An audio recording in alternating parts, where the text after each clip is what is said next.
In the 53rd year of Konoha, within the Land of Fire, a 6-year-old named Tianyu diligently perused the scroll titled Chakra Extraction Technique, absorbing the knowledge contained.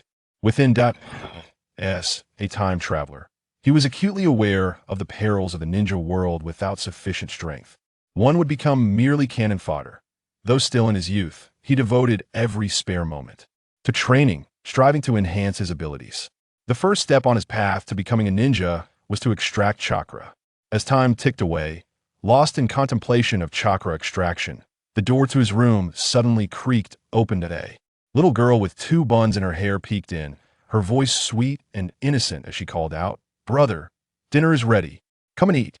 "Got it, Tintin," Tianyu replied, pausing his work with a smile. Before him stood Tintin, a character from the original story and a companion of Niji and Rock Lee. Although her appearance was endearing, she often lacked presence. Yet, in this life, he found himself as her older brother. Indeed, he had traversed into the Naruto world. But he was not an orphan. He was born into a harmonious family with loving parents and a delightful younger sister, Tintin. Their family owned a weapon shop on the streets of Konoha, and with his parents frequently out of the village for business, it was left to him and Tintin to manage the household. Cooking had fallen to Tintin, who had a particular fondness for it. "Brother, you must try my cooking. Is it good?" Tintin asked eagerly. After several days of instant noodles, Tianyu's eyes lit up upon seeing 2 steaming bowls of ramen on the table. "Ramen? Sister, you truly are amazing." The enticing aroma of the noodles made his stomach growl. "That I am starting now." The siblings slurped their noodles, the sounds of their enjoyment echoing in the room. After dinner, Tianyu returned to his room, unfurling the chakra extraction technique scroll to continue his training. Ideally, practicing chakra extraction alongside ninjutsu would yield greater efficiency, but alas, his parents were mere civilians, and their home held no scrolls or techniques of ninjutsu. Such scrolls were the most treasured possessions of families or entire villages. Aside from the Ninja Academy, many from civilian families would scarcely have the opportunity to learn ninjutsu, let alone achieve chakra extraction. Fortunately, the situation had improved significantly. Tianyu's family, engaged in the business of ninja tools, had connections to ninjas through his father's dealings, allowing him to acquire the scrolls on chakra extraction with some effort and expenditure. Having absorbed all the knowledge from the scroll, Tianyu closed his eyes, preparing to extract chakra. Chakra, in essence, was the term used in the Naruto world to describe energy, and extracting it involved drawing energy from the body's 130 trillion cells. This energy could be divided into 2 types, physical energy and mental energy. Following the methods outlined in the scroll, Tianyu drew forth these energies from his cells, experimenting with their convergence. At long last, the first trace of chakra manifested within him. The entire process had taken less than 3 minutes and proceeded smoothly. Just as Tianyu felt a surge of joy, an electronic female voice resonated in his mind. "Ding! Chakra detected. Congratulations, host, on successfully activating the divine forging system." System panel initializing. A semi-transparent virtual panel appeared before him. "Host, Tianyu. Age 6. Forging level, beginner. Unlocked weapons, none. Self-created weapons, none." A divine forging system?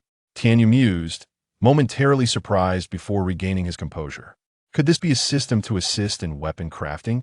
No, since it activated upon sensing chakra, the items forged may transcend mere weapons, potentially yielding artifacts like the Bashin or the 6-paths Sage Staff. His eyes sparkled with curiosity about the system's capabilities. The system's voice chimed in again. "Ding! Task issued. Rough iron 100 grams. System reward. Beginner forging blueprint shadow clone kunai." Is it really that simple? Tianyu pondered. Just 100 grams of rough iron to complete the task. After a brief moment of hesitation, he quickly deduced that the simplicity of the task was likely due to the system's recent activation. Rough iron was among the most common or materials, essential for forging frequently used weapons, like kunai and shuriken. Given that his family owned a weapon shop, there was no shortage of rough iron in their yard. He casually picked up a fist-sized chunk of rough iron, more than enough to fulfill the task. Ding! Task completed. System reward. Beginner forging blueprint shadow clone Kanai has been issued. A flood of information surged into his mind, and he instantly grasped the method for forging the shadow clone Kanai. Shadow clone Kanai. Forging difficulty. Skill. Instantly release the shadow clone technique to form a physical clone. What a marvelous forging technique! Tianyu exclaimed, deepening his understanding of the craft. His eagerness to attempt creating the shadow clone Kanai surged within him. There's a small forging room in the backyard. I can try there. Though night had fallen, the excitement within him ignited his determination. He dashed to the little shed in the backyard meant for forging, ignited the charcoal fire, pumped the bellows, placed the rough iron in position, and began to hammer away. Clang, clang, clang. The crisp sounds of his strikes reverberated, sparks flying in all directions. T, just 5 years old. He had to exert all his strength to wield the hammer, and after a few strikes, fatigue overcame him. After a brief rest to regain some energy, he returned to hammering. This cycle continued, beads of sweat rolling down his face, yet the shape of the kunai began to take form on the anvil. 3 hours later, as he gazed at the kunai resting before him, glimmering with a dark sheen, his heart swelled with uncontainable joy. He had successfully forged the shadow clone kunai. The creation of the clone kunai has been successfully completed. Tianyu immediately grasped the kunai in his hand and examined it closely. After all, this was the first ninja tool he had forged, and the craftsmanship could only be deemed rudimentary. In terms of quality, it was utterly incomparable to the kunai imported from the land of iron sold in his family's weapon shop. However, the functionality of this kunai was unlike that of ordinary ones. The moment it was completed, he received information regarding its usage in his mind. Clone kunai, infused with chakra to instantly create a physical clone, which can both attack and defend. The clones produced by the clone kunai were distinct from ordinary clone techniques. The basic clone technique, part of the foundational three-body technique, creates an illusion identical to the original by refining chakra, but it merely produces a phantom that serves little purpose beyond confusing the enemy's judgment. In contrast, a physical clone is a tangible entity, typically formed through elemental techniques, such as water clones, earth clones, or crow clones. The chakra required to create a physical clone is minimal, and the experience gained from its dissolution does not revert to the original body, thereby allowing the physical clone to be viewed as a puppet controlled by the original's consciousness. This ninjutsu proves to be exceedingly practical in combat. Tianyu infused his chakra into the kunai and subsequently hurled it forward. As anticipated, a clone identical to himself materialized 2 meters ahead. This was indeed a remarkable creation. Tianyu's eyes sparkled with excitement. Upon comprehending the capabilities of the clone kunai, a multitude of thoughts flooded his mind. The weapon he had forged was akin to a manifestation of ninjutsu. With a mere infusion of chakra, he could achieve effects comparable to the elemental clone technique. And unlike elemental ninjutsu, he could execute the kunai's abilities instantaneously without the need for hand seals. In practical combat, this would provide him with an immeasurable advantage. This was undoubtedly a monumental breakthrough. With such capabilities, every weapon he forged would be extraordinary. Tianyu then opened his system status panel, which revealed some changes. The data was as follows. Host, Tianyu. Age, 6 years. Forging level, beginner. Unlocked weapon, clone kunai, 7. Self-created weapons, none 7%? What does this signify? Could it be that the clone kunai is not fully unlocked yet? The system seemed to sense Tianyu's bewilderment and promptly provided an explanation. The host's proficiency in forging the clone kunai is currently only 7%. The probability and speed of successfully crafting weapons will increase as proficiency improves. After hearing the system's explanation, Tianyu understood. It turned out that even with the blueprints for the clone kunai, his success rate in weapon crafting was not guaranteed at 100%, but was instead linked to his proficiency. In light of this, it is indeed fortunate that I successfully forged a shadow kunai during my very first attempt. Having achieved this success, Tianyu now feels invigorated and eager to continue his forging endeavors. With a gleam of determination in his eyes, he seized another piece of rough iron, placing it upon the anvil, and began to hammer once more. Clang, clang, clang. The rhythmic sound of the bellows echoed as flames danced in the carbon furnace, and the glowing metal responded with crisp notes under the relentless strikes of the hammer. Gradually, the shapes of kunai began to emerge from Tianyu's diligent efforts.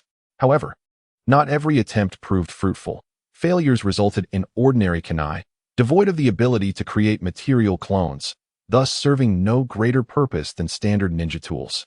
Ding. Forging failed. Result. Ordinary kunai. Ding. Forging failed. Result. Ordinary kunai. Ding. Forging successful. Result. Shadow kunai x1. Ding. Forging failed. Result. Ordinary kunai. As the night quietly passed, darkness faded, revealing a pale light on the horizon. Morning had arrived, and Tianyu finally concluded his hours-long forging practice.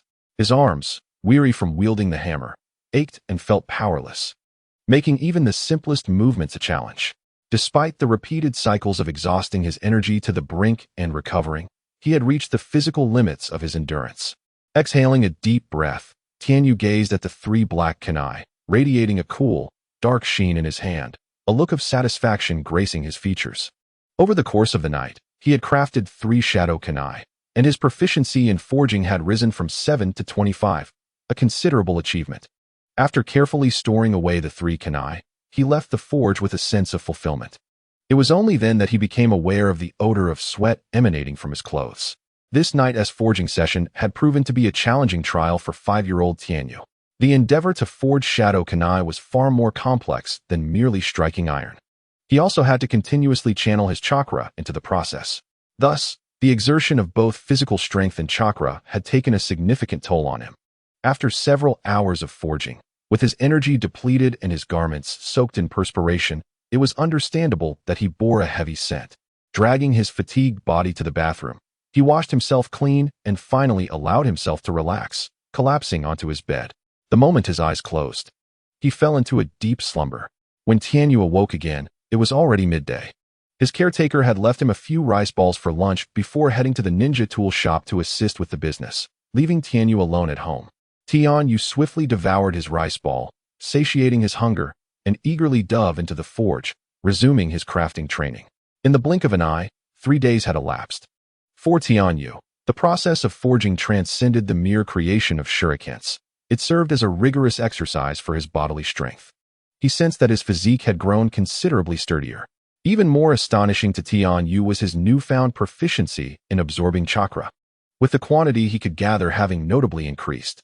The efficacy of this chakra refinement training far surpassed the secret techniques found among the prominent ninja clans within the village. It was evident that, with this forging practice, his starting point on the path of a ninja was equal to, if not superior to, that of anyone else.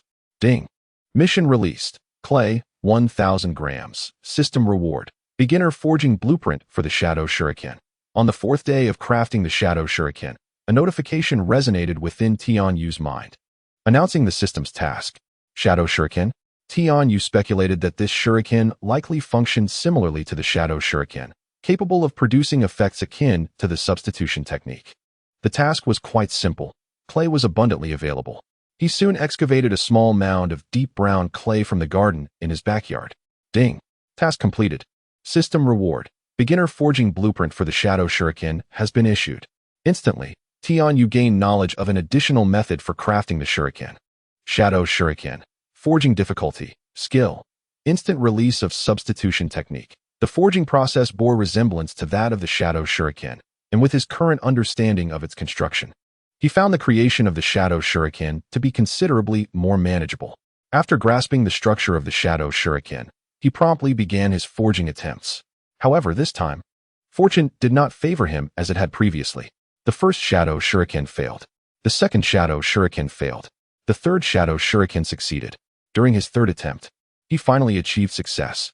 Instantly, his mind was filled with information regarding the usage of the Shadow Shuriken. Shadow Shuriken. By infusing chakra into the shuriken, one can swap places with it, evading attacks. Tianyu nodded inwardly, confirming that his initial assumptions were accurate. The functionality of the Shadow Shuriken mirrored that of the substitution technique. The substitution technique, a fundamental ninjutsu in the trio of body techniques, ranks among the most practical combat skills. It is extensively utilized by Genin and Chunin level ninjas during battles, making it one of the most commonly employed basic ninjutsu forms. Furthermore, akin to the Shadow Shuriken, the Shadow Shuriken requires only the infusion of one's chakra, allowing for instantaneous release without hand seals. It was clear that he needed to forge several of these shuriken. With renewed vigor, Tianyu resumed his forging endeavors. Clang, clang, clang. The rhythmic clanging of metal echoed within the forge, and in the blink of an eye, 5 days had swiftly elapsed. Tianyu gazed upon the fruits of his labor. A total of 15 shadow clone shurikens and 10 substitution shurikens, feeling an immense satisfaction with these accomplishments. His proficiency in crafting shadow clone shurikens and substitution shurikens had risen to 77 and 45, respectively. Suddenly, a familiar voice resounded in his ears, announcing a new quest: Find Sand, 1,000 grams, System Reward, Beginner Forging Blueprint for Transformation Shuriken. The task, once again, was straightforward, and Tianyu promptly submitted it, earning the coveted blueprint for the Transformation Shuriken. Thus, he had successfully gathered the 3 types of ninja tools essential for the 3-body technique. 10 more days passed quietly. Aside from meals and sleep, Tianyu immersed himself entirely in the forge, losing track of time as he tirelessly crafted shurikens. Although the process of forging was tedious and monotonous, he harbored no complaints. Instead, he regarded it as a rigorous training for his body. The effects of this training were undeniably profound. After repeated cycles of exertion and recovery, he noticed a significant enhancement in his muscular strength and a swifter recovery of chakra. Tianyu speculated that, in actual combat, the power behind his punches, combined with the use of the 3 shurikens, would allow him to rival the abilities of an average Genin ninja. Over the course of these 2 weeks, his achievements in crafting ninja tools were plentiful: 30 shadow clone shurikens, 20 substitution shurikens, and 15 transformation shurikens. Simultaneously, his proficiency in crafting these tools had reached levels of 100, 85, and 55, with a success rate of 100% for shadow clone shurikens. The occurrence of defective products during the forging process had ceased entirely. Moreover, he discovered that his crafting speed had increased alongside his proficiency. Initially, it took him 3 hours to forge a single shadow clone shuriken, but now he completed the task in merely half an hour. At this juncture, his system panel displayed the following data: Host, Tianyu. Age, 6 years. Forging level, Beginner. Unlocked weapons: Shadow Clone Shuriken, 100. Substitution Shuriken, 85. Transformation Shuriken, 55. Self-created weapons: None. One evening, after concluding his training, Tianyu shared dinner with his sister, Tian. Following the meal, he lingered, inquiring, "Sister, how have you fared with the chakra extraction method I taught you?" Tian stuck out her tongue and sighed, replying, "Brother, that method is so difficult. I've been practicing for over 10 days, and I can only occasionally extract a little chakra. It's still quite unstable." Tianyu nodded, unperturbed by her struggles. He gently patted her shoulder and comforted her, saying, "There's no need to rush. The ability to sense chakra is already a significant milestone. Simply practice gradually thereafter." Though his talent for ninjutsu training was not particularly remarkable, as her elder brother, he was determined to assist his sister in enhancing her abilities. The refinement of chakra was inherently challenging for a 6-year-old child. In the Ninja Academy, the primary focus of the student's first 2 years was predominantly on chakra refinement training. At present, Tianyu considered Tian's training pace to be quite commendable. Tianyu produced 3 shadow clone kunai and handed them to Tian, saying, "Here's a marvelous tool for you to experiment with. Consider it a reward for your diligent cooking and laundry over the past few days." "What is this?" Tian asked, her expression adorably perplexed. "Infuse your chakra into this kunai, then throw it to see what happens," he instructed. Tian tilted her head, her round, bright eyes reflecting a hint of confusion. Nevertheless, she obediently followed her brother's guidance. She concentrated on refining her chakra, infused it into the kunai, and hurled it forward. Suddenly, with a resounding bang, the kunai transformed into a cloud of white smoke. As the smoke dissipated, a small girl identical to Tian appeared before her. "It's the shadow clone technique," Tian exclaimed, covering her mouth with her hands, her eyes wide with uncontainable astonishment. "What is happening? Is this my own shadow clone technique? But I haven't learned how to form hand seals or use the technique yet. This is a special kunai I crafted over the past few days, designed to produce effects akin to the shadow clone technique," Tianyu explained, patting her shoulder with a smile. "With such ninja tools at our disposal, once you enroll in the Ninja Academy, our abilities will certainly rival those of the elite ninja clans." "Wow." Upon hearing her brother's explanation, Tian's eyes sparkled with excitement, shimmering like stars. She gazed at Tianyu with utmost admiration, exclaiming, "Brother, you are truly amazing." "Now, focus on practicing diligently," he advised. Although he had crafted 3 types of ninja tools, he chose not to present them all to her at once. Tian's mastery over chakra was still inferior to his, so Tianyu decided to provide her with only the shadow clone kunai initially, allowing her to concentrate on mastering it before introducing her to the other types. On a bright morning, after completing his morning routine and breakfast, Tianyu stood before the mirror, adjusting his attire. Rather than donning the plain robe he typically wore while forging, he had changed into a new wide-sleeved, flowing long robe, cinched at the waist with an ornamental sash. His long black hair was tied up high, giving him the appearance of a gallant hero from the martial world. In the mirror, his tall figure and sharp, striking features accentuated his extraordinary charisma. His sister, Tian, donned a modified pink chi-pao short skirt that was more suitable for her martial arts training. With her hair styled into 2 bun-like panda ears, she looked exceptionally charming. "Let's go?" After Tianyu and Tian gathered their belongings, they stepped out together. Today marked the commencement of the ninja school. At the entrance of the school, a considerable number of children and parents had already assembled, queuing to undergo the ninja aptitude test to determine their potential for becoming ninjas. The test was not particularly arduous.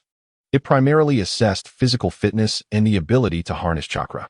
As Tianyu surveyed the crowd, he realized that, unlike Naruto and his peers from the original tale, he did not recognize anyone among the throng. He did, however, spot a few individuals adorned with the emblems of the Uchiha, Sarutobi, and Inuzuka clans. Tianyu speculated that, if all went as expected, he would likely encounter Neji Hyuga and Rock Lee, characters from the original narrative who belonged to the 12 young ninjas. Soon, it was their turn to partake in the entrance examination. This posed no challenge for the siblings, who swiftly passed and were assigned to the same class. As they entered their designated classroom, they immediately attracted the attention of several classmates. "Wow, that guy is somewhat handsome. But what good is that? His attire doesn't resemble that of a ninja clan. He has no future." "Exactly. In our cohort, Neji Hyuga from the Hyuga clan is undoubtedly the top student. Not only is he handsome, but his skills are also exceptional." Upon overhearing these whispers, Tian, curious, turned to Tianyu and asked, "Brother, who is this Neji they speak of? Is his strength greater than yours?" "Neji Hyuga, the son of the branch family of the Hyuga clan, is the nephew of the current clan leader," Tianyu briefly explained, then smiled gently. "As for his strength, I am uncertain for now, but I believe I should be slightly stronger than him." I believe my brother is the strongest," Tian replied with a sweet smile. While the siblings were engaged in conversation, a boy with a watermelon rind on his head approached them, his thick brows furrowing. "Excuse me, may I sit beside you?" "Of course," Tianyu nodded, quickly recognizing this boy as the true passionate youth, Rock Lee, from the original tale. Hi, my name is Rock Lee. Are you two also commoner ninjas? Can I be friends with you?" Lee stammered, his face flushing with excitement and nervousness. "Certainly," Tianyu smiled and nodded. "I am Tianyu. I am Tian, his sister." Tian cheerfully introduced herself, adding, "My brother's friends are my friends too." Thank you, Lee exclaimed, clearly elated. His face was awash with gratitude, leaving Tian utterly astonished. Was it truly so remarkable to simply befriend someone? At that moment, the once noisy classroom fell into an unexpected silence, as if all eyes were fixated on Lee Locke. Mocking voices echoed from afar. "Wow, there truly exists someone willing to befriend that fool Lee Locke. So what if he can extract chakra? Does he genuinely believe he can become a ninja?" Indeed, they were merely a bunch of commoners daring to dream of becoming ninjas? How laughable. You've gone too far. Tian could no longer contain her temper. Slamming her palm on the table and rising from her seat, her eyes wide and her face flushed with anger. No wonder Lee Locke had been so moved when he heard they were willing to be his friends. Was it not outrageous that he, hailing from a humble background, had to endure such bullying and ridicule? The very individuals who had mocked Lee Locke were momentarily taken aback by Tian's fierce demeanor. However, they quickly regained their composure, dismissing her as just a little girl from a commoner family, lacking any significant background. What was there to fear? What's wrong? Are you offended by being called commoners? If you're not satisfied, then come and fight. Let me show you what a true ninja is. The mockery intensified among them. Tian, let it go. There's no point in arguing with them. They've all received ninja training from their clans. We cannot compete, Li Lok sighed. In that instant, a figure swiftly darted past Li Lok's line of sight. Tianyu? Li Lok was momentarily dumbfounded. Wait a moment, Tianyu. I just mentioned how formidable they are in combat. In the next heartbeat, Li Lok's bewilderment deepened as he witnessed Tianyu approach the group with astonishing speed. Before anyone could react, he swung his fist with precision. Bang, bang, bang. The three individuals were sent flying in an instant. Is that all? Mere garbage, Tianyu scoffed disdainfully. In that moment, the classroom was enveloped in silence. All eyes now on the previously quiet Tianyu, who had made his move without uttering a word, sending three individuals sprawling. This Tianyu was indeed a force to be reckoned with. You ambushed us, one of the Inuzuka clan members exclaimed, clutching his swollen face. That is simply because your reflexes are far too sluggish, Tianyu replied nonchalantly, as though he were not the one who had just delivered the blows. You insolent brat, how dare you strike us? Brothers, let us all attack together and teach this boy a lesson. The three individuals, now furious, rose from the ground, charging at Tianyu like tigers descending from the mountains, ready to retaliate. As the three individuals lunged toward him, Tianyu felt no trace of panic. He didn't even need to resort to the shurikens in his ninja pouch. After all, it was merely a scuffle among young children, devoid of any technical finesse. To put it simply, brute force was paramount. Although these three boys had undergone physical training within their families, their strength was no match for Tianyu, who wielded hammers daily. As one of them approached, throwing a punch, Tianyu did not retreat but advanced instead, stepping forward to meet the assailant. With precise timing, he sidestepped and seized the boy's punching arm, effortlessly propelling him through the air like a sandbag. The boy spun around mid-flight, landing towards the other two assailants. With a thunderous crash, all three collided against the distant wall. In the blink of an eye, Tianyu had dispatched them, leaving them sprawled on the ground. This spectacle astonished all the students in the classroom. Even Hinata Niji, hailed as the top student of the cohort, paused to regard Tianyu with surprise before gradually averting his gaze. After neutralizing the troublemakers, Tianyu returned to his seat, his demeanor unchanged, as if the incident had been a trivial matter. In truth, it was indeed a minor affair for him. What did it matter if one hailed from a great ninja clan? Without the requisite strength, one would still find oneself on the ground. Brother Tianyu is incredible, exclaimed Li, his eyes brimming with admiration. Coming from a humble background like himself, Tianyu's prowess was a source of inspiration. Of course, my brother is formidable. Tianyu's younger sibling nodded with pride. I've made up my mind. From now on, Brother Tian, you will be my idol. I must become as strong as him. Li Rock declared with excitement, fists clenched in determination. This time, no one in the classroom dared to mock Li Rock. They all bore witness to Tianyu's undeniable strength. Meanwhile, a voice echoed in Tianyu's mind, announcing the issuance of a system task. Ding.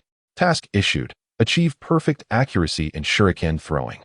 System reward. Basic space ring forging blueprint. This task presented a greater challenge than the previous three, requiring Tianyu to attain a level of perfect accuracy in shuriken projection to complete it. Mastery of shuriken throwing was a crucial skill taught during the Ninja Academy years. Typically, students would reach perfect accuracy by their 6th year. However, Tianyu, while unbound by any time constraints set by the system, had no intention of merely following the Academy's pace in honing his shuriken techniques. The reward for this task was a space ring, after all. This is of utmost importance to Tianyu.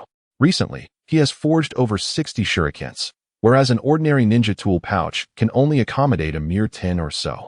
It is impractical for Tianyu to carry a large backpack filled with ninja tools everywhere. However, the space provided by a dimensional ring perfectly addresses his current dilemma, offering a portable solution that significantly alleviates the burden of carrying and concealing his ninja tools. Hence, it is imperative that he completes this task post-haste. For now, the quantity of the 3 types of shurikens is sufficient, so he will temporarily set aside the forging of shurikens and dedicate all his time and energy to honing his shuriken skills to expedite the completion of his mission. After school, Tianyu and Tiantian walked out together. Brother, isn't that direction away from home? She asked. I plan to head to the training grounds to practice my shuriken techniques. Are you going home or coming with me? Hee, there's no one at home, so of course, I'm going wherever you go, Tiantian replied sweetly. Tianyu nodded. Perfect. Then let us train together. They soon arrived at the training grounds, only to encounter an unexpected hurdle. The training area was fully booked. Having not applied in advance, they were informed that there were no available training spaces, leaving both of them a bit disheartened, as it seemed impossible to train there today. Just as they were about to leave, a familiar voice called out to them. Tianyu, Tian, are you two here to train as well? Lee Rock greeted them enthusiastically. Yes, but the training ground is full, Tian sighed. You can share my training ground. The one I reserved is quite spacious. 3 people can train comfortably. Lee Rock extended a warm invitation. Really? That sounds wonderful. Tian's eyes sparkled with excitement. Thank you so much. Tianyu smiled, not wishing to be overly formal, and led Tian to join him at Lee Rock's training area. Once inside, Tianyu set up the target and began practicing his shuriken throwing technique. Tian mimicked his actions, training diligently beside him. Tianyu looks so professional. He truly resembles a real ninja. Lee Rock thought to himself, feeling a sense of admiration.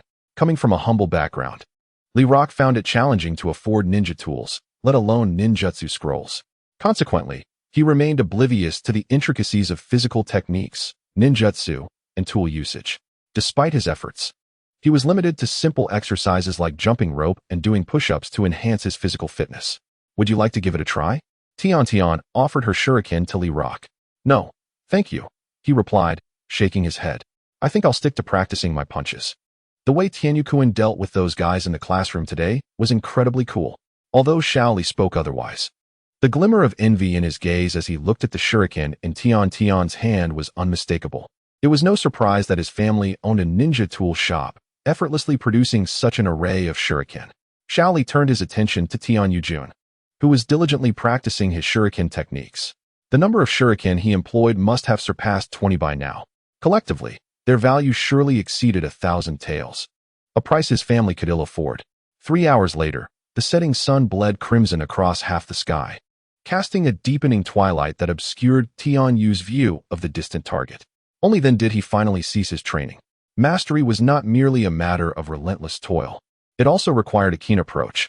If he could not even lock onto a target, further attempts at throwing would be futile. Progress in shuriken techniques would stall, making it more prudent to pause and allow his mind to absorb the day's training insights. Before departing the training ground, Tianyu presented his ninja tool pouch to Shaoli. Tianyu, what is this? This ninja tool pouch is a gift for you. No, I cannot accept this. It is too precious. Are we not friends? You lent us a training space, so I thought I would offer you a small token of appreciation. Tianyu chuckled heartily. My family runs a weapon shop. This modest collection of ninja tools is nothing to us. Tian nodded in agreement. Indeed, please accept it. We must thank you for today. Thank you. Receiving the pouch, Lee Luoka felt tears welling in his eyes, moved to the core. So this is what friendship feels like. How wonderful. I finally have a friend. A month passed quietly. Every day after school, Tianyu would take Tian to the training grounds in Konoha, where they would train together in taijutsu and shuriken techniques with Lee Luoka. During this month, Tianyu's prowess grew remarkably, his accuracy with the shuriken steadily improving.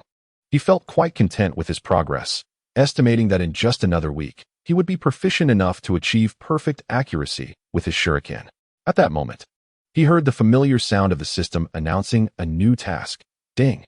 Task released. Sell any shuriken, shadow shuriken, substitute shuriken, transformation shuriken. Price must not be lower than 1,000 taels. System reward. Basic Kazuki sword blueprint. Another task? He hadn't even completed the previous one yet. Would this new task cause the old one to vanish? A sense of urgency gripped Tianyu, for the function of his ring's storage space was crucial to him. He quickly accessed his system panel and saw that the unfinished task was still listed in the system's taskbar, allowing him to exhale in relief. Fortunately, the new task had been issued while the previous one remained active. It would not simply disappear. With a sigh of relief, Tianyu began to scrutinize the newly released task from the system. However, his brow furrowed at the thought of selling the ninja tools he had crafted himself. Previously, he had never entertained the idea of selling such items. On one hand, his family was not lacking in wealth. On the other, prematurely exposing these tools could invite unnecessary trouble. He was quite vigilant. Aside from his sister Tian, he had never shown his crafted tools even to his good friend Lee Locke. Thus, he was eager to obtain the blueprints for creating a spatial ring. allowing him to conceal all of his ninja tools. Nevertheless, to complete this task, it seemed he needed to find an opportune moment to sell a kunai. The allure of the Kusanagi sword was simply too great. It was undoubtedly one of the finest artifacts in this world. However, haste would not serve him well. He decided to set the system task aside and wait for the right opportunity. His immediate priority was to continue honing his shuriken skills. Finally, a week later, in the training grounds of Konoha, Tianyu simultaneously hurled 6 kunai, targeting 6 different bullseyes. Swish, swish, swish. All hits. Tian exclaimed with delight from the sidelines. Brother, you're amazing. A satisfied smile crept across Tianyu's lips. After a month of rigorous training, he had finally achieved this feat. Ding. Task completed. System reward. Basic spatial ring crafting blueprint has been issued. Tianyu's progress was astonishing. Li Lok, observing Tianyu's daily advancements in shuriken technique, felt a twinge of envy. At the same time, he was greatly encouraged, and a fierce determination ignited in his dark eyes. Clenching his fists, he leaped from the ground and shouted, Yoshi. It seems I must strive even harder. With Tianyu's exceptional talent and relentless effort, I cannot afford to slacken. Today, my training will double. 1,000 jumps. If I can't manage that, then 2,000 push-ups. Suddenly, applause erupted around him, accompanied by a deep male voice resonating from afar. Well done, young man. Strive. Persevere. That is youth. Li Lok paused in surprise and called out, Who is it? At that moment, a gust of wind swept by Li Lok, revealing a man clad in a green tracksuit, sporting a watermelon-shaped hairstyle and thick eyebrows akin to Little Li. Tianyu and Tian, who had been practicing their shuriken, halted their actions and turned to look. Tianyu immediately recognized the figure before him. It was none other than Might Guy, hailed in the original story as the Azure Beast. Ha ha, young lad, you're brimming with enthusiasm. Might Guy's hearty laughter resonated as he clapped Li Lok on the shoulder, his gaze filled with admiration. As long as you persist in your efforts, there will come a day when you shall become a formidable ninja. Li Lok, overwhelmed with joy, exclaimed, Really? Is that true? Might Guy nodded affirmatively. Indeed it is. Young one, let us embark on this training journey together. With fervor igniting in his heart, Li Lok responded with enthusiasm. At that moment, a cool, indifferent voice interjected. If you wish to use the training ground, just say so. Deceiving your juniors is rather unbecoming, isn't it? Tianyu had approached unnoticed, arms crossed, and exuding an air of nonchalance. Huh, what are you talking about, Tianyu? Li Lok replied, utterly bewildered. Might Guy, caught in Tianyu's blunt revelation, was not one for deceit. His face flushed crimson as he scratched his head awkwardly and stammered. Well, you see, the training grounds are quite full today, but I noticed that yours is rather spacious. Oh, I see. So there are no available training grounds, Li Lok mused, brushing it off with a carefree nod. Well, since you need the training ground, we can wait. Tianyu interrupted, glancing at the naive young man before turning to Might Guy with a smile. We can allocate a portion of the training ground for your use, but in exchange, how about you train us as well? Might Guy's prowess was indeed formidable. Not only had he unlocked the 8th gate, nearly achieving a climactic end with a single kick, but even with just the 6th gate, he could unleash terrifying taijutsu like the Morning Peacock, generating flames through rapid punches and utilizing shockwaves and fire to deliver relentless blows to his opponents. In the entire ninja world, there were hardly a handful capable of withstanding such an assault. Tianyu was quite envious of Might Guy's extraordinary physical abilities, particularly the 8 gates technique classified as S-rank ninjutsu. His recent training with shurikens had illuminated a crucial truth. On his future path of cultivation, alongside mastering more potent weapons, he could not afford to neglect the training of his physical prowess in taijutsu.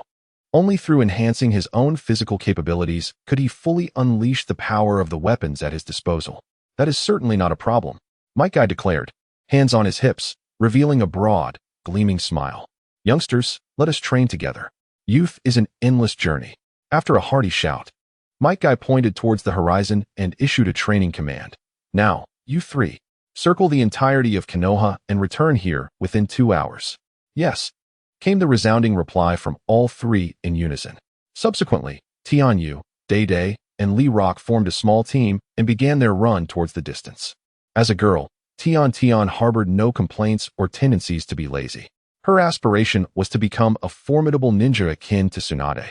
and she would never lower her standards simply because of her gender. Glancing at the figures of 3 individuals sprinting into the distance, Guy's gaze ultimately fixed upon Tianyu. His pupils contracted slightly, a hint of astonishment crossing his face as he murmured to himself, have that boy named Tianyu and his sister already refined their chakra? Moreover, the amount of chakra Tianyu possesses is truly remarkable. It seems sufficient to rival that of a genin. Yet, he appears to be just a child who has recently entered the ninja academy. Could he possibly be a prodigy? 2 hours later, the trio of Tianyu finally completed a lap around Konoha. Tianyu was the first to reach the finish line, accomplishing the feat in 1 hour and 30 minutes. The second to arrive was Rock Lee, taking 1 hour and 47 minutes. Lastly, the physically weaker Tian crossed the finish line in 1 hour and 58 minutes. Just within the allotted time. Well done, boys. Guy beamed, his bright smile revealing his appreciation. You may conclude your training for today. Tomorrow at the same time. I expect you 3 to return and continue your practice with me. Yes, sensei. That night, upon returning home, Tianyu skipped dinner and headed straight to the forge. Brother is at it again with the forging, Tian thought to herself, secretly lamenting his fervor for the craft. In the forge, 4 distinct minerals lay before Tianyu: firestone, moonlight stone, shin iron, and nitrate. These were all essential materials for crafting a basic storage ring. The entire crafting process of the basic storage ring resurfaced in Tianyu's mind. Basic storage ring, forging difficulty, required materials: firestone, moonlight stone, shin iron, nitrate. Skill, creates a 1 cubic meter space capable of storing inanimate objects. Indeed, the 2-star difficulty of the basic storage ring was markedly different from the 1-star ninja tools such as the Shadow Shuriken, both in terms of the quantity of materials required and the complexity of the forging steps. Closing his eyes, Tianyu mentally reviewed the crafting process once more, ensuring he had committed every detail to memory before slowly reopening his eyes. Let the forging commence. A glimmer of determination lit up Tianyu's gaze as he focused all his attention on the anvil before him. He placed the shin iron upon the anvil, and when the dark iron glowed red from the intense heat, he summoned all his strength and swung the hammer. Clang! The hammer struck the iron, producing a clear sound that momentarily surprised Tianyu, for he was delighted to discover that the effort required to wield the hammer this time was surprisingly less than before. During the last forging session, he exerted himself to the point of exhaustion after approximately 30 strikes, depleting all his strength and chakra. However, now he felt confident enough to deliver 50 blows. Was it the result of his recent physical training? It seems his previous thoughts were indeed correct. Whether crafting ninja tools or honing his physical skills, both pursuits complemented each other in their contribution to his strength. Each is indispensable. Consequently, his resolve to follow Might Guy and learn martial arts grew ever stronger. Should he truly master the 8 gates, coupled with his unique ninja tools, his prowess would undoubtedly rival that of others. As the forging process continued, he increasingly grasped the complexity of the 2-star blueprint. Time slipped away, and Tianyu had to devote his entire focus, meticulously controlling the force and angle of each strike upon the, while simultaneously channeling his chakra into it. Soon, beads of sweat adorned his brow, cascading down his cheeks, soaking his garments in the process.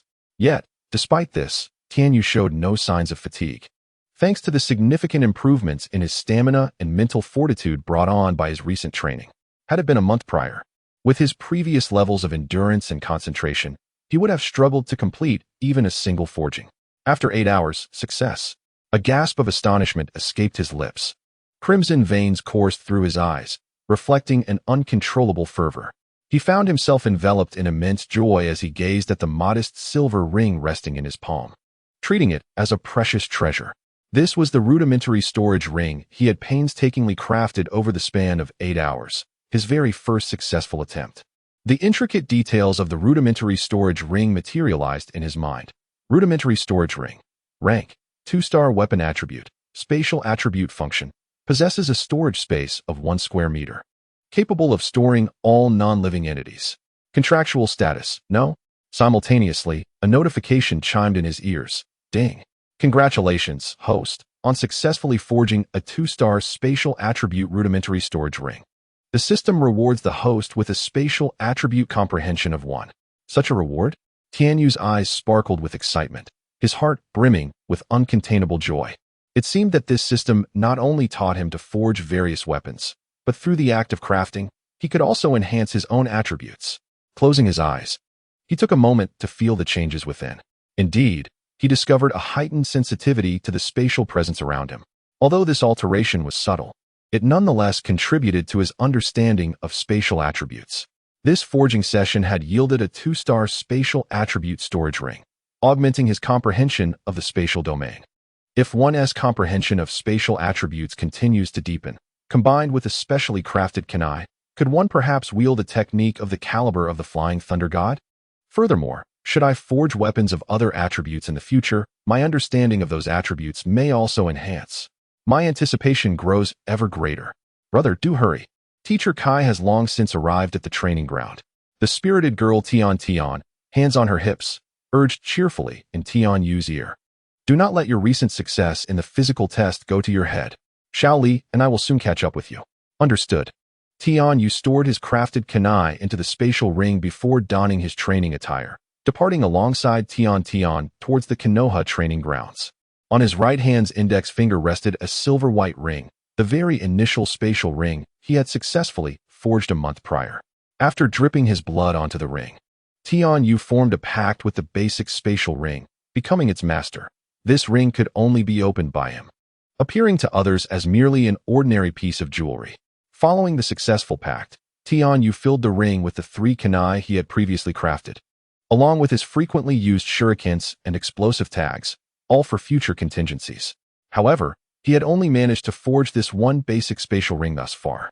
One reason being that such rings are 2-star weapons with an exceedingly low success rate. His earlier success had been a stroke of luck. The second reason was that one of the materials necessary for forging spatial rings, moonstone, while inexpensive, is not commonly used. The stock in Tian Yu's household was limited. After several unsuccessful attempts at forging additional spatial rings, he had exhausted his supply of moonstone.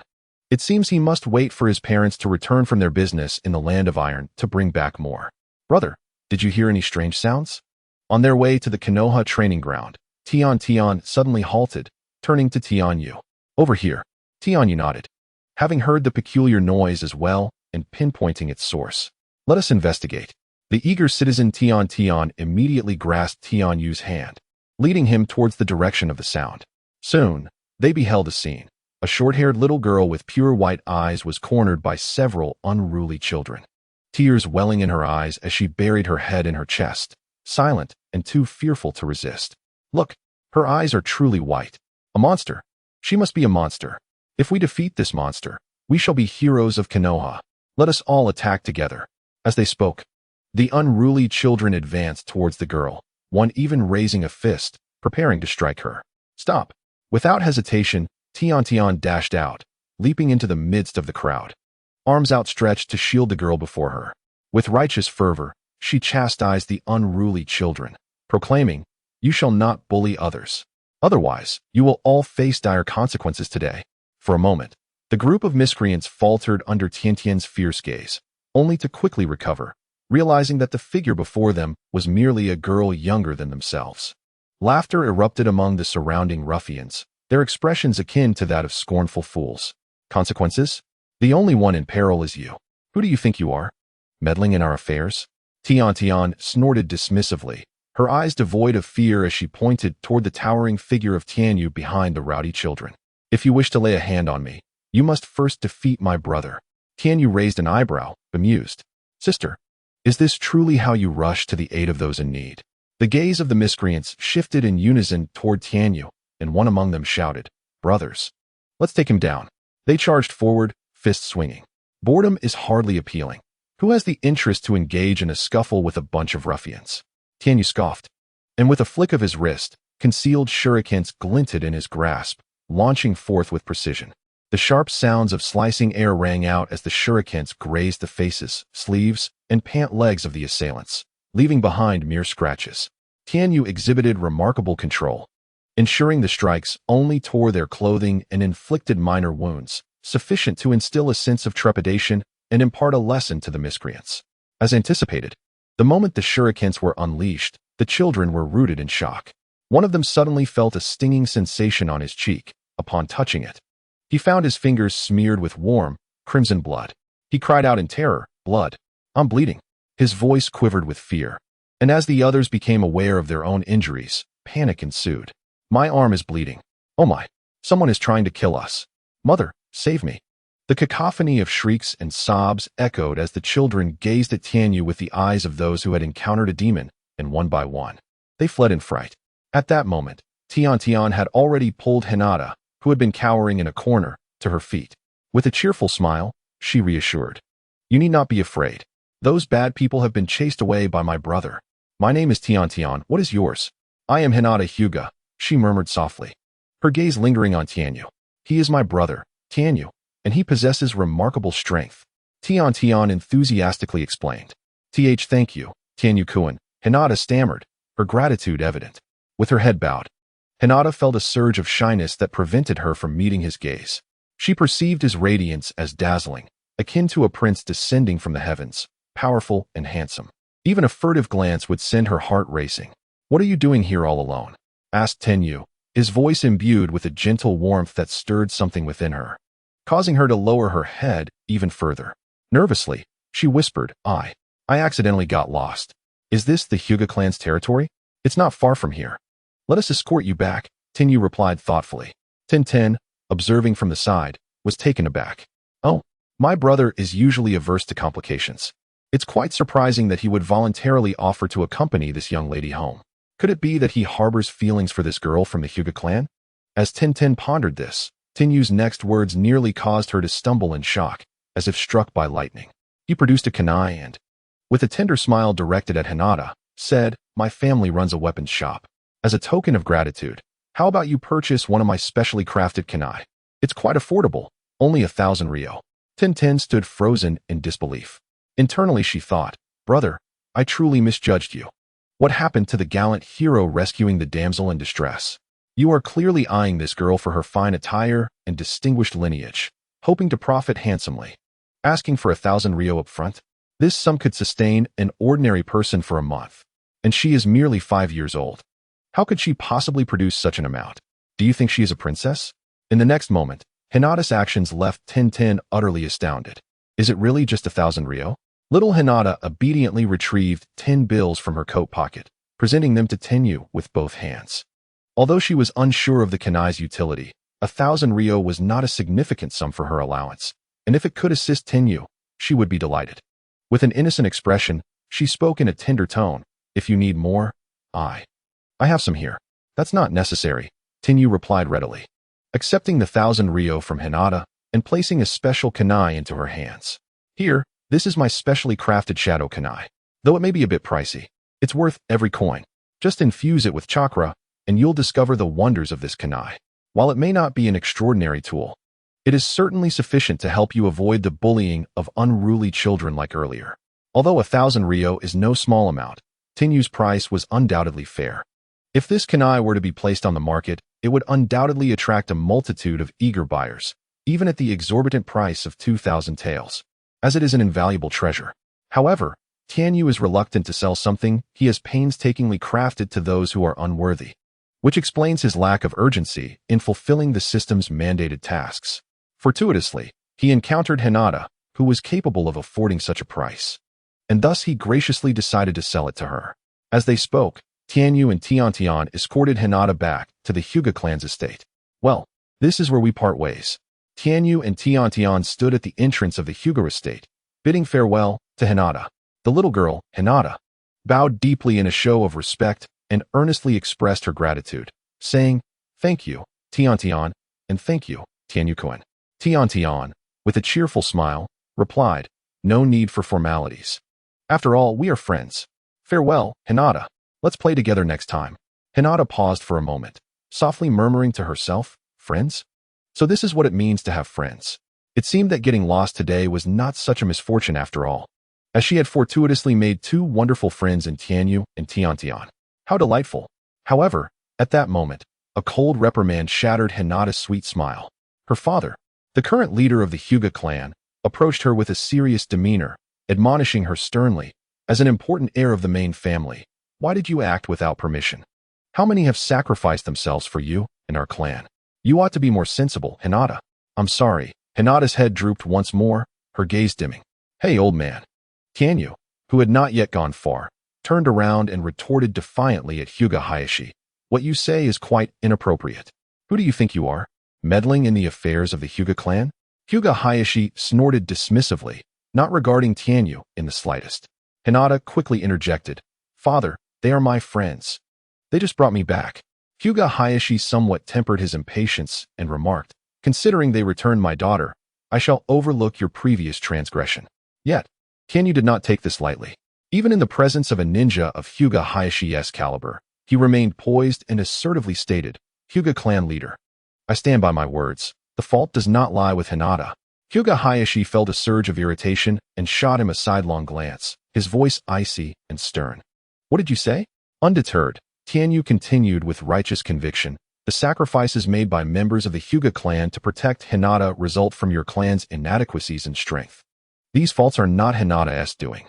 Hinata's eyes widened in shock, and she stood frozen, her heart tumultuously stirred.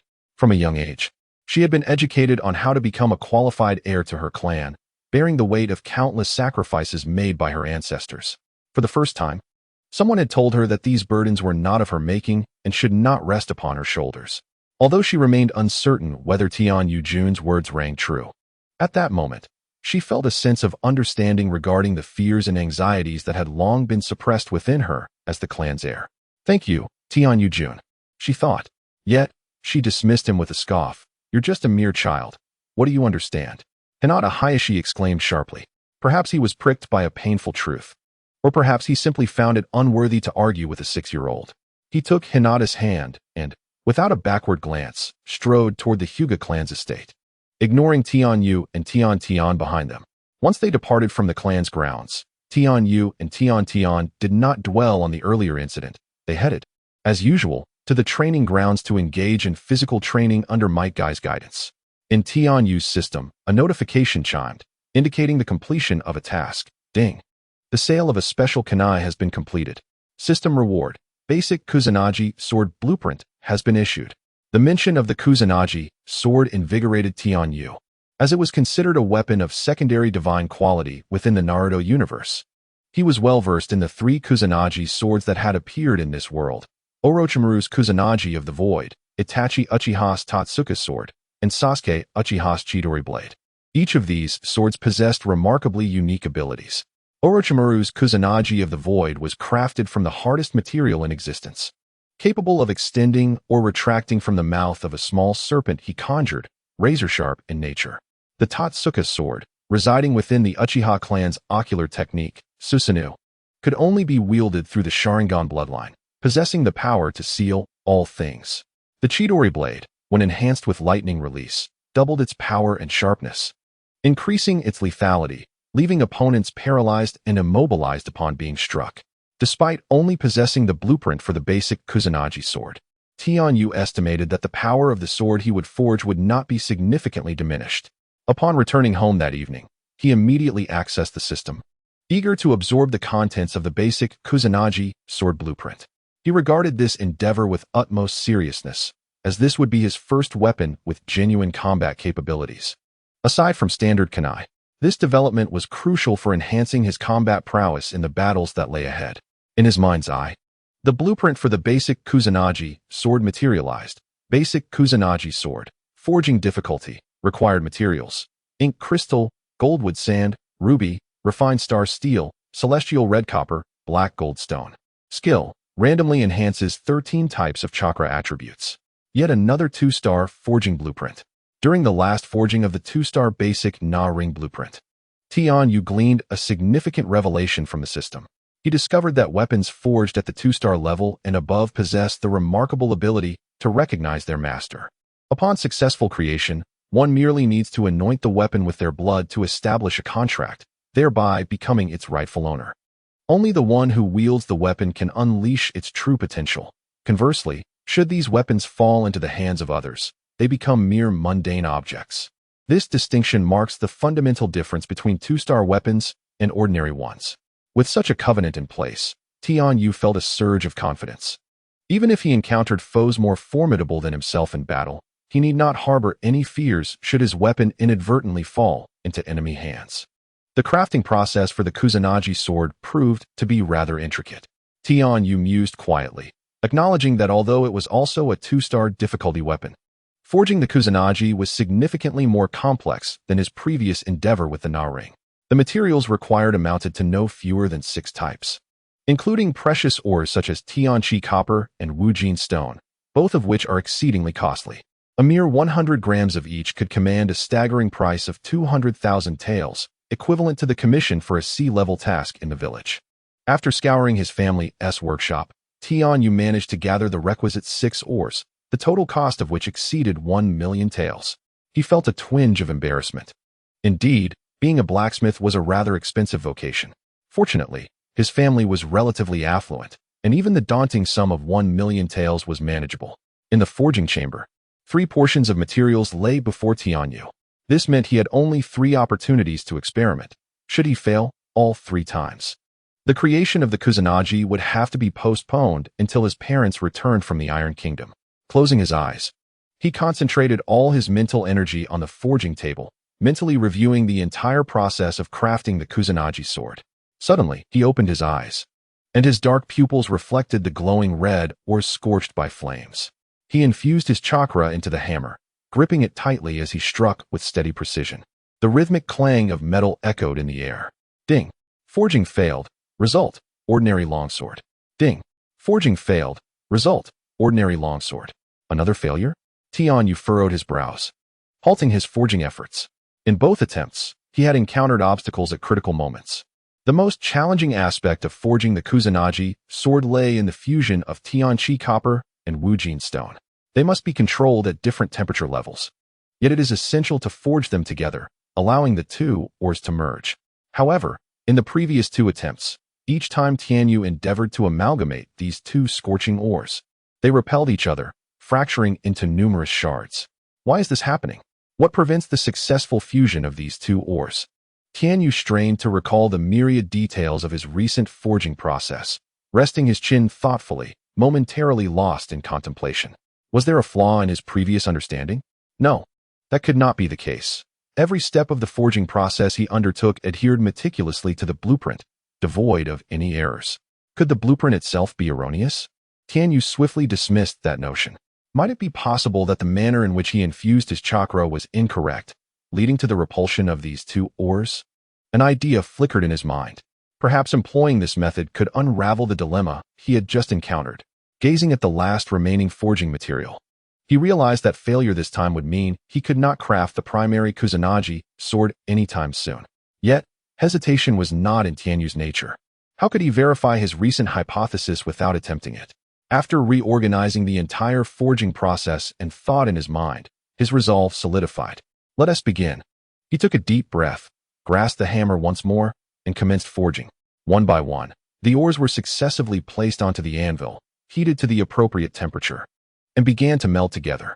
Throughout the entire process, Tianyu's eyes remained calm as a still lake, undisturbed, with only the hammer in his hand rhythmically striking the ores before him. In less than 2 hours, he had successfully fused the first 4 ores.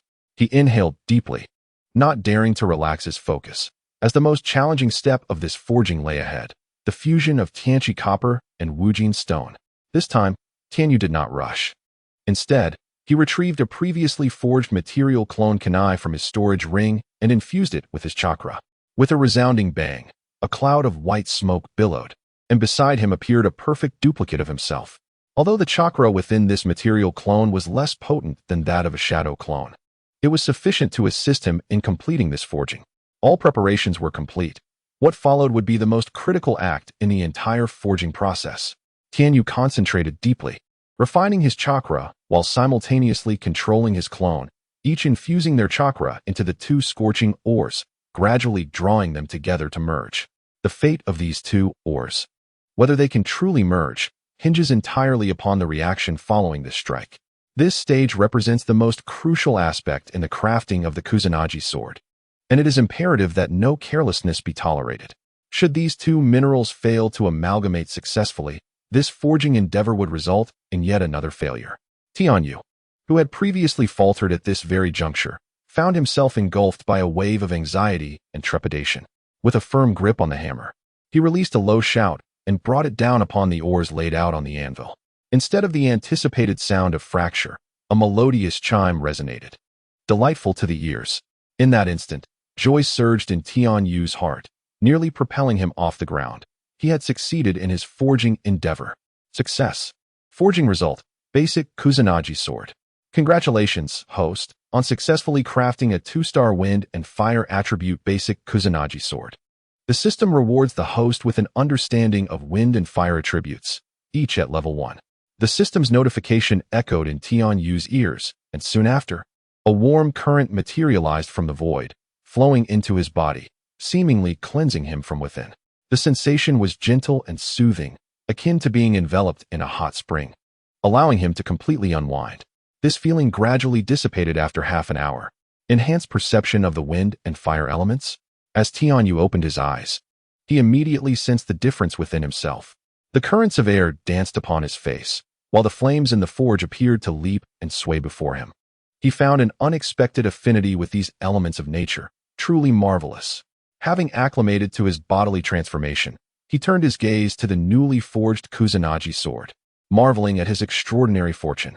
The very first Kusanagi sword he had crafted bore both the wind and fire attributes. Tian Yu accessed the system panel to examine the attributes of his newly forged basic Kusanagi sword. Basic Kusanagi sword, grade, 2-star weapon attributes, wind, fire skills, blade of wind, spear of heavenly wind, fireball, fire barrier. Contract status, no. Without hesitation, Tian Yu bit into his thumb, smearing the blood upon the blade of the Kusanagi sword. Success. Host has successfully contracted the basic Kusanagi sword, wind, fire. At this moment, Tian Yu's system panel displayed as follows. Host, Tian Yu. Age, 6 years. Forging level, beginner. Unlocked weapons. Shadow Clone Kunai, 100. Substitute Kunai, 100. Transformation Kunai, 100. Basic Space Ring, 21. Basic Kusanagi sword, 16. Self-crafted weapons. None. Is my forging level still merely at the beginner stage? Tian Yu found himself somewhat perplexed. His forging skills had made remarkable progress in recent times. After extensive training and enhancement, his proficiency in the art of forging had become exceptionally commendable, rivaling that of the blacksmiths in the Iron Country who crafted ninja tools. Yet, despite this level of expertise, the system still categorized him merely as a novice blacksmith. He pondered, what constitutes the status of an intermediate blacksmith? The host must successfully forge a weapon of 4-star difficulty to automatically upgrade to an intermediate blacksmith. Upon upgrading to intermediate blacksmith, the host will be able to create original weapons, and the rewards for successful creations will be even more generous. 4-star difficulty, indeed. It appeared that a considerable journey lay ahead before he could ascend to the rank of intermediate blacksmith. After absorbing this information, Tian Yu did not dwell on it for long. After all, he was merely 6 years old and had ample time to enhance his strength and forging techniques. After placing the Kusanagi sword into his spatial ring, he retired to his room for a deep slumber. At dawn, the spirited girl Tian rose early, and after preparing breakfast, she made her way to Tian Yu's room, where he was still soundly asleep, having exhausted his physical strength, chakra, and mental energy the previous night. Brother, we mustn't skip class, she cheerfully urged. Understood, ZZZZ having slept through several classes in succession. Tian Yu was gradually recovering from the fatigue incurred during the forging of the Kusanagi sword. He couldn't help but reflect that his physical prowess indeed required further strengthening. Otherwise, he would struggle to maintain the stamina necessary for crafting more challenging weapons. His resolve to train alongside Might Guy grew even more steadfast. After school, Tian Yu, and Rock Lee arrived at the Konoha training ground as per their usual routine, following Lee in physical training. Tian Yu, and Little Lee. You three have arrived so early today. Tian Yu, what a significant change in your aura. Your chakra levels are nearly at the middle ninja level. Your progress is astonishing. How have you achieved this? Might Guy exclaimed, his eyes wide with wonder, firing questions like a machine gun. Though he lacked the Byakugan and could not directly observe the flow of chakra within Tian Yu as an elite jonin, discerning Tian Yu's current level of expertise was not a difficult task. Might Guy was an expert in physical training, unmatched in the village, and while Tian Yu had performed admirably in prior training sessions, Guy was acutely aware that the physical training he had assigned to Tianyu and the others was insufficient for such rapid advancement. Even for a prodigy, such a transformation in such a short period seemed implausible. As for the reason behind his progress, Tianyu merely smiled. Might Guy's curiosity was instantly piqued. Every day, Tianyu would exclaim, "It's because my brother is at home, and he can even forge ninja tools." Tianyu nodded in agreement, elucidating, "Indeed. It may stem from my passion for crafting ninja tools, which I employ in battle." Upon hearing the explanations from Tianyu and Tianyi, Might Guy's expression softened somewhat, though a hint of surprise remained etched on his face. He had never heard before that blacksmithing could enhance one's physical prowess. "Tianyu, it appears you possess a remarkable talent on the path of a ninja," Might Guy praised, giving Tianyu a thumbs up, his eyes brimming with admiration. "I believe you will undoubtedly become a formidable ninja in the future. Who knows, you might even surpass Kakashi and become the youngest jonin in the village." Haha, of course. While Might Guy extolled Tianyu, he did not forget to encourage Tianyi and Rock Lee as well. "You two must keep pace with Tianyu. Do not be disheartened. You will both become powerful ninjas in your own right." "Yes, Teacher Guy?" Tianyi and Little Lee replied in unison, their spirits buoyant and optimistic. They would never succumb to despair simply because their abilities paled in comparison to Tianyu's. Instead, Tianyu's presence served as a beacon and a source of motivation, inspiring them to train with renewed vigor. "Yosh, now that is the essence of youth," Might Guy declared, hands on his hips, laughing heartily. "Now, let me assess the fruits of your training during this period. Tianyu, allow me to witness the power of the ninja tools you have forged." "How will we assess that, Teacher Guy?" Tianyi inquired, her eyes wide with curiosity. "You shall find out shortly," Might Guy responded with a mysterious smile, swiftly forming hand seals before him. With a resounding bang, a plume of white smoke erupted, and 3 shadow clones, identical to Might Guy, materialized on the training ground. Might Guy explained, "I am my shadow clones, possessing only 1/10 of my original strength. They shall be your opponents for today's practical training. Young ones, aim to defeat me and unleash your full potential." Tianyu was filled with anticipation for this sparring session. After training for so long, he was eager to discover the extent of his capabilities in actual combat. The opportunity to face off against a ninja of Might Guy's elite jonin caliber, even if it were merely 1/10 of his strength, would undoubtedly provide invaluable experience. "Are you ready? Who will be the first to challenge?" Might Guy asked with a hearty laugh. "I'll go first." Rock Lee boldly stepped forward, his fists rapidly punching the air, radiating enthusiasm. "Excellent. Little Lee, give it your all." "Teacher Guy, I'm coming in." With that, Rock Lee surged forward toward the position of Might Guy's shadow clone, shouting, "Huh?" Little Lee swung his fist forward. Yet Might Guy effortlessly evaded the blow. Observing Lee Rock's movements, he offered guidance. Your strength is commendable, but your accuracy leaves much to be desired." Again, Little Lee. How could he dodge that? Once more. Unfazed, Little Lee shouted, "Teacher Guy, prepare yourself. Allow me to demonstrate the extent of my current prowess." With a flurry of punches, akin to raindrops, Lee Rock unleashed a series of strikes.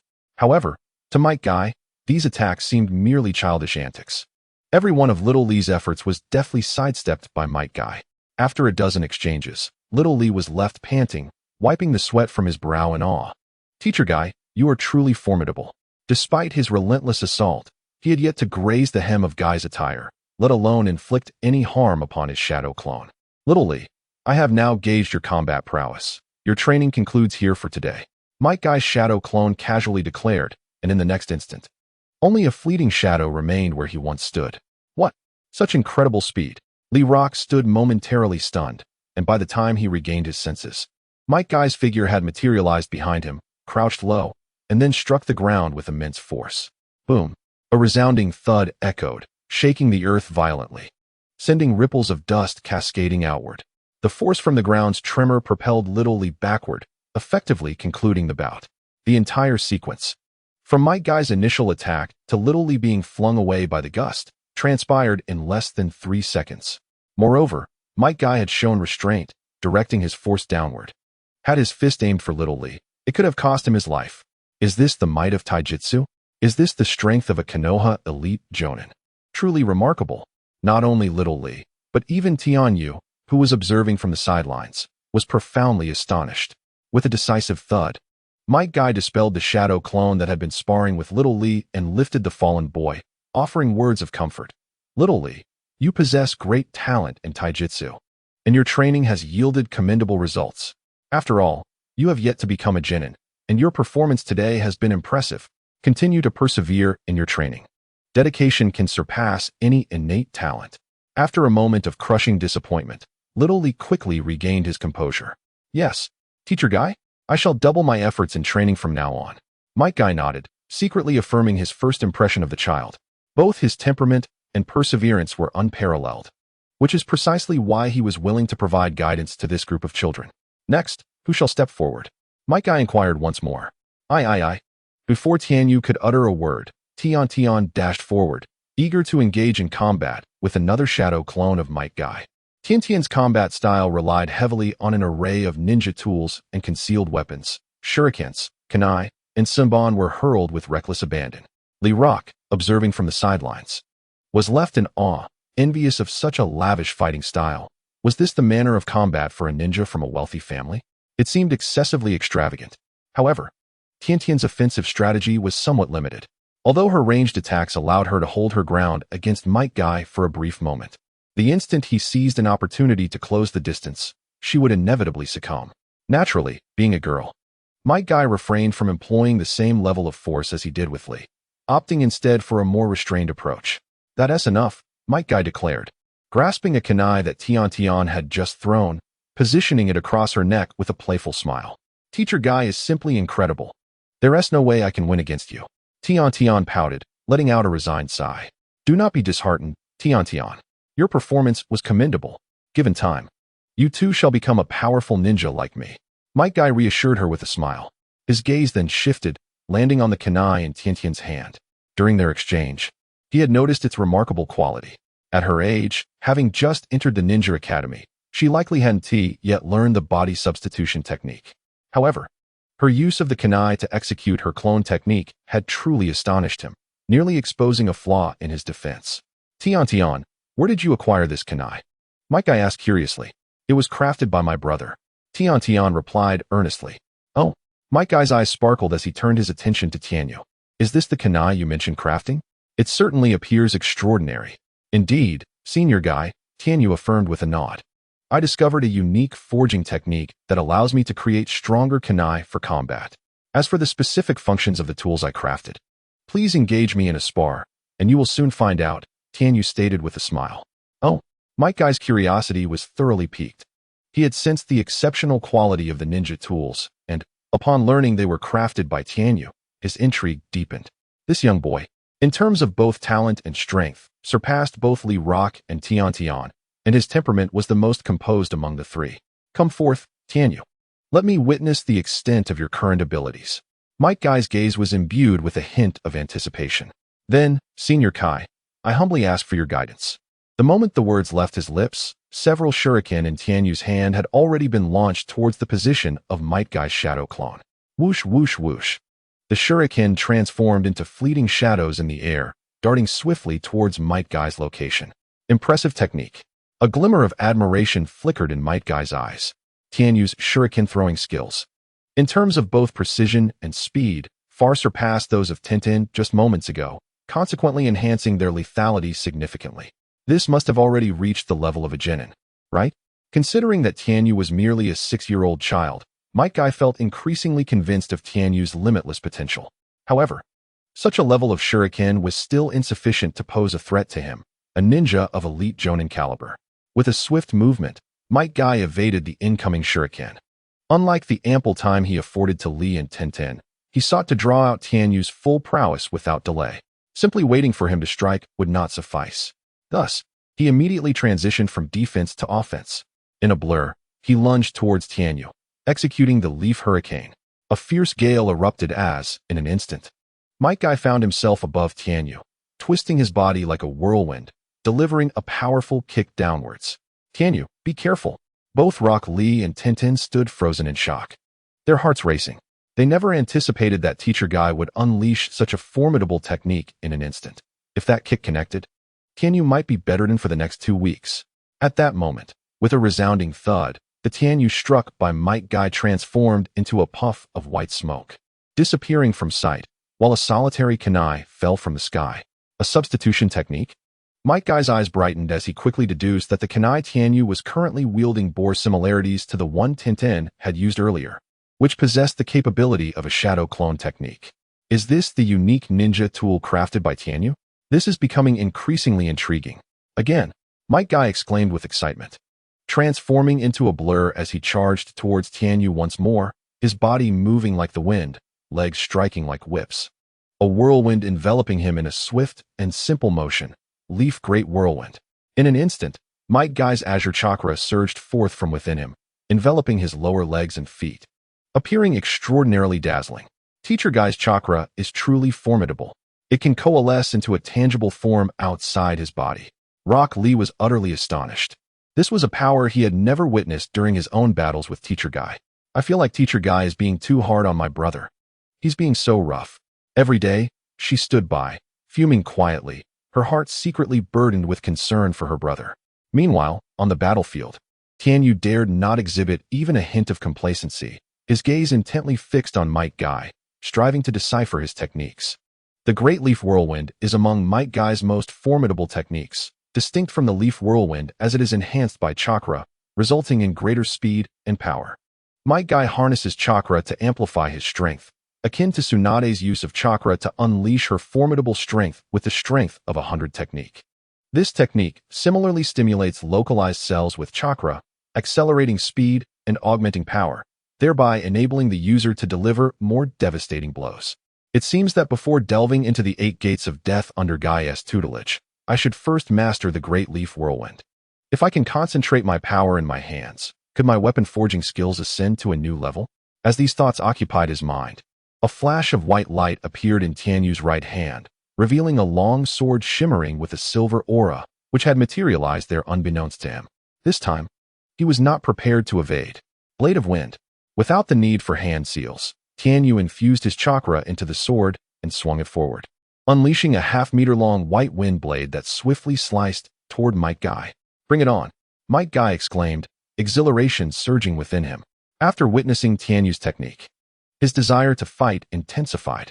Is this ninjutsu? No, Tianyu had not performed hand seals earlier. Thus, the peculiarity of his technique resided within that sword. Is this also a tool of ninjutsu he forged? Tianyu, you continue to astonish me. I wonder, however, how powerful this technique truly is. Contemplating this, in the next moment, Might Guy charged directly into the wind blade with sheer physical tenacity. With a resounding thud, the white wind blade collided with Might Guy's chakra-encased calf, shattering into countless fragments that dissipated into the air. Yet, the momentum of Might Guy's impending attack faltered, causing him to retreat a step. Lifting his gaze once more, he regarded Tianyu with eyes brimming with astonishment, as if he were gazing at a peculiar creature. The wind blade he unleashed possessed the might of a C-rank ninjutsu. Elder Kai, brace yourself. Tianyu did not cease his assault. He swung the sword again, using the wind blade to restrain his opponent while simultaneously rushing forward to engage Might Guy's shadow clone in combat. In midair, clad in white, Tianyu resembled a white tempest, while Might Guy, adorned in green, transformed into a green whirlwind. The clash of white and green, a tempest and a whirlwind, continued to collide as attacker and defender exchanged blows, having engaged in over 100 encounters in the blink of an eye. When did my brother become so formidable? My brother is indeed the strongest. Once he grows up, he may very well become a figure akin to the Hokage. In Tion's eyes sparkled with brilliance, reminiscent of gazing at a starry sky. How astonishing that Tianyu could engage in such an intense battle with Teacher Guy. Is this the chasm that lies between Tianyu and me? It appears that I must train doubly hard if I am to keep pace with Tianyu, nay, not merely double, but triple the effort must be exerted. The flames of ambition ignited fiercely in Xiao Li's gaze. Subsequently, both Xiao Li and Tian found their thoughts once again captivated by this extraordinary battle. The intensity, the spectacle, and the allure of the fight were simply unparalleled. As time gradually flowed by, after a fervent exchange between Tianyu and Might Guy that lasted a full half-hour, with a resounding bang, Might Guy's shadow clone suddenly dissipated into a flurry of white smoke, vanishing before Tianyu. At that moment, Might Guy's true self stepped forward, placing a hand on Tianyu's shoulder, his eyes gleaming with admiration as he remarked, "Well then, let us conclude our practical training here. The chakra within the shadow clone has been completely depleted. Tianyu, your talent and strength surpass my expectations. To possess such prowess at such a tender age is truly remarkable." In response to Might Guy's praise, Tianyu merely offered a faint smile and replied, "Your strength, Senior Guy, has indeed opened my eyes. The physical prowess demonstrated by just the shadow clone is astonishing." Might Guy nodded appreciatively, speaking with pride. The pinnacle of physical techniques is not to be underestimated, even in comparison to other ninjutsu. Suddenly, Might Guy recalled the long sword that Tianyu had wielded during the battle, a weapon of exceptional quality capable of unleashing formidable wind blades. Had it not been for his own reflexes as a taijutsu ninja, he might have been caught off guard. The current strength of Tianyu cannot be entirely unrelated to the augmentations provided by that sword. Otherwise, it would have been impossible for him to endure for so long under the onslaught of Might Guy's shadow clone relying solely on his taijutsu. Might Guy turned to Tianyu and inquired, "Tianyu, did you forge that long sword yourself?" Tianyu nodded affirmatively. "Yes, Senior Guy." Might Guy reflected, "This sword is indeed extraordinary. It can directly unleash attacks akin to ninjutsu. How marvelous." Tian and Lee Rock approached, their faces filled with envy as they gazed at the long sword in Tianyu's hands. They had clearly witnessed the might of that sword during the battle. It was truly an enviable weapon. With a smile, Tianyu explained, "Senior, this is a long sword I forged using the method of creating the Kusanagi sword. Though its power cannot compare to the true Kusanagi, it is merely a rudimentary version."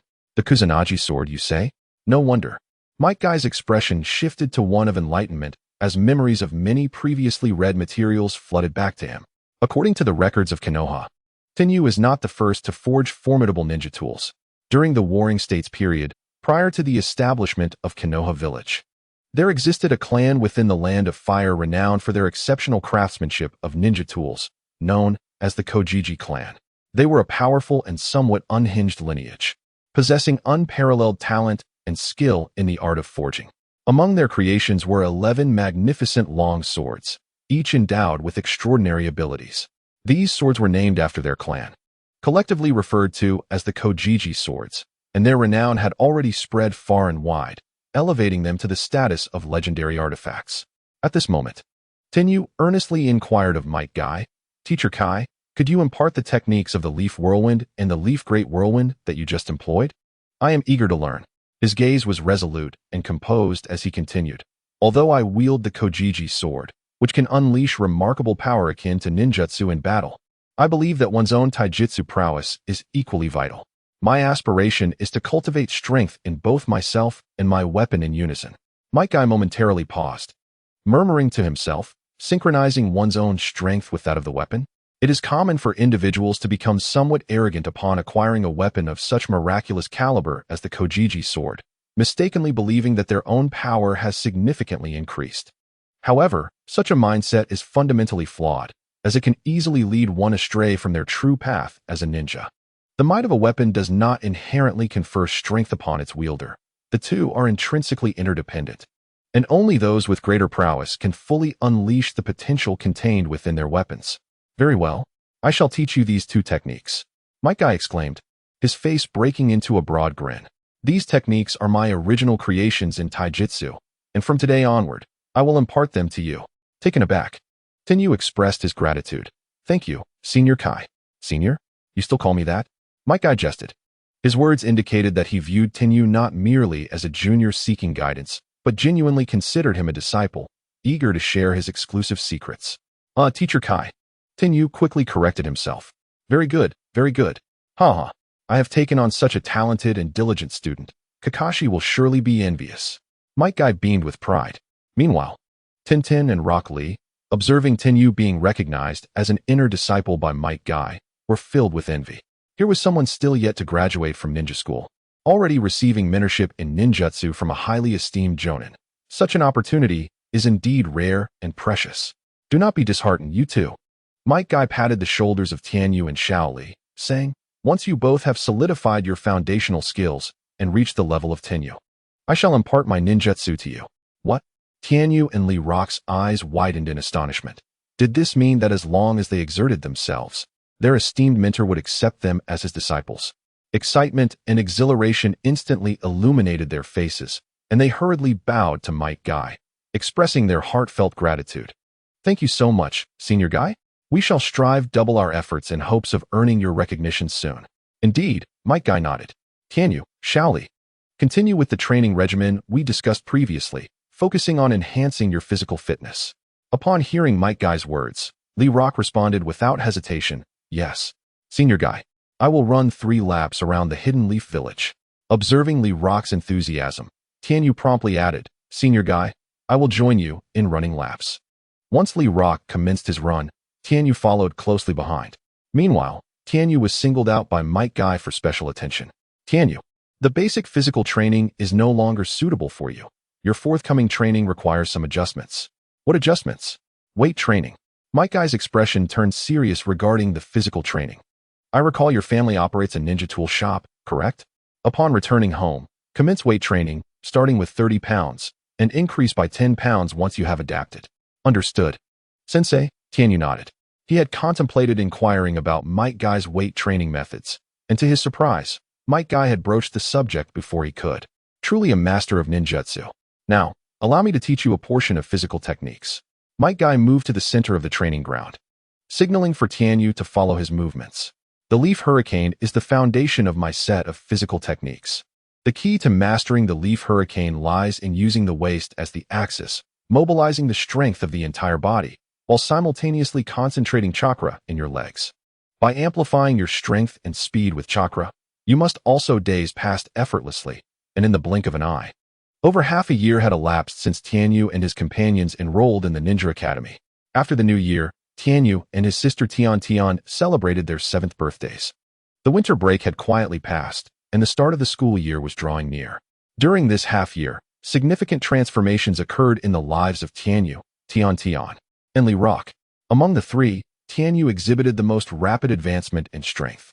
He now trained with weights on his legs that had escalated from the initial 30 pounds to a staggering 100 pounds. This weight was nearly equivalent to that of a young adult female, a daunting burden for a 7-year-old child. If this were to be revealed, it would surely be met with disbelief. Bang, bang, bang. Distant explosions echoed through the air, prompting Lee to halt his training at the Konoha training grounds and gaze toward the direction of another training site belonging to Tenyu. Just how formidable has Tenyu become?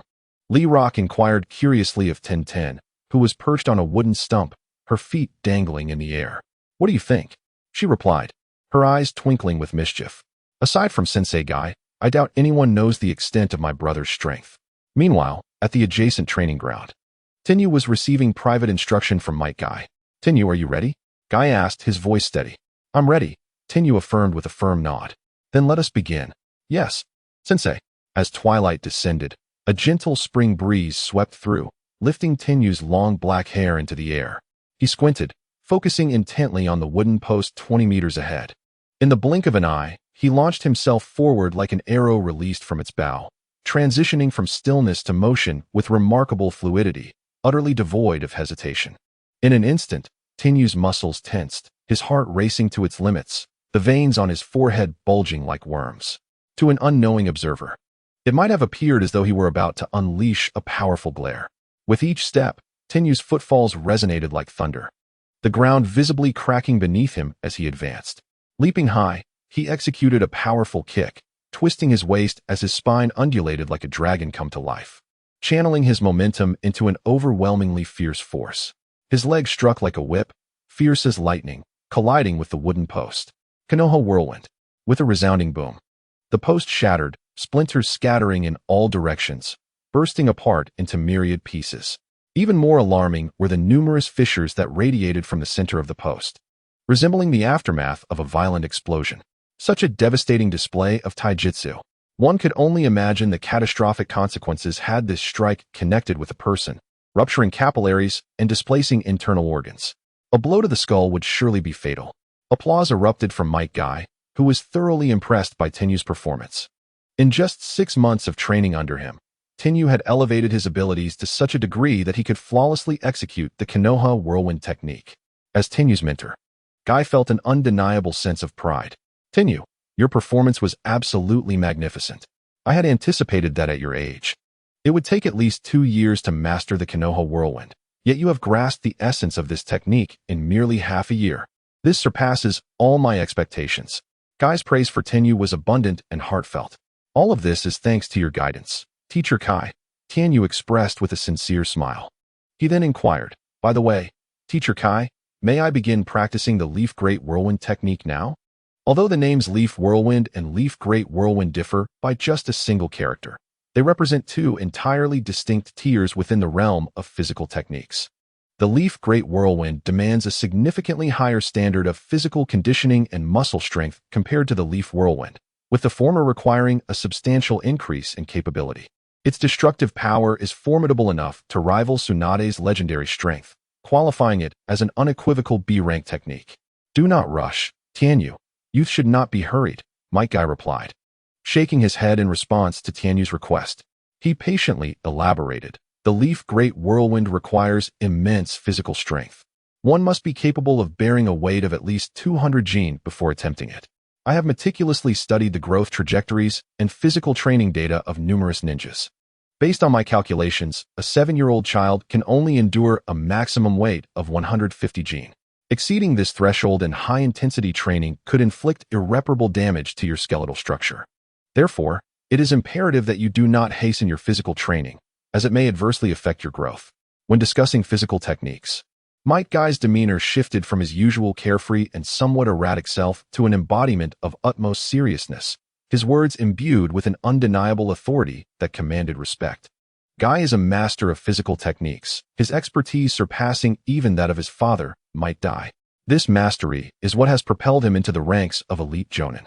Having such a teacher to guide him in his physical training is indeed a blessing. Teacher Kai, what should I do next? Tenyu asked. With a smile, Might Guy replied. In the forthcoming period, you may ease off on your physical training and revert to the foundational strength training. Over the next year, you should aim to increase your load-bearing capacity to 150 jin, and by the time you turn 8, raise it to 200 jin. Once you have established this foundation, I will teach you the Leaf Great Whirlwind technique. I understand, Teacher Kai, Tenyu nodded. During the past 6 months, he had focused the majority of his training on physical techniques, neglecting the refinement of weapon forging. A significant reason for this was that the minerals he required at home had been entirely exhausted.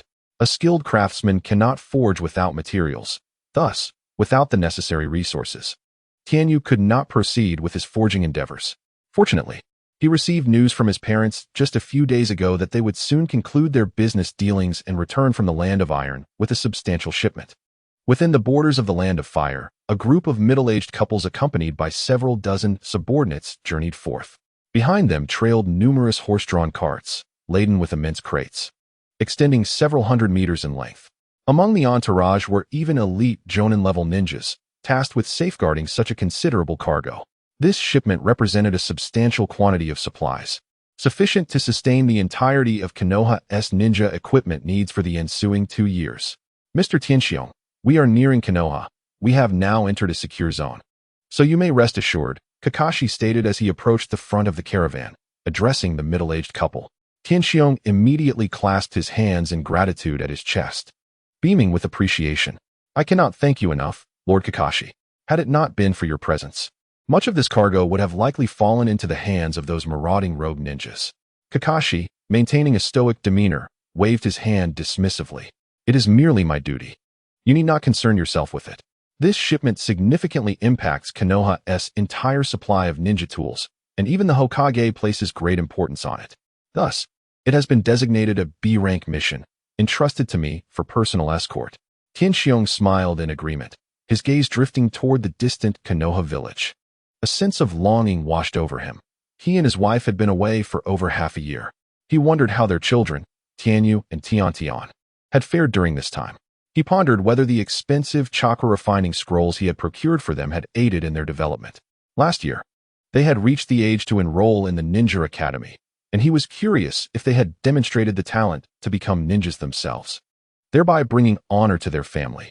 Nevertheless, while Tianxiong harbored expectations for his children, as a father, his foremost wish was for their safe and happy upbringing.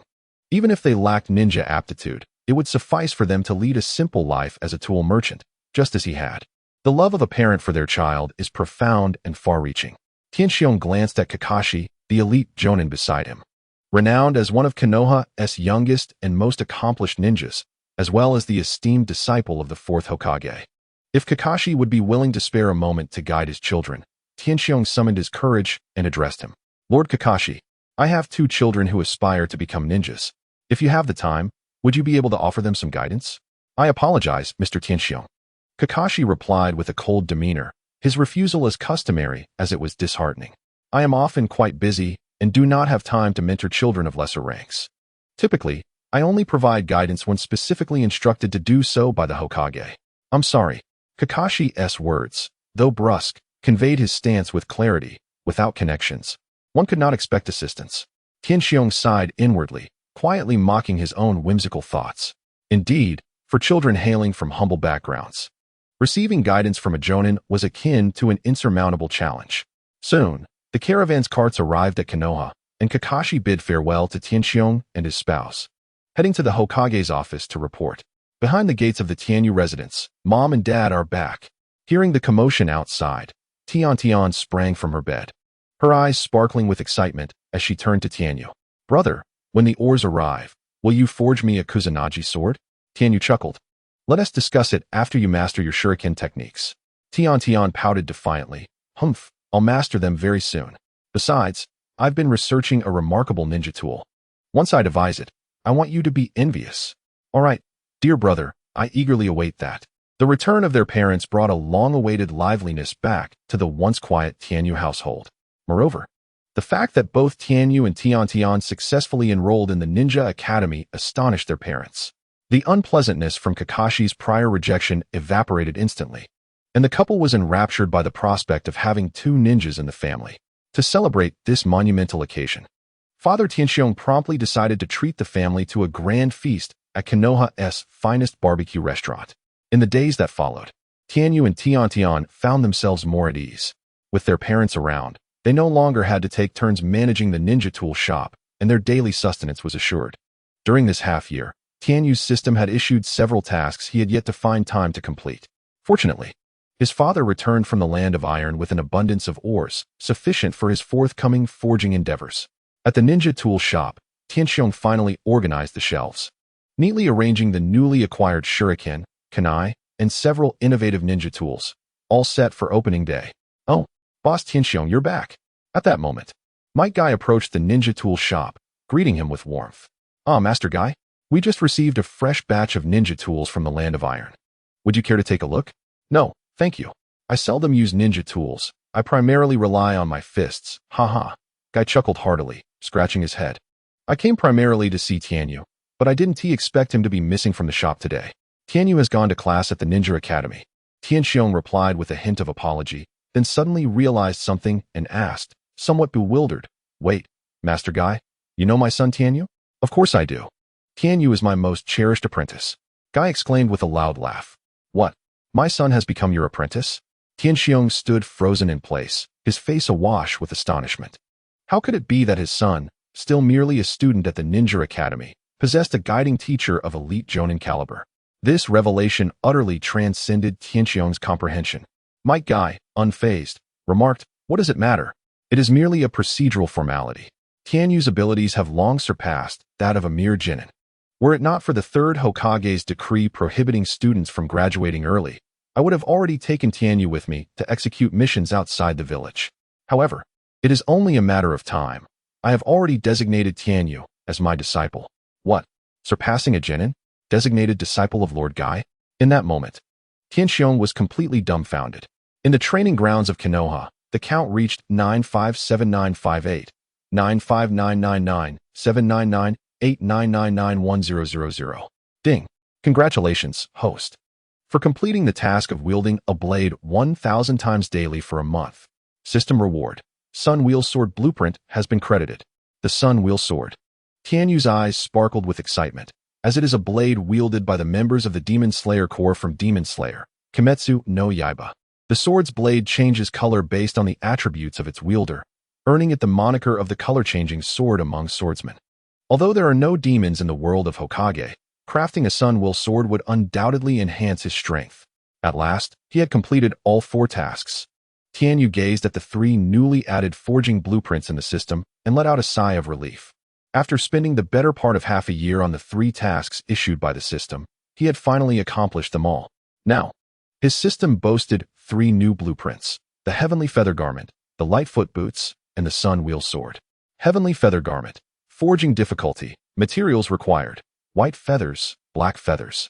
Qinggang Stone, In Essence Iron. Function: can adapt to the host's physique, providing balance, temperature regulation, and cleanliness. It can self-repair through chakra conduction when damaged. This blueprint was for crafting merely a single set, not armor or protective gear, lacking any defensive capabilities. Yet, it perfectly resolved issues of health and daily life, eliminating the need for clothing sales or laundry, truly a boon for the lazy. Lightfoot Boots. Forging difficulty. Materials required: crystal hair, star iron, cold iron. Function: grants the host a speed enhancement of 5. The prospect of a speed enhancement left Tianyu utterly captivated.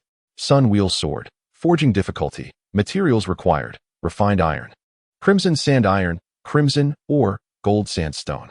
Function: incredibly sharp, enabling the perception of breathing laws. A flicker of surprise crossed Tianyu's eyes. He had not anticipated that the Sun Wheel Sword would be a 3-star weapon. The materials required were considerably more complex than those for a 2-star weapon, totaling up to 13 different components. Tianyu could not help but draw in a sharp breath. Setting aside the question of whether he could forge a weapon of such a challenging 3-star difficulty, the sheer number of 13 materials required was enough to occupy him for quite some time. In comparison to the Sun Wheel Blade, the Heavenly Feather Garment and the Lightness Boots were significantly easier to forge, requiring far fewer materials, most of which he already possessed at home. The only exception was the feathers, which he needed to collect from the forests surrounding Konoha. After dismissing the system, he put away his bamboo sword and was about to leave the training ground when he suddenly sensed a faint presence lurking nearby. Was someone watching him in secret? Who could it be? Furrowing his brow, he called out sharply, "Why yes, my apologies, Tianyu-kun," came a soft, timid voice. From behind a large tree in the distance, a petite figure emerged. "Hinata? I am sorry, Tianyu-kun. I didn't mean to spy on your training," she stammered, her face betraying a vulnerable charm as she appeared to fear inciting his displeasure. "It's fine. I thought you might be an enemy just now," Tianyu replied, feeling relieved and lowering his guard. "What brings you here? Aren't you supposed to be training at home?" With Tianyu not reprimanding her, Hinata's panic dissipated, soon replaced by a wave of shyness that made her lower her gaze, lacking the courage to meet his eyes. She began to stutter. "There's no need to be anxious. It's just the 2 of us here. Take your time to express your thoughts," Tianyu said with a reassuring smile. How gentle of him, Hinata thought to herself, and a spark of courage ignited within her. She mustered her words. Speaking shyly to Tianyu, "I heard that you will be participating in the final practical assessment tomorrow, and that your opponent is my cousin, Hyuga. So you're worried about me?" Tianyu chuckled, prompting a small, almost inaudible sound of agreement from Hinata, her head lowering further. As her cheeks flushed with warmth, she found it increasingly difficult to breathe. Would Tianyu-kun dislike her? Despite Niji being her cousin, she secretly hoped for Tianyu to emerge victorious. Thus, her reason for coming was to encourage him. What should she do now? Hinata, Tianyu began. She responded, momentarily dazed. She felt her chin being gently lifted by his hands, and before her stood Tianyu, less than 30 feet away, his handsome and refined visage captivating her attention. His straight nose, beautifully shaped lips, and deep, starry eyes, coupled with his strikingly defined brows, rendered him breathtakingly attractive. "Why do you keep looking down?" he asked with a smile. "Such a beautiful face, yet I cannot behold it. Look, by lifting your head to gaze at me, is it not much better? Hinata, have a little more confidence." For a fleeting moment, the air seemed to solidify. Hinata's face flushed like water boiling on a stove, reaching 100 degrees in an instant. Then, with her eyes shut, she uncontrollably toppled backward. To my astonishment, she fainted. Tenki was momentarily taken aback, quickly catching Hinata's body to prevent her from falling. Was his approach too radical? He found himself in a rather perplexing situation. His intention was merely to instill a bit of courage in Hinata, to alleviate her feelings of inferiority and timidity, yet she was unable to withstand the pressure and fainted. Well, perhaps he should postpone encouraging her for another time. Shaking his head in resignation, Tenki hoisted Hinata onto his back and made his way toward the Hyuga clan's compound. Upon reaching the entrance of the Hyuga estate, Tenki faced some scrutiny from the clan members.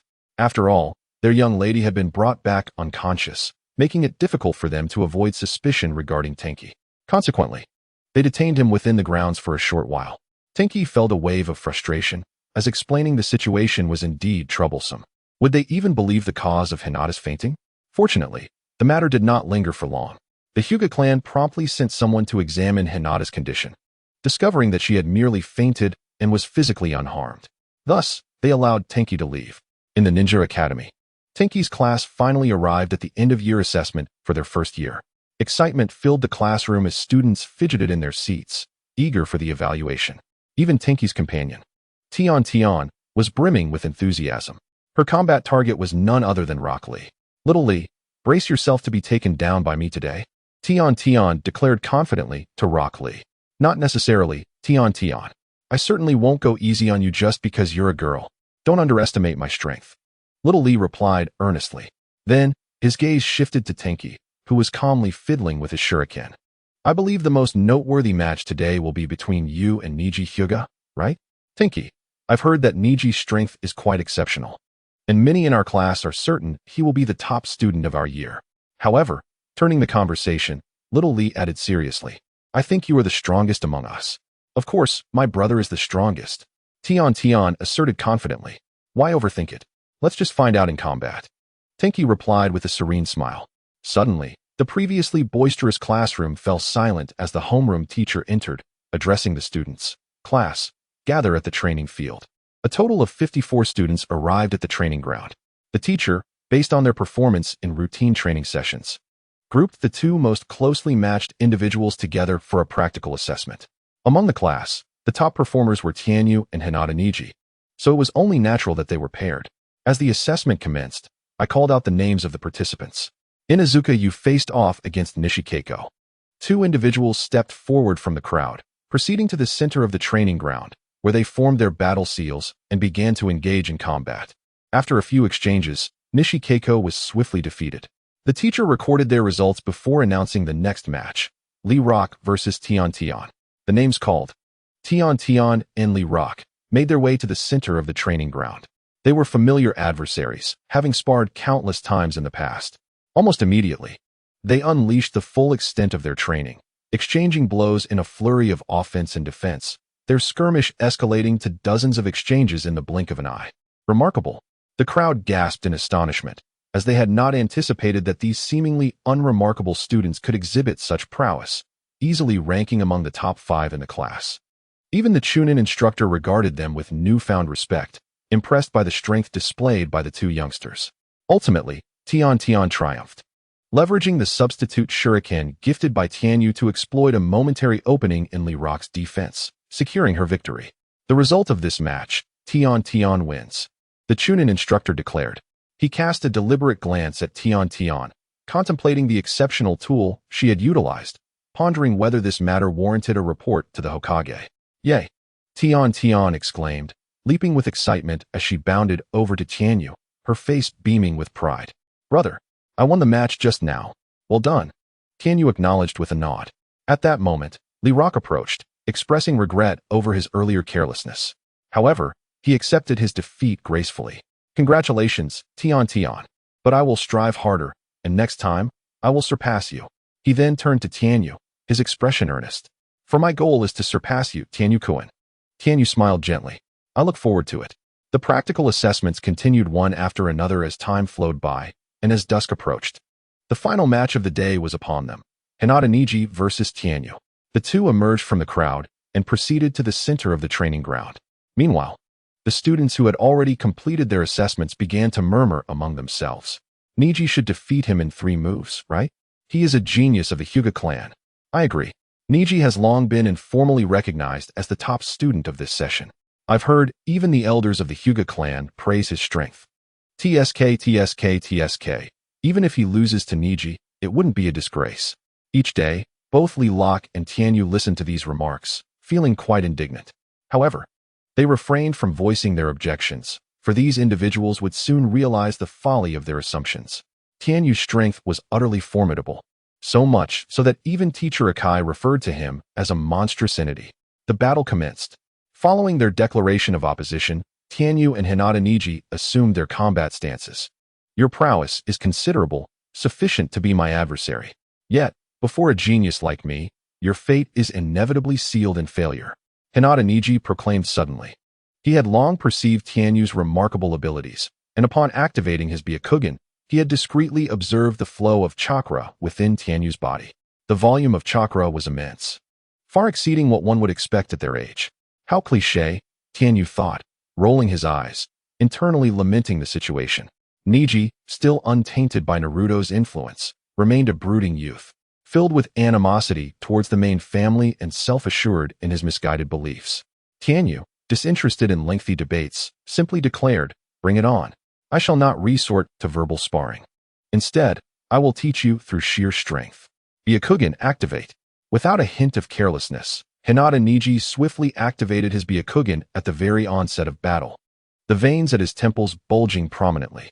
A chorus of murmurs arose around them. Goodness, that's the Byakugan of the Hyuga clan. It appears quite formidable.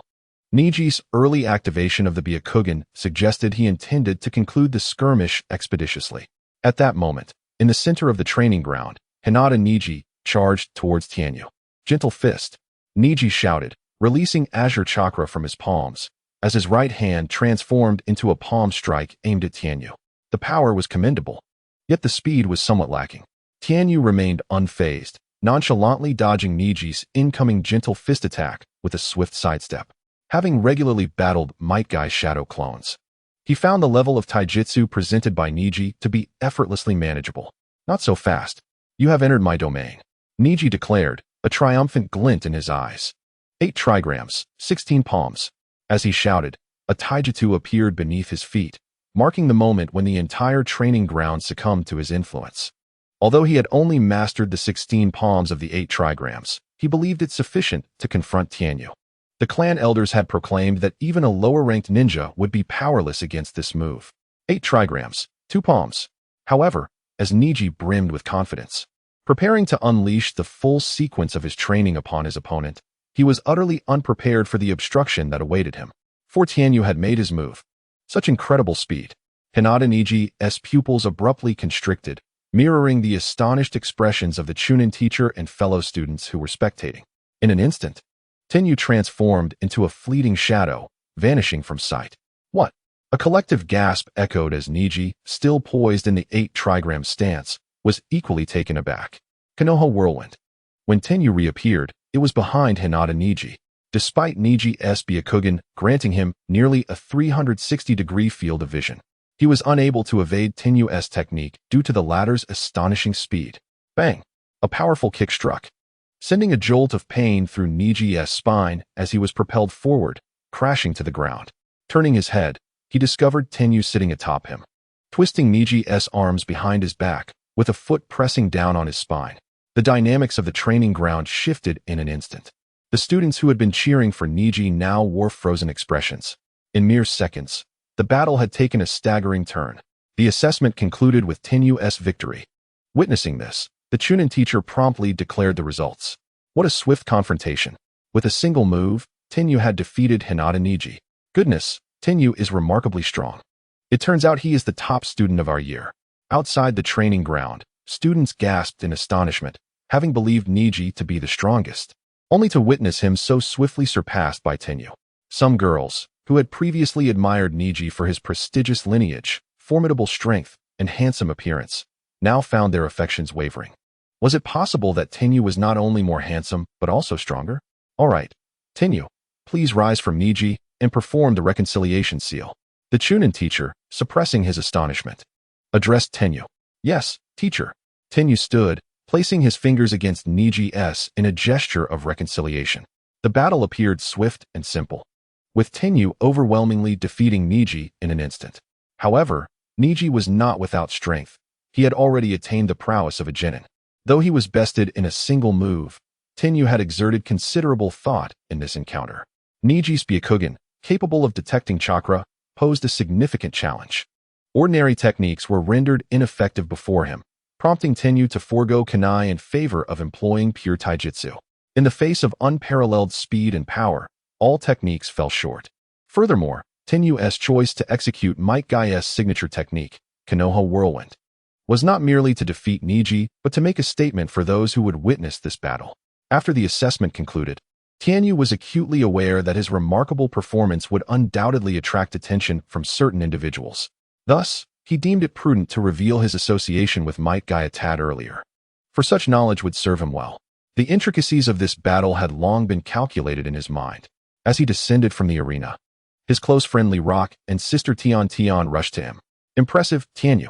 I initially thought you would need an eternity to determine the victor, yet you dispatched him with but a single move.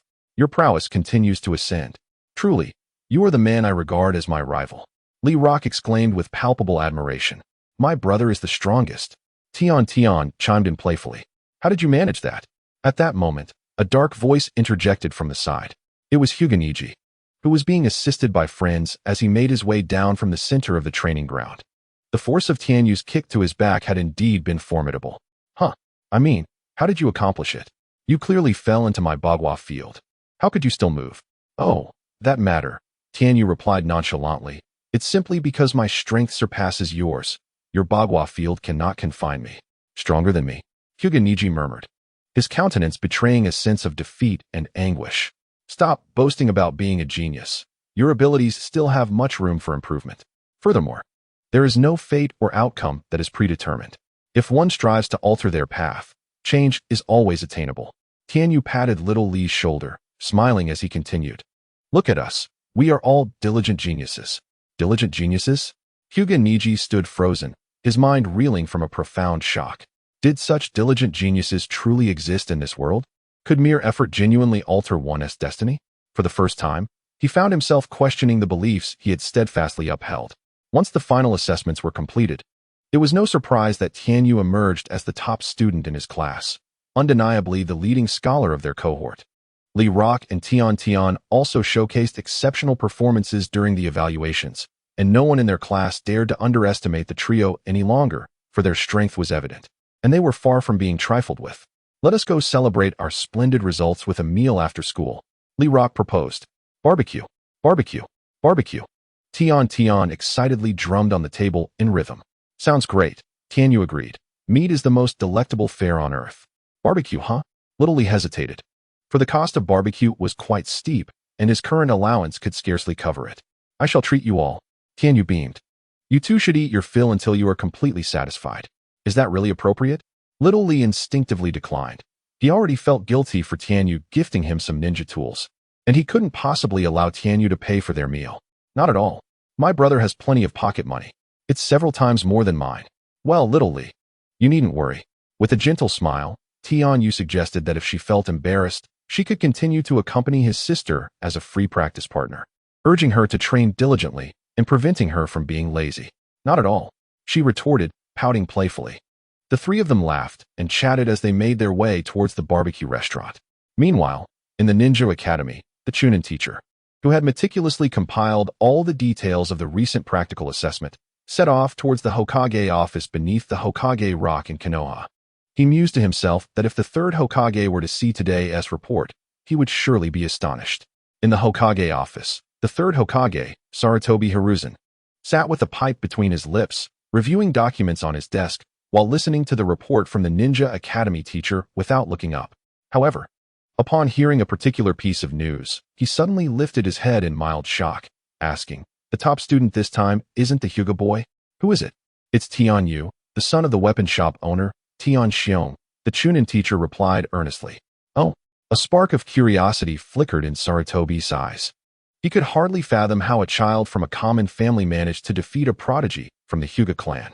Give me this boy's combat data, he instructed, raising an eyebrow. Yes, Hokage-sama. The Chunin teacher promptly handed over the materials he had already prepared. After the teacher departed, Sarutobi perused the report, his brow furrowing slightly as a grave expression settled upon his face. Knock, knock. The sound of knocking echoed in the office as Might Guy entered. Hokage-sama, you summoned me? Ah, Guy. Indeed I have something to discuss. The third Hokage replied with a warm smile. You may not know, but Tianyu has become the top student this year. Really? That's wonderful news. Guy exclaimed, laughing heartily. He utilized your technique, the Leaf Hurricane, during the assessment. What is the story behind that? Sarutobi inquired. Report, Hokage-sama. Tian-Yu is quite talented in taijutsu and works diligently.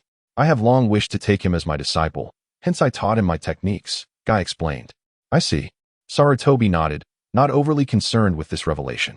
The matter he was about to address was of far greater significance. What do you know about the type of kunai Tian-Yu has crafted that can release the shadow clone technique? The third Hokage's demeanor grew serious. Well, I do have some understanding, Guy nodded. Tian-Yu possesses exceptional talent in forging, capable of creating various ninja tools, which could be considered a unique path of training for him. Do you believe there is potential for mass production of these ninja tools? A glimmer of intrigue flashed in Sarutobi's eyes as he pressed further. Upon encountering the report, he was immediately reminded of a particular matter. If the young prodigy named Tian-Yu could mass-produce the ninja tools he crafted, equipping the ninjas of Konoha with them would undoubtedly lead to a profound enhancement of the village's overall combat capabilities. However, the subsequent response from Might Guy left Sarutobi Hiruzen disheartened. He shook his head and stated, I'm afraid he is incapable of that. When I first recognized Tian-Yu's extraordinary talent, I pondered this very question and inquired further. He requires a week to forge a kunai for the shadow clone technique, and a full month to create a long sword with additional functionalities. In truth, Tian-Yu had deceived Might Guy regarding the time required for forging. Anticipating that others might covet his ninja tools, he had chosen not to reveal the truth until he had developed his own wings. He needed to conceal his abilities to avoid becoming a mere pawn in someone else's ambitions. Is the forging time excessively long? Indeed, upon hearing Might Guy's words, Sarutobi Hiruzen's eyes dimmed, yet he seemed unwilling to concede, proposing another possibility.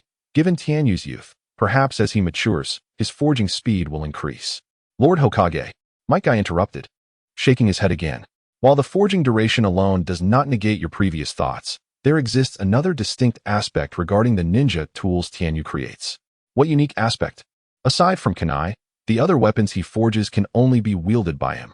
In the hands of others, they are akin to scrap metal. I have personally verified this. Might Guy stated with solemnity. When he first beheld Tian-Yu draw the Kusanagi sword, he had been eager to test its power, but upon taking it in hand, it not only lost its brilliance, but also proved less effective than an ordinary longsword, let alone facilitating the release of any jutsu. I see. Sarutobi Hiruzen sighed deeply, an unmistakable air of disappointment in his eyes. Others might deceive him, but he held an unwavering trust in Might Guy's character. Very well, I understand. Please continue to keep an eye on that boy, Tian-Yu. I will arrange for him to join your class after his graduation, Sarutobi Hiruzen said, his demeanor returning to normal. If there is nothing else, you may leave. Lord Hokage, I have one more matter, Might Guy interjected suddenly. What is it? I am aware of your prior decree against early graduation, but you have seen Tian-Yu's prowess. He has undoubtedly surpassed the rank of a genin. It would be a pity for such talent to remain confined within the Ninja Academy. Might Guy lifted his gaze, determination evident in his eyes. Therefore, I respectfully request your permission to take Tian-Yu out of the village for training. We will certainly return before he graduates from the Ninja Academy. Training, you say? It seems you truly have a fondness for that child. Sarutobi Hiruzen smiled and said, I can approve this matter, but not at this moment. Not at this moment? Might Guy inquired. I still require your presence in Konoha to assist me. The village is currently in a state of unrest. The conflict with that clan has intensified, and a clash could erupt at any moment. Therefore, I must retain all elite jonin within the village to be prepared for any eventuality. Sarutobi Hiruzen sighed, speaking solemnly. I hope you can understand my position. It would be best to resolve this matter peacefully. However, I must also prepare for the worst. The Uchiha clan, is it? Might Guy nodded gently, realizing why he and the elite jonin, including Kakashi, had not received any missions requiring them to venture out recently. It was clear that the Hokage wished to keep them in the village to bolster their strength. He mused silently, astonished at how severe the discord between the Uchiha clan and the village had become. Although Might Guy was straightforward in nature, he was not lacking in intelligence. He was well aware of the various power struggles within the village. However, his usual obsession with taijutsu training had kept him aloof from such matters. I understand, Lord Hokage. I shall await your orders here in Konoha. This must be the place, Tian-Yu murmured as he glanced at the map in his hand. Though he had lived in Konoha all his life, It was his first time delving into the depths of the forest behind Hokage Rock. It was said to be home to a myriad of bird species, making it the perfect spot for collecting feathers. With only black and white feathers needed for forging the heavenly feather garment, Tenyu had ventured out specifically for this purpose. As he journeyed deeper into the woods, towering trees obscured the sun, allowing only a few beams of light to filter through the dense foliage. Suddenly, a gasp escaped his lips as he noticed, in the distance, a multitude of wooden birdhouses hanging from the lofty trees, capable of sheltering thousands of birds. Such an extensive arrangement could only be the work of human hands. Could it be that these birds were being tended to? At that moment, Tenyu spotted a figure wearing the Leaf Village headband. Adorned with the Uchiha clan's fan insignia, it was Uchiha Shisui. To his surprise, he realized that it was Shisui who was caring for these birds. He observed as Uchiha Shisui held a large bucket of meat, feeding the birds. The creatures seemed to adore him, flocking to his side, perching on his head and shoulders, affectionately nuzzling against him. Uchiha Shisui, in turn, wore a joyful and relaxed expression as he gazed at the birds. Suddenly, sensing another's approach, Uchiha Shisui furrowed his brow and became alert, raising his gaze toward the newcomer. Then he saw a child who appeared to be merely 7 years old, standing not far in front of him. He was momentarily taken aback. He had sensed that the individual possessed strength approaching that of a chunin, yet it turned out to be just a 7-year-old child. Were children today so formidable? Itachi often boasted about his younger brother's remarkable talent, and although they were only a year apart, the disparity in their abilities was monumental. Even the most gifted member of the Uchiha clan, Itachi, had not exhibited such prowess at the age of 7, had he? Who are you? Uchiha Shisui inquired. Since these birds were nurtured by Uchiha Shisui, it seemed that his assistance would be indispensable for collecting a few feathers. After these thoughts flashed through his mind, Tenyu politely spoke up. You must be the renowned Uchiha Shisui, known as the Shunshin Shisui of the village. My name is Tenyu, and my family runs a ninja tool shop in Konoha. I am in need of some feathers and hope to seek your assistance. Of course, I am willing to pay any price or offer my help in any capacity within my abilities. Tenyu preferred to be straightforward, so he articulated his request in one go. Uchiha Shisui's expression shifted several times, as if there were many things he wished to say but held back. Finally, he posed a rather perplexing question. Do you not care that I am of the Uchiha clan? It was a baffling inquiry, yet Tenyu quickly comprehended. Reflecting upon the current relations in the village, the Uchiha clan's standing had deteriorated to a state of open hostility. The villagers harbored deep-seated disdain and aversion towards them, fearing their very presence. Thus, Tenyu's proactive approach must appear quite strange to Uchiha Shisui. In response, Tenyu smiled lightly, stating, "It is ignorance that breeds prejudice. I understand that you, known as the Shunshin Shisui, are a person who cherishes peace. Therefore, how could your family background influence my perception of you?" Uchiha Shisui paused, nodding thoughtfully. He found a measure of truth in the youth's words, and upon looking at him again, found the boy particularly agreeable. I will assist you without charge, but you must answer one question for me. Please proceed, senior. After a moment's contemplation, Uchiha Shisui solemnly asked, when the village and the clan are at odds, does it not imply that sacrifice is inevitable? As soon as he uttered the question, Uchiha Shisui regretted it. He already knew the answer. Why had he allowed himself to voice the unshakable truth?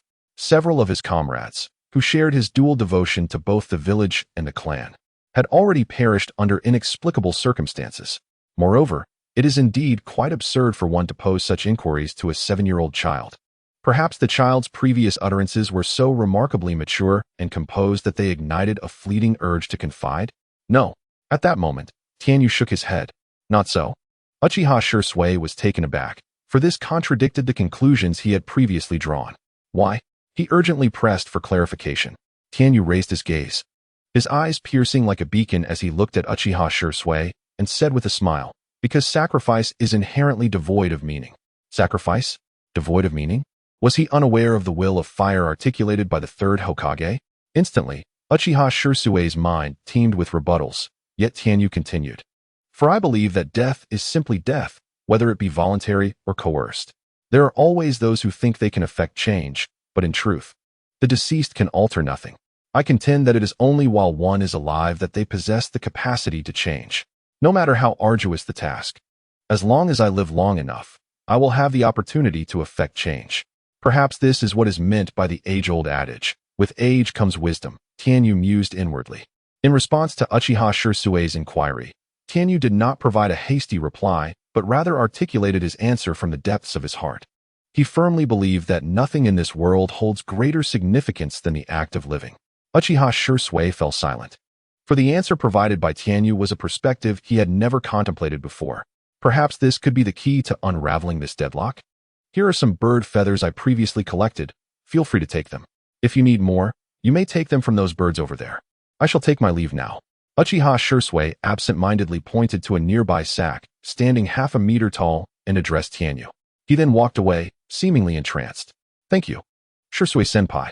Tianyu opened the sack to discover an array of feathers in white, black, crimson, emerald, and various other hues, each type numbering in the thousands.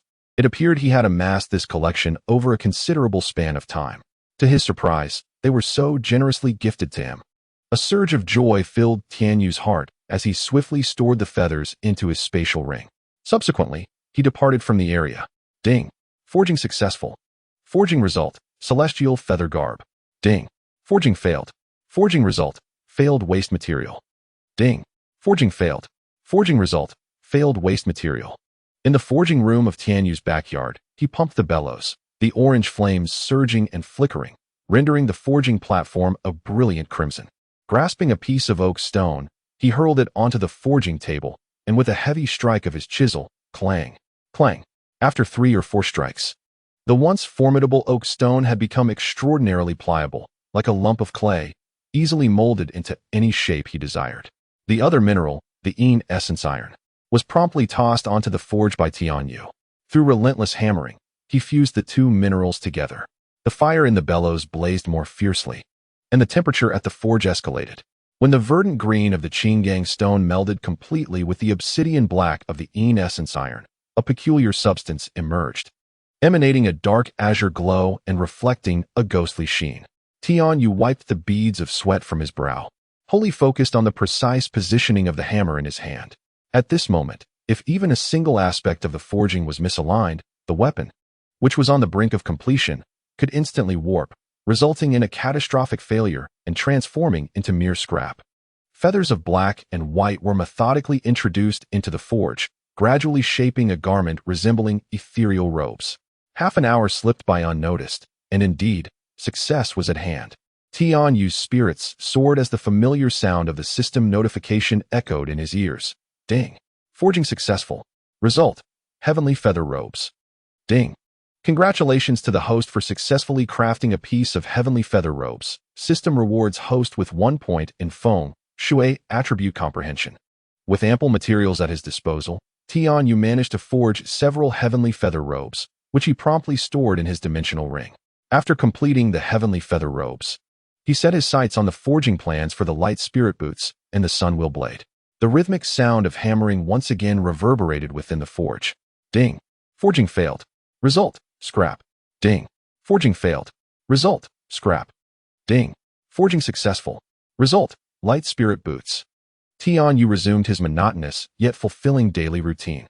Each day, he attended ninja school with Tian, and after classes, they would head to the training grounds in Konoha to fulfill their daily training quotas. Upon returning home in the evening, after dinner, he would enter the forge and continue his rhythmic hammering. Thus, a month passed in a tranquil yet productive manner. However, the village was rife with tumultuous events during this period. For instance, the Uchiha clan's brazen conduct within the Konoha security department increasingly incited public discontent. Several members of the root organization mysteriously vanished, with suspicions pointing towards the Uchiha clan. The most shocking revelation was the death of Uchiha Shirsue, the prodigious youth renowned for his instantaneous reflexes within the confines of Konoha. This incident stirred significant uproar both within the Uchiha clan and throughout the village, exacerbating the tensions between the Uchiha and the higher echelons of Konoha to a breaking point. The most palpable change for Tianyu was the bustling business at his family's ninja tool shop, which had recently experienced a remarkable surge in activity. In response to this, Tianyu felt a sense of melancholy, pondering whether Uchiha Shirsue had met his demise in accordance with the original narrative's conclusion. Such matters were beyond his current capabilities to grasp, yet he couldn't help but feel a tinge of regret as he believed Uchiha Shursui to possess commendable character. Compared to other members of the Uchiha clan, including Uchiha Weasel and the Second Pillar, he seemed to be the most grounded individual among them. His only flaw, perhaps, was his excessive honesty, which rendered him somewhat naive. Simultaneously, within the village, a seemingly trivial event was unfolding. Yet it held immense significance for Tianyu, the commencement of the New Year's enrollment examinations for the Ninja Academy. The summer of the 54th year of Mu marked one of the pivotal moments in the original tale, the year when Naruto, Sasuke, and the other young heroes of Konoha gathered to embark on their academic journey. For Tianyu, Sasuke Uchiha's admission into the academy served as a significant temporal indicator, heralding the impending night of the Uchiha massacre. Ding. Forging successful. Result: Sun Wheel Blade. Ding. Congratulations, host, for successfully crafting a Sun Wheel Blade. The system rewards the host with an increase in comprehension of the breathing technique by 1. A month later, after enduring numerous failures, Tianyu finally forged his first weapon of 3-star difficulty, the Sun Wheel Blade. His eyes sparkled with delight as they were illuminated by the gleam of the blade, which shimmered with dark blue luminescence. Opening the system, he was presented with the details of the Sun Wheel Blade. Sun Wheel Blade. Grade: 3-star weapon attribute. Water attribute skill.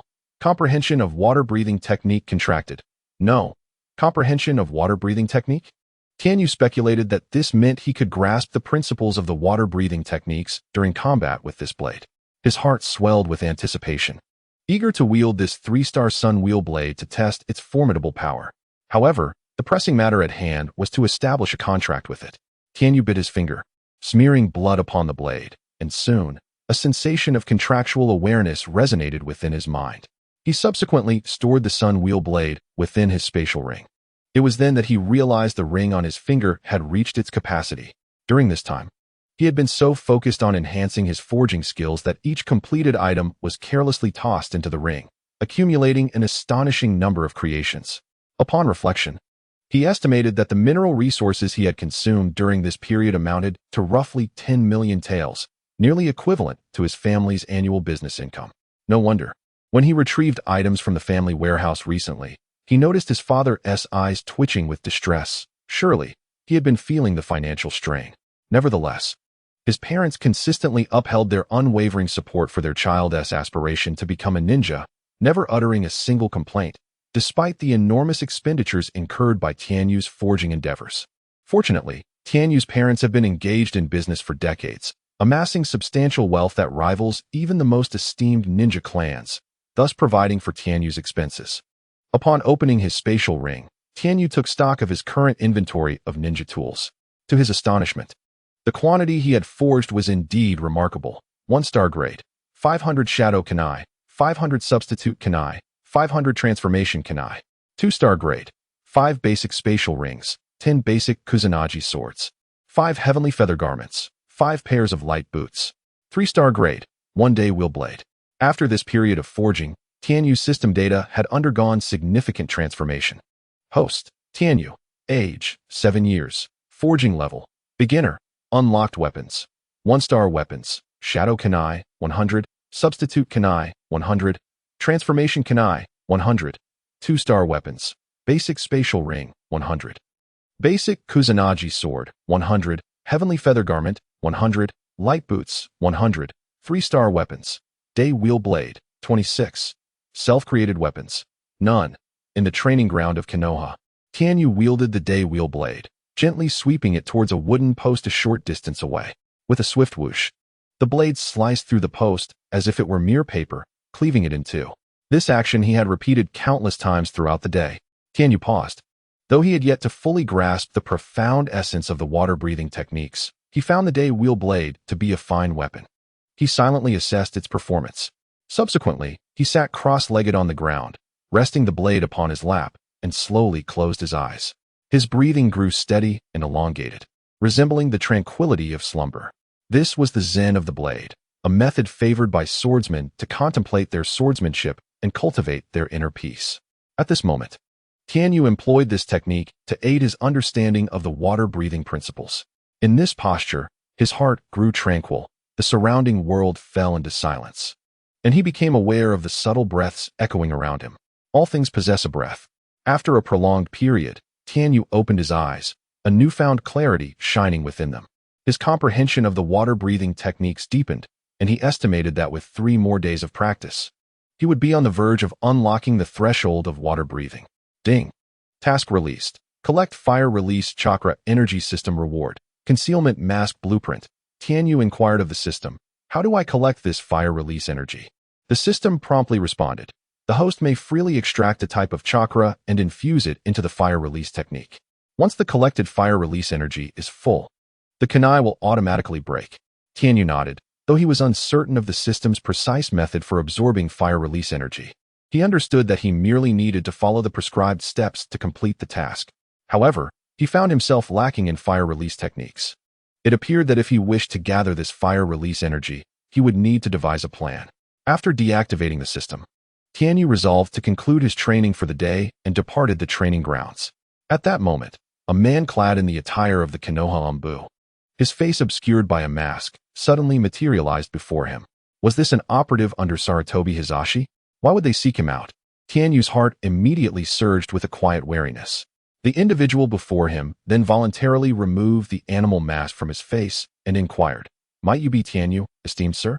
Upon recognizing the man's visage, Tianyu was momentarily taken aback. "Uchiha Itachi? What could he possibly want?" He furrowed his brow and asked, "Is there something you need?"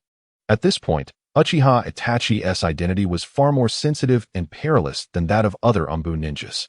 As Tianyu appraised Itachi, the latter was equally scrutinizing him, and he felt a wave of astonishment.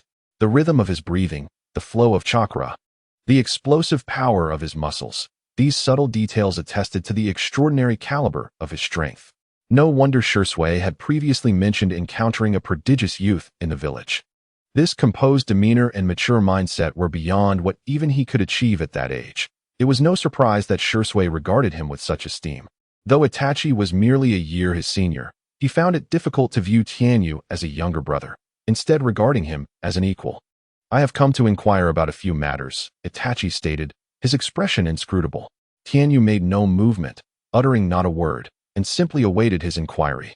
After what felt like a brief suspension of time, Itachi, noticing the absence of further questions from his counterpart, awkwardly continued, "I shall not keep you in suspense.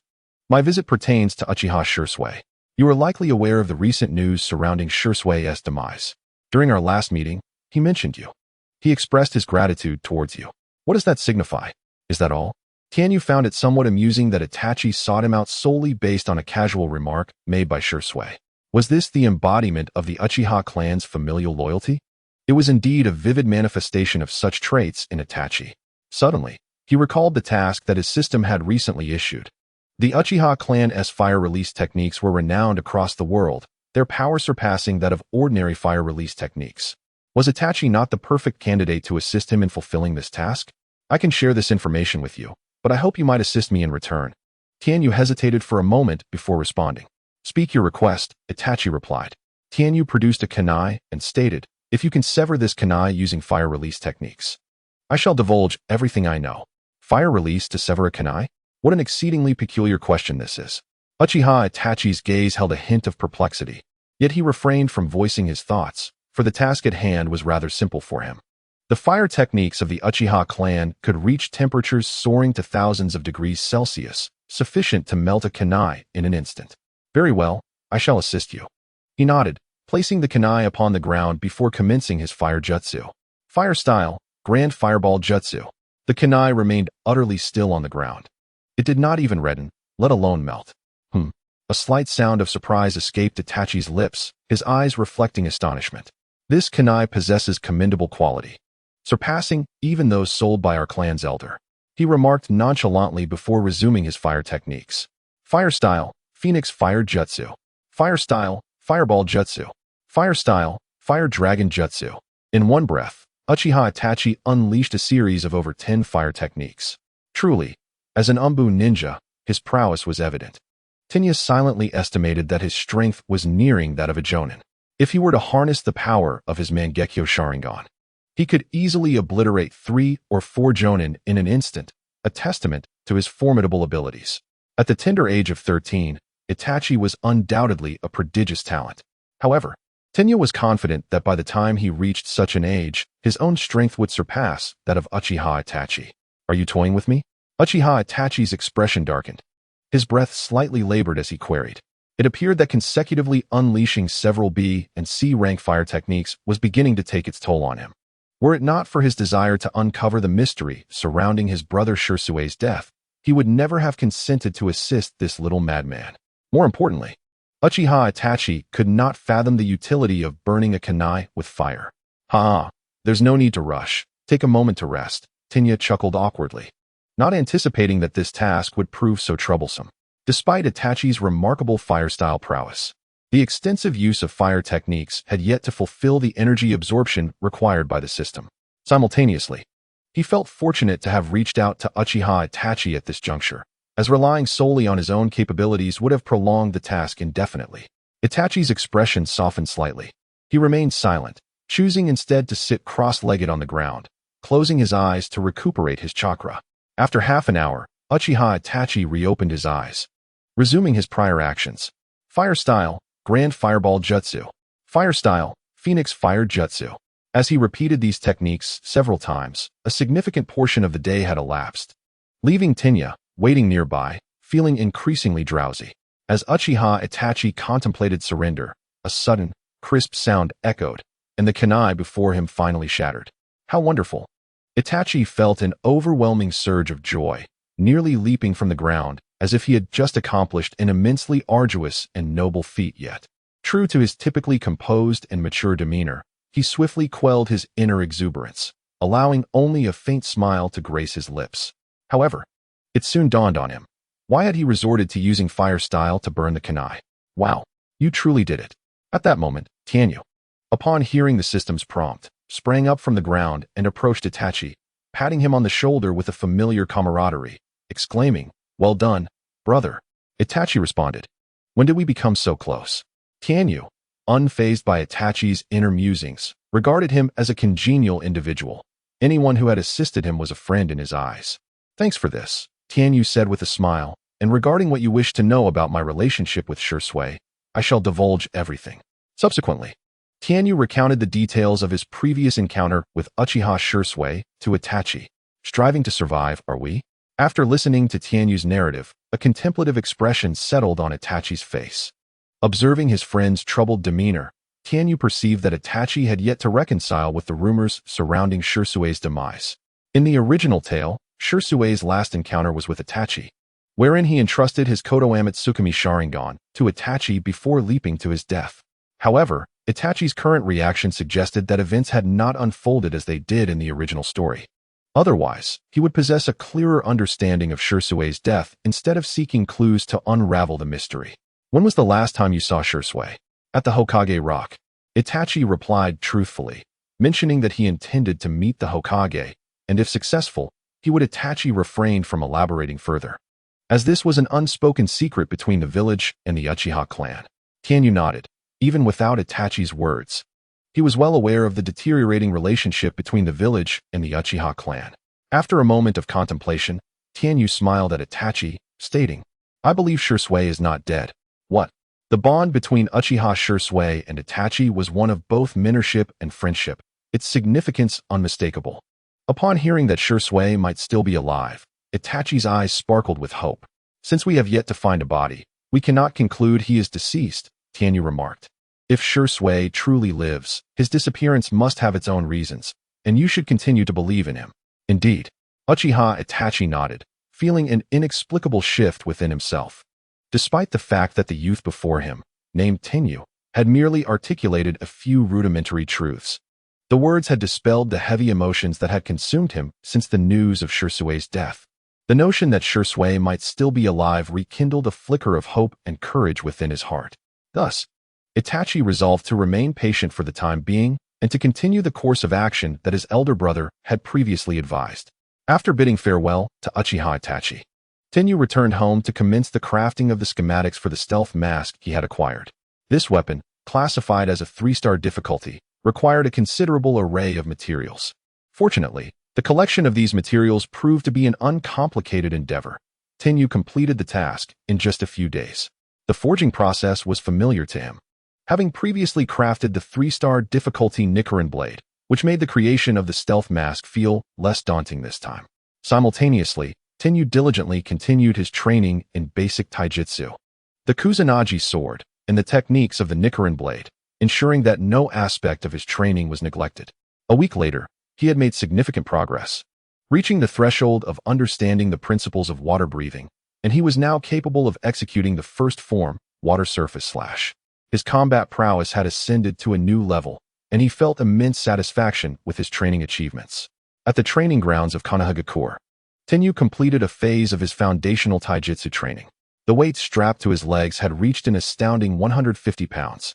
Tenyu, your training results have been commendable during this period, and you have not allowed your newfound strength to foster any complacency.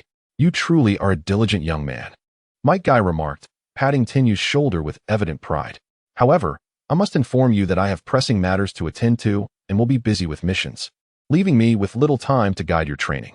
Consider this a brief reprieve. Take the time to rest. Though Might Guy's words were somewhat vague, Tenyu surmised that they were undoubtedly related to the recent events concerning the Uchiha clan. From Itachi, he had learned that the Uchiha clan's sacrificial gatherings had become increasingly frequent, suggesting that their rebellion was imminent. The Hokage would surely need to bolster their forces, preparing all ninjas to be on standby and enhancing the vigilance of patrols.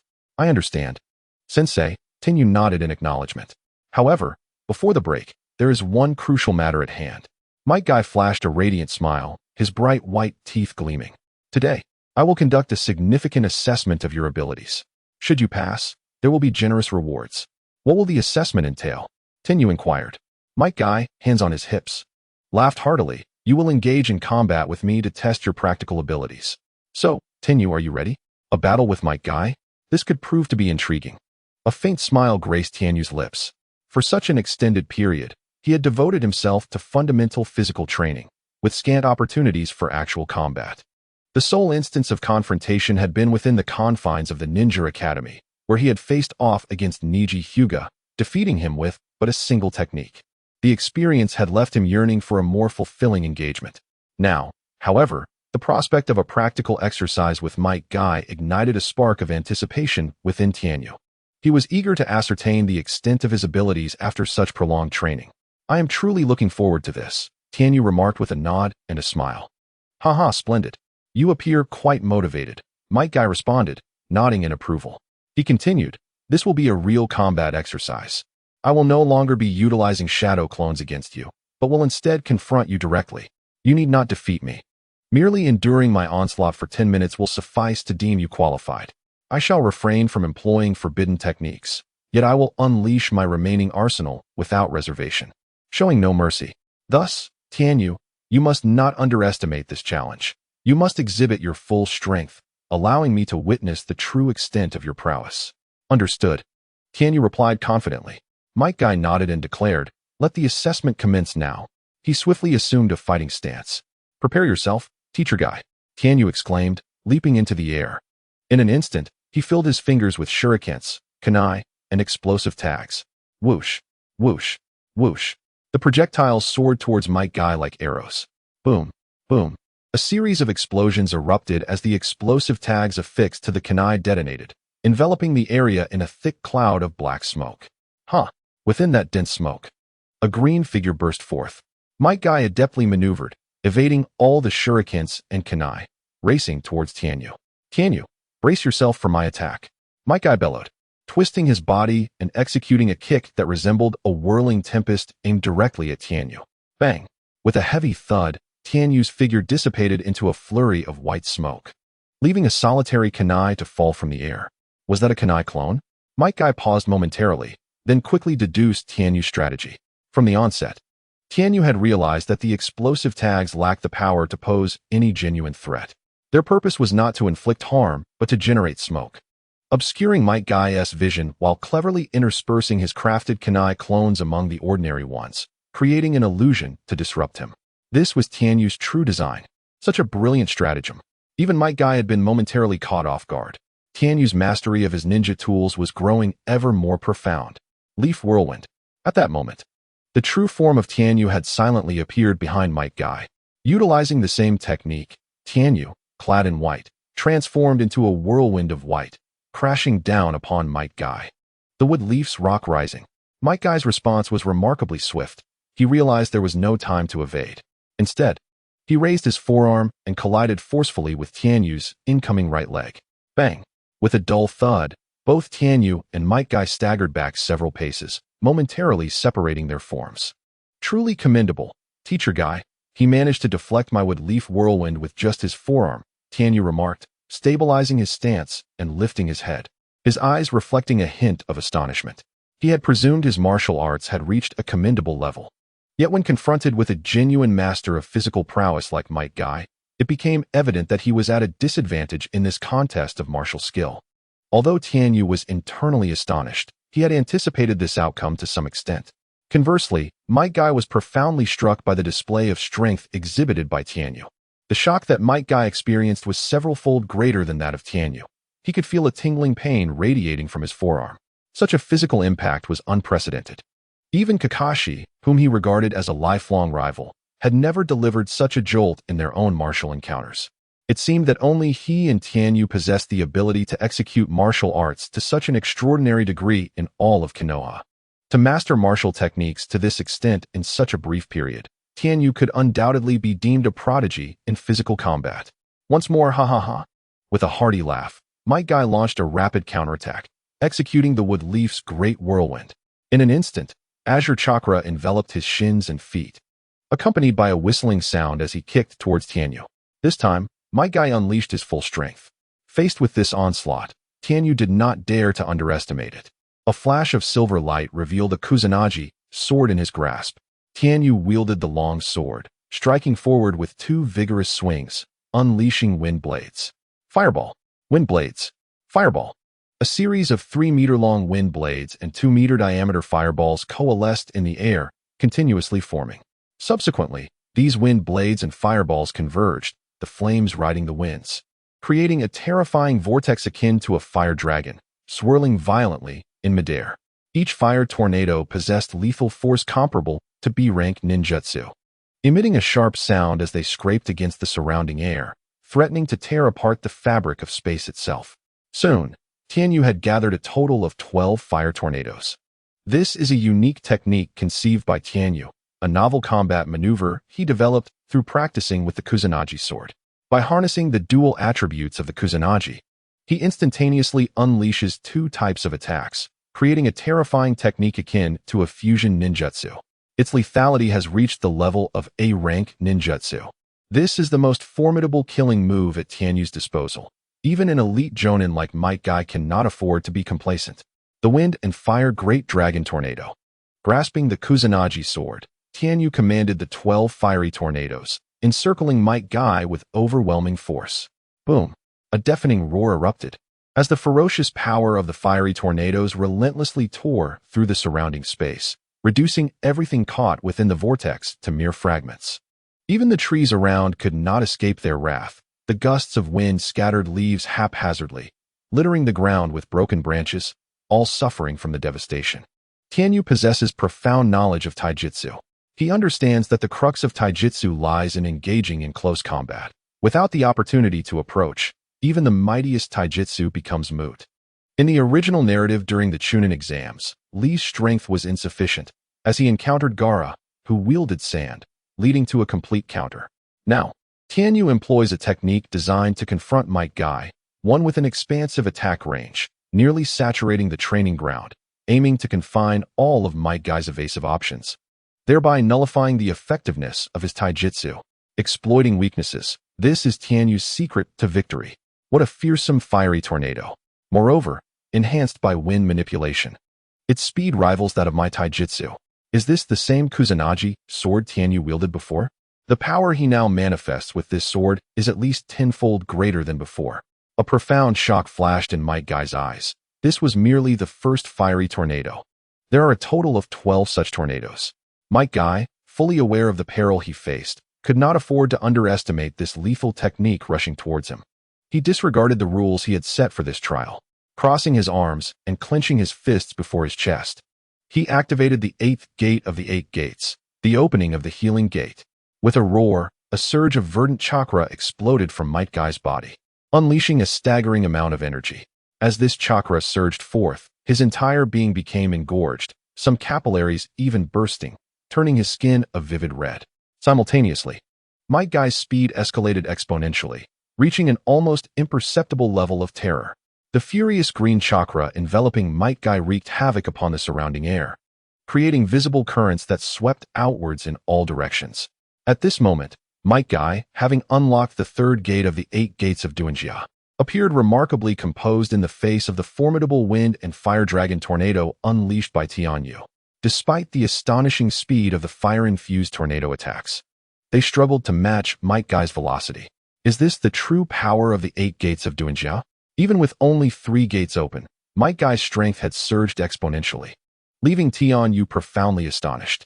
However, as of now, he had yet to concede defeat. If the wind and fire tornado could not overcome Might Guy, then it seemed that he would have to resort to his final technique. Before Might Guy could halt the match, Tianyu made his move once more. First form, water surface slash. He bellowed, gripping the Nichiren blade tightly as if it had always been in his hand. In the next instant, a dazzling ribbon of water erupted from Tianyu's grasp. The white ribbon arched through the air, seemingly adorned with blue droplets before transforming into deep azure sword energy that surged toward Might Guy. The speed of the sword energy was astonishing, reaching Might Guy in the blink of an eye. Might Guy's expression shifted dramatically, a chill of impending danger sweeping over him. However, having activated the 8 gates of Uchiha, his instincts had become extraordinarily acute, surpassing that of any beast. Before the sword intent could reach him, he deftly vanished from his original position. Crack! Right where Might Guy had stood, a massive tree, thick enough for 2 people to embrace, was severed cleanly in half, toppling to the side with a perfectly smooth cross-section. Such terrifying swordsmanship. Might Guy was taken aback. He had never anticipated that Tianyu possessed such hidden prowess. Nevertheless, he resolved that today, as training would end here. Tianyu had already compelled him to utilize the 8 gates of Uchiha, a level of strength that far exceeded his expectations. Theoretically, Tianyu had already won this contest. Might Guy, he began to speak, but before he could finish, swish. Tianyu's blade struck with incredible speed, leaving no room for dialogue. Another white ribbon of energy cleaved through the air towards him. Might Guy had no choice but to swiftly alter his position to evade the sharp blade of sword energy. By the heavens! Might Guy silently cursed, his thoughts a flurry. This time, he barely managed to call out the name of his technique as a familiar blue sword energy. Over 3 meters long, roared towards him once more, resembling a hurricane that stirred up relentless waves of wind. Yet, at this moment, Might Guy was still unsteady, forced to roll away in a disheveled manner. A headache struck him. Although the third gate of the 8 gates of Uchiha was the safety threshold, opening the 4th gate would inflict harm upon his body. However, to conclude this battle, it seemed he had no choice but to continue unlocking the gates, augmenting his strength to subdue this formidable opponent, Tianyu. As Mato Guy prepared to open the 4th gate, he found that Tianyu had unexpectedly halted. Oh, you finally stopped? Guy exhaled deeply, as if he had concluded an arduous training session.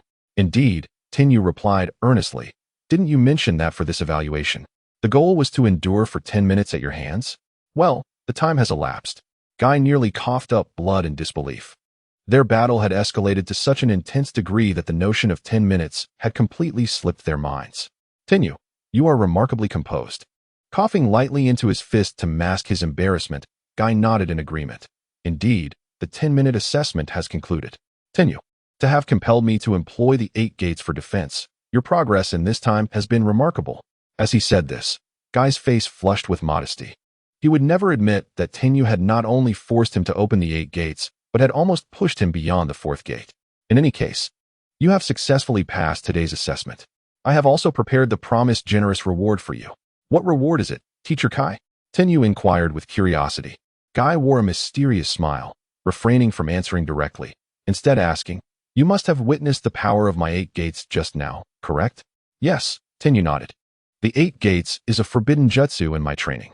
As you have seen, this technique can amplify one's strength to terrifying levels. If I were to open all 8 gates now, I could contend even with the Hokage, Guy said with grave seriousness. However, every power comes at a cost.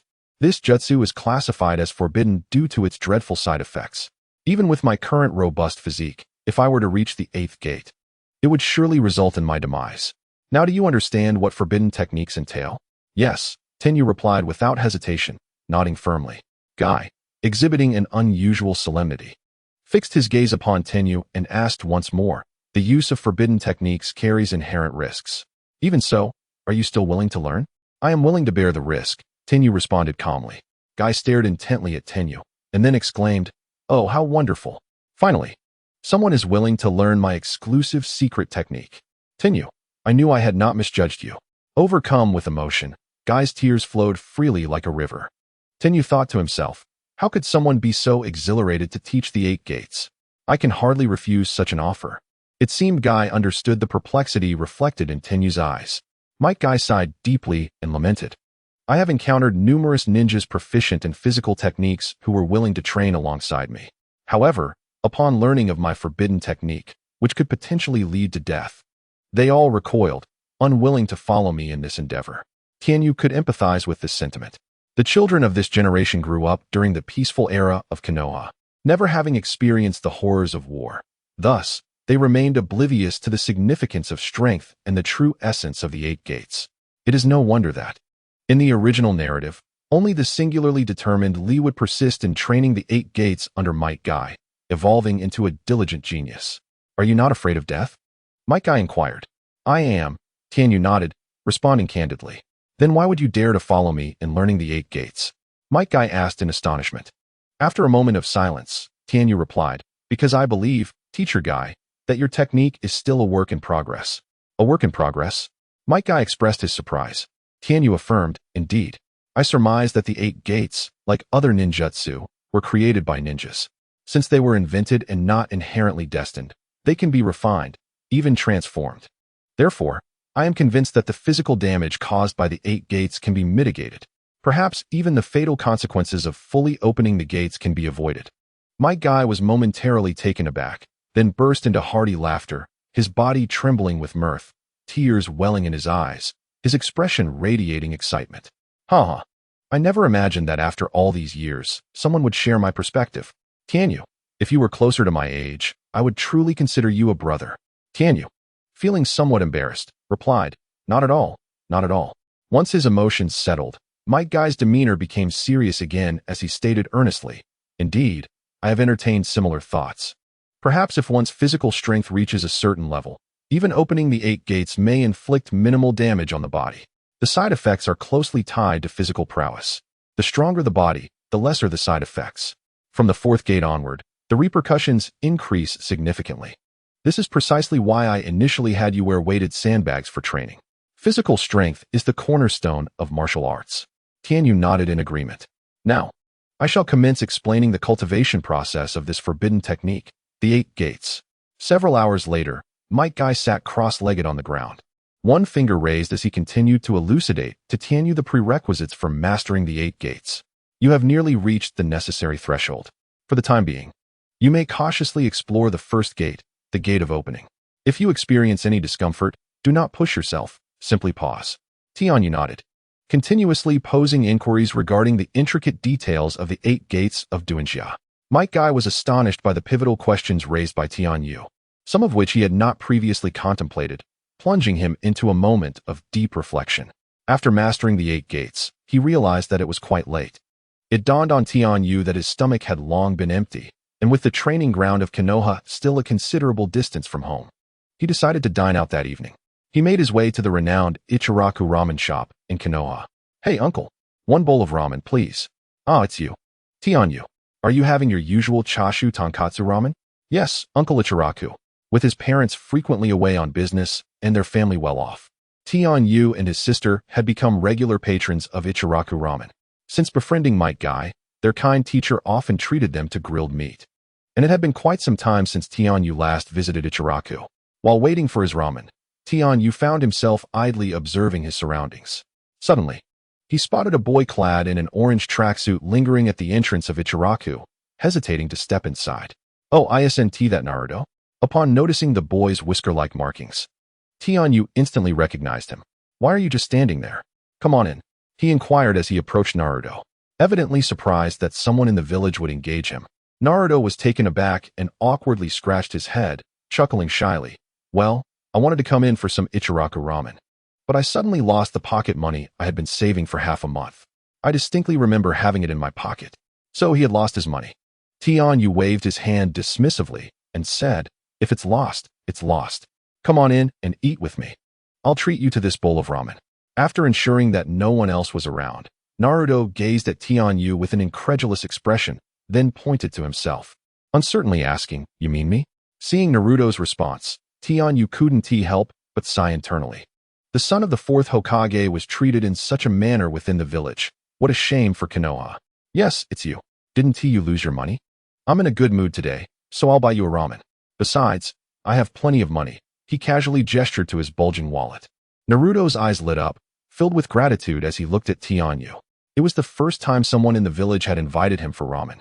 The first time he had been treated with such kindness. Faced with the prospect of going hungry due to his lost money, Naruto felt an overwhelming sense of emotion. Nearly moved to tears. What are you waiting for? Come on and eat. Tianyu urged. Coming. Naruto's face beamed with a radiant smile as he approached and seated himself beside Tianyu, cheerfully exclaiming, Hee, I shall not hold back. Uncle Iruka soon arrived with 2 bowls of ramen, and both Tianyu and Naruto simultaneously picked up their chopsticks, declaring in unison, then I shall not hold back. With a slurp, they both devoured the ramen with gusto, producing delightful sounds. Having just concluded a battle with Might Guy, Tianyu's chakra was nearly depleted, and his stomach growled with hunger, prompting him to voraciously consume the ramen. Naruto, clearly equally famished, matched Tianyu's pace without hesitation. Since beginning his physical training, Tianyu's appetite had grown considerably. Though merely 7 years of age, he possessed an appetite that surpassed that of many adults. After finishing 1 bowl, he found himself only a third full, with a considerable distance yet to go before satiation. He recalled from the original story that Naruto also had a hearty appetite. And now he observed Naruto's pitiful gaze, enviously eyeing the ramen in others' bowls. Evidently, 1 bowl would not suffice. Uncle, 2 more bowls, please.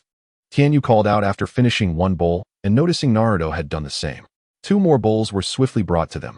Hurry and eat. Tianyu pushed 1 bowl in front of Naruto. Naruto paused, bewildered, and asked, is this for me? Tianyu replied nonchalantly, of course. Since I said I would treat you to ramen, you must eat your fill. Hurry, or the noodles will become soggy. Thank you. Naruto's cheeks flushed slightly, and he felt an overwhelming sense of happiness, reflecting on how fortunate he was to meet such a kind person today. Unlike others who had regarded him with disdain, this generous soul was willing to treat him to ramen. Wow, what a wonderful person. Uncle, 2 more bowls. Tianyu shouted again 10 minutes later.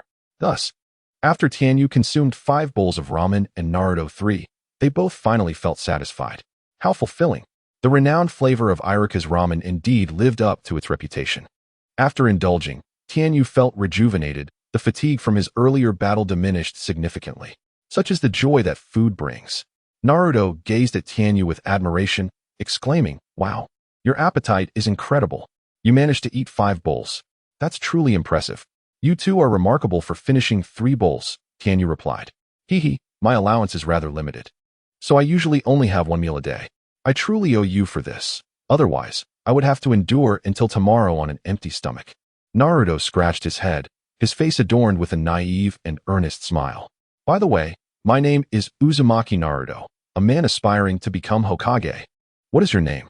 1 meal a day? It is difficult to fathom the kind of life Naruto had endured until now. What unspeakable deeds has Sarutobi done over these years? Tianyu silently lamented Naruto's misfortunes, his gaze now tinged with sympathy. I am Tianyu. That Tianyu. May I be your friend? Naruto's expression seemed to reflect a hint of nervousness, a stark contrast to his previous carefree demeanor, as he cautiously inquired of Tianyu. Deep within, Naruto felt an unsettling apprehension. The villagers were reluctant to befriend him, having finally encountered someone willing to approach him. He feared that this individual might also reject him because of the infamous fox demon rumors. Of course, Tianyu replied with a warm smile. But aren't you afraid I am a fox demon? Naruto couldn't help but ask. He speculated that Tianyu might be unaware of the whispers surrounding him. Yet it was precisely for this reason that he felt compelled to address it now. He had already considered Tianyu his friend and wished to be transparent about this matter. He dreaded the thought of Tianyu distancing himself upon discovering the truth about him. Naruto, aren't you just a child like me? Tianyu replied nonchalantly, seemingly unfazed by the so-called rumors. Naruto stood frozen, then began to sob quietly in place. Hey, why are you crying? I am sorry, I'm just overwhelmed with emotion. Naruto wiped away tears from the corners of his eyes, continuing to weep. This is the first time someone sees me as Naruto, not as a fox demon. It's also the first time someone wants to be my friend. Whoa. Alright, stop crying. Tianyu gently patted Naruto's shoulder and smiled. Later, I'll introduce you to my friends, and you'll have many friends in the future. They are all wonderful people. Oh really? Naruto's eyes widened in disbelief. Absolutely. Tianyu assured him with a smile. At that moment, 3 notifications resonated in Tianyu's mind. Ding. Task issued. Establish a friendly relationship with Naruto Uzumaki. System reward. Shadow Clone Shuriken Blueprint. Ding. Task completed. Established a friendly relationship with Naruto Uzumaki. System reward. Shadow Clone Shuriken Blueprint. Ding. Task issued. Collect 9 Tails Chakra. Inject chakra into Kunai. System reward. Multiple Shadow Clone Shuriken Blueprint. Collect 9 Tails Chakra? What on earth? Is this something so easily obtained? Upon seeing the system's task, Tianyu couldn't help but mentally scoff. It would likely take Naruto at least 6 years to unleash the 9 Tails Chakra, specifically during their mission in the Land of Waves against Haku, according to the original narrative. Did this mean he would have to wait 6 years to complete this task? With an exasperated eye roll, Tianyu set this task aside for the time being and focused on conversing with Naruto. After 2 individuals forged a friendship in a ramen shop, they engaged in conversation and quickly grew familiar with one another. By the way, Tianyu, with your appearance, have you already become a student at the Ninja Academy? Naruto inquired, pointing curiously at the ninja tool pouch strapped to Tianyu's leg. Tianyu nodded, responding, Indeed, once school commences, I shall be a second-year student at the Ninja Academy. Wow, that is remarkable, brother Tianyu, exclaimed Naruto, his eyes sparkling with envy. Soon after, a goofy yet radiant smile graced his face. But I'll be enrolling soon too, By then, I will become very strong. Tianyu casually asked, Have you learned to harness chakra yet? Chakra? What is chakra? Naruto scratched his head, confusion evident on his face. It's the entrance examination for the Ninja Academy. What? Naruto gasped in astonishment. There's an examination for admission to the Ninja Academy? Tianyu was left speechless, pondering how Naruto, who was unaware of what chakra was, could possibly pass the entrance examination given his current capabilities. However, a moment later, Tianyu deduced the answer. It must have been a favor granted by the 3rd Hokage. Within Naruto, the 9 Tails was sealed, and his chakra had already merged with that of the 9 Tails, which explained the fox-like whiskers adorning his face. Consequently, Naruto's control over chakra was exponentially more challenging compared to an ordinary person. Even by the time of his graduation in the original storyline, he struggled with fundamental techniques like the Shadow Clone Jutsu, landing him at the bottom of his class. Suddenly, a spark of inspiration ignited in Tianyu's mind. He seemed to grasp a potential opportunity related to the previous task issued by the system. Since Naruto's chakra was intertwined with that of the 9 Tails, did this imply that once Naruto refined his chakra, the system could absorb it and simultaneously receive the chakra of the 9 Tails? Perhaps he wouldn't have to wait for Naruto to undertake the mission in the Land of Waves. Elated by this thought, Tianyu felt a surge of excitement. He realized that while this method of extracting chakra from Naruto to refine the 9 Tails chakra might not expedite the task significantly, at least he wouldn't have to wait 6 long years. Here, Naruto, take this, Tianyu declared, producing a scroll containing the blueprint for the multiple shadow clone shuriken technique. A tool powerful enough to rival A-rank ninjutsu. This scroll contains the method for refining chakra. You can study it once you return home. Although the entrance examination is fast approaching, and you might not refine your chakra in time, the examiner may still recognize your innate talent as a ninja and allow you to pass. Wow, Tianyu, you are truly amazing. Naruto's eyes instantly sparkled with determination as he tightly grasped the kunai that Tenyu had taught him to wield. Rising to his feet, he bid farewell to Tenyu, exclaiming, Tenyu, I shall return to begin honing my chakra. I am destined to become Hokage. I cannot falter in the entrance examination. Rest assured, I will strive to become a student of the Ninja Academy, just like you. Tenyu smiled and nodded, encouraging him to give it his all. Unbeknownst to both Tenyu and Naruto, in the distance beneath the Hokage rock, the third Hokage, Hiruzen Sarutobi, was observing their exchange through a crystal ball. After witnessing Naruto and Tenyu part ways, he waved his sleeve to deactivate the crystal ball's surveillance, pondering over a neatly organized report detailing Tenyu's capabilities. He reflected on the diligent young boy, whose talents even earned praise from Might Guy. Tenyu possessed a remarkable aptitude for forging various ninja tools and was notably friendly. Having formed a bond with Naruto, Hiruzen's lips curled into a faint smile. Perhaps Tenyu was indeed a talent worth nurturing. He carefully stowed the report away, murmuring softly before casting his gaze toward a shadowy corner of the room. However, the immediate priority was to address the Uchiha clan situation. Wouldn't you agree, Danzo? A cold chuckle echoed in the room. Emerging from the shadows was a man with an eye bandaged and leaning on a cane. Hiruzen, it is time to settle matters with the Uchiha clan. I have long advised you to take decisive action against them. Your indecisiveness has allowed their influence to grow insurmountable. Hiruzen sighed deeply, appearing somewhat reluctant, as if grappling with a sense of moral conflict. Is there truly no room for reconciliation in this matter? Danzo scoffed. Abandon such naive thoughts. Itachi has already consented to our previous plan. I will dispatch root operatives to eliminate the Uchiha clan entirely, eradicating this hidden threat within Konoha. He spoke with a sense of pride, having already made arrangements. Hiruzen nodded in acknowledgement, but expressed, the root operatives need not be involved. He stated that we only need to handle the aftermath. His sole condition is to spare his brother, Sasuke Uchiha, which I have agreed to. Danzo frowned, his tone laced with skepticism. You believe he can manage alone? Hiruzen clarified. He claims he can harness the power from over there to accomplish this task. Danzo sneered, dismissing the notion. Such a collaboration is hardly trustworthy. And do not forget, your beloved pupil, Orochimaru, is part of that organization. That is enough, Danzo. Sarutobi Hiruzen appeared to have been struck by a painful truth, his tone suddenly becoming resolute. For the time being, they are not our adversaries. We have already expended too much energy in maintaining peace and stability within Konoha. You must not provoke them now. Given the current state of Konoha, we cannot endure any upheaval. We are unable to manage external affairs for the time being. Humph, Sarutobi, you are always so cautious. Shimura Danzo cast a cold glance at him, expressing his discontent, saying, were it not for that incompetent Hanzo of the Salamander, who failed to eradicate this organization completely, we would not be facing such troubles now. Reflecting on the intelligence previously entrusted to him by Uchiha Itachi, Sarutobi's gaze grew intricate. Aside from his once proud disciple Orochimaru, the names of the remaining individuals compelled him into deep contemplation.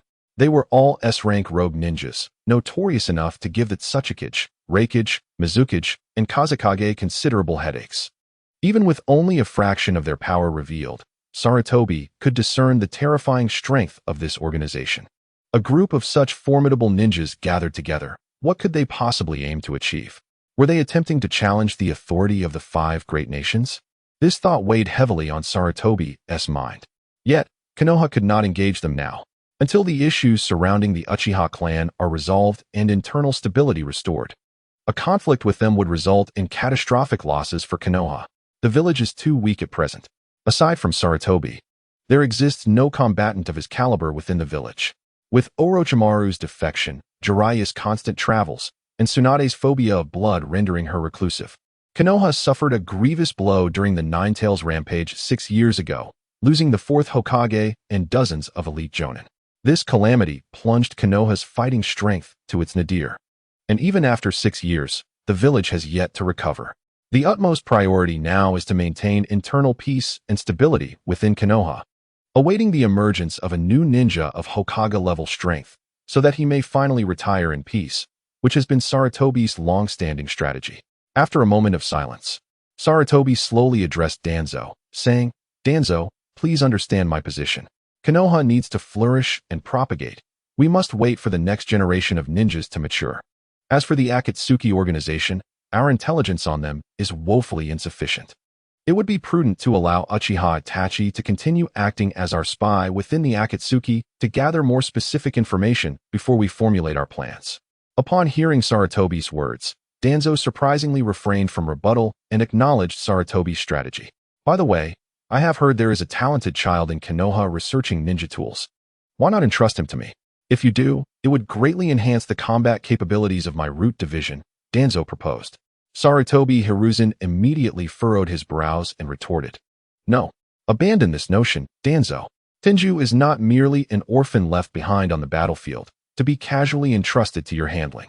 His father, Tenkyu, is a renowned merchant in our land of fire, and we, the Leaf Shinobi, rely on his supplies for our ninja tools and strategic resources. Given the current tense situation in Konoha, I certainly do not wish to provoke any unforeseen troubles. Danzo's face revealed a hint of a chilling smile as he replied. Very well, I was merely suggesting. Having heard of Tenju's unique ability to forge ninja tools, Danzo swiftly dispatched his subordinates to gather intelligence regarding Tenju. He soon acquired information that was nearly identical to what Sarutobi Hiruzen possessed. Upon reviewing it, Danzo felt a profound sense of disappointment. The idea of enhancing ninja capabilities on a large scale proved unrealistic. Thus, this child named Tenju appeared to hold little value. At present, the pressing matter was to first resolve the issues concerning the Uchiha clan. Should he succeed, he would handle the corpses of the Uchiha, ensuring that numerous Sharingan would fall into his possession. Combined with Orochimaru's prior research and the power of the first Hokage, Hashirama Senju, it was conceivable that the Mangekyo, or even the eternal Mangekyo Sharingan, could rival the strength of Uchiha Madara. Born in the Warring States period, Shimura Danzo had once witnessed Uchiha Madara's might, and he was well aware of its formidable nature. Once he possessed this power, whether dealing with small organizations or aspiring to become Hokage of Konoha, everything would become easily attainable. All right, I understand. Let this matter rest for now. I shall take my leave. After a moment of silence, Shimura Danzo addressed Sarutobi Hiruzen, stating, My roots will ensure everything is taken care of that night. I will not allow you, as Hokage, to be troubled in the slightest. Danzo's cold laughter echoed within the office, and the slightly sardonic tone caused the previously amiable Sarutobi Hiruzen's gaze to grow increasingly profound. Meanwhile, at the Uchiha clan's territory, within the Nanga shrine, Uchiha Itachi quietly gazed at the ancient stone tablet inscribed with text, his expression solemn and profound. His crimson eyes, adorned with the three tomo of the Sharingan, suddenly morphed into the shape of a triangular shuriken, representing the pinnacle of the Uchiha clan's power, the Mangekyo Sharingan. Under the influence of the Mangekyo Sharingan, the words inscribed on the stone tablet, which had been tampered with by Kaguya, were indelibly etched into Uchiha Itachi's mind. After quietly absorbing all the contents, his expression grew exceedingly complex as he murmured, Infinite Tsukuyami. The name sparked a connection within Itachi's heart, for after awakening the Mangekyo Sharingan, he possessed a unique ocular genjutsu known as Tsukuyami. The illusion unleashed by the kaleidoscopic Sharingan ensnares anyone who merely gazes upon its eyes. Itachi possesses the ability to draw his adversary's consciousness into his illusory realm in an instant.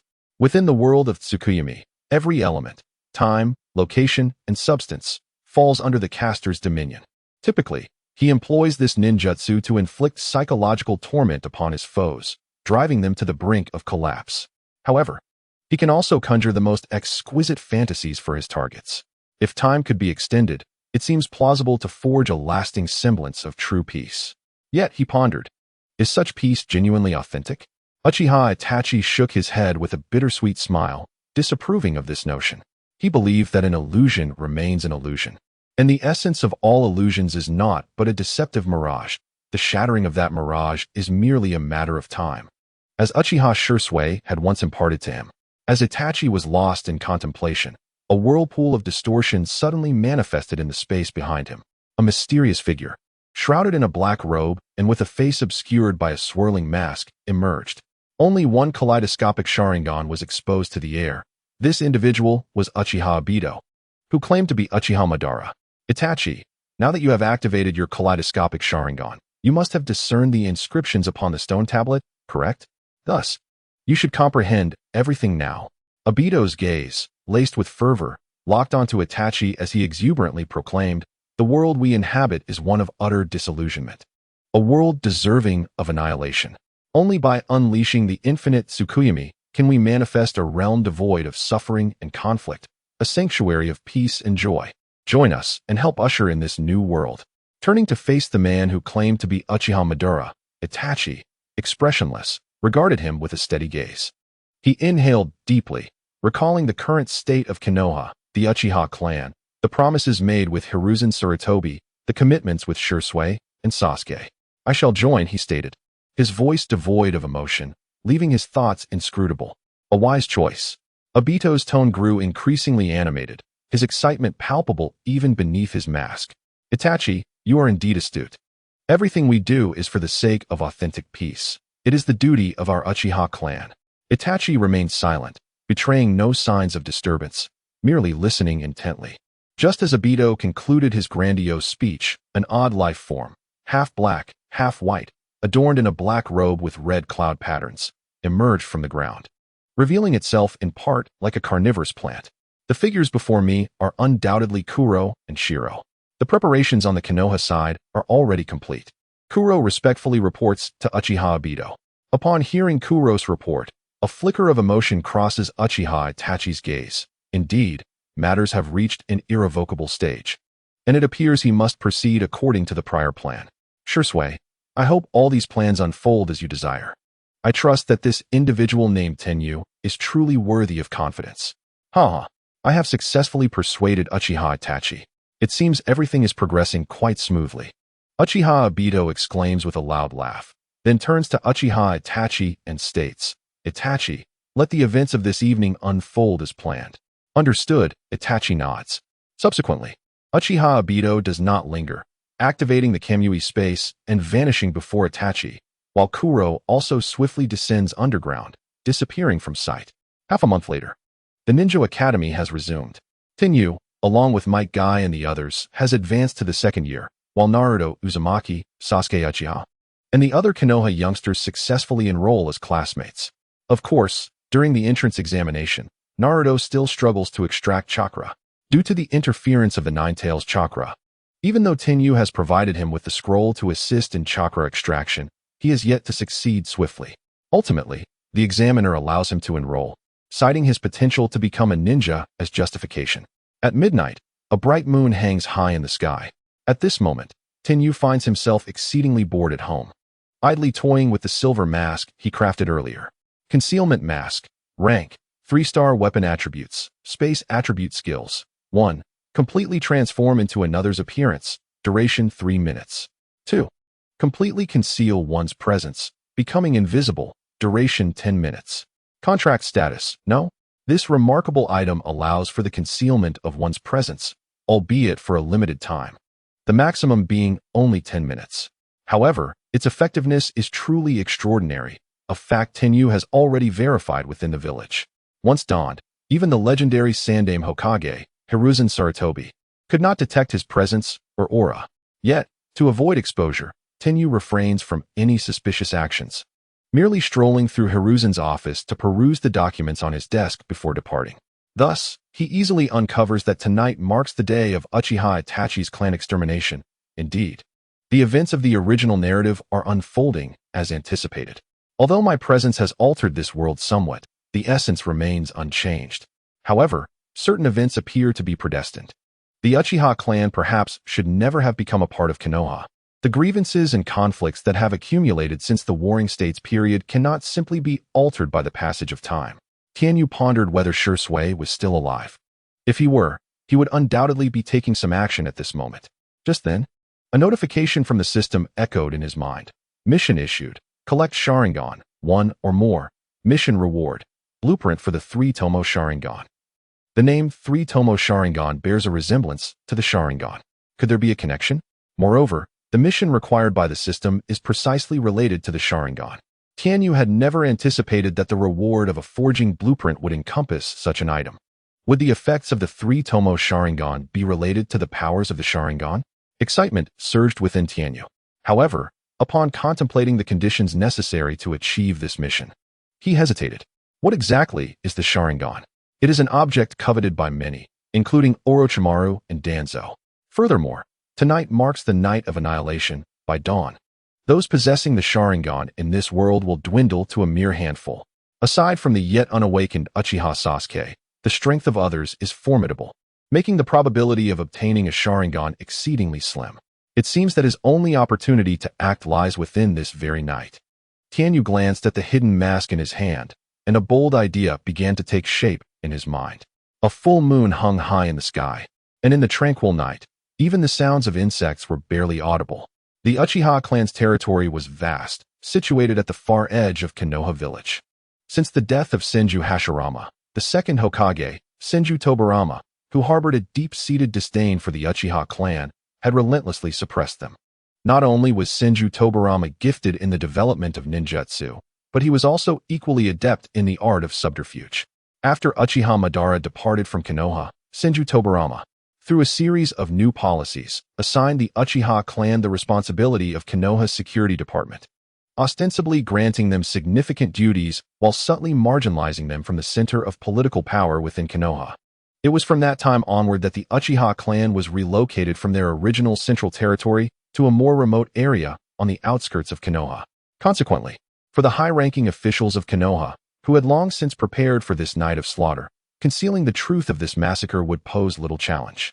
At this moment, outside the Uchiha clan's territory, Shimura Danzo lay in ambush with the forces of his root organization, monitoring the Uchiha clan's every movement. Standing beside Danzo Shimura was the enigmatic Itachi Uchiha, cloaked in black. His gaze swept over the root members positioned behind Danzo, each one resembling a true instrument of destruction. Devoid of any emotion, exuding an aura of chilling indifference, as though they were mere weapons of slaughter. With their humanity stripped away, could such beings still be regarded as human? Itachi pondered, fully aware that their transformation into this soulless state was not solely due to Danzo's clandestine training over the years, but also because Danzo had mastered a formidable sealing technique known as the cursed seal of death. Those subjected to this jutsu would find themselves paralyzed, unable to speak or move should they utter anything concerning him. This exemplified the terrifying nature of sealing techniques, and indeed, Danzo was a formidable adversary. Danzo-sama, I appreciate your assistance, Itachi said, having observed the root members for a brief moment before turning to Danzo and inclining his head slightly. After a penetrating gaze at Itachi, Danzo nodded. You may proceed. I shall handle the subsequent matters. I advise against harboring any unnecessary thoughts. Do not forget that your brother remains in our custody, if you wish to avoid any unfortunate incidents befalling him. Danzo's voice dripped with a cold sneer. Understood, Itachi replied expressionlessly before turning on his heel and departing towards the Uchiha clan's territory. His steps were neither hurried nor sluggish. Yet an aura of palpable danger enveloped him. As he witnessed Itachi enter the Uchiha compound, Danzo extended his right hand, signaling to his subordinates en route. In the next moment, hundreds of hidden root ninjas, lying in wait around the Uchiha's perimeter, sprang into action, swiftly dispersing in every direction to their preordained positions. They extended their hands and began to form hand seals with remarkable speed. In an instant, faint waves of chakra converged from all sides, intertwining and connecting to create a vast barrier, enveloping the entire Uchiha clan. The members of the Uchiha clan were now entirely ensnared within the barrier. Tonight, the Uchiha clan will vanish completely from Konohagakure. A glimmer of anticipation danced in Danzo's eyes as he spoke to himself, his face alight with smug satisfaction. Moreover, I wonder how many Sharingan I will acquire this time. That fool Hiruzen Sarutobi is so terrified of tarnishing his reputation in the village that he entrusts this task to me. Indeed, I am the one most suited to be Hokage. Hiruzen, once I obtain the Sharingan, the position of Hokage shall rightfully be mine. At present, he is exceedingly complacent, completely oblivious to the subtle fluctuations of chakra emanating from a nearby space. At this moment, Tenyu, donning a concealed mask, stands beside Shimura Danzo. Having just overheard his grandiose proclamations, Tenyu remarks, I am professionally trained.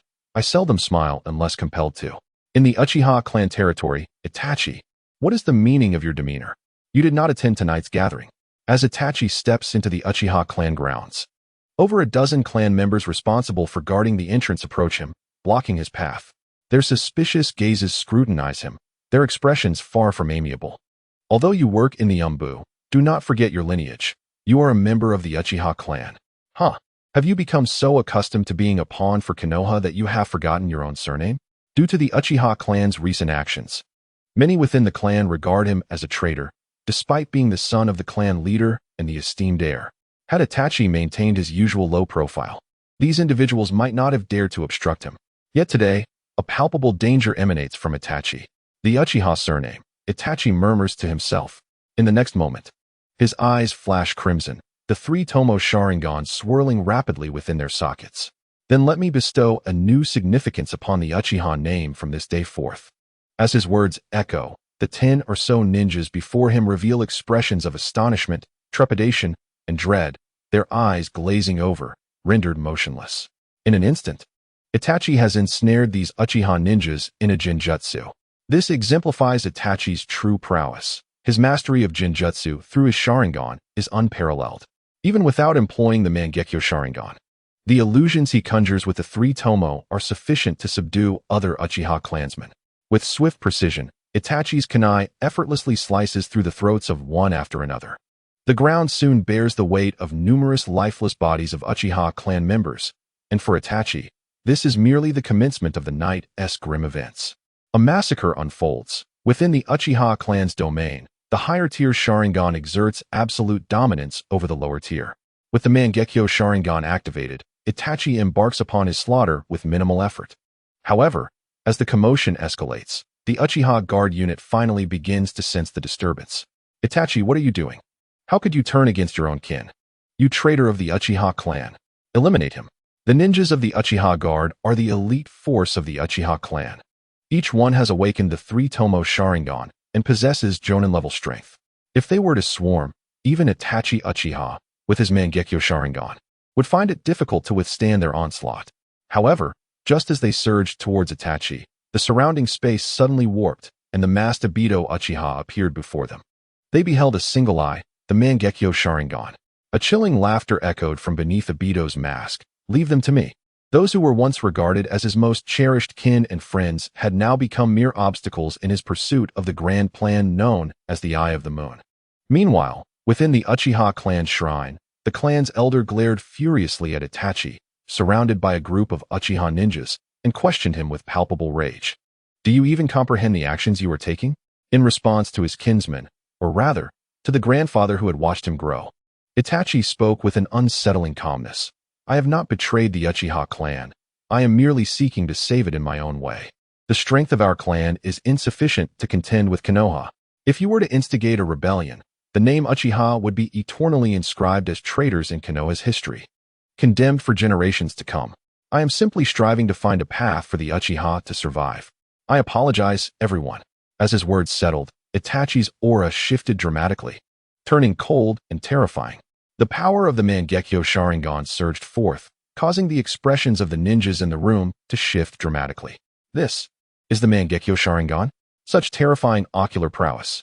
Faced with Itachi's fully unleashed power, even the clan elder stood no chance. After merely a dozen exchanges, Itachi severed the elder's throat, leaving him lifeless upon the ground. The remaining individuals were even less capable of opposing Itachi. Blood gushed forth as bodies fell in disarray. And as they continuously cast illusions and wielded their kunai, Itachi ruthlessly advanced towards the heart of the Uchiha clan, his home. Inside the residence of Uchiha Fugaku, the clan leader, Itachi gripped his kunai, his body stained with the blood of others, tears of crimson streaming from his Mangekyo Sharingan. Father, mother, I am sorry. With a somber apology, Itachi plunged the kunai into his parents' hearts repeatedly. Father? Mother? Brother, what are you doing? A youthful voice emerged, belonging to Sasuke Uchiha, who had just returned from the ninja academy. As he beheld the countless corpses of his kin strewn across the ground, among them even his beloved parents. The perpetrator of this horrific massacre pointed towards none other than his cherished brother. Sasuke despised me. A fleeting moment of reluctance flickered in Itachi Uchiha's eyes, an emotion that swiftly dissipated. His Mangekyo Sharingan began to whirl, and he murmured softly, Tsukuyami.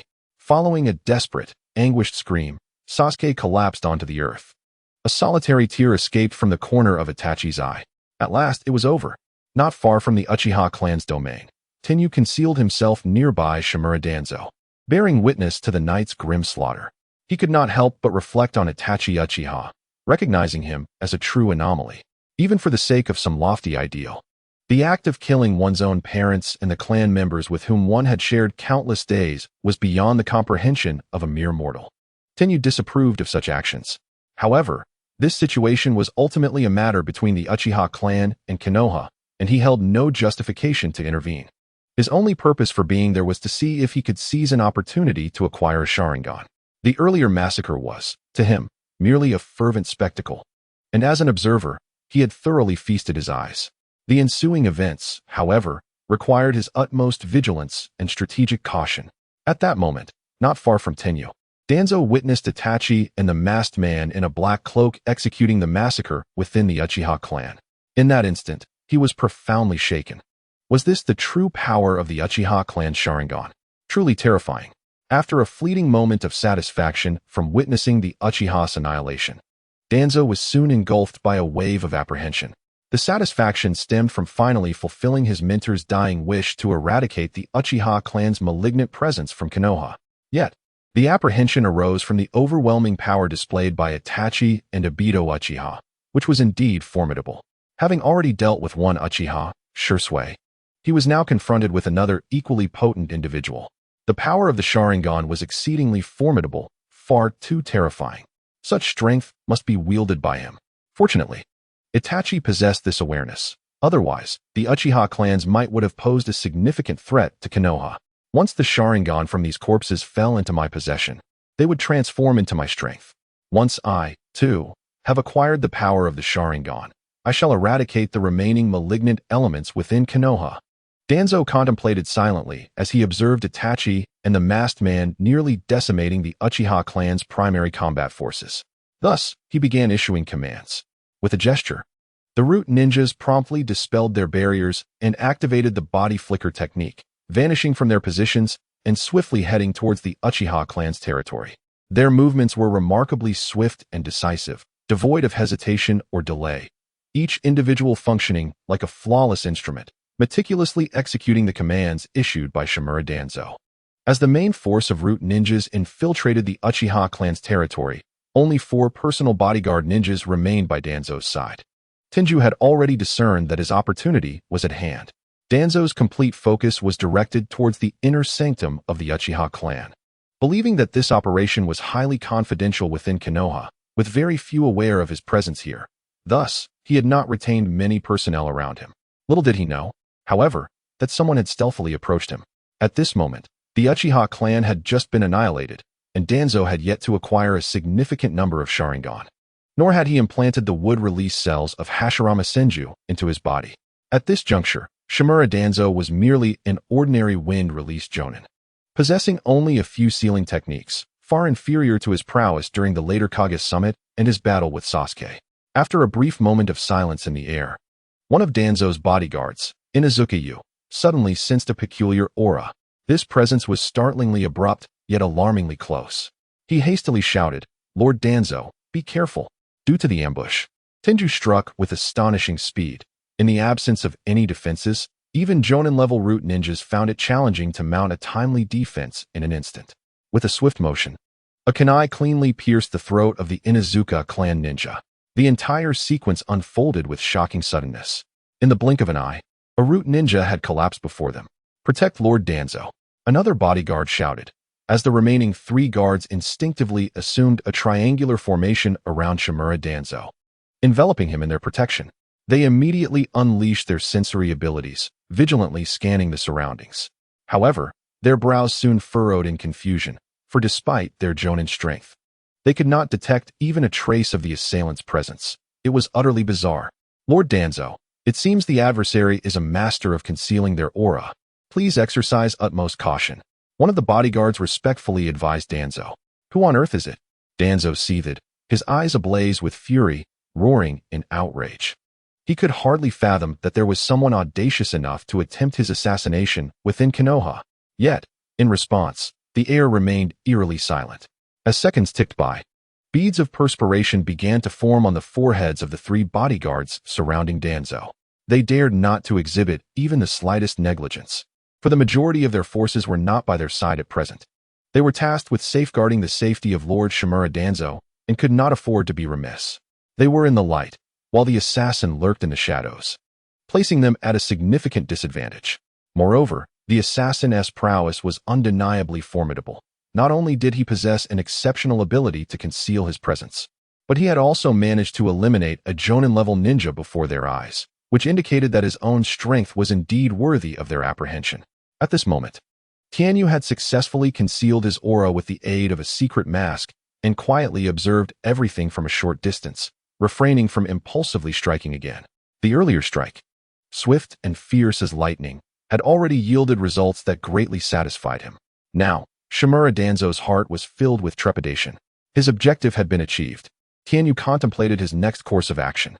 Although his strength was commendable, he had the capability to engage a Jonin-level ninja in hand-to-hand combat, and could even eliminate one in a surprise attack, as he had just demonstrated.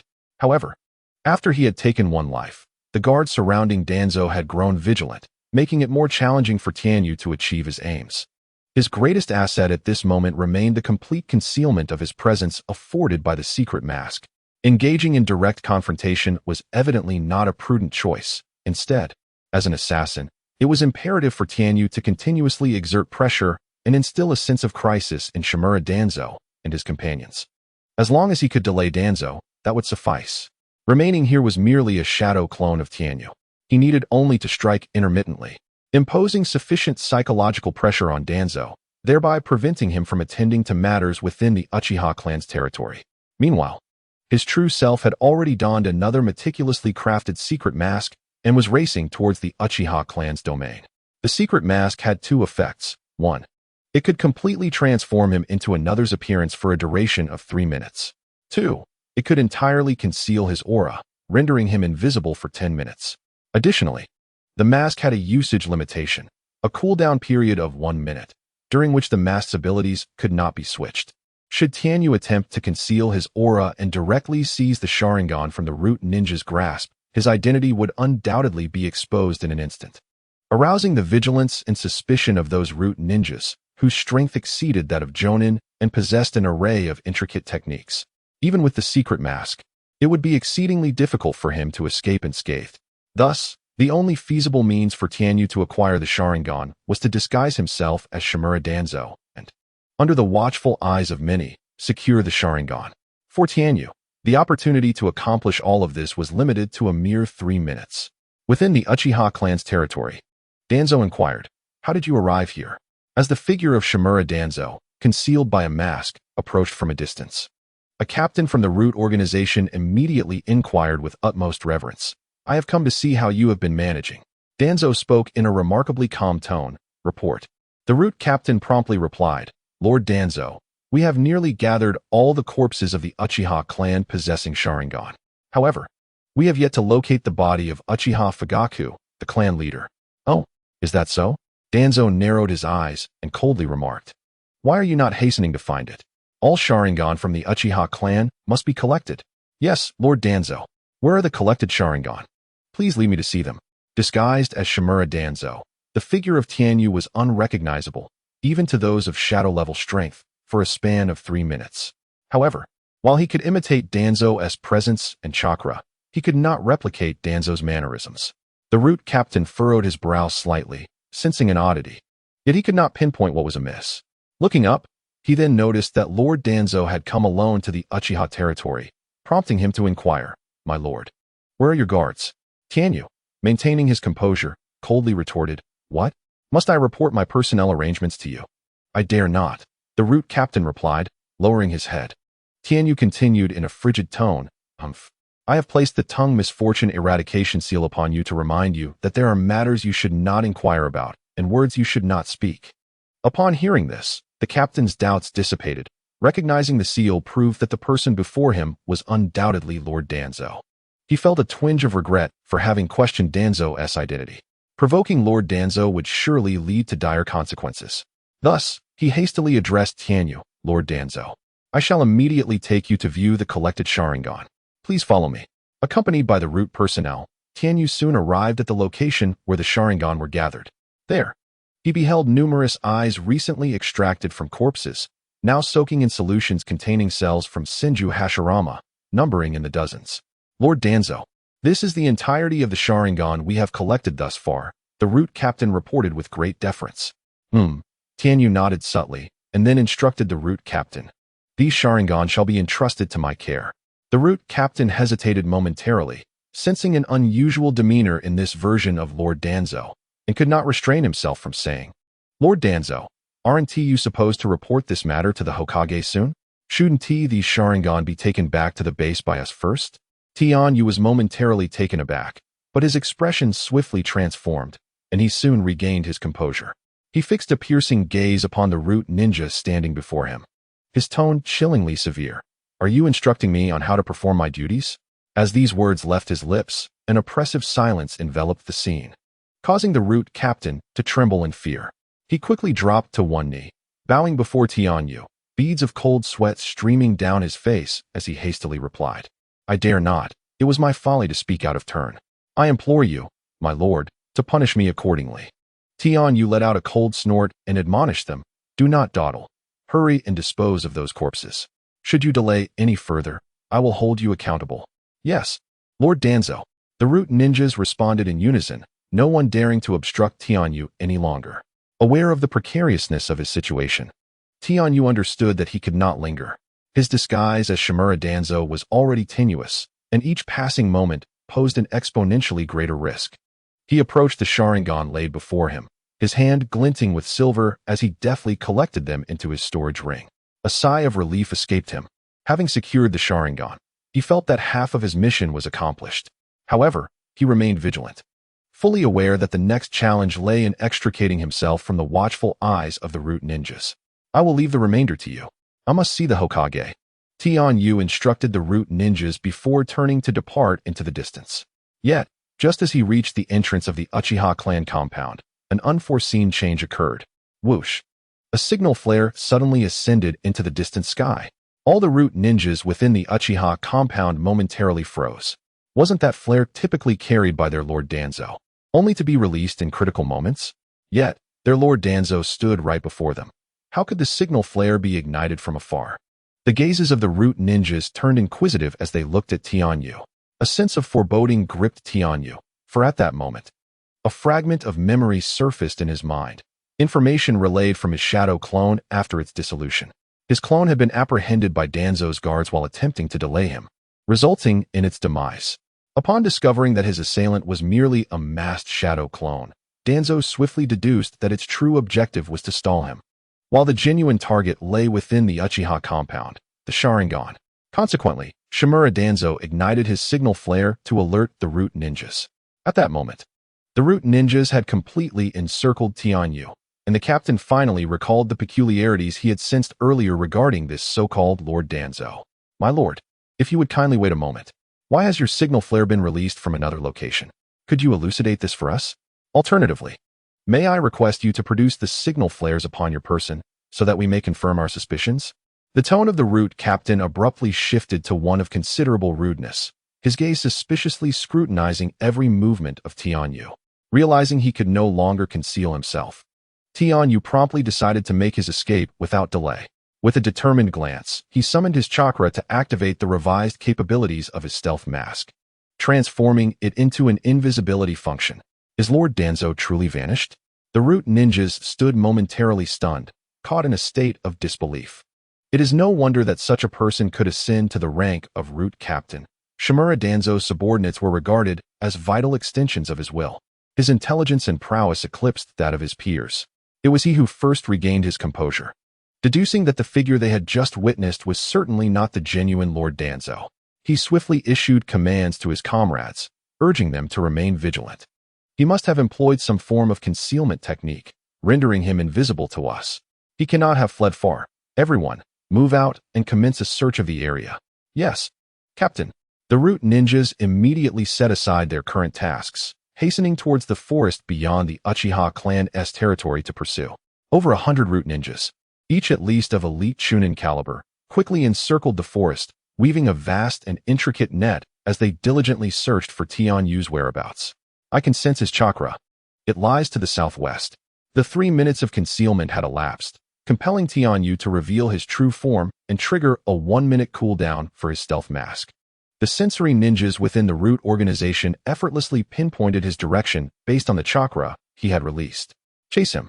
The root ninjas shouted in unison as they surged towards Tianyu. The once tranquil forest was now alive with the rustling of leaves, as over 100 ninjas adorned with animal masks dashed through the trees, leaping with agility, transforming into a flurry of shadows advancing deeper into the forest. They converged from all directions, moving with relentless speed towards Tianyu's location. However, as the pursuit continued, the expressions of the sensory ninjas grew increasingly grim. How much farther until we catch up to him? The route captain inquired of his subordinates. You mentioned he was merely 500 meters away. Why have we not yet caught sight of him after all this time? The sensory ninja's countenance darkened further, his expression more sorrowful than that of a mourner. Faced with the captain's inquiry, he hesitated, stammering his response. Captain, that individual is now 1,000 meters away from us. What did you just say? The route captain stood frozen in shock. The perceptive ninja could only manage a wry smile as he reiterated, Captain, he is truly distancing himself from us. His speed surpasses ours by far, and we are utterly incapable of catching up. The captain of the route team gazed in astonishment, silently murmuring to himself. With a level of disguise so powerful that even we cannot detect it, coupled with a speed that even I, as an elite jonin, cannot match. Could it be that his strength has transcended that of an elite jonin, reaching the status of a Kage? The captain swiftly formulated his next course of action. I will report this matter to Lord Danzo. The rest of you, continue tracking along this route, and see if any additional clues have been left behind. The members of Route nodded in unison, responding, Yes, Captain. As the night deepened, Tianyu had already leapt into action the moment his identity was revealed, transforming into a shadow and sprinting into the inky darkness. His current strength was insufficient to contend with the might of the entire Route organization, and he understood that once his identity was exposed, even if he escaped from Konoha, he would be relentlessly pursued by Route ninjas to the ends of the earth, a cost he could ill afford to bear. In the vastness of the night, Tianyu continually stowed away the sandbags he had strapped to himself into his dimensional pocket. 200 pounds, 150 pounds, 100 pounds, 50 pounds. As the weight he bore diminished, Tianyu felt his body become increasingly agile, sensing his speed quicken to that of the wind beneath his feet. The chilling gusts, sharp as knives, whistled past his ears while his slender figure darted through the darkness like a streak of lightning. Maintaining his breath, he focused all his attention behind him. After shedding all burdens, although he had yet to master the 8 gates technique, he had reached a speed surpassing that of elite ninjas. The Route ninjas would require considerable time to catch up to him, and with his concealment mask cooling down for merely a minute after that brief interval. Once he donned the mask again and concealed all traces of his presence, no matter how exceptional the Route ninjas might be, they would find it impossible to locate him. They haven't caught up? Tianyu thought, surprised at the sluggishness of the Route ninjas. Having fled a considerable distance, he glanced back to observe their situation, only to discover that they were increasingly falling behind, their speed insufficient to match his own. A wave of relief washed over him. It turned out he had overestimated the speed of those Route ninjas. Soon, he realized why he had miscalculated their speed. The only elite ninja he had ever encountered was Might Guy, who possessed the prowess of an elite jonin. So Tianyu instinctively compared the speed of those Route ninjas to that of Might Guy's typical velocity. However, in reality, not all jonin possessed the remarkable mastery of taijutsu exhibited by Might Guy. In other words, among the ranks of jonin, only Might Guy himself and the entirety of Konohagakure can match such incredible speed. With the formidable prowess in taijutsu that Tenju currently possesses, he can easily exchange blows with Might Guy for 100 strikes. For the Route ninjas, catching up to him proves to be an insurmountable challenge. Ding! The cooldown for the concealment mask has been completed. The system's notification resonated, and at this moment, the tension within Tenju had completely dissipated. A subtle smile unconsciously graced his lips as he glanced towards the approaching Route ninjas, silently thinking, foolish members of Route, I shan't indulge you any longer. Subsequently, Tenju donned the concealment mask, and his figure along with his presence vanished entirely from the air. What is the situation? Shimura Danzo's expression was as dark as a stormy sea, as he coldly interrogated the Route ninja kneeling before him. Beads of sweat cascaded down the temples of the Route ninja hidden beneath his mask, desperately suppressing his fear, and he quickly replied, Lord Danzo, the Sharingan we previously collected has been stolen by that rogue. What? Danzo's voice erupted in fury, his rage boiling over as he bellowed. Are you all a bunch of useless fools? In the presence of so many, you allowed the enemy to steal the Sharingan. It is my fault, my lord. The Route captain replied in a deep voice. I truly did not anticipate that the adversary would dare to disguise himself as you and appear before us. Their disguise technique is exceptionally powerful. Even our sensory ninjas could not detect any clues. Humph, these are merely the excuses of your incompetence, Danzo retorted angrily, his gaze turning icy as he continued. You do realize the consequences you must face for this failure, do you not? The root captain's face paled beneath his mask, and he swiftly drew the blade from his waist, bringing it down upon his left arm, severing it at the shoulder. With a resounding clang, his left arm fell away, blood gushing forth. This was the punishment for the negligence that had long plagued the root ninjas. Even the captain was not exempt from it. The captain understood all too well what losing an arm would mean for him. It signified that he would soon be ousted from his position and relegated to a disposable pawn within the root. Meanwhile, Danzo had already arrived at another location. Although the theft of the Sharingan had incensed him to the brink of fury, he could not afford to ignore the summons from Sarutobi Hiruzen, the third Hokage. As the Minister of Root, he had no choice but to comply. In the Hokage's office, Sarutobi Hiruzen, puffing on his pipe, squinted at Shimura Danzo before slowly saying, Danzo, I am aware that the Sharingan of the Uchiha clan is in your possession tonight. However, these Sharingan belong to the village, and thus I believe it is prudent for you to hand them over to me, the Hokage, for safekeeping. Is this theft? Isn't this blatant robbery? Upon hearing Sarutobi Hiruzen's words, Shimura Danzo felt an overwhelming surge of anger, almost wishing to curse aloud. It was no wonder that Hiruzen had previously maintained an aloof stance, claiming his forces would not interfere, entrusting the matter entirely to Danzo. It turned out that this cunning old fox had been lying in wait, and now he dared to leverage his identity as Hokage and the authority of the village against him? What a hypocrite! Having already endured a night of frustration due to the theft of the Sharingan, Danzo's countenance darkened to a shade so deep it seemed capable of oozing ink.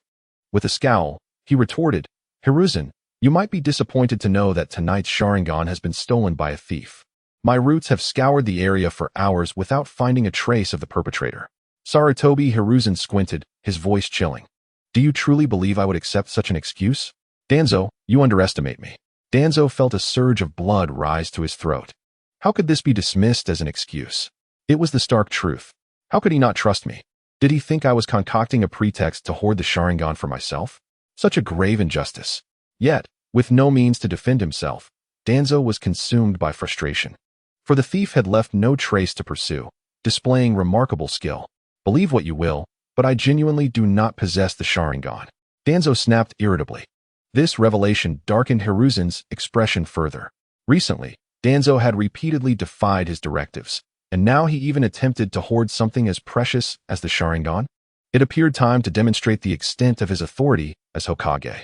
Your roots are so inept that they cannot even handle this trivial matter. Perhaps there is no longer a need for your organization. The relationship between Sarutobi Hiruzen and Shimura Danzo turned sharply adversarial, tension palpable between them. After a night of exertion, Tenju donned his concealing mask and strolled through the village. Satisfied that the root ninjas had not detected his presence, he sauntered home to sleep. Had he known that in the Hokage's office, Hiruzen and Danzo were embroiled in a fierce dispute over his theft of the Sharingan, he would have surely burst into uncontrollable laughter. Following the Uchiha clan's annihilation, the news of Uchiha Itachi's actions spread like wildfire throughout Konoha, creating quite a stir. Villagers buzzed with shock, satisfaction, and lamentation, turning the event into a captivating topic for casual conversation. Simultaneously, the village's security forces appeared to have significantly strengthened, with Umbu ninjas taking over the duties previously held by the security department. Even beneath the bright azure sky, Tianyu occasionally glimpsed shadowy figures of dark ninjas, their cat-faced masks blending into the backdrop as they leapt nimbly across the rooftops of Konoha, seemingly in search of suspicious individuals. However, Tianyu remained utterly indifferent to this spectacle. What were those figures to him? He was a prodigious youth of Konoha, a rightful heir to the will of fire. Such thoughts did not provoke the slightest hint of embarrassment or flutter in his heart. Naturally, to avoid arousing suspicion, he had kept his Sharingan hidden within his seal since acquiring it, never once revealing it. A month later, it seemed that Sarutobi Hiruzen and Shimura Danzo had abandoned hope of finding the Sharingan, and the security measures within Konoha were lifted. Another month passed, and with the arrival of winter, The villagers had lost interest in discussing the annihilation of the Uchiha clan. The once preeminent ninja clan in Konoha appeared to have been buried beneath the falling snow, vanishing from collective memory, seldom mentioned thereafter. 2 more months elapsed. As the new year dawned, it was now the 58th year of Konoha. Tianyu was 8 years old. During these months, he gradually acquired several blueprints for forging items of 2 and 3 stars. The small barrier crystal ball, 2 stars, capable of creating a 5 square meter space that isolates sound and light from the outside world. The tracking device, 2 stars, when placed on another, can ascertain their geographical location for a duration of 30 days. The silver ice bow, 3 stars, possessing ice attributes, capable of releasing ice arrows with a range of 500 meters. However, the most crucial aspect for Tianyu remained the forging of the 3-tomo Sharingan. The moment he acquired the Sharingan, his system indicated that this task was complete, and he received the blueprint for crafting the 3-tomo Sharingan in his mind. Indeed, the Sharingan was an essential material in the crafting process of the 3-tomo Sharingan. To his astonishment, the blueprint for the 3-tomo Sharingan was rated as 4 stars in difficulty. Tianyu approached the forging of the 3-tomo Sharingan with utmost caution, as the Sharingan was a non-renewable resource. Although he possessed several Sharingan, he aimed to ensure the highest possible success rate in the forging process. Consequently, he devoted an entire month in preparation for this 4-star endeavor. After a month, having thoroughly understood every detail of the forging process, he finally commenced the actual forging. Indeed, the complexity of the 4-star blueprint was significantly heightened, with the steps numbering over 100, an unforeseen circumstance in Tianyu's prior forging experiences. With this in mind, he dared not allow the slightest negligence, concentrating every moment of his attention on the forge, striving for perfection in each step of the process. At this moment, Tianyu had forged numerous weapons of 1-star, 2-star, and 3-star quality, and the efficacy of his regular training and physical techniques had begun to manifest. Despite the intricacies of the forging process, Tianyu was invigorated both mentally and physically, possessing the stamina necessary to complete the creation of a weapon. A day and a night swiftly passed. On the forging table, the shape of the 3-tomo Sharingan gradually took form. Ding! Forging successful, the creation, Eye of the 3-tomo. The time he had dedicated bore fruit, achieving success on his very first attempt. A bead, akin in size to a human eye, gleamed a deep crimson, adorned with 3-tomo-like patterns, and gently settled into Tianyu's hand. A flicker of joy illuminated Tianyu's eyes as he gazed at his system. Eye of the 3-tomo. Rank: 4-star weapon, upgradable. Attribute: illusion skill. Release: A-class illusion. Cooldown of 1 day after 3 uses. Contract status: no.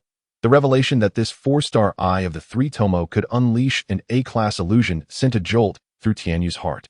He had not anticipated such power. Illusions were notoriously challenging to master within the realm of ninjutsu. Even elite shinobi such as Kurenai Yuhi could only manage to cast the strongest illusions at a B-class level. The dark arts developed by the second Hokage, Tobarama Senju, were merely A-class ninjutsu. Even the Uchiha clan members, masters of the Sharingan, could barely achieve A-class in their strongest illusions. The A-class illusion released by the Eye of the 3-tomo now in Tianyu's possession could be regarded as the most formidable illusion beneath the kaleidoscope. With the acquisition of the Eye of the 3-tomo, Tianyu's strength experienced a remarkable transformation. The only drawback was the necessity for a 1-day cooldown after 3 uses. Tianyu dripped his blood onto the Eye of the 3-tomo, completing the contract before storing it away. At that moment, the system emitted another notification. Congratulations, host. Your forging level has successfully advanced to intermediate forging level. Level up reward: a virtual forging space. Observing the changes within his system filled Tianyu with curiosity, prompting him to inquire, "System, what is the virtual forging space?" The virtual forging space is an area independent of the host's original world. Upon entering this space, the host can forge ninja tools, and time outside will flow at a slower rate. Tianyu closed his eyes, immediately sensing the newly emerged space within his mind. When he opened his eyes once more, he found himself indeed in another realm. Before him lay 3 distinct items. The first 2 were familiar to him: the forging table and the forging hammer. The white jade forge and hammer exuded an air of superior quality, far surpassing the set of forging tools he had previously utilized. However, the remaining object was unfamiliar to Tianyu. It resembled a colossal machine, System, what is this? Tianyu inquired. This is an automated workbench. Once the host's forging proficiency reaches 100, it allows for the automatic forging of ninja tools by simply placing the materials inside. The workbench will utilize the host's forging memory to craft accordingly. What an advanced piece of equipment! Tianyu marveled, feeling an overwhelming sense of sophistication. With the acquisition of this automated workbench, his forging time would be significantly reduced, and he would no longer be confined to the small forge in his backyard. Instead, he could access his forging space anytime, anywhere. This was undeniably convenient. Was this the benefit of being promoted to an intermediate forger? It was simply magnificent. At the age of 8, Tianyu bore a weight of 200 pounds. Over the subsequent 6 months, he tirelessly endeavored to unlock the 8 gates of Uchiha. After numerous attempts, he discovered that his physical strength had finally adjusted to withstand the powerful impact of opening the 8 gates without sustaining any injury. During this period, Might Guy had also remained industrious, not only guiding Tianyu in his training of the 8 gates, but also attending to a multitude of tasks assigned to him by the village. Following the annihilation of the Uchiha clan, the village was severely understaffed, and at this critical juncture, the Leaf Village's defense was at its weakest, necessitating that even elite jonin like Might Guy take on numerous missions. As another 6 months elapsed, stability returned to Konoha, and order resumed its course.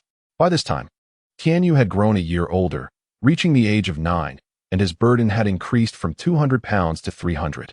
In accordance with his earlier plans, he began to study the Leaf Great Whirlwind technique under Might Guy's tutelage. In the training grounds of Konoha, he exclaimed, "Leaf Great Whirlwind." Green chakra enveloped his legs, wrapping around his entire lower leg and foot, before he forcefully struck upward against the nearby tree trunk.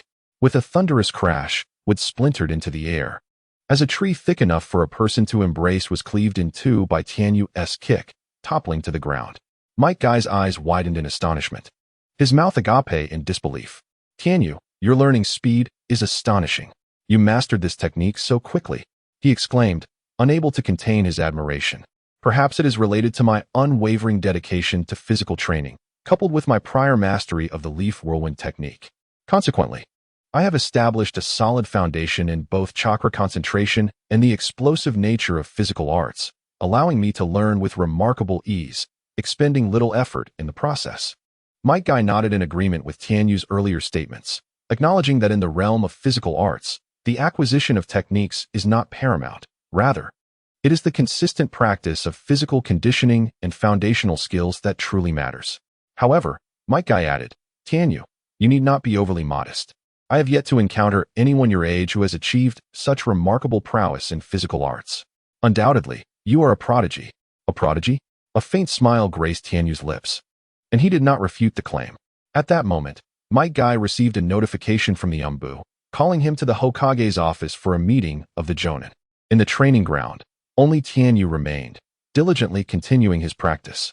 Even in Might Guy's absence, he showed no signs of relaxation. Just then, a small figure clad in a qipao approached the training area. "Brother," she called out, cupping her hands into a trumpet shape, her voice carrying across the distance. Tianyu squinted and recognized his younger sister, Tian. "What brings you here?" he inquired. Tian pouted, her face a picture of feigned indignation. "Brother, you haven't forgotten what day it is today, have you? What day is it?" This question could prove fatal for any straightforward individual like Tianyu. He scratched his head, momentarily blank, unable to recall anything pertinent. "Your birthday? My birthday? Mom and Dad's birthdays?" he speculated, firing off a series of guesses. Tian shook her little head vigorously like a rattle drum, exclaiming in frustration, "Our birthdays were last month, and Mom and Dad's birthdays are in winter. Your answers are utterly ridiculous." Tianyu could only chuckle awkwardly. "Then what day is it? Just tell me, sister." With hands on her hips and her 2 adorable pigtails bobbing, she replied in a sweet, childlike voice, "Today is the Spring Festival. We promised to go out and enjoy the blossoms together." Oh. A look of sudden realization spread across Tianyu's face. He had completely overlooked the significance of the Spring Festival. In the Hidden Leaf Village, the Spring Festival is a lively occasion, filled with various activities and parades. The streets come alive with performances, and villagers don beautiful kimonos and yukatas as they shop, stroll, and enjoy the blooming flowers. Tian and Tianyu had participated in this festive celebration several times before. Repetitive activities often lose their charm, and at this moment, the splendid scenery of the outdoors beckons as the cherry blossoms are in full bloom. An idea suddenly sparked in his mind as he turned to Tian and suggested, "Why don't we invite a few friends and go for a barbecue picnic in the great outdoors?" The mention of a barbecue picnic instantly brightened Tian's eyes. She sprang up with excitement and exclaimed, "That sounds wonderful. I've been wanting to have a barbecue in the wild. Let us divide our tasks. You procure the ingredients, while I gather the cooking utensils and charcoal. Then we can call upon our friends and finally meet by the river. What do you think?" Tianyu proposed. Tian nodded eagerly. "Absolutely. I will go buy the ingredients right away." With that, she dashed away like a whirlwind, clearly looking forward to this picnic. Tianyu, too, felt that his daily practice had become unbearably monotonous, akin to that of a hermit. Indeed, a break was warranted, a chance to revel with friends. Thus, he stowed away his training attire and donned his Tianyu clothing, making his way to the market to purchase charcoal. To his surprise, just as he finished buying the charcoal, he encountered a familiar face. Hinata was adorned in a white kimono, elegantly decorated with white magnolias, exuding an air of grace befitting a refined young lady. "Tianyu-kun, what a coincidence!" Hinata greeted him. "Ah, Hinata, what a pleasant surprise," Tianyu replied with a smile. "You look beautiful today." Thank you," Hinata stammered, a blush creeping onto her cheeks as she shyly lowered her gaze, unable to meet Tianyu's eyes. "What are you up to? Buying hairpins?" he inquired, curious about the colorful hairpins she held. "Yes," Hinata nodded, summoning her courage to look up at him. "Tianyu-kun, could you help me choose one?" "Of course." Tianyu responded as he scanned the array of hairpins. His eyes landed on a pink cherry blossom pin. "I think this one is lovely." "Ah," Hinata gasped, pleasantly surprised that Tianyu had chosen the very pin she had coveted.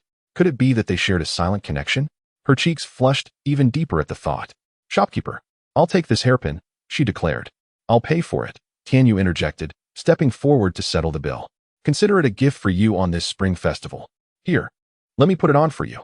It was customary during the spring festival for boys to present gifts to girls, and thus, it was only natural for Tianyu to offer this token to Hinata.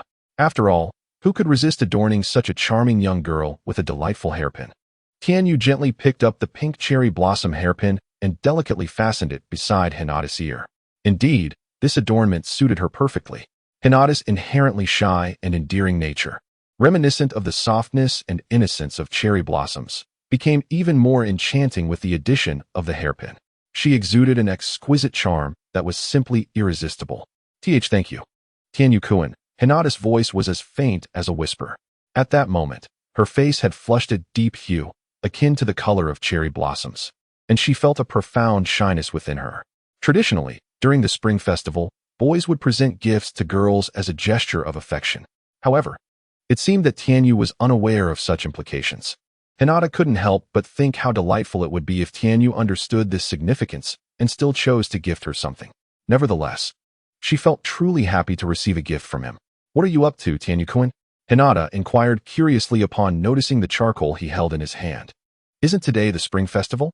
I plan to have a picnic and barbecue by the river with my sister. Do you have any plans? If not, you could join us." Tianyu offered warmly. The thought of having such a cute companion like Hinata by his side made even the prospect of barbecuing more appealing. "Really?" Hinata's eyes sparkled with curiosity. "Can I really join?" The mere thought of an outdoor barbecue sent waves of excitement through her. For someone like Hinata, who spent her days within the confines of a large estate with few playmates, the allure of a picnic was irresistible. "Of course, the more, the merrier," Tianyu replied with a smile.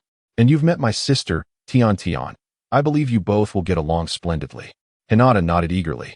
Tian is very easy to get along with. I like her a lot." Tianyu then took Hinata's hand, saying, "Then come along with me. We just need to buy some cooking utensils before we head out." He had actually held her hand. A warm sensation coursed through her small hand, causing Hinata's heart to race as if a little deer were about to leap out. Even her breathing became slightly labored, her mind clouded as if deprived of oxygen. All she could think was, "Tianyu-kun is holding my hand. Tianyu-kun is holding my hand. Tianyu-kun is holding my hand." Unbeknownst to him, Tianyu walked ahead, completely oblivious to Hinata's flustered state. It was no surprise he didn't notice. In the world of Naruto, girls matured earlier than those in the world he previously inhabited. Even in times of peace, they were aware of love and affection from a young age. However, in the eyes of Tianyu. These girls were merely a group of little lolas. Moreover, his daily interactions with Tian naturally involved frequent hand-holding, embraces, and tender forehead kisses, alongside playful scuffles. Indeed, Tian was a boisterous girl, yearning for violence, which explained her idolization of Tsunade. Thus, he remained oblivious to the profound emotional impact his casual hand-holding had on Hinata, nearly rendering her faint. "Hey, stop right there." Suddenly, a youthful voice resonated from a distance, filled with vigor. "Do not bully that girl." Tianyu paused, sensing that the voice was directed at him. Bully a girl? He thought, confused. Was he not merely with Hinata? He frowned and turned to the source of the voice. A boy clad in vibrant orange sportswear was sprinting towards him with all his might. Wasn't that Naruto? "Tianyu, is that you?" Naruto immediately recognized Tianyu, lowering his voice in embarrassment as he scratched his head. Tianyu's expression bore a hint of perplexity as he inquired, "Naruto, were you really addressing me? Bullying a girl?" Naruto's face flushed with awkwardness as he sheepishly replied, "I didn't realize it was you, Tianyu. I thought someone was actually bullying a girl, and I wanted to be a hero. If I had recognized you earlier, I would have avoided this misunderstanding." Tianyu chuckled and asked, "So, who did you think I was bullying?" Naruto pointed at Hinata, saying, "It's this girl. She looks like she's about to faint, being dragged along by you." Tianyu turned to Hinata and indeed noticed her face was flushed like she had a fever, and she seemed quite unwell. He quickly asked, "Hinata, are you all right? Do you feel unwell? Should I take you to the hospital?" Hinata shook her head, softly murmuring, "I am fine. It's just that Tianyu-kun suddenly held my hand, and I think I might have developed feelings for him." Such thoughts unwittingly blossomed in Hinata's mind, and this realization only deepened her shyness, rendering her incapable of coherent thought.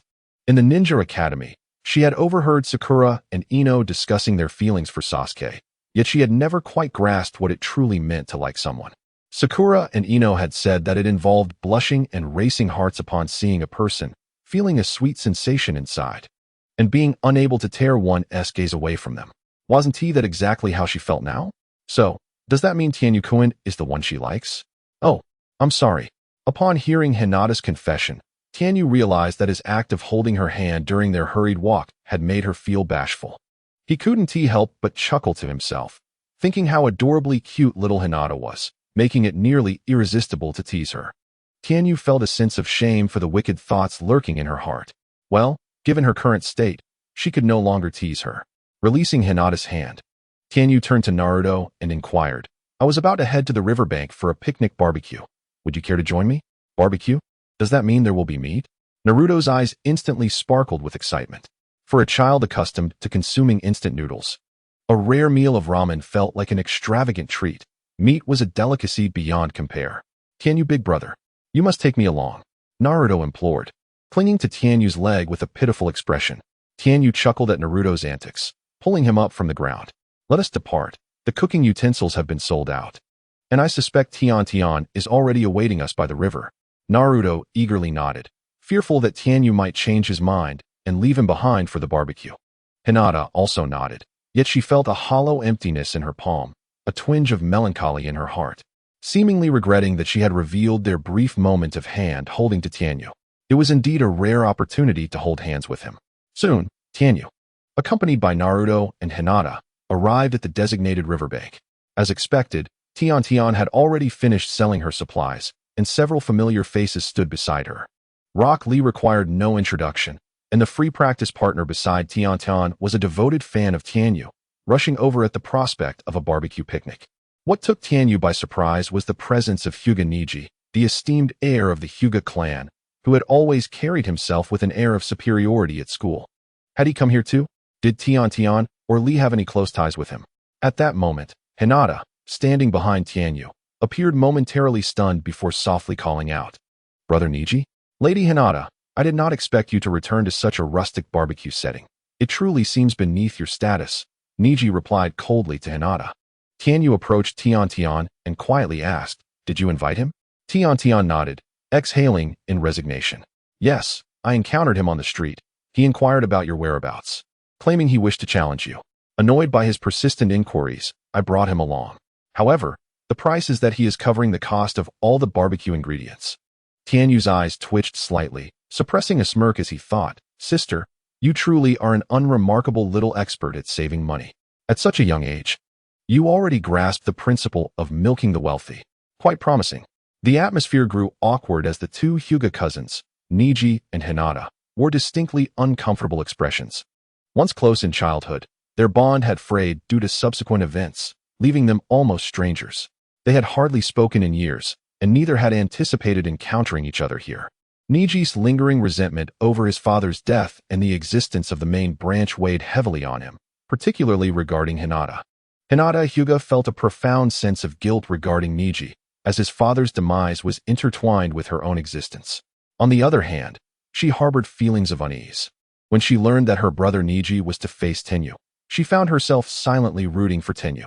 However, upon hearing of Niji's swift defeat at Tenyu's hands, a pang of sympathy arose within her for her brother.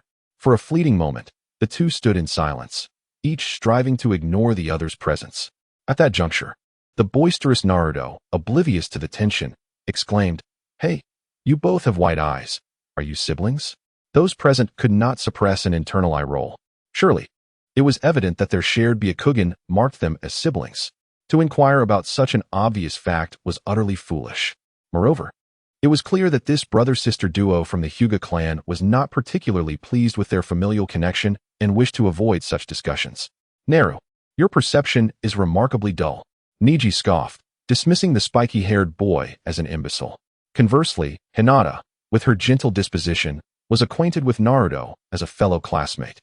Due to Tenyu's influence, her affections had shifted, and thus, at this moment, Naruto was merely an ordinary peer to her, rather than the object of her secret admiration. Therefore, she faced him without any shyness, softly explaining, "Yes, Naruto-kun, Niji is my cousin. We both belong to the Hyuga clan." Upon hearing Niji's name, Naruto's memory stirred. He rubbed his chin thoughtfully, and suddenly, a light bulb flickered in his mind. He smacked his thigh and exclaimed, "I remember. He's the genius boy who was defeated by Tenyu with a single strike." At this proclamation, an awkward silence enveloped the air. Niji, taken aback, coughed up a mouthful of blood, his face paling to an almost inky hue, as if a wound that had nearly healed was savagely reopened. The expressions of those around him varied, each reflecting their own bewilderment. Hinata murmured, "Naruto-kun, mentioning such matters will surely upset Niji." Tenyu remarked, "Naruto, that was like dancing on Niji's grave." Tintin added, "Brother, your new friend seems to be a bit of a fool." Lee chimed in, "I can't believe there's someone even less perceptive than I am. Tenyu, let him join us. That way, I won't be the dimmest." At that moment, Tenyu, visibly exasperated, stepped forward to diffuse the tension that had arisen. He approached Naruto and introduced him to the others, saying, "This is Naruto, a companion and classmate of Hinata. From now on, we shall all be friends." The group nodded in agreement and began to introduce themselves. "I am Tenten, the sister of Tenyu." "Hello, Naruto. I am Rock Lee, a classmate of Tenyu. We will be friends from now on." "I am Hinata. We are companions and classmates, though we have not spoken before." "I hope to receive your guidance, Naruto-kun." Niji scoffed. "All right, since everyone is acquainted, let us commence our outdoor cooking. There is much work to be done. Everyone, let us get to it," Tenyu said with a smile. The group nodded and began to disperse. Some were starting the fire, others were skewering food, and some were chopping vegetables. Just as Tenyu prepared to join in, Niji approached him with a cold expression, stating, "Tenyu, I challenge you. We shall battle again. And this time I will surely defeat you." Now, Tenyu furrowed his brow. He knew that refusing this stubborn individual would only lead to further complications. Therefore, he said, "I accept your challenge, but we must set a wager." Niji inquired curiously what wager. With a smile, Tenyu replied, "If you win, I will return your title of top student and the title of genius. If I win, you shall handle all my tasks during the barbecue." After a moment's hesitation, Niji nodded, "All right, I accept." He could not allow the memory of his previous defeat to linger over him. He refused to let Tenyu become an insurmountable obstacle in his life. He was determined to triumph. "Then go ahead," Tenyu said, walking toward the distance. A battle required ample space, and he did not wish to disrupt the barbecue festivities. Boom. The sounds of combat resonated from the nearby forest. "Who do you think will win, my brother or Hyuga Niji?" Tintin asked playfully, her expression full of mischief. Naruto was the first to shout, "Tenyu and II is definitely going to win." Hinata nodded slightly, though Niji and II is quite talented. I still believe Tenyu-kun will emerge victorious. At that moment, Lee's face was adorned with an expression of unwavering confidence as he crossed his fingers in front of his chest, analyzing. 10 minutes. I believe Tenyu will conclude the battle within that time. That's soon. Both Naruto and Hinata exclaimed in surprise. Yet Tenten shook her head at that moment, raising 3 fingers, and with a mysterious smile, she declared, just 3 minutes. My brother will finish the battle in 3 minutes. At this moment, even Shaoli was taken aback. During this period, Hyuga Neji had exhibited remarkable prowess at the Ninja Academy, and he had amassed considerable intelligence regarding Tianyu, gaining some insight into his techniques. Surely, he would not be as careless as he was last time. How could he possibly be defeated in merely 3 minutes? Could it be that Tianyu's strength had grown to an unimaginable extent? However, while they hesitated, Tianyu and Neji had already emerged from the distant woods. Tianyu remained unscathed, his attire untouched by dust, while Hyuga Neji bore the marks of defeat, his face bruised and battered. The outcome of this confrontation was unmistakable, and their predictions had proven accurate. Yet, they had not anticipated that, just as Tian had claimed, the entire duel had transpired in less than 3 minutes. How did you foresee this? The crowd turned their gazes toward Tian. A mysterious smile reappeared on her face as she explained. It's because my brother was hungry and wanted to eat quickly. Boom. The crowd exchanged incredulous glances, shocked by such a trivial reason for the swift conclusion of the battle. Had it not been for the urgency of mealtime, perhaps Tianyu would have opted to spar longer, potentially bolstering Neji's confidence. However, now, due to his eagerness to dine, Tianyu had resorted to using his formidable techniques to swiftly conclude the fight, undoubtedly demonstrating overwhelming strength. In light of this, one could not help but feel sympathy for Hyuga Neji. Their gazes toward him were tinged with compassion. According to the agreement between Tianyu and Hyuga Neji, should Neji lose, he was to take on the responsibility of preparing the barbecue. Now, with his bruised visage, Neji was indeed adhering to their prior arrangement, tending to the fire, slicing the meat, grilling, and applying seasonings. Soon, an enticing aroma filled the air, eliciting expressions of anticipation from Tian, Shaoli, Hinata, and Naruto. Even the typically stoic Hyuga Neji found himself battling hunger. Is there enough meat? Tian murmured, realizing that the provisions she had brought for this outing were insufficient, given the unexpected number of participants. Leave it to me, Tianyu said with a smile, turning to venture deeper into the woods. Hey Tianyu, that area is quite dangerous, Naruto exclaimed loudly, unable to contain himself. Even he, with his mischievous nature, would not dare to venture into the depths of that forest, rumored to harbor numerous large wild beasts. However, it was not long before Tianyu returned, dragging a massive wild boar that weighed at least 200 pounds. Every day, Shaoli, Tian, Hinata, Naruto, and Neji found themselves unable to restrain their actions, their mouths agape in astonishment as they beheld Tianyu returning from the distance, cradling an enormous wild boar, even larger than that of others. Brother, is this the wild boar you hunted? Tian could not help but swallow, utterly astonished. Goodness. Tianyu, you are truly remarkable. You managed to take down such a colossal beast, exclaimed Naruto, his eyes wide with admiration. Tianyu, you are incredible. Hinata's eyes sparkled with admiration, filled with awe. Ha ha ha. Tianyu is indeed relentless in honing his abilities. Shaoli pondered earnestly. Could this be the true secret to Tianyu's strength? Utilizing wild boar battles to sharpen his practical skills? Perhaps this represents a novel approach to cultivation. Neji's gaze darkened as he murmured to himself. Earlier, during their duel, he had depleted all his chakra, and even now, he had not fully recovered. Yet, Tianyu had swiftly defeated him and still found time to hunt a wild boar. To what terrifying degree had his strength escalated? A gray mist suddenly clouded Neji's eyes, dulling their once vibrant brightness. He found himself plunged into a profound confusion. Was it only individuals like Tianyu who deserved the title of genius?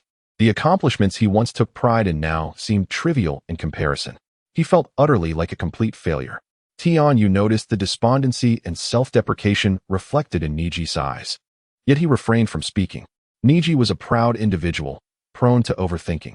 Some matters and thoughts required personal clarity before any change could occur. No one could assist him in this regard. Hurry and enjoy the barbecue.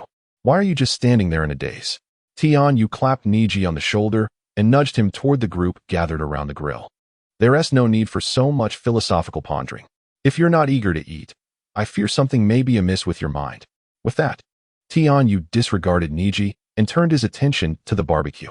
Niji's gaze toward Tianyu was complex, but ultimately, he seemed to reach a compromise within himself and made his way toward the grill, joining the others.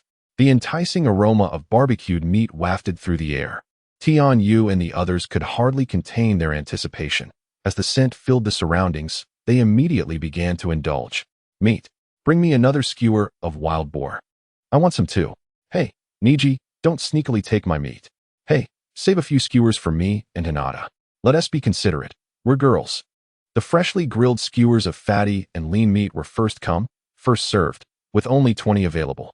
Laughter and playful shouts echoed along the riverbank, a reminder that, after all, they were merely children, not yet 10 years old. Though they may appear somewhat precocious and their understanding of the world may be peculiar in this moment. Within the serene woods by the crystal-clear stream, all that resonates is the joyous laughter of a group of blissful children. The spring festival soon passed.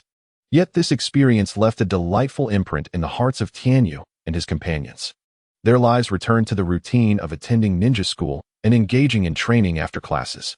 On this day, Might Guy unexpectedly approached Tianyu. What? Training outside the village? Tianyu exclaimed, his face alight with astonishment. Might Guy nodded, stating, Indeed, Tianyu, I believe your abilities have long surpassed those of the students at the Ninja Academy. Remaining here would merely squander your potential. Tianyu silently agreed. He had indeed mastered the knowledge imparted at the academy. Continuing his stay felt like a waste of time.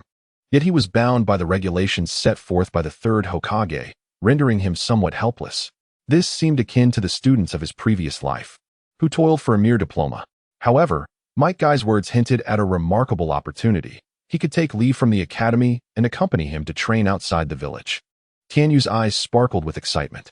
Having resided in Konohagakure since birth, he had never ventured beyond its borders and was naturally filled with curiosity about the world outside. Observing Tianyu lost in thought, Might Guy hesitated and asked, What is it, Tianyu? Are you unwilling?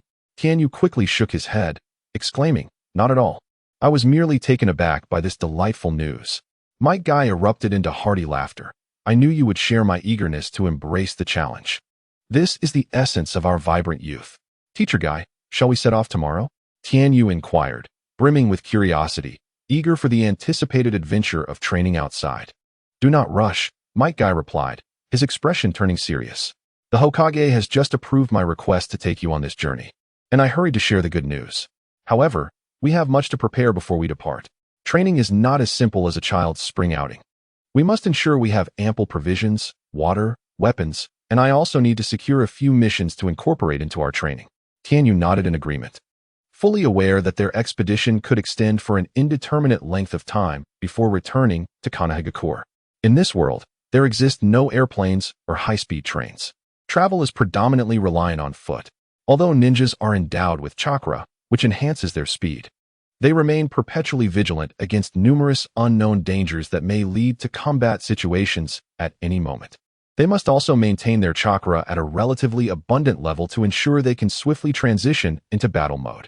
Moreover, before departing from Konoha, there are numerous preparatory tasks to undertake. After Mado Guy conveyed all pertinent matters to Tenju, the two parted ways, embarking on their respective preparations for the forthcoming expedition. They agreed to commence their journey 3 days hence. At Tenju's home, he informed his sister, Tenten, about his impending venture beyond the village. Her reaction was, as anticipated, quite fervent. What, brother? You are going out on a journey without bringing me along. Am I no longer your dear sister? Tenten crossed her arms defiantly, her face puffed up like a bun. Your strength is still insufficient, and the outside world is fraught with peril. Neither I nor Teacher Guy have the time to look after you. Tenju gently patted Tenten's head, smiling as he spoke. During this time, focus on enhancing your abilities within the village. Once you graduate from the Ninja Academy, I shall take you on an adventure. To compensate for her disappointment, he promised to procure something fun for her. What kind of fun thing? Tenten's curiosity was instantly piqued. Tenju smiled mysteriously. You will surely adore it. Really? Tenten, not a petulant girl, quickly adjusted her mood, adopting a deliberately haughty demeanor. If what you bring me truly delights me, then I shall overlook your journey without me. Indeed, my sister is the best. Tenju beamed with satisfaction as he led Tintin into his room. He had already retrieved various low-level ninja tools from his system space, a few thousand one-star kunai, shuriken, and dozens of two-star items such as the heavenly feather robe, lightweight boots, and more. Most importantly, he possessed a crucial space ring. Brother, what is this? For a girl, what captivates her attention is often beautiful clothing, and thus, Tintin's eyes were immediately drawn to the striking heavenly feather robe. Wow, such a beautiful garment. Tenju had anticipated this reaction. He grasped Tintin's hand and deftly pierced one of her delicate, snow-white fingers with a kunai. Although she winced in pain, there was no anger on her face. Brother, what are you doing? Apply your blood to this garment, he instructed. Despite her confusion, Tintin complied with her brother's request. The moment her blood touched the fabric of the robe, a brilliant white light flashed, and she suddenly felt as though something new had been added to her consciousness. The white celestial garment had mysteriously adorned Tion's figure. How astonishing! Tion's mouth fell agape, her eyes shimmering with eager surprise. Am I truly the owner of this exquisite attire? Furthermore, I comprehend all its functions. Goodness, what is happening? Tion chuckled as he elucidated. This garment is a type of ninja tool crafted by me. By applying your blood upon it, you forge a pact with the attire. You should already be aware of its narrative and functionalities. Tion's eyes narrowed into crescent shapes. Unable to conceal her overwhelming delight, she exclaimed, Brother, is this the gift you are bestowing upon me? I absolutely adore it. This garment is truly beautiful. Moreover, it possesses so many unique capabilities. In that moment, as if resolute in her decision, she puffed her still-developing chest and declared, I have made up my mind. I shall wear this garment every day henceforth. Such a silly girl, Tion chuckled at her innocent exuberance, unable to resist ruffling her little head, and added with a grin. There is more than just this celestial garment. Come quickly and see the other items. I assure you, you will love them all. Tion nodded vigorously and began examining each item. Wow, these boots are stunning. The pure white hue adorned with intricate dark patterns. Wait, they can actually enhance my speed. How marvelous. This ring, it possesses a storage space. It is infinitely more useful than weapon sealing scrolls. Hold on, isn't this the Kusanagi sword? Brother, have you finally decided to gift it to me? I have long coveted it. Her mouth had widened into an O shape, large enough to fit an egg. The astonishment in her eyes was beyond words. Who would have thought that her brother had crafted such formidable items? He is truly a genius. And now, he was bestowing all of these treasures upon her. Tion was utterly engulfed in a euphoric frenzy, as though she had discovered a vast treasure. Her entire being intoxicated by this happiness. Dear brother, I am certain I am your true sister. Even without blood ties, I must be your beloved sister. Brother, please allow me to cling to your leg forever. Are you hungry? I shall prepare a meal for you immediately. Or is there something else you desire? I can procure it for you. Brother, please do give me an opportunity to prove myself. What is that little head of yours pondering all day? Tion found her servile demeanor both amusing and exasperating, playfully tapping her on the head, and continued to advise, Focus now. I have matters to discuss with you. Yes. Tion nodded as if receiving a military command. Tion cleared his throat and continued, Ahem. These items are all left for you, and they should suffice for quite some time. These are the shadow kunai, the substitute kunai, and the transformation kunai, all of which you have previously utilized. You are already familiar with the heavenly feather garment and the lightfoot boots. These are all crafted by me, and you should be aware of their functions. As Tion has elaborated on them extensively. At this moment, an idea suddenly blossomed in Tion's mind, prompting her to ask, Brother, could we sell these items in our family's ninja tool shop? Her eyes sparkled with a glimmer of excitement akin to that of a little miser. The price of a shadow kunai could easily surpass 3 times that of a regular kunai, and should the heavenly feather garment and lightfoot boots be put on sale, they would undoubtedly become the most sought-after treasures in the village. If we managed to sell all these ninja tools, it would amount to a formidable fortune, far exceeding the earnings from undertaking ninja missions. However, Tion shook his head, responding, Sister, these items cannot be sold at this time. They are meant solely for your use. Tion's expression reflected her confusion, as she pondered that even if her brother were to be away for an extended period, she could never exhaust the supply of ninja tools. Wouldn't it be an utter waste to let such costly items remain unused? Sensing her perplexity, Tion continued to explain, A common man is innocent, but possessing precious items can invite trouble. If these items were to become widely known, it would inevitably attract the schemes of those with ill intentions. Our family lacks a powerful ninja, and both Master Kai and I need to leave the village for training. If we were to openly sell these ninja tools, we might encounter troubles beyond your handling. Moreover, even my current strength is still insufficient. No wonder you have crafted so many ninja tools without ever mentioning selling them, Tian thought. Her understanding was keen, with just a brief explanation from Tian Yu. She grasped the intricacies of the situation. Nodding, she replied, I understand, brother. I will make good use of these ninja tools to enhance my abilities. So you need not worry. Tian Yu smiled with relief, saying, during the time I'm away from home, sister, please take good care of our parents and shoulder more responsibilities. I will write to you frequently, sharing the interesting experiences I encounter during my training. Rest assured, I will definitely return before the graduation examination. As the farewell conversation unfolded, Tian's eyes suddenly welled with tears, and she threw herself into Tian Yu's embrace, her voice tinged with a hint of sobbing as she playfully scolded, brother, you must take care of yourself out there. And you promised me that you would return before the graduation assessment. You mustn't deceive me. Tian Yu chuckled. When have I ever deceived you? 3 years later, in the year 59 of the Konoha calendar, on the border between the land of fire and the land of water in the land of waves, Tian Yu and Might Guy were journeying during their training. After 3 years, Tian Yu had now grown to the age of 12, blossoming into a young adolescent. His appearance has undergone some transformation. The once cherubic baby fat on his face has gradually faded, revealing the sharp contours of his rapidly growing bones. Not only has he gained considerable height, but his facial features have also developed a more chiseled and rugged aspect, replacing his previous charm with an increased air of handsomeness. As he strolls down the street, Tian Yu's visage is enough to attract the attention of many young ladies. Look, there's a handsome guy. So dashing. But he seems a bit young. What a pity. What are you afraid of? Are you worried about being labeled as an older woman chasing a younger man? I've heard that young heartthrobs today are quite fond of mature, alluring sisters like you. Oh, stop teasing me, giggled one. After all, he is a striking young lad. A chorus of whispers emanated from behind Tian Yu and Might Guy, both of whom are formidable ninjas with keen senses and were fully aware of the murmurs surrounding them. Tian Yu, however, wore an indifferent expression. He had grown accustomed to such compliments. In stark contrast, Might Guy appeared profoundly disheartened. His face, contorted in a grimace, seemed almost lifeless, reflecting profound disappointment. How could it be that this elite jonin of Konoha, renowned as the Azure Beast, whose athletic physique and perfect height of over 6 feet made him prime for romance, was utterly overlooked? Not a single word of discussion had mentioned him. All eyes were fixed on Tian Yu, and the chatter revolved solely around him. Was it possible that a mere 12-year-old could eclipse his allure? This conclusion struck Might Guy like a blow, leaving him feeling deeply disheartened. It wasn't he until they had exited the town and the whispers faded away that he began to regain some semblance of vitality. Where to next? Tian Yu inquired. Our next mission should be imminent. The task allocation from Konoha has been rather lackluster of late, Might Guy mused. At that moment, a sudden burst of white mist enveloped them, heralding the arrival of a small green turtle, adorned with a task scroll strapped to its back. This was the spirit beast of Might Guy, the Azure Turtle.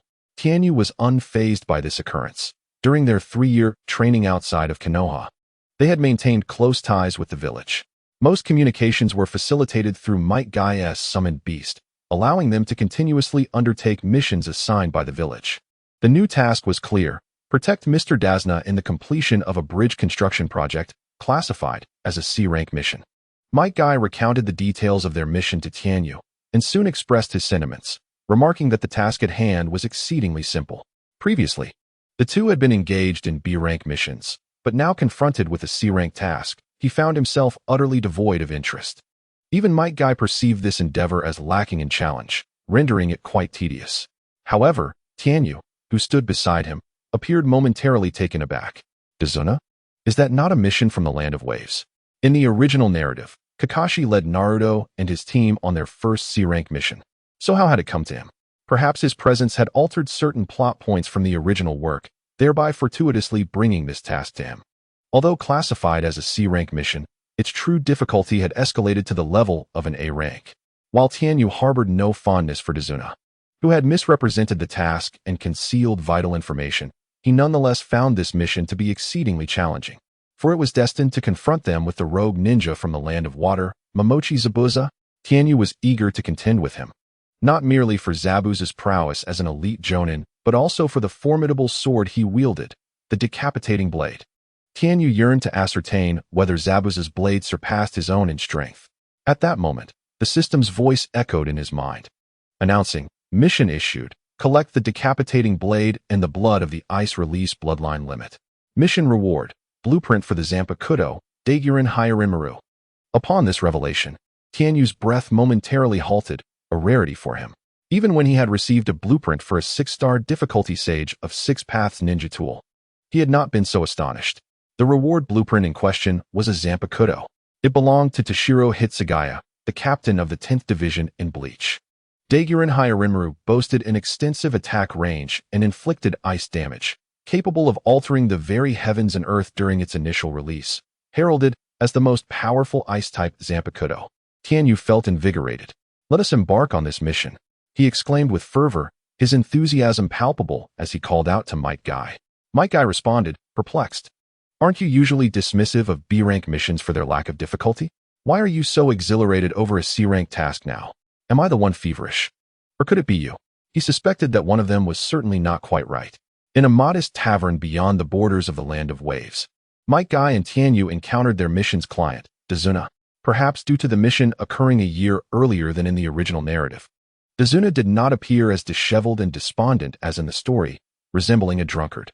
However, upon seeing Tianyu, a glimmer of distrust flickered in his eyes. "So, among those executing this mission, are you the only ninja?" Dazuna inquired, casting a sidelong glance. Might Guy earnestly explained to his client, "Indeed, however, this young man beside me is my disciple.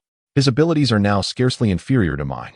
With both of us present, we are more than capable of accomplishing this task." "Huh," Dazna exclaimed, his expression exaggerated as he burst into laughter. "Mr. Might Guy, are you jesting?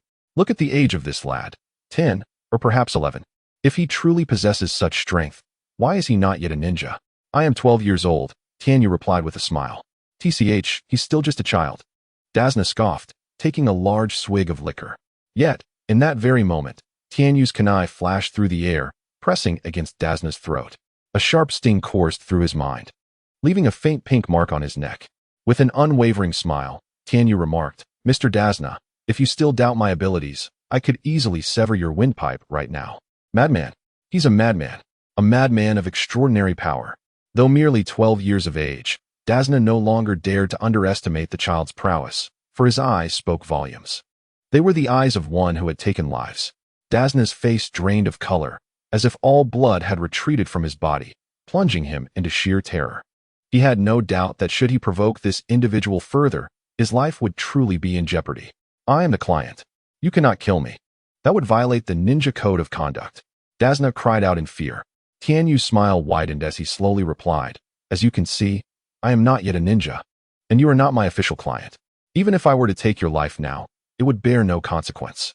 Do you still question my capability?" "And no, I no longer doubt you. I believe in your abilities," Dazna stammered, drenched in cold sweat. "Is this the terrifying power of a ninja? Even such a young child possesses the potential to end my life at any moment." Dazna's gaze towards Tianyu shifted, now tinged with a measure of reverence. "Excellent." Tianyu nodded in satisfaction, retracting his kunai. To avert any unnecessary complications later, he deemed it prudent to instill a degree of fear in this older man. "Let us be on our way." The trio, Tianyu, Might Guy, and Dazna, exited the tavern, making their way towards the small border nation of the Land of Waves, situated between the Land of Fire and the Land of Water. As Dazna was an ordinary man, he could not travel at the pace of a ninja. Thus they proceeded at a leisurely pace alongside him. The journey to the Land of Waves would take approximately 2 days. After glancing at the map, Tianyu furrowed his brow, finding it wasteful to squander time on travel. A dark golden ring adorned his finger. The Intermediate Space Ring, a 5-star graded spatial weapon. It possesses not only a storage capacity of 100 square meters, significantly larger than that of the basic version, but the most remarkable distinction of this Intermediate Space Ring lies in its ability to store living creatures. However, it is not Tianyu's intention to confine Dazna within the ring for their journey. Instead, this ring harbors all the treasures that Tianyu has meticulously crafted over the years. and he would never permit an unfamiliar individual to access such a precious repository. Even Might Kai is not fully aware of the specific functions of the ring in Tianyu's possession. It remains one of Tianyu's closely guarded secrets. At this moment, Tianyu retrieves a palm-sized mechanical bird from the ring. What is this? Dazna's eyes gleam with curiosity. Let us use this mechanical bird for our travel, Tianyu suggests. So small? I can't even fit one of my feet on it. Dazna exclaims in disbelief. Without offering further explanation, Tianyu manipulates the mechanisms of the mechanical bird, and to astonishment, the once palm-sized contraption undergoes several transformations, ultimately expanding into a colossal mechanical bird standing over 2 meters tall, with wings spanning more than 5 meters. How marvelous! As an architect, Dazna possesses some knowledge of machinery, and he is immediately taken aback by the intricate design of the mechanical bird. Unable to suppress his thoughts, he begins to estimate its market value. 10 million? No. 30 million? No. It must be worth at least over 100 million. The realization of such a figure leaves Dazna in awe. A price of 100 million could equate to 5 years of fiscal revenue for a small nation like the Kingdom of Waves. How could this 12-year-old boy possess such an extraordinary item? It would not be an exaggeration to claim he is as wealthy as a nation. Tianyu remains unfazed by Dazna's astonishment. This mechanical bird, merely a creation forged from a 4-star blueprint, serves a purpose akin to that of the puppet birds wielded by the likes of Sasori. It is primarily used for travel and information relay. To Tianyu, it does not hold significant importance. Might Kai, initially surprised by the array of peculiar items Tianyu produced, has grown accustomed to them over time. Witnessing Dazna's reaction now brings a smirk to his face. It seems he is not the only one who once exhibited such naivety. Everyone appears equally unworldly. This only serves to highlight Tianyu's exceptional prowess in crafting such remarkable creations. And to think that this genius is his disciple fills Might Kai with immense pride and joy. Let us depart. Tianyu is the first to leap onto the back of the mechanical bird, and Might Kai nods, promptly grasping Dazna by the collar to hoist him onto the bird's back as well. The mechanical bird's dual wings glided gracefully, lifting off the ground and soaring into the lofty skies. As it ascended, the trees, buildings, and people below gradually diminished in size. After a few hours, Tianyu and his companions descended at the border of the Kingdom of Bo. The weather within Bo was far from pleasant. Being an island nation near the sea, it experienced heavy rainfall.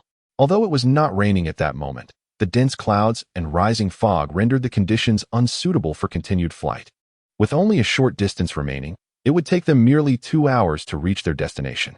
Tianyu addressed them, then retracted the mechanical bird. Once they entered the borders of Bo, Dazna was well acquainted with the routes. Leading the way, he was flanked by Tianyu and Might Kai, who positioned themselves on either side of him for protection. Now within the territory of Bo, it was crucial for them to remain vigilant, as the Kaz group had completely seized control of the region.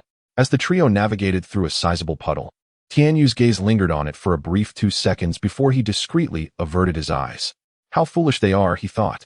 Just as they passed the water, a head suddenly emerged from within. A cacophony of chains clanked ominously, resonating sharply along the otherwise tranquil pathway. A low, menacing voice echoed from behind, and 2 figures materialized unexpectedly behind Tianyu. In an instant, the chains they wielded lunged towards him, intent on ensnaring him. However, a brilliant flash of white light streaked through the air, accompanied by the crisp sound of a blade being drawn, reminiscent of a meteor slicing through the sky. With a swift 180-degree turn, Tianyu's long sword swept past the 2 assailants, the blade's energy dissipating in an instant. By the time he fully faced them, his sword had already returned to its scabbard.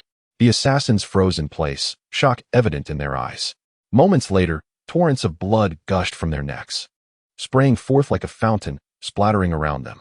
Even if some blood accidentally splashed onto Tianyu, it soon vanished as if washed away by rain. The disbelief in their eyes deepened. They could hardly fathom meeting their end at the hands of a mere 12-year-old boy. Yet, they had no chance for regret as the life force gradually ebbed from their gaze. Their bodies uncontrollably toppled backward, lifeless on the ground. Witnessing this brutal and bloody spectacle, the ordinary Dazna could not suppress his urge to vomit. Tianyu, your methods of combat are becoming increasingly violent, Might Kai remarked, unable to contain his exasperation. With a faint smile, Tianyu replied, if I can resolve matters in one strike, I see no need to deliver a second. Suit yourself, Maite Kai retorted, left speechless. Although the means employed are somewhat violent and bloody, they undeniably serve as an effective method for resolving matters. This formidable psychological resilience is one of the fruits of Might Guy's training journey with his esteemed disciple. Might Guy holds his cherished pupil in high regard, indulging him considerably, and thus permits him a degree of leeway in such matters. Might Guy then turned his gaze toward Dazuna, who, having expelled all his food, avoided direct eye contact. Might Guy initiated the conversation. Mr. Dazuna, it appears you have concealed a significant amount of information regarding this mission. Judging by the characteristics of these two corpses, they may be wandering ninjas, yet they possess at least the strength of a chunin. According to the mission classification in our Leaf Village, any task involving combat with ninjas is categorized as no less than a B-rank mission. Why then did you misrepresent the mission's difficulty? How do you know they were targeting me? Dazuna, cornered by the inquiry, attempted to deflect attention onto Tenyu, asserting that they had attacked him. Observing Dazuna's reluctance to admit the truth, Might Guy adopted a firm stance. Mr. Dazuna, if you refuse to acknowledge the situation, we have little left to discuss. As ninjas of the Leaf, we are entitled to terminate the mission if discrepancies arise between the task and prior intelligence. Should you choose not to disclose the truth, our mission concludes here, and your subsequent safety will no longer concern us. Faced with Might Guy's unwavering demeanor, Dazuna fell silent, his expression shifting repeatedly before he finally exhaled a deep sigh and lowered his head. I must confess, I have indeed withheld information from you. Subsequently, Dazuna revealed the full circumstances within the Land of Waves. Upon grasping the entirety of the situation, Might Guy found himself in a dilemma. Beyond the two rogue chunin they had just dispatched, they could potentially encounter other rogue ninjas of Jonin caliber. This was no longer merely a B-rank mission. The challenges had escalated to the level of an A-rank task. A-rank missions carry a notably high mortality rate, even for elite Jonin like Might Guy, highlighting the perilous nature of such undertakings. Tenyu, what are your thoughts? Might Guy inquired. Let us proceed with the mission, Tenyu replied, a flicker of determination igniting in his eyes. Upon hearing this response, Might Guy momentarily paused, sensing a glimmer of excitement in Tenyu's dark, night-like gaze. Recognizing Tenyu's current prowess, which could contend even against Jonin-level ninjas, he nodded in agreement. Then we shall continue with this mission. Tenyu and his companions set forth once more.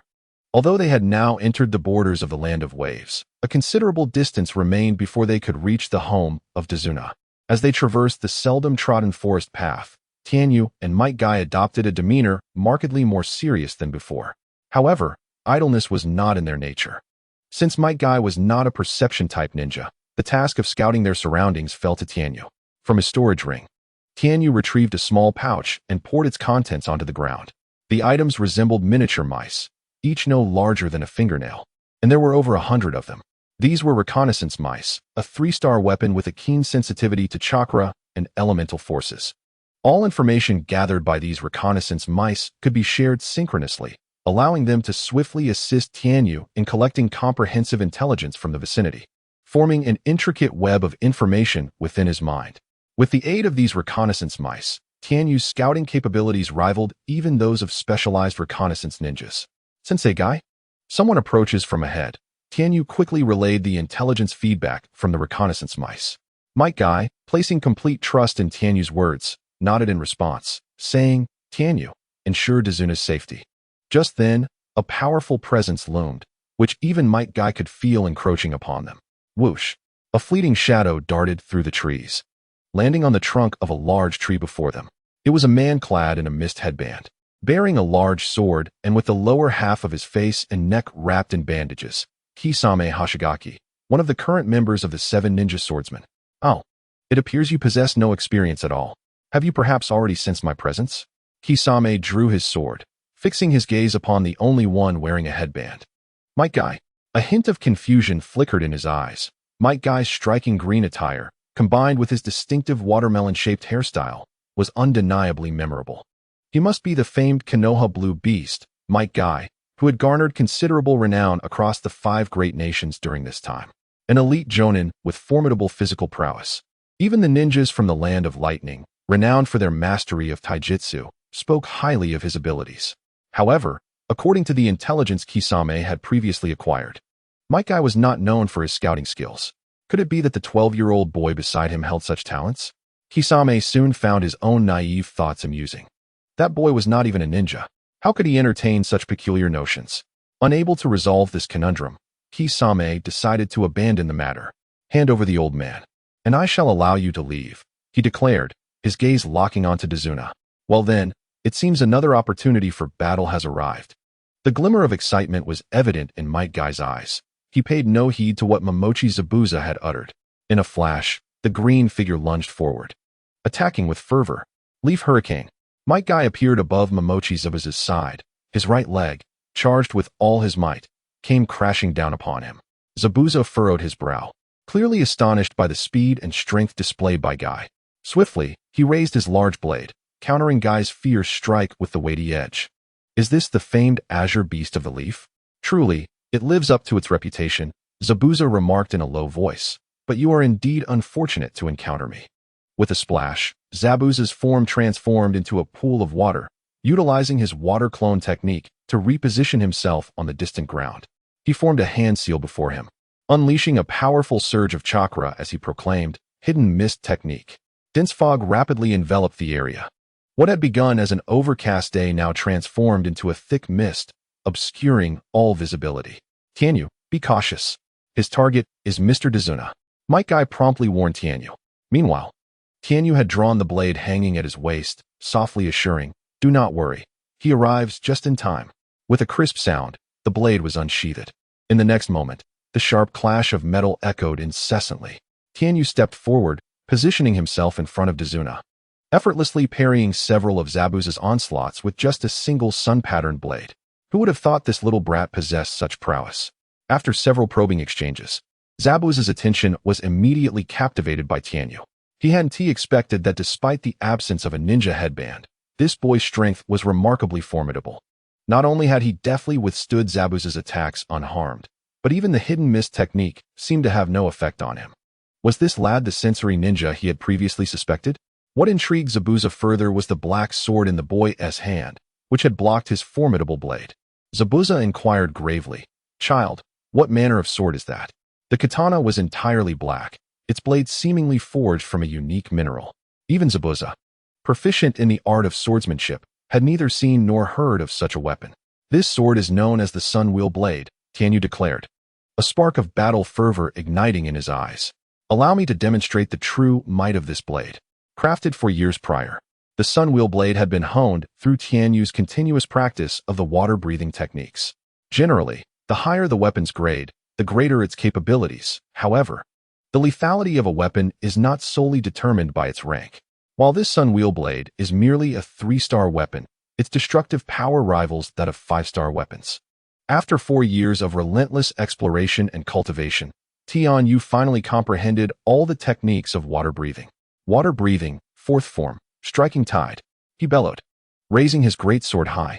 With a deft flick of his foot against the ground, he propelled himself backward towards the figure of Tachibana Nozomi, delivering a powerful downward slash. Swish! A brilliant white blade of light, accompanied by cascading blue water droplets, transformed into the sharpest of blades, slicing through the dense fog before him. A blue sword chi, 3 to 4 meters long, surged forth, the azure water swirling within it, coalescing into a towering wave that roared toward Tachibana Nozomi. The speed at which this sword chi spread was astonishing, akin to a tsunami, as it morphed into successive colossal waves, relentlessly crashing towards Tachibana Nozomi's position. What nonsense is this? Is this even swordsmanship? Tachibana Nozomi's eyes widened in disbelief as he hastily raised his beheading sword to shield himself from the oncoming onslaught of sword chi. The azure sword chi collided with the blade of his sword. Once, twice, thrice. Tachibana Nozomi's complexion grew increasingly pale. The grip of his sword trembled as the overwhelming sword chi fractured his hands, blood seeping from the wounds. As the fourth strike rushed forth, his face drained of all color. The terrifying sword chi sent both him and his weapon flying through the air, crashing violently into a massive tree, splintering it and continuing for several meters before the blue sword chi finally dissipated. A straight, smooth gash spanned the ground, connecting the fallen forms of Tianyu and Tachibana Nozomi, measuring an astonishing 18 meters in length. For consecutive strikes, each one more potent than the last. By the time the fourth strike was unleashed, the attack range of 18 meters could only be matched by at least an A-ranked ninjutsu. This demonstrated the sheer destructive power of Tianyu's water-breathing, fourth form, striking tide, leaving Tachibana Nozomi in utter shock. Though he had witnessed Tianyu's martial prowess before, each encounter still left him awestruck. As the fog dissipated, Might Guy witnessed the spectacle of Tianyu's sword techniques against Tachibana Nozomi. Unable to contain his admiration, he exclaimed, "Beyond his incomparable sun-wheel sword, Tianyu's understanding of swordsmanship has reached an astonishing level, capable of delivering such exaggerated strikes. Even the legendary Konoha White Fang, Hatake Sakomo, would pale in comparison. It is truly hard to fathom that this is the result of his self-taught research." After sending Tachibana Nozomi flying with a single blow, Tianyu did not immediately pursue. Instead, he cast a contemplative glance at the sun-wheel sword in his grasp. The sun-wheel blade, at its core, is merely a 3-star weapon. Yet, I have refined it to such an extent that it now possesses a terrifying power that even elite jonin would find daunting. Confronted with the decapitating sword of the infamous 7 ninja swordsmen of the mist, I, Tianyu, found the blade in my hand utterly insignificant. The honing of blade techniques and a warrior's comprehension of swordsmanship are undeniably crucial. However, the enhancement provided by a high-quality blade is akin to wings granted to a tiger. Observing the sunwheel blade in my grasp, I couldn't help but muse. If a 3-star sunwheel blade can reach such heights, how formidable will I become once I acquire the blueprint for a true Zanpakuto and forge one for myself? The thought ignited a burgeoning anticipation within me. My gaze fell upon the decapitating sword wielded by Momochi Zabuza in the distance. Channeling chakra into my lightweight boots, my speed surged dramatically, and I charged once more toward Zabuza with the sunwheel blade in hand. Zabuza, sensing the urgency of the moment, realized that his swordsmanship was no match for this 12-year-old boy.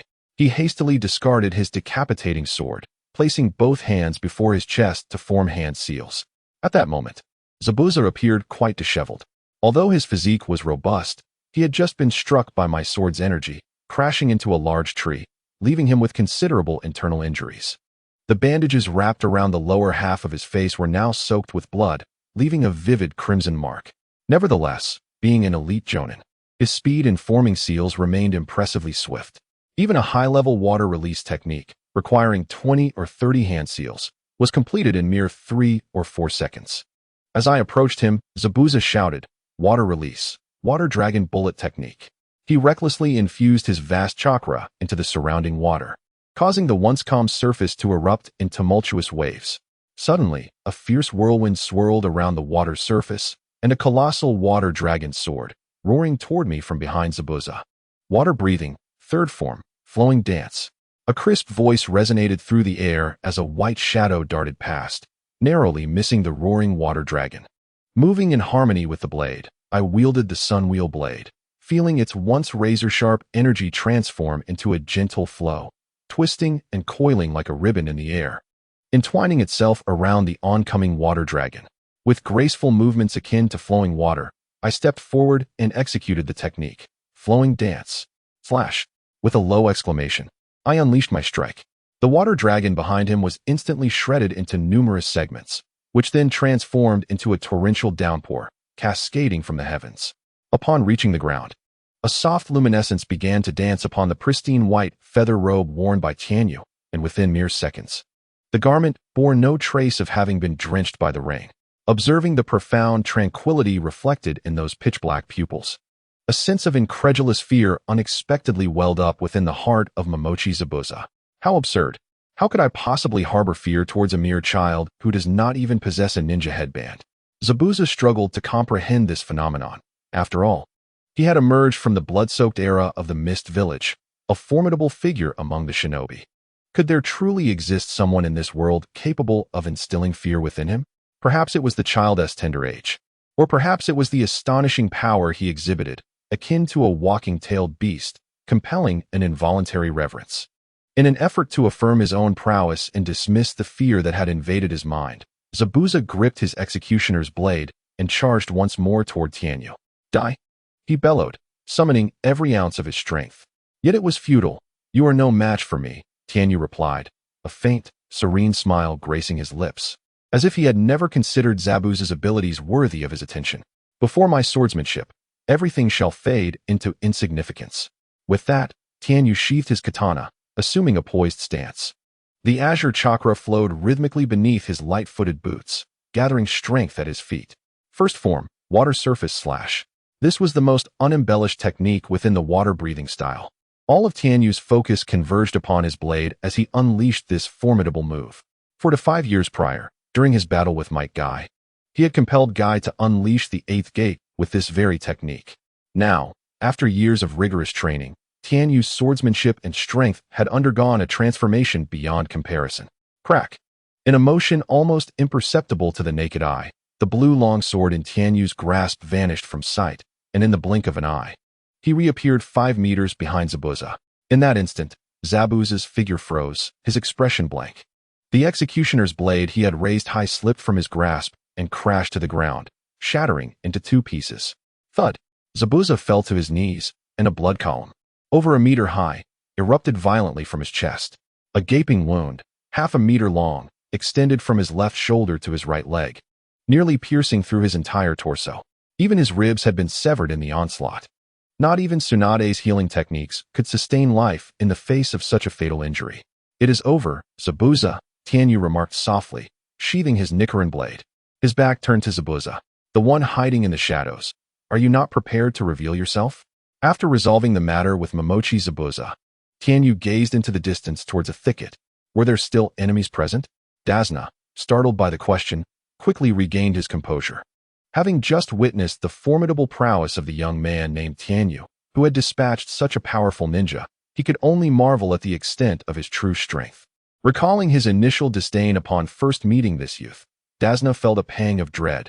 Fortunately, he had not truly provoked this boy, lest he find himself unaware of his own demise. Is there really someone? Following Tianyu's cue, the somewhat oblivious Might Guy also sensed another presence. Whoosh! A figure appeared before them in an instant. It was a strikingly beautiful youth, his features softer than those of a woman, his face adorned with a gentle and warm apology. With utmost respect, he implored Tianyu, "We abandon this mission, my lord. Please allow me to take Master Zabuza's body. I am willing to accept any conditions you impose."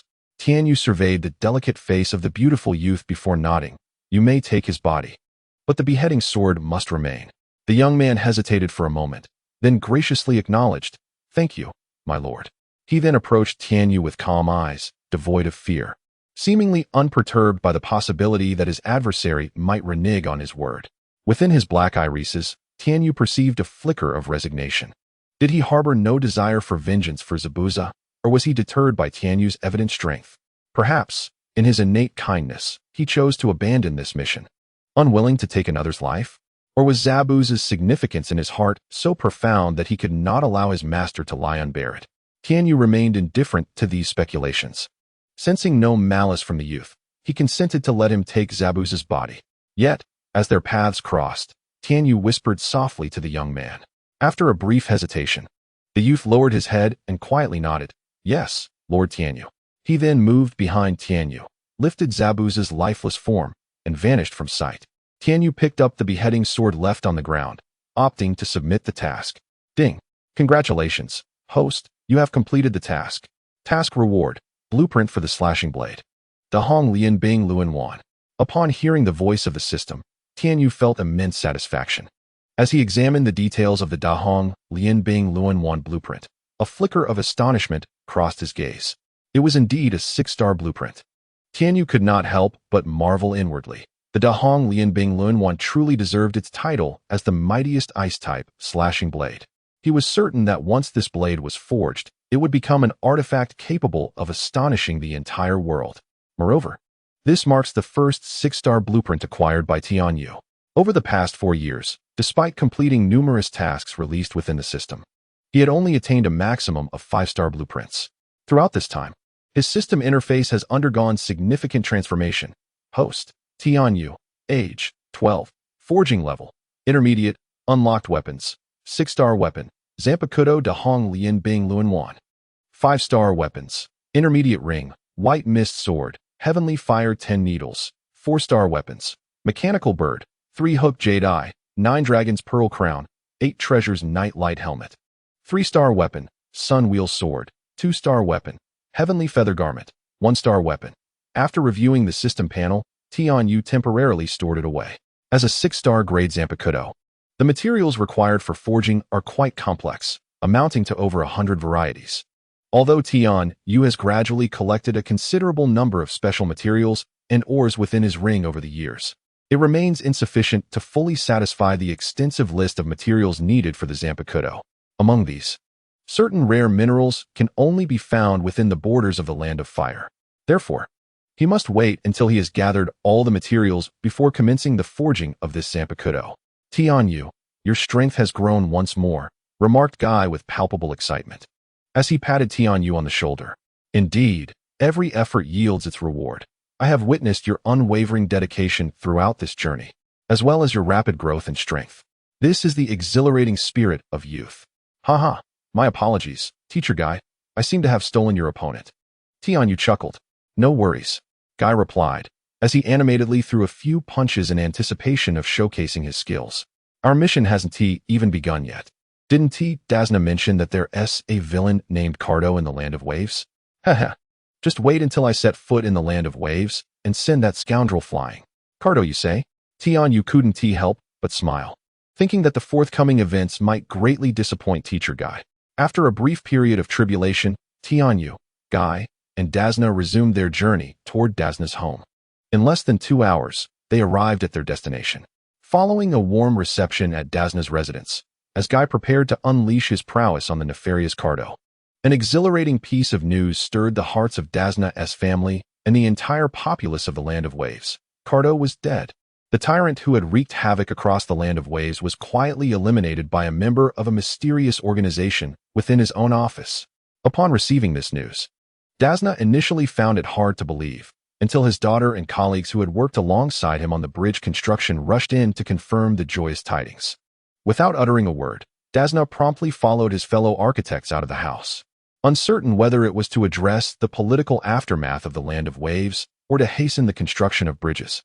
Mike Guy's expression turned to one of profound disappointment upon receiving the news, akin to a deflated balloon, rendering him utterly bored. In this state of extreme ennui, however, his beastly intuition finally sensed something amiss. He fixed his gaze upon Tianyu and exclaimed, "Goodness, apprentice, could you possibly be the mastermind behind this affair?" Tianyu feigned innocence, blinking his eyes. "Teacher Kai, you must not slander me without evidence. Besides, with Cardo deceased, the Land of Waves poses no danger. Thus, our mission is practically concluded, is it not? Once Mr. Dasna returns, and we brief him, we shall consider the task complete and could depart as early as tomorrow." Mike Guy scratched his head and replied to Tianyu, "No, this is a deliberate diversion."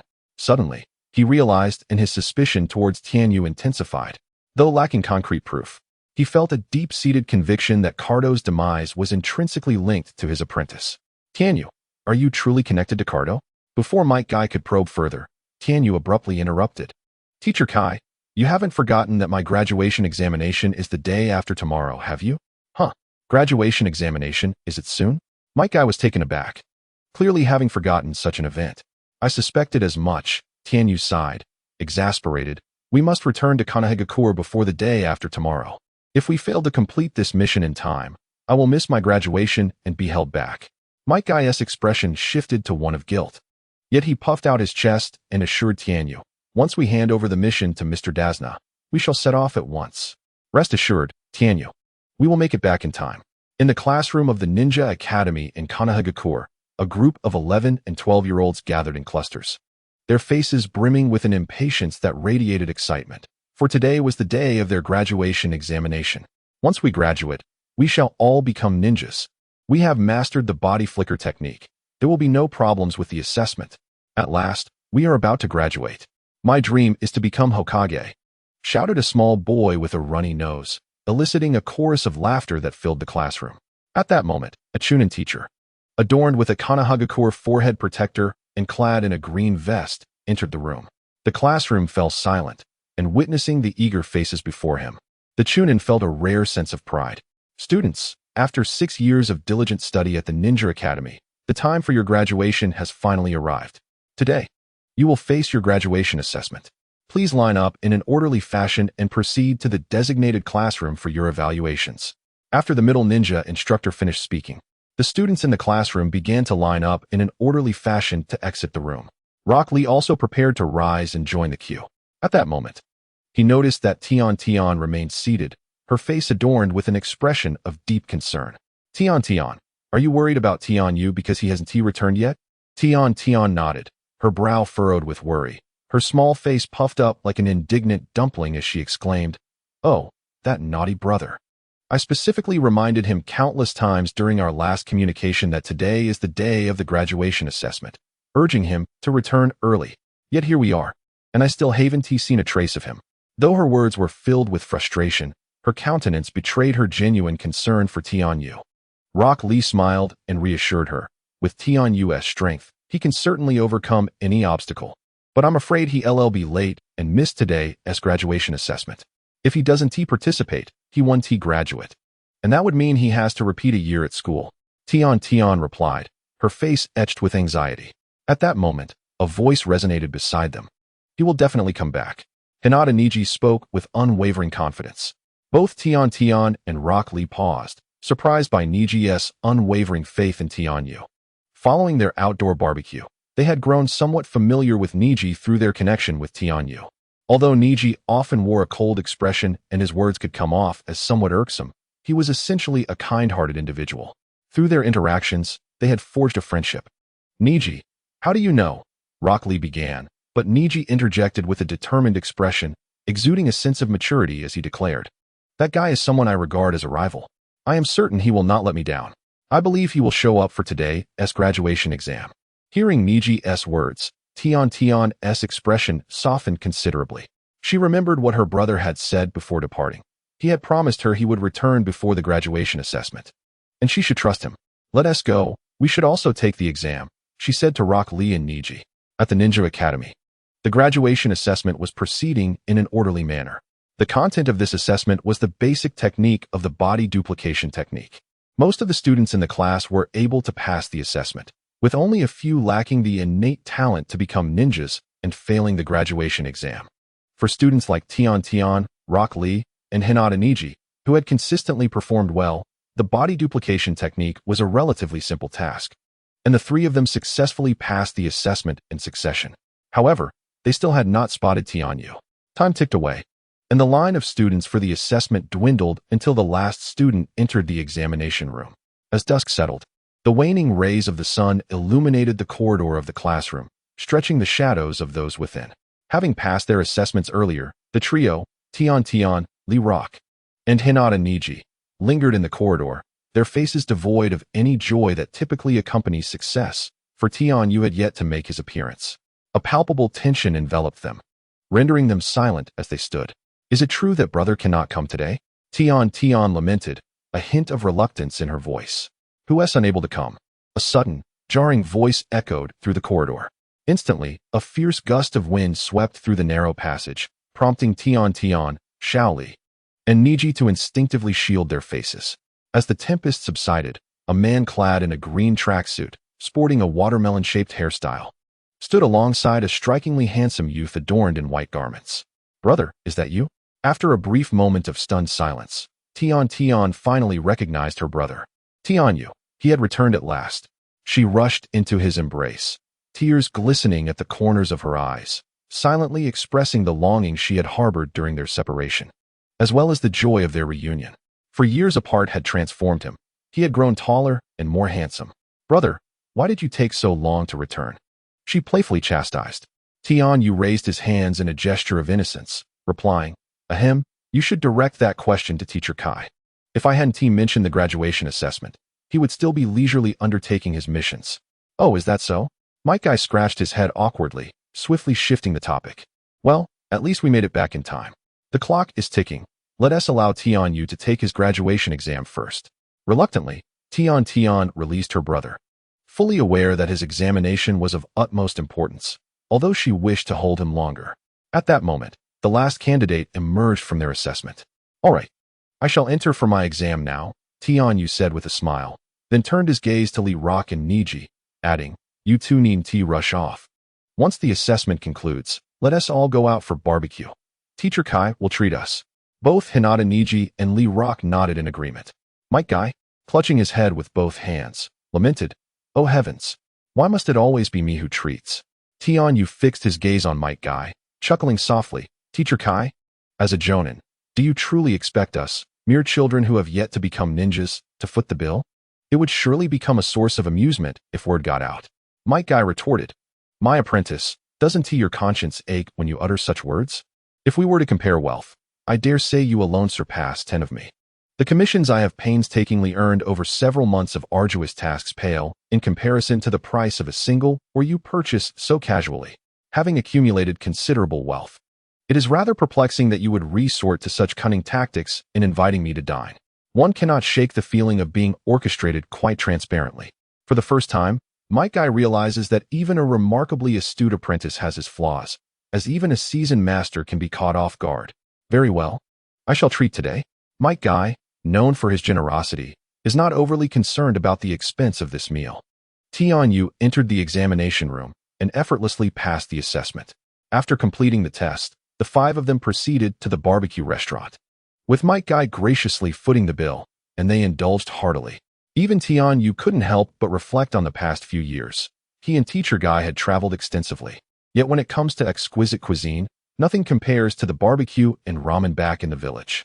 The culinary delights of the Hidden Leaf Village are truly unparalleled. Upon successfully passing the graduation assessment of the Ninja Academy, Tian Yu received his own forehead protector adorned with the emblem of Konoha. The 5 of them, in accordance with their prior agreement, made their way toward the barbecue establishment. As they strolled along the bustling streets of Konoha, Tian Yu, having been away for 4 years, felt a surge of emotions upon returning to this familiar place. He couldn't help but ponder why other great nations covet the Land of Fire. With its favorable climate and agricultural conditions, it is evident that the Land of Fire offers the most abundant resources and a prime environment for life. After 4 years of rigorous training, Tian Yu's understanding of the world had matured significantly. Now 12 years old, the youthful innocence that once graced his face had gradually faded. Yet his exquisitely striking features remained unchanged. With bold brows, elongated and profound eyes, a prominent nose, onyx black pupils, and a resolute jawline that formed a perfect arc. His long black hair was elegantly tied atop his head, adorned in a feathered garment with subtle white patterns, silver boots, and a crown of white jade. He exuded an air of noble grandeur, captivating all with his every movement. At this moment, Tian Yu was walking alongside Might Guy, Tintin, Rock Lee, and Niji Hyuga along the streets of Konoha, heading toward the barbecue restaurant. Unbeknownst to him, his presence had stirred a significant commotion within the village. Along the way, young girls frequently turned their gazes upon him, exclaiming, "Wow, that boy is so handsome. Where did this charming young man come from? He is strikingly good-looking." They noted, "Look, isn't that Niji Hyuga standing next to him? One would never expect him to be overshadowed by such a handsome lad." The continuous whispers and excited gasps filled the air as Tian Yu smiled and greeted the villagers he had not seen in quite some time. As Yamashita Ino assisted in managing her family flower shop, she suddenly overheard the murmurs of a crowd outside. Raising her gaze, she beheld a stunning profile in the distance. "Wow, what an attractive young man. He is precisely my type." Ino's eyes sparkled with excitement, her hands propping up her chin, embodying a love-struck demeanor.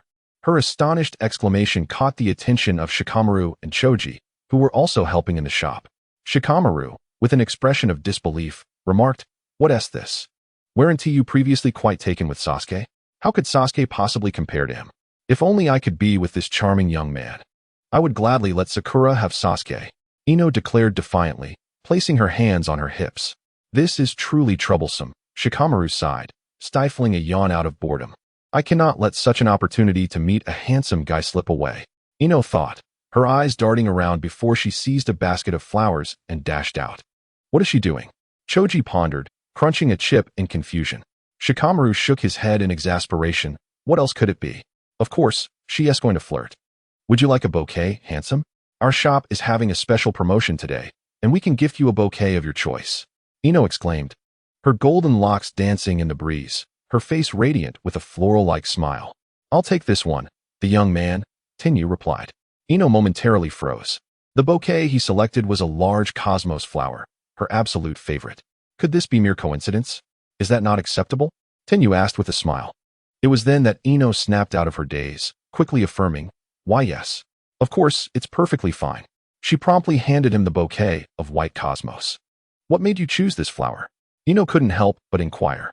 Tenyu smiled, because I find this flower beautiful, and its meaning is wonderful. His words resonated with the essence of youthful sincerity. Ino's cheeks flushed slightly, feeling as though she had been inadvertently charmed. Is your family in the flower business? Tenyu continued. Could I order flowers from your shop and have them delivered to my home weekly? Absolutely. Ino replied, brimming with enthusiasm. Her heart raced at the thought that if this young man were to order flowers, it would mean she could acquire his home address. Moreover, it promised future encounters with him. Oh, what a splendid opportunity. This is my home address. I hope to see the flowers you send me every week. Thank you. Miss Ino, Tenyu said, handing her a note inscribed with his address, his every gesture exuding the grace and poise of a true gentleman. Wonderful, Ino exclaimed, clutching the note as if it were a treasure. It wasn't until Tenyu and his companions had walked away that she stood there, grinning foolishly, when a sudden realization struck her. Wait, hold on. That charming young man actually knows my name? Tenyu has returned to Konoha, participated in the graduation examination of the Ninja Academy, and successfully passed, earning his Konoha forehead protector. The entire Tenyu family is overwhelmed with joy regarding these events. Particularly, the parents of Tenyu and Tian are in a state of ecstatic delight, practically bursting with happiness.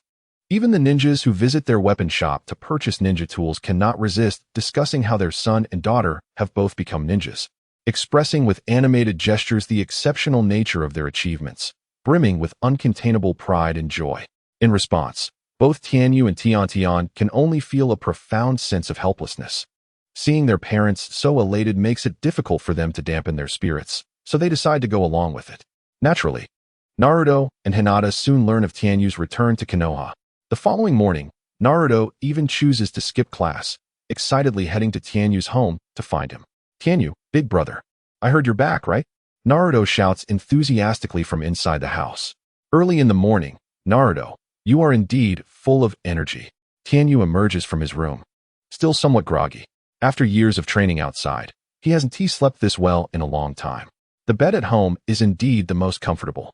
Big brother Tenyu, quickly tell me about your experiences during your training. Did you encounter anyone with 6 arms? Or perhaps a creature with 4 legs and 2 heads? Do those monsters really eat people? Tenyu responds, what are you talking about, Naruto? Have you been reading too many comics? However, he indeed has encountered beings with 6 arms, 4 legs, and even 2 heads. You wish to hear my stories from the journey? Tenyu asks with a sly smile, glancing at Naruto. Yes. Naruto nods eagerly, appearing like an obedient puppy before Tenyu. If Iruka, who is currently troubled by Naruto, were to witness this obedient demeanor, he would undoubtedly be astonished, unable to close his mouth in disbelief. I can share my stories, but you must fulfill one condition, Tenyu says seriously. What condition? Naruto inquires. You must train diligently as I instruct.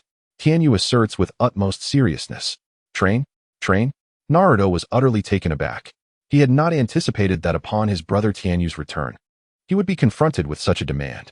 Yet, the rigors of training were immensely challenging. He had yet to master the art of the shadow clone technique. I can teach you, Tenyu stated, but only if you approach your training with the seriousness it deserves, rather than succumbing to despair at the slightest setback. He patted Naruto on the shoulder, adopting a big, brotherly demeanor, and continued earnestly, Naruto, while it is true that you have a friend like me by your side, I believe you deeply desire to alter the villagers' perceptions of you and earn their recognition, do you not? They arrived at a vacant training ground in Konoha. What incredible ninjutsu will you teach me, brother Tenyu? Is it more powerful than the basic body technique? Naruto inquired with wide-eyed curiosity. Certainly, Tenyu replied with a smile. The body technique is merely the foundation of ninjutsu, a basic course in the Ninja Academy. Today, I will introduce you to an advanced version of the clone technique known as the shadow clone technique. Shadow clone technique? Naruto gasped, his mouth agape as if he could fit an egg inside. But I find the body technique already quite difficult. I haven't even mastered the most challenging clone technique yet. How could I possibly learn the shadow clone technique? He scratched his head, his expression filled with apprehension, lacking confidence in his ability to learn the forthcoming ninjutsu. Fear not, I am here to guide you, and you will undoubtedly succeed, Tianyu reassured him with a smile. The method I will teach you differs entirely from that of your Ninja Academy instructors. Tianyu produced a kunai, infused it with his chakra, and with a swift motion, a puff of white smoke erupted, revealing 3 shadow clones before their eyes. Behold, this is how I utilize my shadow clone kunai, he explained, handing the kunai to Naruto. Now, infuse your chakra into the kunai and replicate my technique. With a bang, a cloud of white smoke enveloped the area, and 3 of Naruto's shadow clones materialized in place. Is this my ninjutsu? Have I truly learned this technique? Naruto exclaimed in astonishment. His face radiated excitement as he nearly leapt into the air. Yes, I can now produce my own shadow clones. Not so fast, Tianyu chuckled, amused by Naruto's exuberance. He hesitated to dampen his enthusiasm, but felt compelled to reveal the truth. Naruto, you just utilized my kunai to execute that technique. Your journey in learning ninjutsu has yet to truly commence. Really? Naruto asked, scratching his head in bewilderment, then grinned. So it was your kunai that made it possible. What a truly marvelous kunai it is. My family is in the ninja tool business, and I have a keen interest in crafting such tools, Tianyu replied. The kunai you hold is a product of my own research. With a smile, Tianyu remarked, if you demonstrate a serious attitude towards learning, I might consider gifting you this kunai. Really? Naruto exclaimed, his excitement palpable, for he had developed a deep fondness for this unique kunai. Tianyu, please teach me. I promise to study diligently. All right, Tianyu nodded. The method of learning is quite straightforward. You have already wielded this kunai, so you should have experienced the sensation of performing the shadow clone technique. Naruto listened intently, nodding in understanding. Tianyu continued, next, I will teach you the hand seals. During his 4 years of training alongside Might Guy, Tianyu not only mastered fundamental taijutsu, but also learned various ninjutsu techniques from him. Naturally, he had studied the shadow clone technique as well. When he had previously utilized the kunai to create shadow clones, he had gleaned valuable insights into its application. Subsequently, when he formally began learning this B-rank ninjutsu under Might Guy's guidance, Tianyu's speed of learning and application was remarkable, astonishing even Might Guy himself. At this moment, Tianyu shared his innovative method of learning ninjutsu with Naruto. Using this approach, even Naruto, who often found learning ninjutsu daunting, quickly grasped the nuances of the shadow clone technique. Brother, hee hee, I knew you would be here. From a distance, the melodious laughter of a girl rang out. Both Tianyu and Naruto looked up simultaneously to see Tintin and Hinata, 2 young girls, skipping hand in hand towards them. Hee hee, brother, you won't believe this. As soon as school ended, Hinata rushed to ask me if you had returned. Tintin leaned closer to Tianyu, whispering in his ear, brother, do you think Hinata has been captivated by your charm and developed feelings for you? Tintin's voice was not particularly hushed, and Hinata, overhearing, felt her cheeks flush crimson, the color spreading to the tips of her ears. Tintin, I am not. I was just worried about Tianyu-kun, Hinata stammered softly, her voice barely audible. Hinata's gaze met Tianyu's for a fleeting moment before she shyly averted her eyes, glancing instead at Naruto, who was engrossed in practicing the shadow clone technique. Isn't Naruto-kun still unable to perform the basic clone technique? How can he be using the more advanced shadow clone technique? Hinata, with her astute mind, quickly deduced that Naruto's mastery of the technique was likely due to Tianyu's instruction. A strong desire emerged within her. If only I could become stronger as well. With a newfound resolve, she summoned her courage and boldly asked Tianyu, Tianyu-kun, would you be willing to guide me in my training too? It is indeed a rare occurrence for Hinata to proactively make such a request. The crowd momentarily stood in astonishment, but it was Tianyu who first regained his composure. Smiling as he nodded towards her and said, if you wish to learn, I would be more than happy to teach you. Really, is that truly possible? Upon hearing his response, Hinata was instantly filled with overwhelming joy. Of course, I, too, aspire to grow stronger. Although her tone was gentle, there was a flicker of determination in her gaze, akin to a flower blooming defiantly at the edge of a precipice. At that moment, Tian, who had perceived the underlying dynamics, could not help but cover her mouth in amusement. She then took Naruto by the arm and headed towards another training ground. Hey, Tian, where are you taking me? Naruto exclaimed, utterly bewildered. Oh dear, what a fool. Can't you see the situation? We mustn't disturb my brother as he personally guides Hinata in her training. Tian said cheerfully, tugging Naruto along further away. A few days passed since the graduation assessment at the Ninja Academy, and Tianyu and his companions visited a photo studio to have their official pictures taken, subsequently receiving their notifications to attend the Ninja Academy. When they arrived at the academy together, the classroom was already filled with students.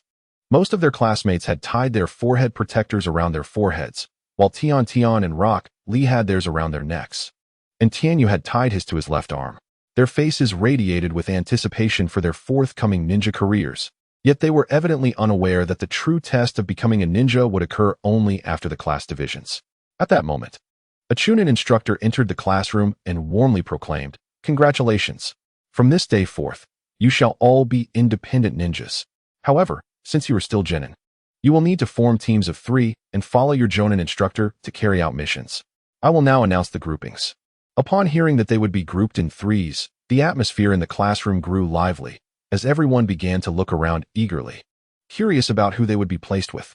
A significant number of glances were directed towards Tianyu, although he had been absent from the Ninja Academy for a long time. Having vanished from the sight of his classmates for 4 years, the memory of his victory over Niji Hyuga 4 years prior, which crowned him as the top of the class, remained vividly etched in their minds. To be assigned to a team with such a formidable talent would undoubtedly enhance their chances of success in future missions. The Chunin instructor began to announce the groupings: Inazuka Yatsuki, Aburame Shido, Hyuga Tanuki, Tanaki, Tanuki, Urano Yui. As the groupings became clearer, the emotions in the room shifted dramatically. Those who found themselves teamed with individuals they wished to be with were beaming with delight, while those who were paired with less favorable companions wore expressions of discontent. However, they continued to wait in vain, as Tianyu's name had yet to be called. At last, the middle ninja instructor announced the final group name, and the last class of our division, Class 9, was revealed. The members of Class 9 included Tian, Rock Lee, and Niji Hyuga. The moment the words left his lips, countless gazes fell upon Tianyu, who was momentarily taken aback. He had not anticipated that his name would be absent from the roster. Instantly, he rose from his seat and inquired of the homeroom teacher, "Teacher, why is my name not on the list for this division?" The instructor replied, "Tianyu, the Hokage has his own arrangements for you." With such an answer, Tianyu could only return to his seat and await the so-called arrangements. Time passed, and one class after another was escorted away by their jounin instructors. The number of students remaining in the classroom dwindled. Ultimately, only Tianyu, Tian, Rock Lee, and Niji Hyuga remained.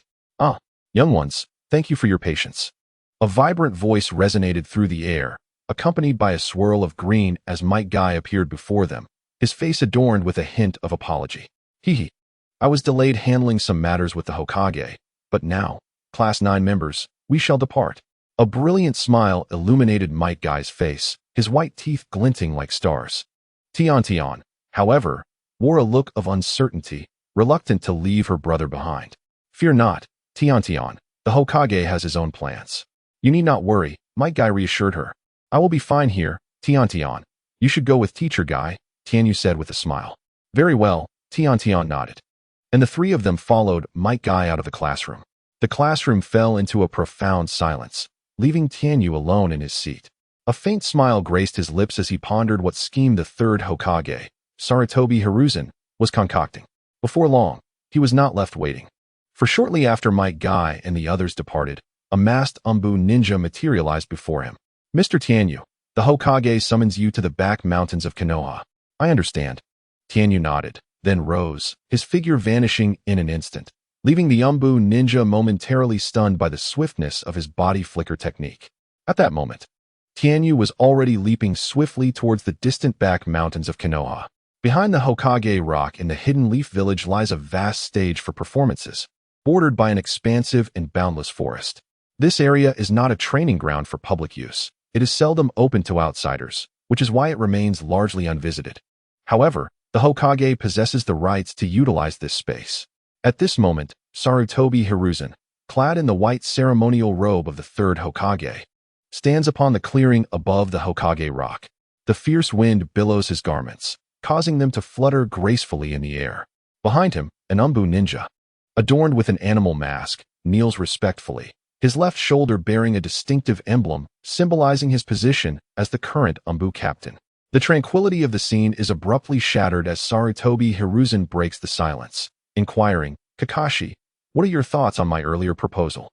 From beneath his mask, Kakashi's voice emerges, deep and cold, as he respectfully responds, "I apologize, Lord Hokage.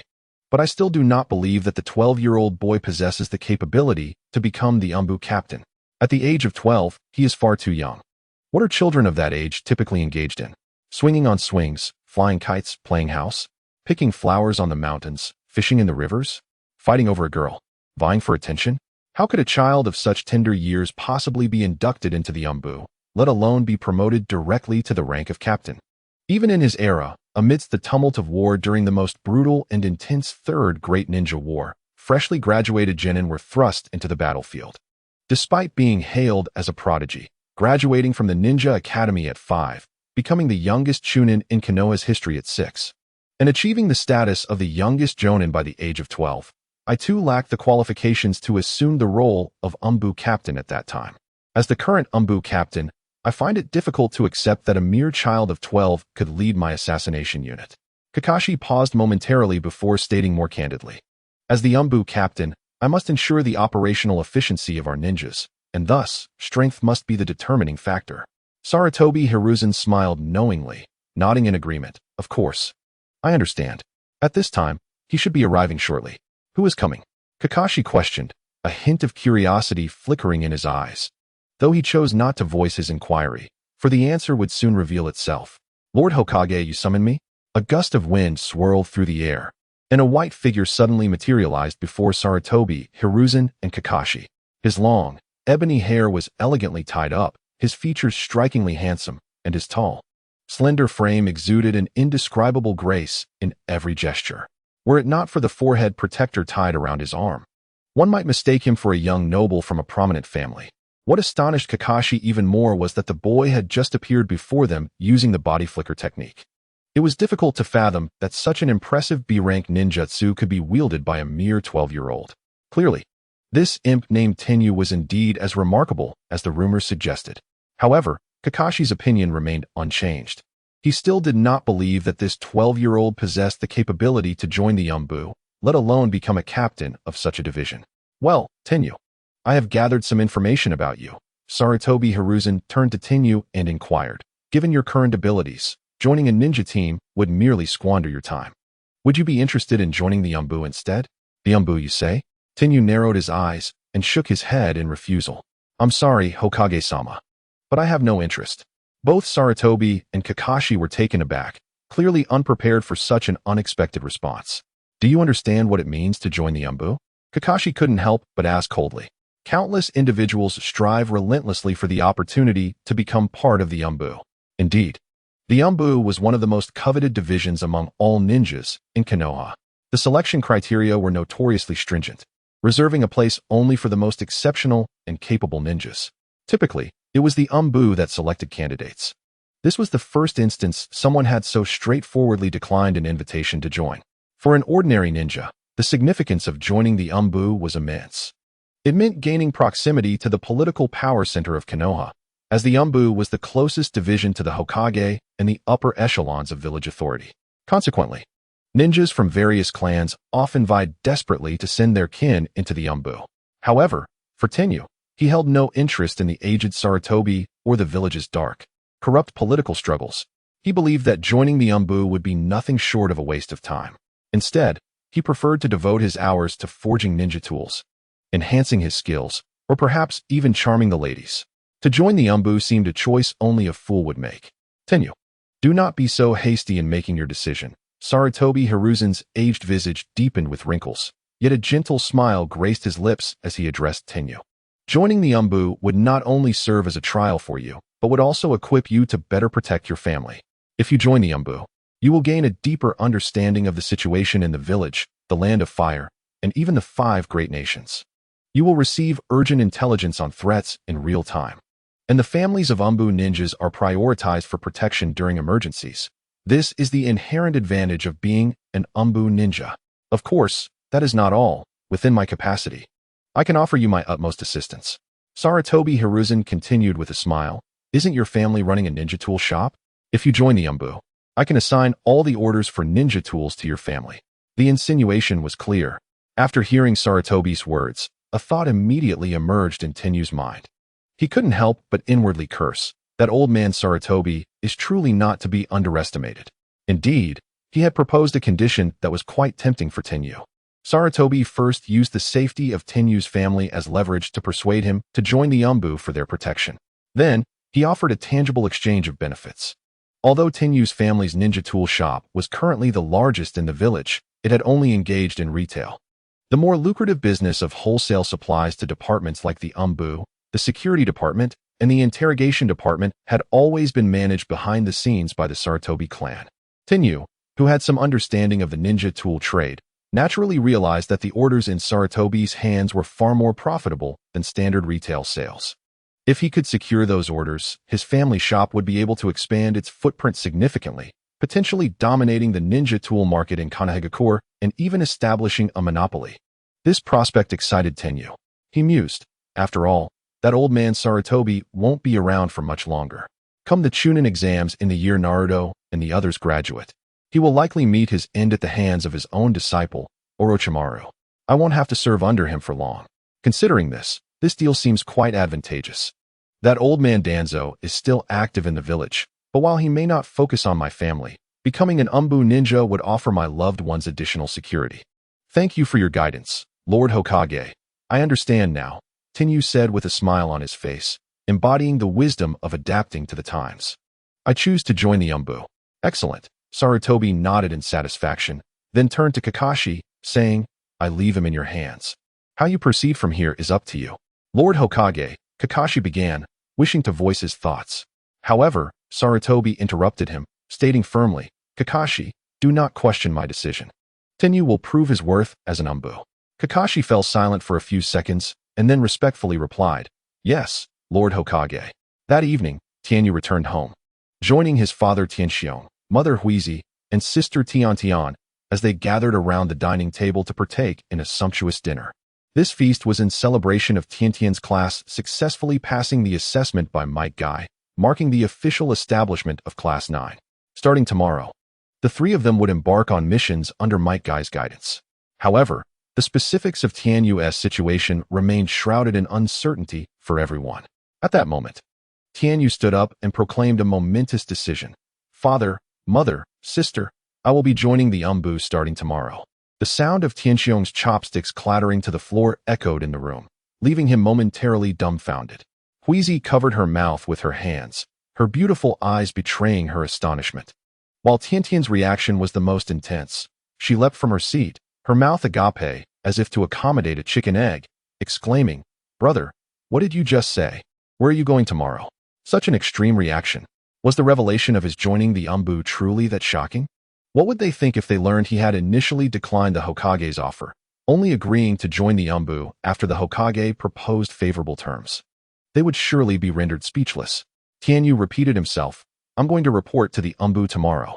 With a sudden force, Tianxiong sprang from his chair.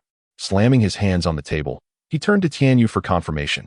Son, you're not pulling our leg, are you? You have truly been recruited by the Umbu? Amused and exasperated, Tianyu could only nod. Of course, why would I deceive you? Tianxiong was filled with a mix of shock and elation. The shock stemmed from the fact that Tianyu was only 12 years old. He had never heard of anyone so young joining the Umbu. His son might very well become the youngest ninja in the Umbu's history. The joy arose from the realization that both of his children had become ninjas, and that his eldest son was entering such a formidable organization at the tender age of 12. This was a testament to Tianyu's remarkable talent and strength. A glorious achievement that would undoubtedly bring honor to their family. Years ago, a young boy from a humble family in Konoha had risen to prominence, becoming a disciple of Jiraiya, one of the legendary Sannin, due to his extraordinary talent. He later gained considerable prowess in ninjutsu, and, through his own developed techniques, shone brilliantly in the Third Great Ninja War, earning the fearsome title of the Yellow Flash. This boy was none other than the future Fourth Hokage, Minato Namikaze. Although over a decade had passed since the sacrifice of the Fourth Hokage, the elders like Tianxiong still held an indelible admiration for that charismatic, radiant, and powerful figure. Now, his son, although born of humble origins, has already demonstrated exceptional talent and formidable strength in ninjutsu. Could it be that his son also possesses the potential to become Hokage in the future? Upon this realization, Tianxiong's heart surged with excitement. Tian, quickly! Run and inform your second uncle and the others. Tianxiong bellowed. Tian, bewildered and perplexed, responded, What? Inform them of what? Of course, that your brother has joined the Umbu. Such joyous news must surely be shared with relatives and friends. Oh, and don't forget to tell them that our shop will be closed this weekend. Everyone is invited to our home for a celebratory meal. Tianxiong's face flushed, reminiscent of a tipsy state, as he shouted with exuberance. Understood, Tian replied, before dashing out with fervor. Zhang, my brother has been selected for the Umbu. My father invites you all to dinner at our home this weekend. Uncle Tianjia, my brother is now part of the Umbu. Please bring Aunt Yui over for dinner at our place this weekend. Uncle Tianxichuan, my brother, outside the window. A cascade of joyful exclamations from Tian echoed through the neighborhood. With Tianyu's current perceptive abilities, he could clearly hear her voice from several hundred meters away. He couldn't help but facepalm. He never expected that his mere inclusion in the Umbu would elicit such excitement from his family. As for his previous rejection of the Hokage position, it was best left unmentioned. He decided against further stirring their emotions. Before long, Tian returned after notifying everyone. And soon after, visitors began to pour through the threshold of their home. Oh my brother Tianxiong, congratulations. They say a tiger's son cannot be a dog. Your son Tianyu has truly brought you honor. Not only has he become a ninja, but he has also entered the Umbu. Remarkable. Ah, brother Tianxiong. The moment I heard that little Tian had news, I rushed over. I didn't have time to prepare a proper gift. So I brought some freshly made tempura for Tianyu to try. Brother Tianxiong, my little one, Jiraiya, has been clamoring to become a ninja as well. I wonder if Tianyu could spare some time to offer him a bit of guidance. Given our brotherly bond, we can certainly discuss terms. I won't skimp on the price. As Tianyu observed the increasing number of visitors in his home, with his father and friends engaging in increasingly lively conversation, he felt a sense of foreboding. Just then, Tian caught his eye and winked at him. In that instant, they shared a silent understanding and simultaneously chose to make a discreet exit. That night, Tianyu lay on his bed, perusing a document that Kakashi had entrusted to him earlier that day. Within, there exists a detailed introduction to the Umbu, encompassing fundamental knowledge and daily protocols. The subsequent text records the current Umbu ninja identification numbers and codename registration forms. Upon his inaugural formal encounter with the Umbu, Tianyu discerned that the organization was not merely as he had previously envisioned, a realm solely of violence and bloodshed. There lay an abundance of knowledge yet to be acquired, such as the various codes used by the Umbu and the myriad methods of information exchange. Each competent Umbu member must undergo a period of acclimatization to become proficient in their duties. Certainly, there are numerous advantages to becoming an Umbu ninja. Firstly, all necessary ninja tools for training are provided at no cost, and the remuneration for task execution surpasses that of ordinary ninjas. Furthermore, in the unfortunate event of sacrifice during a mission, the compensation is significantly greater than that received by regular ninjas. The title of Umbu Ninja, akin to that of a public servant in the ninja world, is not without merit. The benefits are indeed substantial. However, Tianyu remained indifferent to these perks, as he lacked neither tools nor wealth. Another significant advantage is the unrestricted access to the records within Konoha, including confidential documents and information collected by Konoha's intelligence ninjas regarding other nations or ninja villages, which Umbu members can peruse at will. Moreover, the most crucial aspect is that Umbu ninjas can enter a clandestine base within Konoha designated for the storage of ninja technique scrolls, where they can freely study all ninjutsu of B rank and below, as well as taijutsu and jinjutsu. This singular opportunity, despite the Umbu's demanding and perilous duties, continues to attract a multitude of ninjas eager to join their ranks. Thus, for a ninja of humble origins like Tianyu, the chance to become part of the Umbu is exceedingly esteemed. B-rank ninjutsu typically represents the elite techniques wielded by the most formidable ninjas within the ninja world, often requiring a lifetime of contemplation and practice. Of course, even among B-rank ninjutsu, there exists a distinction in strength. The B-rank ninjutsu executed by an ordinary jonin starkly differs in lethality from that performed by a Hokage-level ninja, such as Sarutobi Hiruzen. In a certain sense, one could argue that the level of ninjutsu and the practitioner's strength collectively determine an individual's combat prowess. Both are indispensable. My current capabilities are commendable, yet the number of ninja tools I have revealed to others remains limited. There are certain tools for which I require an appropriate rationale to present them to the world, and this ninja technique scroll base could serve as an excellent excuse. After perusing that document, Tianyu murmured to himself, contemplating that acquiring further knowledge of ninjutsu might greatly assist in the creation of unique ninja tools of my own. Early the next morning, Tianyu donned the umbu attire he had retrieved the previous day, along with his fox mask, before stepping out of his home. According to the markings on the document, Tianyu made his way to a concealed location within Konoha, subsequently entering an underground passage. The headquarters of the umbu, a clandestine base situated beneath Konoha, is shrouded in secrecy. Within Konoha itself, there exist numerous umbu divisions, each housing distinct teams of ninjas. However, Tianyu was somewhat astonished to discover that the umbu headquarters was almost directly beneath the Hokage building. Moreover, there exists a passage connecting the headquarters to the Hokage building, allowing for the swift and effortless transmission of any orders from Sarutobi Hiruzen to the umbu headquarters. Upon entering the umbu premises, Tianyu was immediately enveloped by an overwhelming aura of lethal intent. Being underground, the lighting was dim, casting a gloomy and eerie atmosphere. Shadows of umbu personnel, donned in gray vests or cloaked in black capes, hurried past him, some casting curious glances in his direction, while most remained indifferent, brushing past him without acknowledgement. These individuals were Konoha's elite ninjas, honed by countless battles, focused solely on their missions. As he ventured deeper into the umbu, a figure approached him directly and inquired, "Mingyu?" Mingyu was the code name Tianyu had chosen for himself within the umbu. "Indeed. Follow me," the umbu ninja replied succinctly, leading Tianyu through the labyrinthine structure of the headquarters. There lies the area for mission postings and submissions. Over there is where supplies, materials, ninja tools, and medicines can be obtained, all free of charge. And that section houses the scrolls for ninjutsu, taijutsu, and jinjutsu, available for unrestricted perusal. The ninja guided Tianyu on a comprehensive tour of the umbu, detailing various sections and their respective functions. At last, Tianyu attained a more thorough understanding of the umbu. Although he had perused the original texts and had some knowledge of the organization, nothing compared to the insights gained from first-hand experience.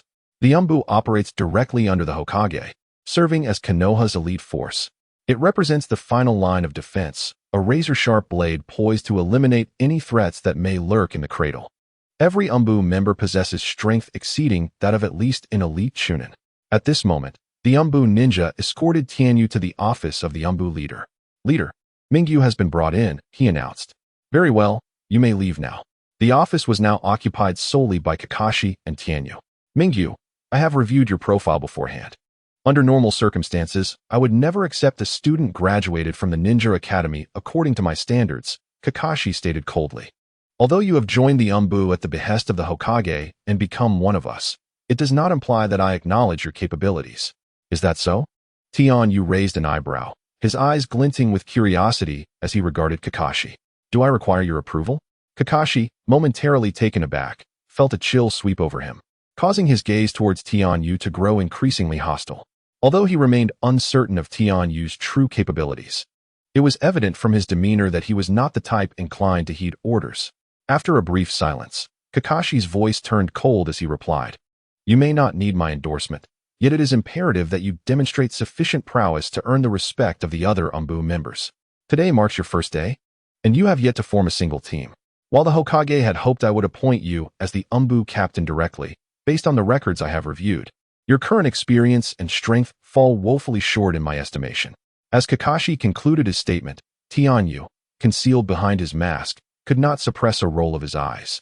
Had his face been visible, Kakashi would have undoubtedly perceived the disdain etched across it. "Please, Kakashi, you once struggled to a draw against Zabuza Momochi, only to find yourself bedridden for 3 months from overusing your Sharingan. Meanwhile, I dispatched Zabuza mere days ago. What gives you the audacity to look down upon me?" However, Kakashi's misapprehension of his own strength was likely understandable. During his travels with Might Guy, he had not even possessed a ninja headband and was not recognized as an official Leaf Ninja. Consequently, the missions they undertook would have been recorded solely under Might Guy's name. The dossier containing his information, which he had previously perused, was largely a glorified account narrated by Might Guy himself. Kakashi, given his attitude towards Might Guy, probably found these details utterly unbelievable. Casting a glance at Kakashi, Tian-Yu inquired, "What prerequisites must I fulfill to become the Umbu captain?" The fundamental operational model of the Umbu involved executing missions in small teams, each comprising 4 Umbu ninjas, led by a captain typically of Jonin rank or higher.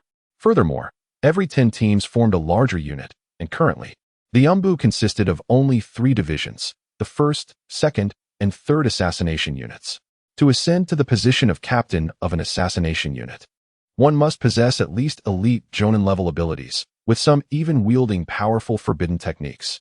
Should the 3 unit captains unite, they would pose a significant threat even to a ninja of the 3rd Hokage's caliber, Sarutobi Hiruzen. Above these 3 assassination captains stood the current Umbu leader, Kakashi Hitaki. The operational framework of the Umbu is remarkably sophisticated, comprising a total of 121 formal members.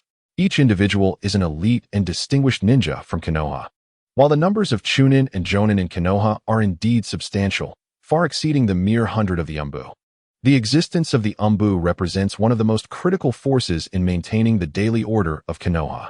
This vast array of elite ninjas, whether compared to the once mighty Uchiha clan or the currently preeminent Hyuga clan, is unmatched in combat prowess. This formidable strength is the cornerstone of the 3rd Hokage, Hiruzen Sarutobi's ability to govern the entirety of Konoha. Their responsibilities range from safeguarding the Hokage's safety to patrolling the village, protecting Konoha, and executing various assassination missions externally. Naturally, within the Umbu, authority varies according to rank. The lowest-ranked members often engage in mundane tasks such as patrolling, delivering messages, and other menial duties, resulting in a highly demanding yet monotonous job. Conversely, upon becoming an assassination team leader, one gains the privilege to select personnel from the Umbu, form a squad, and embark on missions outside the village to carry out assassination activities, offering relative freedom and generous remuneration. Upon hearing Tenyu's inquiry, Kakashi furrowed his brow and replied, "I can offer you an opportunity to prove yourself. Should your abilities warrant recognition, you may be directly promoted to the head of the Umbu." "How do I prove it?" "By battling you?" Tenyu asked nonchalantly, his tone relaxed. "That won't be necessary," Kakashi retorted coldly, inwardly contemplating the naivety of the young man before him. Even if this lad possessed some talent in ninjutsu, he would undoubtedly not last more than 3 moves against Kakashi. All you need to do is select any Umbu captain and defeat him. Kakashi handed Tenyu a list of captains currently not on assignment and continued, "You may choose anyone from this list." Tenyu scanned the code names and declared, "I choose him, Tenzo." This ninja, known by the codename Tenzo, was, if all went as expected, the sole survivor among the children who had received the first Hokage, Hashirama Senju's, cells implanted by Orochimaru during their early years, later adopting the alias Yamato and inheriting the wood release Kekkei Genkai. Tenyu's reasoning for his choice was straightforward. A task issued by the system in his mind required the collection of wood release chakra. Engaging in combat with Yamato would provide an excellent opportunity for him to gather this specific chakra. However, upon Tenyu's selection, Kakashi paused momentarily before cautioning. He is currently not a captain of an Umbu squad, but the commander of the 2nd assassination unit, possessing strength at the elite Jonin level. "Are you certain you wish to challenge him?" "I am certain." "Very well. If the challenge is to confront Tenzo, all you need to do is endure for 5 minutes in his presence," Kakashi remarked, subsequently instructing his subordinates to summon Tenzo to his office. A smile crept onto Tenzo's face beneath his mask as he quipped, "5 minutes? That should suffice for me." Before long, a tall man adorned with a mask entered Kakashi's office. "Director, you summoned me?" he inquired in a deep voice. "Indeed," Kakashi nodded. "Tenzo, you currently have no assignments, correct? I need you to assess the abilities of this newcomer." "I am indeed unoccupied," Yamato respectfully replied, his gaze falling upon Tenju. He scratched his head, a look of concern crossing his face. "Director, you cannot be serious about having me evaluate this little fellow, can you? Surely you jest. He appears to be scarcely graduated from the Ninja Academy." Tenju's expression darkened. Did he truly seem so diminutive? At 12 years of age, he had grown to approximately 1.7 meters tall. Among his peers, he was quite tall. He has just joined the Umbu today. His age is indeed quite young, only 12. It was the Hokage himself who ordered his induction, Kakashi explained. Yamato gasped, 12? Has the Hokage lost his mind? The Umbu is no place for children to play. Kakashi sighed silently, refraining from countering Yamato's words. Since it is the Hokage's command, we must comply. The purpose of your presence here is to evaluate his strength so I can appropriately assign him a position. Yamato nodded, albeit with some reluctance. Very well, I understand. He then turned to Tenju, patting him on the shoulder with a serious tone. Do not worry. During the assessment, I will be mindful of the situation.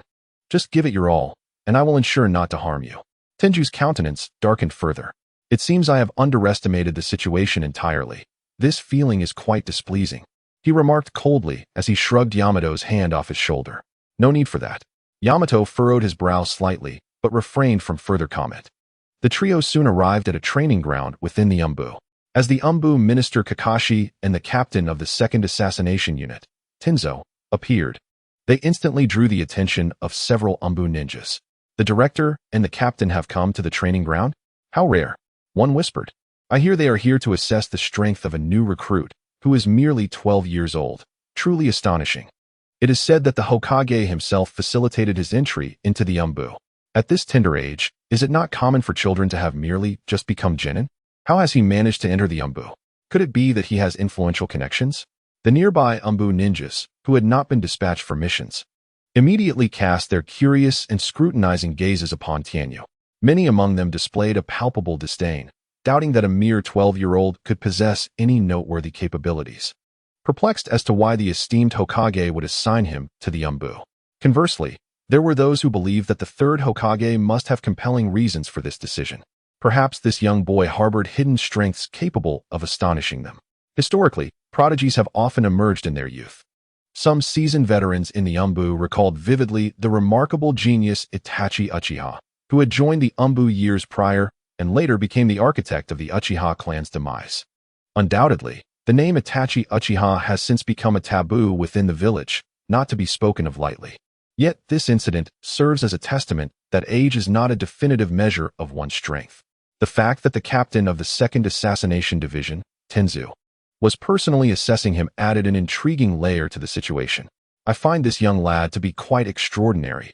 Observe how he displays no signs of trepidation. Such composure is not typical of a 12-year-old. Should he manage to endure even 5 minutes under Captain Tenzu's scrutiny, he would have ample material to boast about for quite some time. Haha. The chatter around him was incessant. Tianyu, however, paid no heed to their gazes. He followed Yamato to the center of the training ground and prepared himself for combat. Let us begin, Yamato stated succinctly, assuming a combat stance. Tianyu nodded, lowered his head, and with a flicker of concealed light, he stored the weighted sandbags from his ankles into his storage ring. In the next moment, without a hint of hesitation, he transformed into a white whirlwind, dashing towards Yamato. Leaf Gale. In an instant, blue chakra enveloped his calves and feet, accompanied by a piercing wind. As Tianyu launched a fierce kick aimed at Yamato. From the outset, Tianyu utilized his full strength. To underestimate someone of Yamato's elite Jonin caliber would be tantamount to courting disaster. With the decision made to fully display his prowess, Tianyu did not hold back. Not out of a desire to eliminate his opponent swiftly, but rather to give his utmost effort. His rapid assault elicited gasps of astonishment from those witnessing the encounter. Even in the eyes of the dark ninjas, Tianyu's form had nearly transformed into a mere afterimage, rendered utterly elusive. At this moment, his speed surpassed that of the renowned Rock Lee during the Chunin exams, even after shedding his weights, reaching a velocity akin to that of Lee upon opening the first gate. His arduous training in taijutsu, which commenced at the tender age of 5, had culminated in 7 years of relentless dedication. The power and swiftness he unleashed were nothing short of astonishing. An instantaneous silence enveloped the crowd as they found themselves questioning, deep within, whether they could ever attain such a remarkable speed. The answer, which chilled them to the bone, was a resounding no. The speed at which they moved paled in comparison to that of this 12-year-old prodigy. What a breathtaking velocity! If it weren't for their own eyes witnessing this marvel, they would scarcely believe that such a speed could be achieved by one so young. Isn't that a technique from the esteemed Gai-sensei? How could this young lad have mastered it? What connection does he share with Gai? This boy, personally selected by the Hokage to join the Umbu, is indeed extraordinary. Not only the watching Umbu ninjas, but even Kakashi, the examiner of this practical assessment, bore an expression of sheer astonishment. Such speed was more than sufficient to rival that of elite Jonin. To witness a 12-year-old attain such a formidable level of taijutsu, Kakashi could only think of one individual in all of Konoha, his dear friend, Might Guy. Although he was aware that this boy had trained alongside Guy for several years, he never anticipated that he would have even mastered the leaf whirlwind technique. It seemed he had grasped the true essence of Might Guy's teachings. Kakashi couldn't help but feel a twinge of regret for his earlier underestimation of Tianyu, and his gaze towards the unfolding contest grew increasingly serious and solemn, remarkably swift. Meanwhile, in the center of the training ground, Yamato was equally astonished by Tianyu's incredible speed. However, possessing the prowess of an elite jonin, his reflexes were remarkably sharp. Just as Tianyu's right leg soared towards him, Yamato completed his hand seals. Boom! With a resounding explosion, Yamato was propelled into the air, only to instantly transform into a wooden stump that shattered into splinters, scattering in all directions. Body replacement technique. Yamato executed the body replacement technique, and in the blink of an eye, his figure reappeared at a distance. Hand seals complete, he bellowed. Would release, silent binding technique. The moment his words fell, the previously even ground of the training field erupted and cracked, as a robust tree trunk burst forth from the earth, rapidly extending towards Tianyu with alarming speed. It was the captain's would-release ninjutsu. To think that he would immediately resort to his would-release technique. It seems that the captain holds this young lad in high regard. Witnessing the captain employ a technique reserved for the first Hokage himself is indeed a feast for our eyes. An exclamation of astonishment rippled through the crowd. However, Tianyu remained unfazed, not even glancing back as he raised his elbow and struck at the approaching tree branch. Would release, destructive rock. Crack. At the moment of impact between Tianyu's elbow and the flying branch, cracks began to form on the once smooth surface of the wood, spreading in fine fissures in all directions. Break! Tianyu shouted. Boom, boom, boom. A series of explosive sounds erupted as the branch connecting Tianyu and Yamato shattered from within, instantly splintering into numerous fragments that scattered in all directions. What? A look of surprise flickered in Yamato's eyes. He had never anticipated that his wood release could be shattered solely by the power of physical technique. Observing this scene, Yamato's expression turned grave. It appeared that he had indeed encountered a formidable opponent today. The wood release ninjutsu he had unleashed was severely countered by a strength-type ninja like Tianyu. Yet, Tianyu was not merely a brute force ninja. Those of pure strength typically possessed a bulky physique, allowing for speed-based breakthroughs. Unfortunately, Tianyu had already demonstrated his swiftness, surpassing even Yamato, an elite jonin. He was truly a troublesome adversary. Beneath his mask, Yamato could not help but furrow his brow. Since direct confrontation was futile, he would have to resort to alternative strategies to contend with him. Unbeknownst to Yamato, at that moment, he had entirely underestimated Tianyu's prowess, perceiving him as a powerful foe that necessitated a method to overcome. What a troublesome opponent. In terms of physical prowess, I am no match for him. To avoid close combat, it seems I must employ this technique. Murmuring to himself, Yamato formed hand seals once more. Would release, birth of the tree sea. This was a technique originally conceived by the first Hokage, a powerful ninjutsu belonging to the bloodline limit, wieldable only by those like Yamato, who possessed the wood release. Using his chakra as a wellspring of life, several saplings erupted from the training ground, growing at an astonishing pace visible to the naked eye. Within mere seconds, the entire training area transformed into a vast forest. This is the first Hokage's ninjutsu. My goodness, Captain Tianzong has even mastered this technique. It's over. Now that this technique has emerged, that young lad is surely doomed. This is a ninjutsu invented by the first Hokage. A vast forest enveloped the training ground, where Tianyu stood resolutely at its center. Vines launched relentless assaults upon him from every direction, closing in with unwavering tenacity. Tianyu deftly maneuvered through the dense foliage, leaping with agility as the trunks and tendrils behind him struck with uncanny precision from various angles. Whoosh! A long vine pierced through his form, and with a resounding thud, he transformed into a shuriken, plummeting from the air. A substitution technique. Yamato appeared unfazed, his demeanor calm and collected as he channeled his chakra to command 4 vines to strike once more at Tianyu's position. Whoosh! The vine struck again, and Yamato subtly shook his head. This was a shadow clone technique. With another thud, Tianyu's clone dissipated. A faint smile graced Yamato's lips as he cast his gaze skyward. Parting his lips slightly, He fervently infused his chakra into the surrounding trees, nourishing them, and soon 10 vines, each as thick as a wrist, erupted from the ground, sealing off all escape routes before ensnaring Tianyu from multiple directions. This time, there was no evasion. Whoosh! The vines ensnared Tianyu's wrists, ankles, thighs, and arms, binding him tightly. With a sudden contraction, the vines secured him against the trunk, merging seamlessly with the tree and completely immobilizing him within its bark.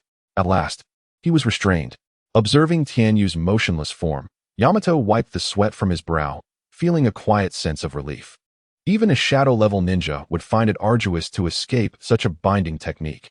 The vines and trunks would continuously siphon chakra from the bound individual until none remained, ultimately transforming the captive into nourishment for the great tree. This exemplified the true terror of the wood release Kekkei Jinkai. Although Yamato's technique, Birth of the Forest, could not rival that of the first Hokage, it was nonetheless a formidable maneuver among elite jonin. Mingyu, surrender. 5 minutes have elapsed. Even if you yield now, you will have passed this assessment, Yamato called out from a distance. True to their agreement, he had refrained from inflicting real harm upon Tianyu. Nevertheless, the display of strength he had shown was sufficient to earn their respect. Oh, surrender? Despite being bound and immobilized against the trunk, Tianyu's eyes radiated no hint of panic. Instead, he wore a demeanor of serene composure. He stood there silently, without even a struggle, as if he were the sovereign ruler from on high. The word surrender has never existed in my lexicon. Ha ha! Tianyu's boisterous laughter echoed through the dark recesses, and the sheer audacity in his mirth, coupled with his unflinching composure in the face of danger, stirred a modicum of respect among many within the shadows, particularly after witnessing his prowess. Yamato narrowed his eyes slightly. It seemed he would have to endure some hardship. With a sudden grip, Yamato commanded the branches that bound Tianyu to constrict fiercely, determined to siphon every last drop of chakra from him. He was eager to see if, bereft of chakra, Tianyu would still maintain his defiance. However, at that moment, Tianyu, from a distance, bore a strange smile and inquired, "Captain Yamato, have you not yet discerned anything peculiar?" Yamato paused, suddenly sensing a disquieting shift. "Wait, just a moment." His eyes widened in disbelief as he realized that the very branches and vines he controlled were not extracting chakra from Mingyu, but rather, his own chakra was being siphoned away. The rate of depletion exceeded that of his previous jutsu. What was happening? Yamato's face turned pale with terror. Gazing at the boy in the distance as if confronted by a monster, his voice trembling as he demanded, How did you accomplish this?" Tianyu merely smiled, remaining silent. How had he achieved this? In truth, he had done nothing. His system had previously issued a task to collect wood-release chakra, which he had set aside until now. This was the opportune moment to fulfill it. By merely making contact with the tree's birth from wood-release chakra, the system would autonomously siphon Yamato's chakra for his own use. Thus, the current predicament was simply a trap Yamato had fallen into from the outset. Tianyu's binding by Yamato's vines did not signify his inability to escape, but rather his intention to facilitate the system's automatic absorption of wood-release chakra. Yamato had been deceived. Beep. Congratulations, host, on completing the task. Collect wood-release chakra. Task reward. A blueprint for crafting chakra crystal stones. At that moment, a notification chimed in Tianyu's ears, his eyes gleaming with newfound determination, a smile gracing his lips. Finally, it was time for a legitimate confrontation. Before Yamato could fully process the horror on his face, he witnessed a scene that left him utterly astounded. 8 gates of might, open. The first gate, open. The second gate, open. The third gate, open. A series of 3 thunderous roars erupted, and a torrent of ferocious green chakra instantaneously surged forth from Tianyu, unleashing a staggering amount of energy. Enveloped in this tumultuous chakra, Tianyu's long black hair danced wildly in the air. Whether it was Might Guy or the young Lee from the original narrative, upon unlocking the third gate, their bodies would suffer from ruptured capillaries, causing their skin to flush a vibrant pink.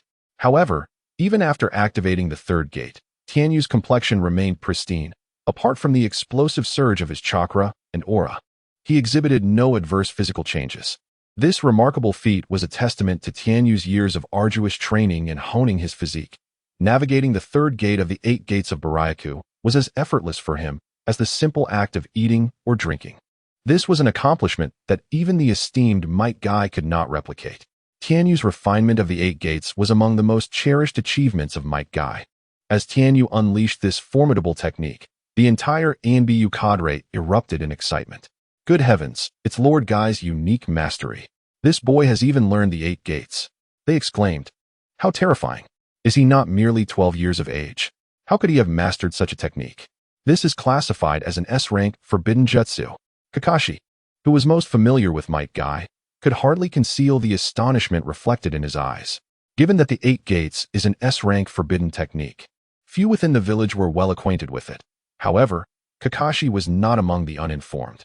As Guy's lifelong rival, Kakashi had experienced the brunt of this technique multiple times and thus possessed a profound understanding of its nature. He could hardly fathom that Guy had imparted such a perilous jutsu to the young boy. Was Guy out of his mind? The damage inflicted by this technique on one's body was considerable. It was a self-destructive maneuver, inflicting harm not only on the enemy, but also on oneself. A single battle could leave one incapacitated for 10 days to half a month, or even result in lifelong disability or death. How could a mere 12-year-old withstand the repercussions of the Eight Gates? No, wait. Kakashi's mind suddenly screamed. For the scene before him bore a striking difference from his memories of Might Guy activating the Eight Gates. Though masked, Kakashi could discern that Tianyu's skin did not redden from blood congestion as Guy's did. Moreover, his current aura seemed to be wielded with greater ease. Was this merely an illusion? Could it be that this young lad's mastery of the Eight Gates surpassed that of Might Guy? At this moment, having unlocked the Eight Gates of Uchiha, Tianyu exerted a slight force, causing the vines and branches that bound him to snap instantaneously and fall away. Realizing the precariousness of his situation, Yamato swiftly retreated into the forest that he had conjured using his wood-release chakra. A seasoned captain with extensive combat experience, Yamato possessed a clear mind. He understood that Tianyu could not maintain the Eight Gates for long. The explosive surge of power was ultimately ephemeral, and as long as he could endure this fleeting period, he would still possess the strength to confront him. The watching Umbu ninjas collectively held their breath, utterly engrossed in the unfolding battle. At that moment, they had completely forgotten that this was a mere strength assessment for a newcomer in the Umbu. Instead, they regarded this clash as an extraordinary duel between two formidable warriors. Who among them would emerge superior? The anticipation was palpable. Step by step, Tianyu gripped a wind attribute Kusanagi sword, advancing in search of Yamato's concealed form. Has he hidden himself? A smirk of disdain curled at the corners of Tianyu's lips. He then raised the Kusanagi sword high and swung it forcefully towards the forest ahead. Wind release, vacuum blade dance.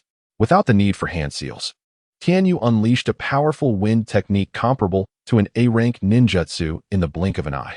A brilliant white light erupted as a translucent scythe materialized from the void, descending to the ground and then sweeping across from left to right with tremendous force.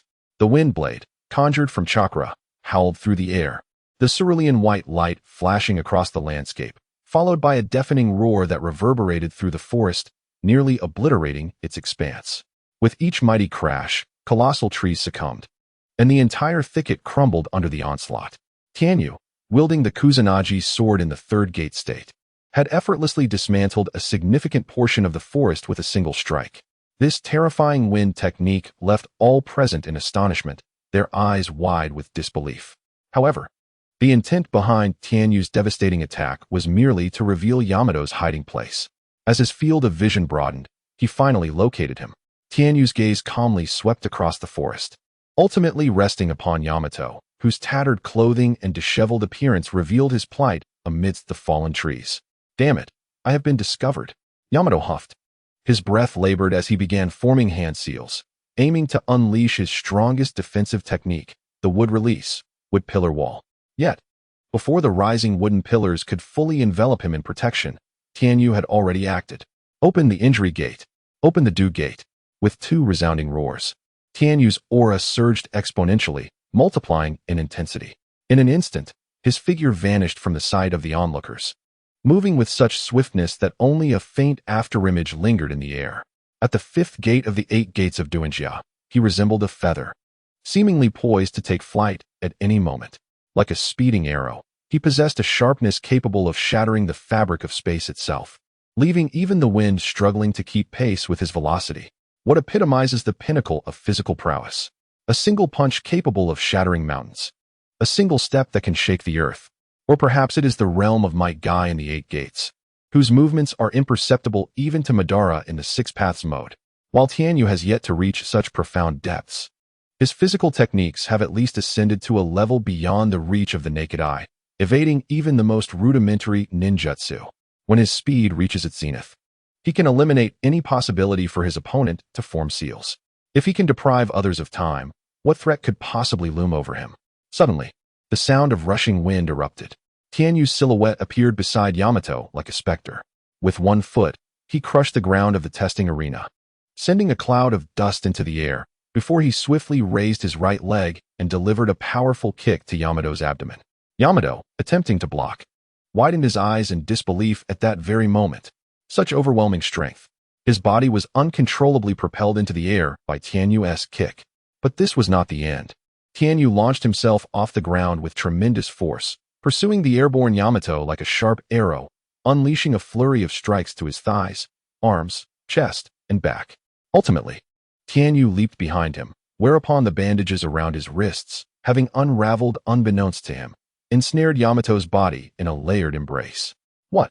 Yamato's eyes were filled with terror, but being suspended in the air, he found himself unable to leverage his strength or escape the binding restraints. What kind of jutsu is this? It is utterly terrifying. Despair enveloped him. Lotus of the inner flower. The bandages entwined around Yamato's body as they plummeted headfirst towards the ground, both enveloped in a green chakra, descending at a horrific speed like a meteor falling from the heavens. Yamato's complexion had turned ashen. In this moment, he felt the chilling grasp of death. No! Yamato screamed in despair, his eyes filled with hopelessness. Yet, he was utterly powerless. Just as they were about to collide violently with the ground, Tianyu altered their trajectory, gently guiding the bound Yamato down to a soft landing. Captain Tianzong, you have lost. A faint smile graced Tianyu's face beneath his mask as he spoke softly. Panting heavily, Yamato, feeling as though he had narrowly escaped death, collapsed to the ground, his heart brimming with gratitude for having survived. It was truly a near-death experience. Having personally encountered the formidable technique of the lotus, I have come to grasp the sheer terror it embodies. My shirt was thoroughly drenched in cold sweat, and the chakra within me was nearly depleted. I concede, Yama said with a faint, bitter smile beneath his mask, his voice weak. In that moment, the training ground fell into a profound silence, all eyes fixated on Tenyu, ensnared in a state of shock. Their expressions were laden with uncontainable astonishment and disbelief. For this newcomer, who had just joined the Umbu, had just defeated Captain Teizo in their presence. Was Meiyu truly only 12 years old this year? Such power was indeed terrifying. Defeating Captain Yama at such a young age, his future seemed boundless. As someone in the crowd uttered this thought, the Umbu ninjas fell silent once more. Indeed, the lad before them was merely 12.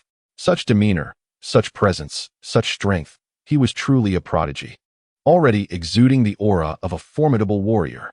The gazes of the Umbu members toward Tenyu now held a hint of admiration and respect.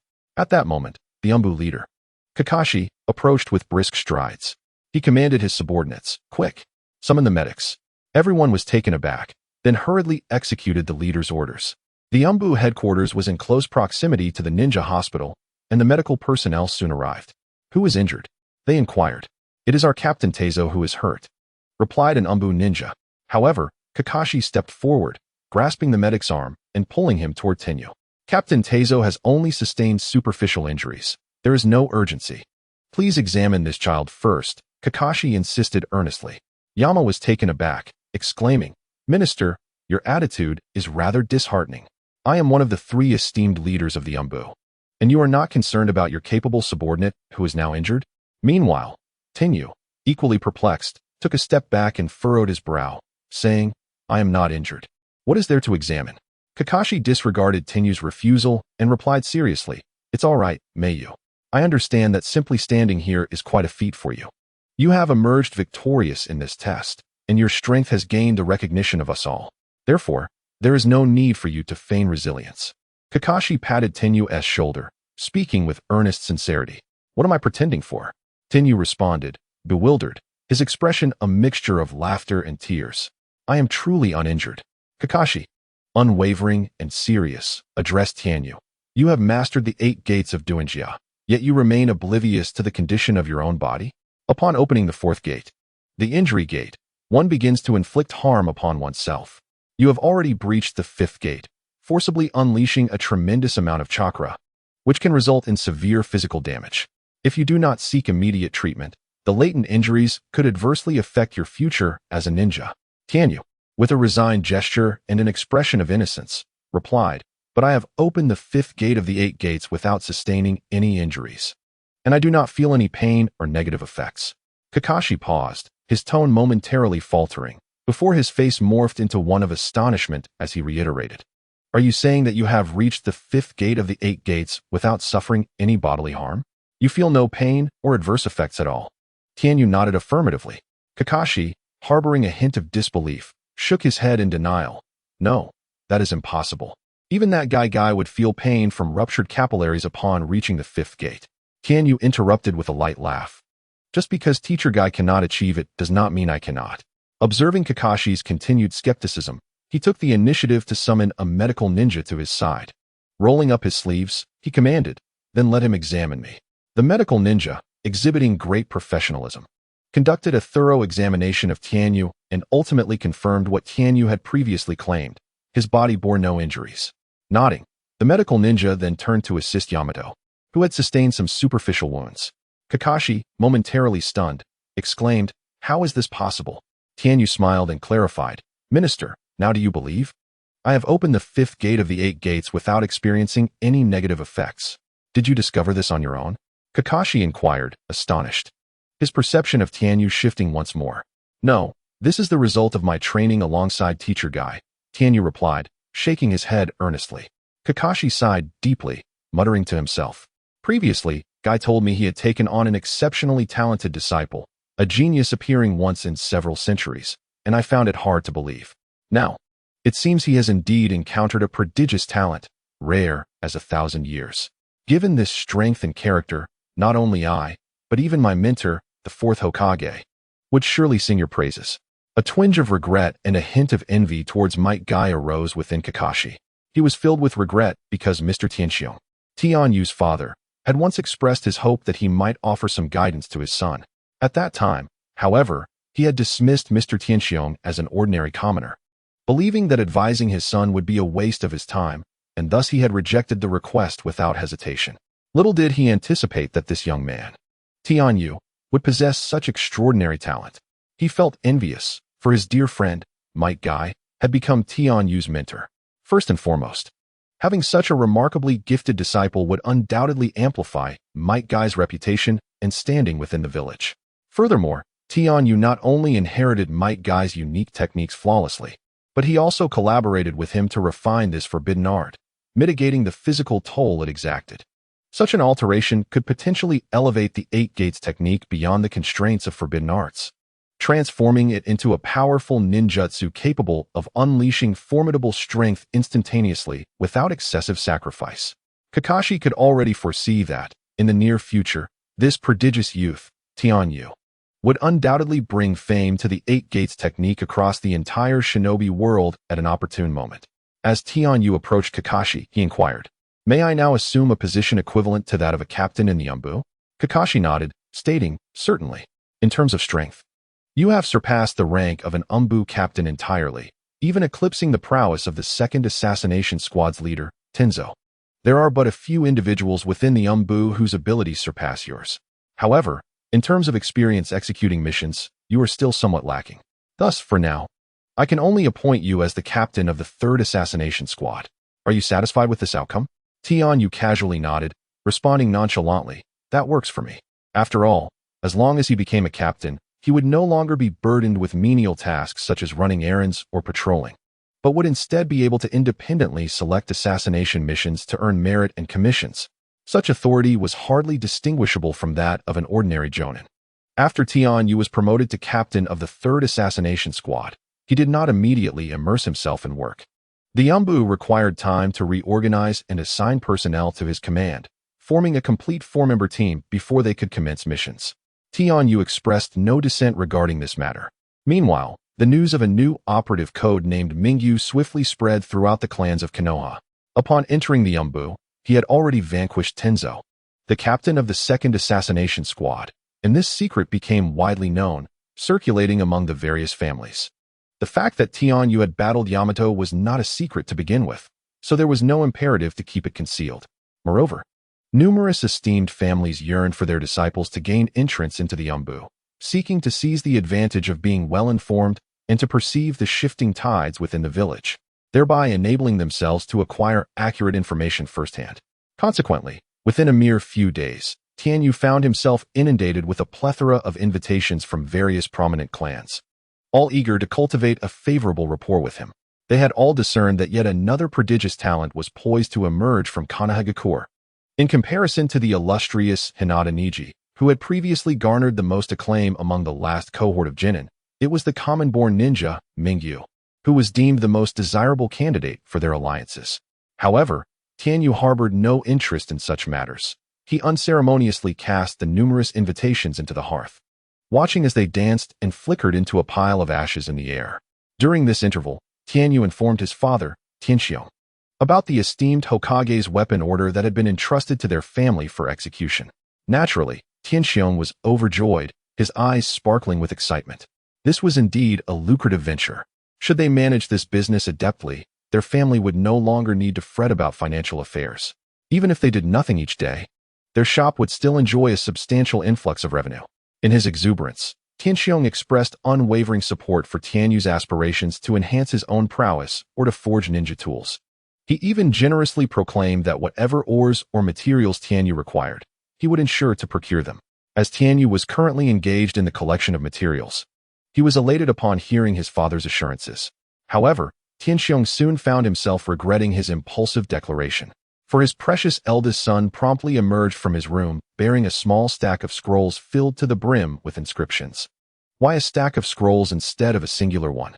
Simply put, one scroll would not suffice. As Tianxiong unfurled the scrolls, the dense scribbles detailing the required materials nearly caused him to lose consciousness from the sheer, overwhelming nature of it all. When he finally ventured out to procure the materials, he was on the verge of tears. To gather these materials, he had expended nearly half of their family's fortune. Had it not been for Tianyu's negotiation of the Hokage's commission, this expenditure alone could have led to their family's financial ruin. Nevertheless, despite the pangs of regret, he tearfully assisted Tianyu in completing the material acquisition, demonstrating formidable support for his son. "Thank you, Dad," Tianyu exclaimed, observing the copious amounts of materials and the noticeably weary countenance of his father, before joyfully stepping forward to envelop him in a heartfelt embrace. Tianxiong was moved to tears, realizing it was all worthwhile. After collecting all the necessary materials, Tianyu secluded himself in his room, while daily accompanying Master Might Guy outside the village on missions. His parents were preoccupied with preparations for a significant business deal they were set to receive from Lord Hokage, leaving him undisturbed during this time. Thus, Tianyu closed his eyes and began this phase of his training. Recently, his system had acquired several high-quality blueprints awaiting his craftsmanship. Name: Chakra Crystal Forging Blueprint. Forging difficulty: Skill: one-time use item, capable of storing chakra. Once the crystal is crushed, the stored chakra will be automatically absorbed. This was a reward from the system following his completion of the task to absorb would release chakra during his battle with Yamato. Remarkably, it was a crystal capable of storing chakra. The significance of chakra in combat is self-evident. Most ninjas are limited by their chakra reserves, which hinders their ability to unleash jutsu freely. Hence, Naruto, with the physical constitution of the Uzumaki clan coupled with the Nine-Tails chakra, possesses an extraordinary advantage as the protagonist. With the acquisition of the crystal, Tianyu no longer needed to fear the substantial consumption of his chakra when executing jutsu.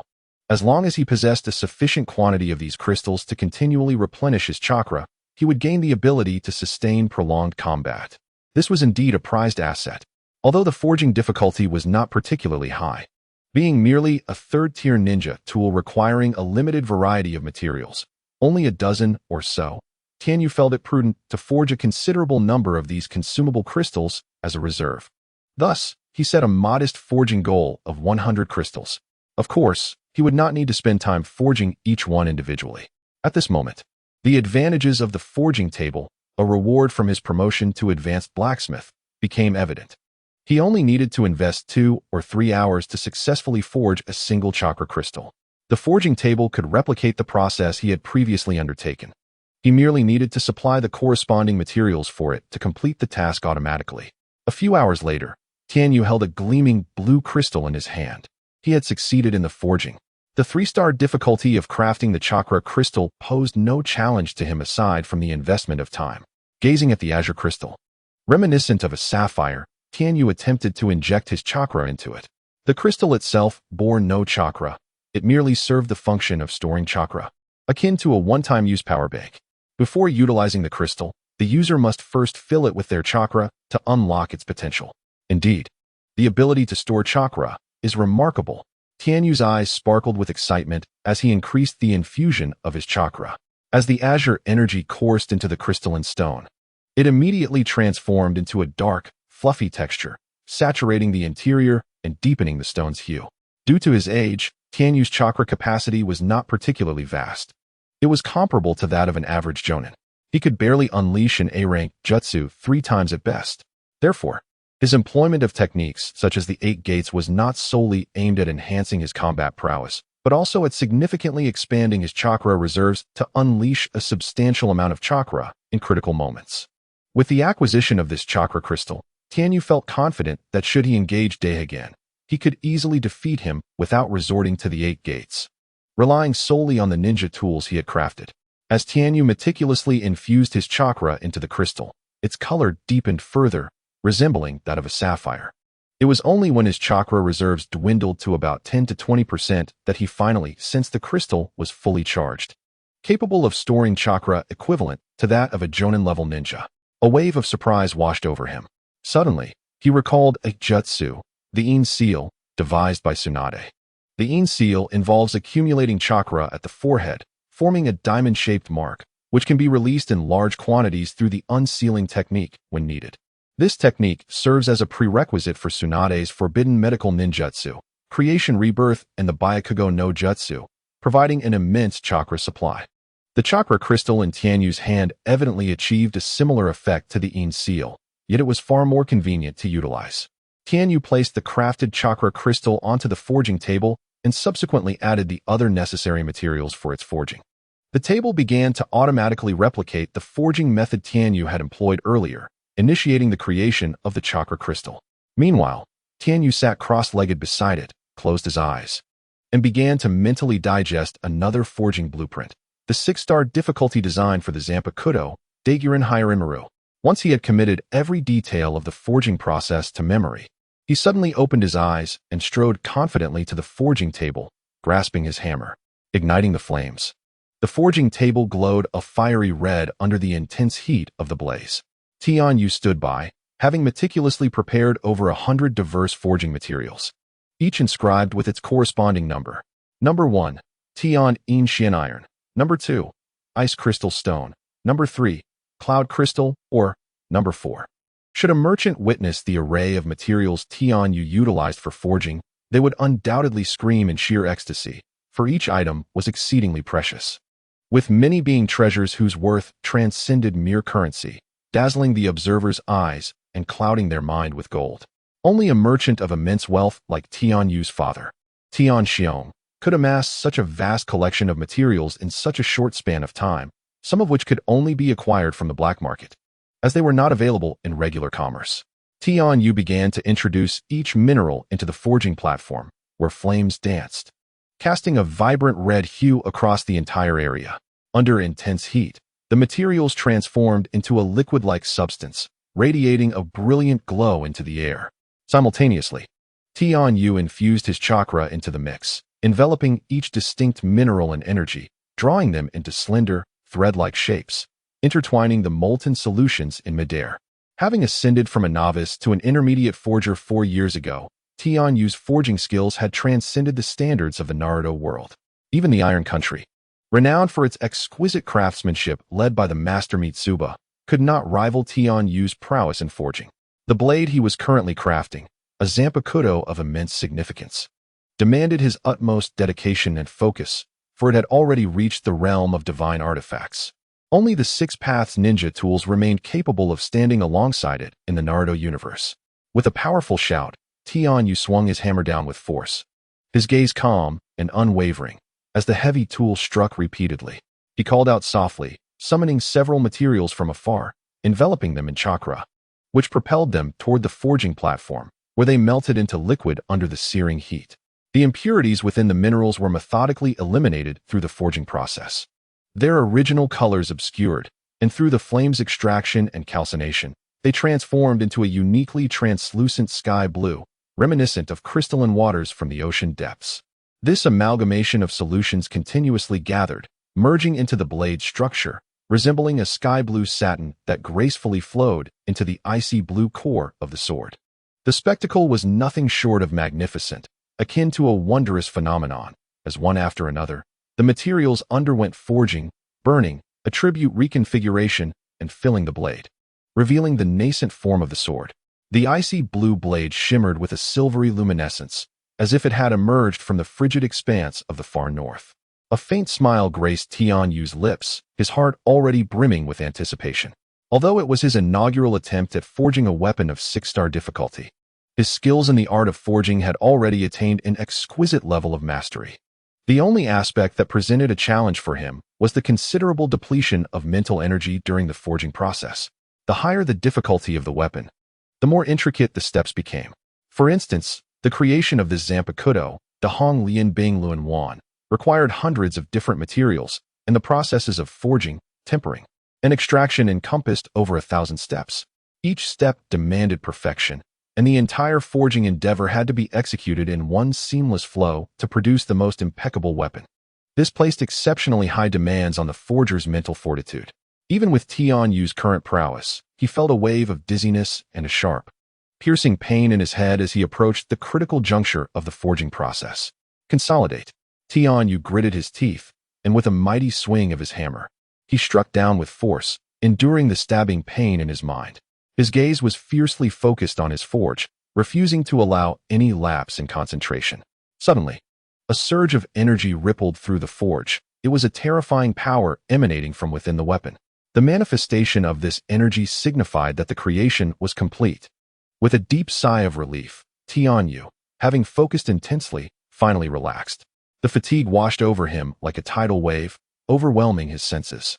He scarcely had a moment to admire the Zanpakuto he had just successfully forged before he exited his mental space, and darkness engulfed him as he collapsed onto his bed, succumbing to slumber. When he awoke, 3 days had passed. As he opened his eyes, the world before him was a blinding white, gradually coming into focus, and he soon realized that the expanse of whiteness was the ceiling above. To his surprise, N4 was attached to his right hand. He had awakened in a hospital for ninjas. What had transpired? As he pondered this perplexity, a jubilant voice called out beside him, "Brother! Brother, he is awake." It was Tian, who rushed to his bedside, embracing him tightly while sobbing, "Brother, you're finally awake. Do you know how worried we've been?" Tianyu rolled his eyes, attempting to push the overly affectionate Tian away. "Are you trying to suffocate me with such a tight embrace?" he thought.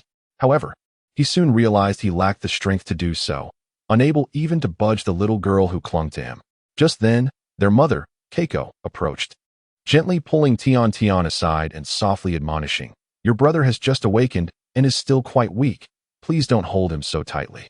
Then, she methodically instructed Tian, "Please fetch a cup of water and bring over the prepared food.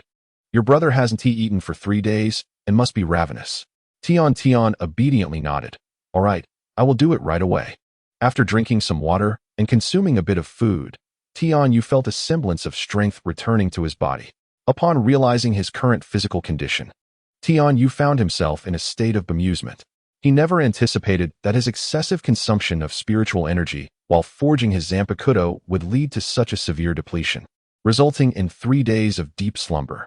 Unbeknownst to his family, who grew increasingly worried due to his prolonged unconsciousness, they had taken the initiative to transport him to the ninja hospital. Although Tianyu was aware that his body was not in any peril, merely suffering from fatigue due to overexertion of spiritual energy, which could be remedied by a few days of rest, he complied with his family's concerns and remained in the hospital for an additional 2 or 3 days. It was only after the doctor conducted a thorough examination and confirmed his well-being that he finally departed from the hospital. On the following day after leaving the ninja hospital, Tianyu received notification from the Umbu that his team had been augmented with 3 new members. Once their team was fully assembled, they could commence their mission. Consequently, he donned the Umbu attire, adorned his fox mask, and swiftly made his way to the Umbu headquarters, where he met the 3 members under the command of his Umbu leader. Their codenames were Sunflower, Clear, and Island, 2 males and 1 female. A quintessential composition of a Konoha ninja team. Aside from the female ninja, Sunflower, the other 2, Clear and Island, were men. All 3 had recently joined the Umbu and were assigned to Tianyu's team following their intensive training. Normally, ninjas selected for the Umbu undergo a standardized training process, and only those who pass the selection are granted formal membership. However, due to Tianyu's unique circumstances, being directly recruited by the Hokage, he did not participate in the standard training but was instead assessed by Umbu Minister Kakashi for his abilities. At this moment, within the Umbu stronghold, Sunflower, Clear, and Island exchanged glances with their 12-year-old captain, Mingyu, who was slightly shorter than them, creating an atmosphere of awkwardness. "You are Captain Mingyu?" Sunflower, the girl with the codename, was the first to break the silence. Indeed, Tianyu replied with a nod, offering a succinct response. "Follow me."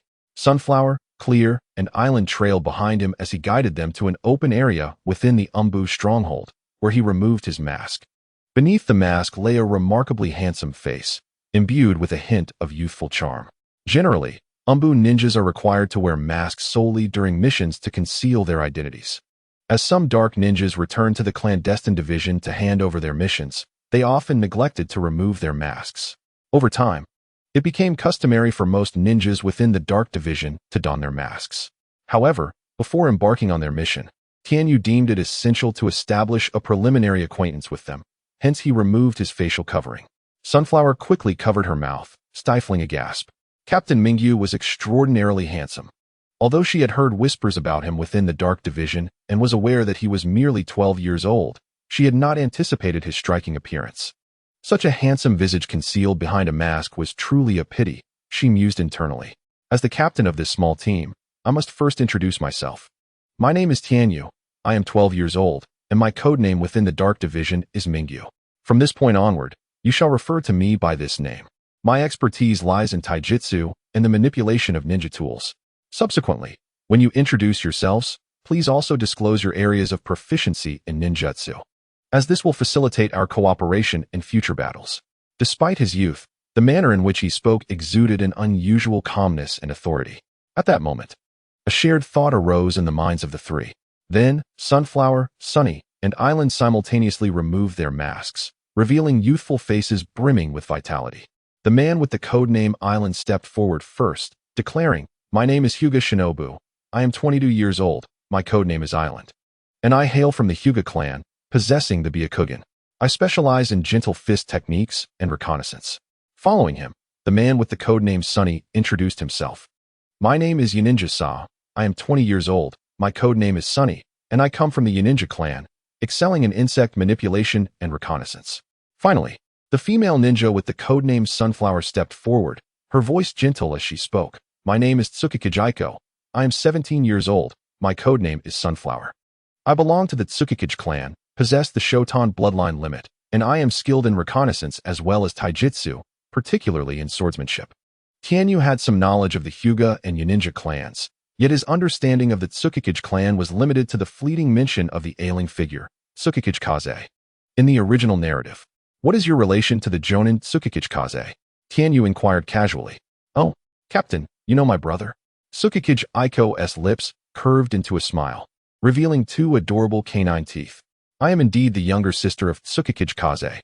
"Ah, I see." Tianyu nodded discreetly, choosing not to elaborate further. Who they were mattered little. In his team, obedience to his commands sufficed. Subsequently, Tianyu visited the mission department to collect their assignment. As the newly established team, the Dark Division has regulations stipulating that the first mission of any team cannot exceed a B rank. Thus, Tianyu could only accept a B rank mission scroll. However, in truth, he aspired to undertake an A rank task. It appeared that this ambition would have to be postponed for the time being. All members of the team were competent ninjas, so he would not grant them time for coordination and training. He believed that real combat served as the finest means of fostering synergy. Having completed the acquisition of the mission, he declared, "Let us embark at once." A glimmer of calmness and gravity shone in Tianyu's eyes. Hizuki and the other two had long been aware of Tianyu's prowess. Not long ago, he had vanquished the captain of the second assassination unit, Tenzu. Consequently, they dared not show any disrespect or doubt towards this young leader, bowing their heads in unison and affirming, "Yes, Captain." Reinstated under the codename Mask, a subtle, imperceptible smile graced Tianyu's lips. Evidently, his recent battle with Day had proven exceedingly effective, as it had made others acutely aware of his strength, thereby alleviating many potential troubles. Before anyone dared to question him, they would first have to consider whether their own fists could best him. Just like the three members of his team, they possessed the self-awareness to recognize that they were utterly outmatched by Tianyu, thus refraining from any dissent. Indeed, it seemed that among his subordinates, there were no foolish individuals who underestimated the world. Tianyu felt immense satisfaction with his team's composition. Clearly, the higher-ups in the village had begun to take notice of him, assigning him a commendable team. Hizuki, Yono, and Gitsukage hailed from esteemed clans, and all three excelled in reconnaissance. With their presence, even without deploying mechanical mice, Tianyu could adequately survey the surroundings within a radius of several kilometers. Should any adverse situation arise, he could swiftly lead the team to safety, ensuring the survival of all members. For other Dark Division teams, acquiring even a single sensing ninja to enhance their survival rate was often a luxury, yet here was Tianyu, equipped with three. It seemed that after witnessing his capabilities, Kakashi had indeed become more inclined to nurture his potential. All right, with rations and ninja tools prepared, let us set forth. Just before departure, Tianyu addressed his subordinates once more. During the mission, you must remain vigilant at all times. Do not allow anything to affect your mindset. Maintaining composure is the foremost principle of a Dark Division ninja. If your performance in this mission fails to meet my expectations, you may leave my team. My team has no room for the inept. With that, they commenced their journey, and unbeknownst to him, a formidable aura of authority enveloped Tianyu. A few days later, Tenyu, accompanied by his covert operations team, arrived in the land of hot water. The spies that Konoha had stationed in this region had not sent any reliable intelligence for 3 months, and Tenyu's mission was to discern the circumstances surrounding these operatives. As the captain of the covert team, Tenyu had thoroughly prepared for this undertaking. Given the peculiar situation of the spies in the land of hot water, it was highly likely that something had gone awry with them. The land of hot water lies not far to the east of the land of fire, and its inherent weakness rendered it significantly safer for missions compared to other locations. Nonetheless, Tenyu did not underestimate this task. After meticulously advising his team members, they proceeded directly to the secret rendezvous point in the heart of the land of hot water. They found themselves in a quaint wooden tavern on the fringes of the renowned hot spring district. Tenyu, along with his companions Hinata, Haru, and Kaida, settled at a table, and soon a staff member approached to attend to them. "I would like an onsen egg," Tenyu stated, specifying that he desired the kind with a runny egg white and a solidified yolk. The staff member paused, a twitching smile gracing his face. "Sir, you must be jesting. This onsen egg cannot possibly have a solidified yolk and runny egg white." Just as Tenyu was about to respond, Haru interjected, "Let us go. This doesn't seem like the right place." Tenyu firmly grasped his arm, signaling him to sit down. With a smile towards the staff member, he continued, "Indeed, this type of onsen egg exists, but few have encountered it. It is understandable that someone of your age may not have heard of it. Could you kindly fetch your proprietor for me?" "Certainly. Please wait a moment," replied the staff member, hurrying deeper into the establishment. The onsen egg with runny egg white and a solidified yolk served as a coded signal exchange between Konoha and the spies infiltrated in the land of hot water. The designated meeting place was in proximity to the hot spring district. Thus, requesting such an unusual variation of the onsen egg would likely not raise suspicion, even if the wrong contact was approached. Conversely, if the contact failed to recognize the signal and abruptly left, it would intensify their suspicions. "Apologies, dear guests, but we truly have no knowledge of any onsen egg with runny egg white and a fully cooked yolk." Shortly thereafter, a middle-aged man arrived at Tenyu's table, guided by the staff member. "Tenyu, let us leave. We've come to the wrong establishment. We should find another place." Upon hearing the proprietor's words, Hinata could not help but rise to leave. The owner of the tavern bowed repeatedly, apologizing profusely. "I am truly sorry for the oversight." Tenyu's eyes flickered. And he thought, enough of this. Let us just have the onsen egg you can prepare. After calming his team members once more, he gestured for them to remain seated. He noticed the proprietor's repeated bows were accompanied by a subtle hand gesture, a sign acknowledging the code. While signaling his team to settle down, Tenyu reciprocated the gesture to the owner. Dear guests, please wait a moment. Shortly thereafter, a properly prepared onsen egg was brought to their table. After the meal, the proprietor of the establishment invited Tianyu and his companions over, jesting as he discreetly revealed the coded phrases for their clandestine meeting. In a similar vein of banter, Tianyu reciprocated with the ensuing code words, and the shopkeeper matched each one correctly. The informant had been identified. It was indeed the shopkeeper. Following the confirmation of identities, the shopkeeper apologized to Tianyu, expressing regret for his recent caution due to the heightened scrutiny. Tianyu furrowed his brow and inquired, "It has been 3 months since Konohagakure received your regular reports. What is the situation?" The shopkeeper then began to recount their current predicament. Recently, a mysterious force had emerged in the land of soup, establishing a highly lucrative casino. The sudden appearance of this enigmatic establishment necessitated that the Konohagakure scouts ascertain its origins. However, upon visiting the casino, the scouts returned to the shop merely to order food, refraining from sharing any information and behaving as if they were strangers to the shopkeeper. Trouble had arisen. The shopkeeper surmised that the scouts might have been ensnared by the casino's operators. Subsequently, the clientele at the shop grew increasingly peculiar, with various individuals making erratic gestures and miscommunicating the coded phrases. Occasionally, one or two would inadvertently utter part of the code, yet the remainder would be entirely incorrect. Hence, the shopkeeper became increasingly cautious. Upon the arrival of Tianyu and his group, he dared not lower his guard until all codes were correctly exchanged. Through playful repartee, he gradually relaxed only once every code had been accurately confirmed. Nevertheless, the shopkeeper remained vigilant for another reason: Tianyu's youth. Given that Tianyu appeared scarcely older than 15, the shopkeeper hesitated to fully trust that this youthful visage belonged to a true informant. Upon hearing the shopkeeper's intelligence regarding the casino, Tianyu pondered deeply. "What is the strength of our captured comrade?" he inquired, referring to the scout. The shopkeeper promptly replied that the individual held the rank of an elite chunin, yet his abilities rivaled those of a jonin. "A jonin, you say?" Tianyu fell into contemplation once more. Observing Tianyu's demeanor, Hinata, unable to contain herself, fluttered her large eyes and asked, "Captain, what are you thinking?" "Captain? He is the captain?" The shopkeeper was taken aback. Hinata turned to the shopkeeper and nodded innocently. "Yes, he is the captain of our small team." The shopkeeper faltered, and in light of the confirmed codes, he accepted that Tianyu was indeed an operative from Konohagakure Zumbu. Yet, he was bewildered by the notion of such a youthful captain. How could someone so young, appearing no more than 15, hold such a position in the Umbu? The shopkeeper's gaze began to waver, instinctively retreating a few steps to create distance between himself and Tianyu's group. It seemed he was contemplating something significant. As an elite ninja of the Umbu, Hinata quickly discerned the shopkeeper's thoughts. "Greetings, esteemed leader, do not be alarmed.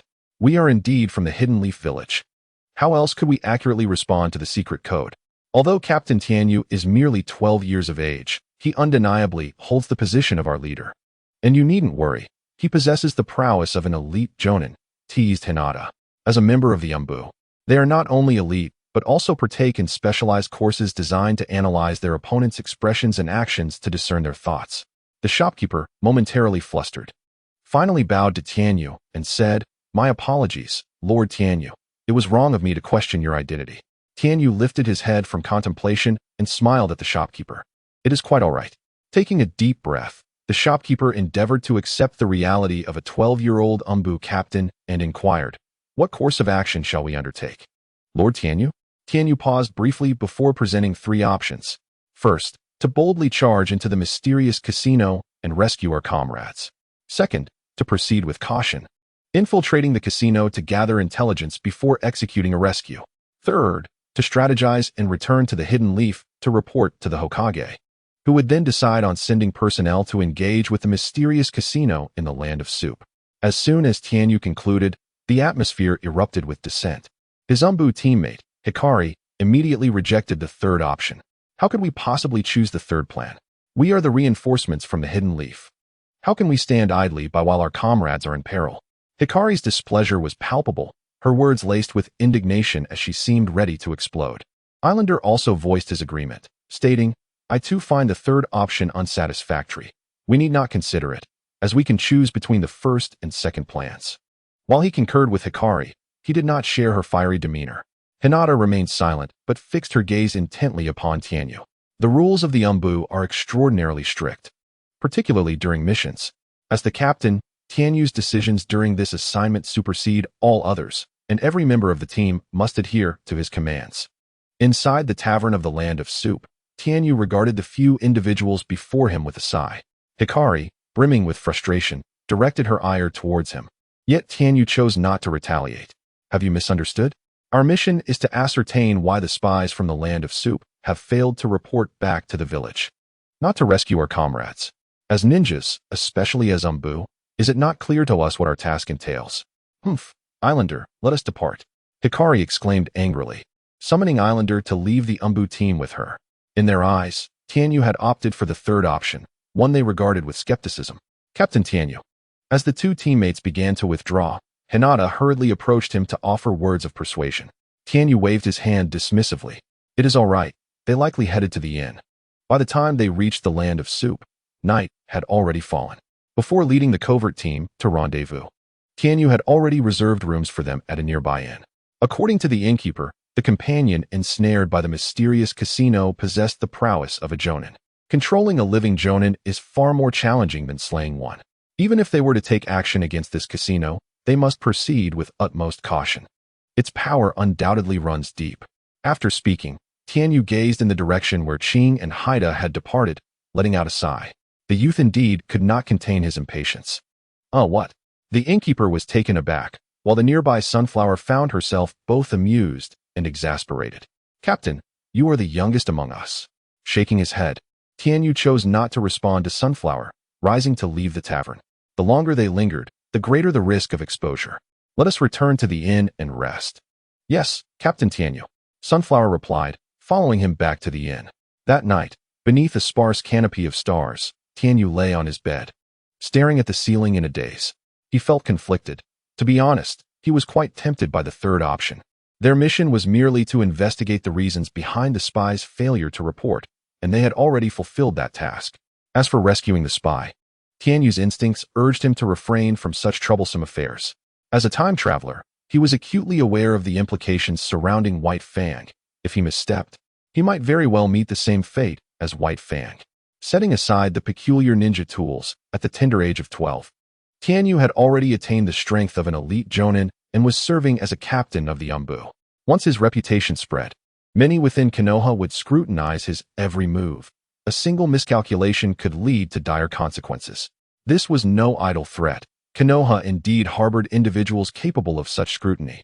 Like Shimura Danzo, Tianyu yearned to embrace the third option, and his rational mind encouraged him to avoid future entanglements.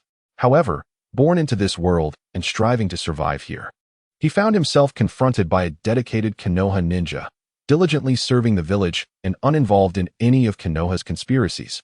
Now ensnared by the mysterious casino, Tianyu remained profoundly torn, uncertain of how to proceed. Haida. The moon hung high in the sky as the Umbu ninja, codenamed Qing, stealthily approached her companion's room, calling out softly. "Qing, what brings you to me at this hour?" "Haida, gather your things. Let us storm that casino and rescue the captive." "Qing, do you intend to defy the captain's orders? Are you disregarding the Umbu's regulations? Have you lost your mind?" Haida's face was a mask of disbelief.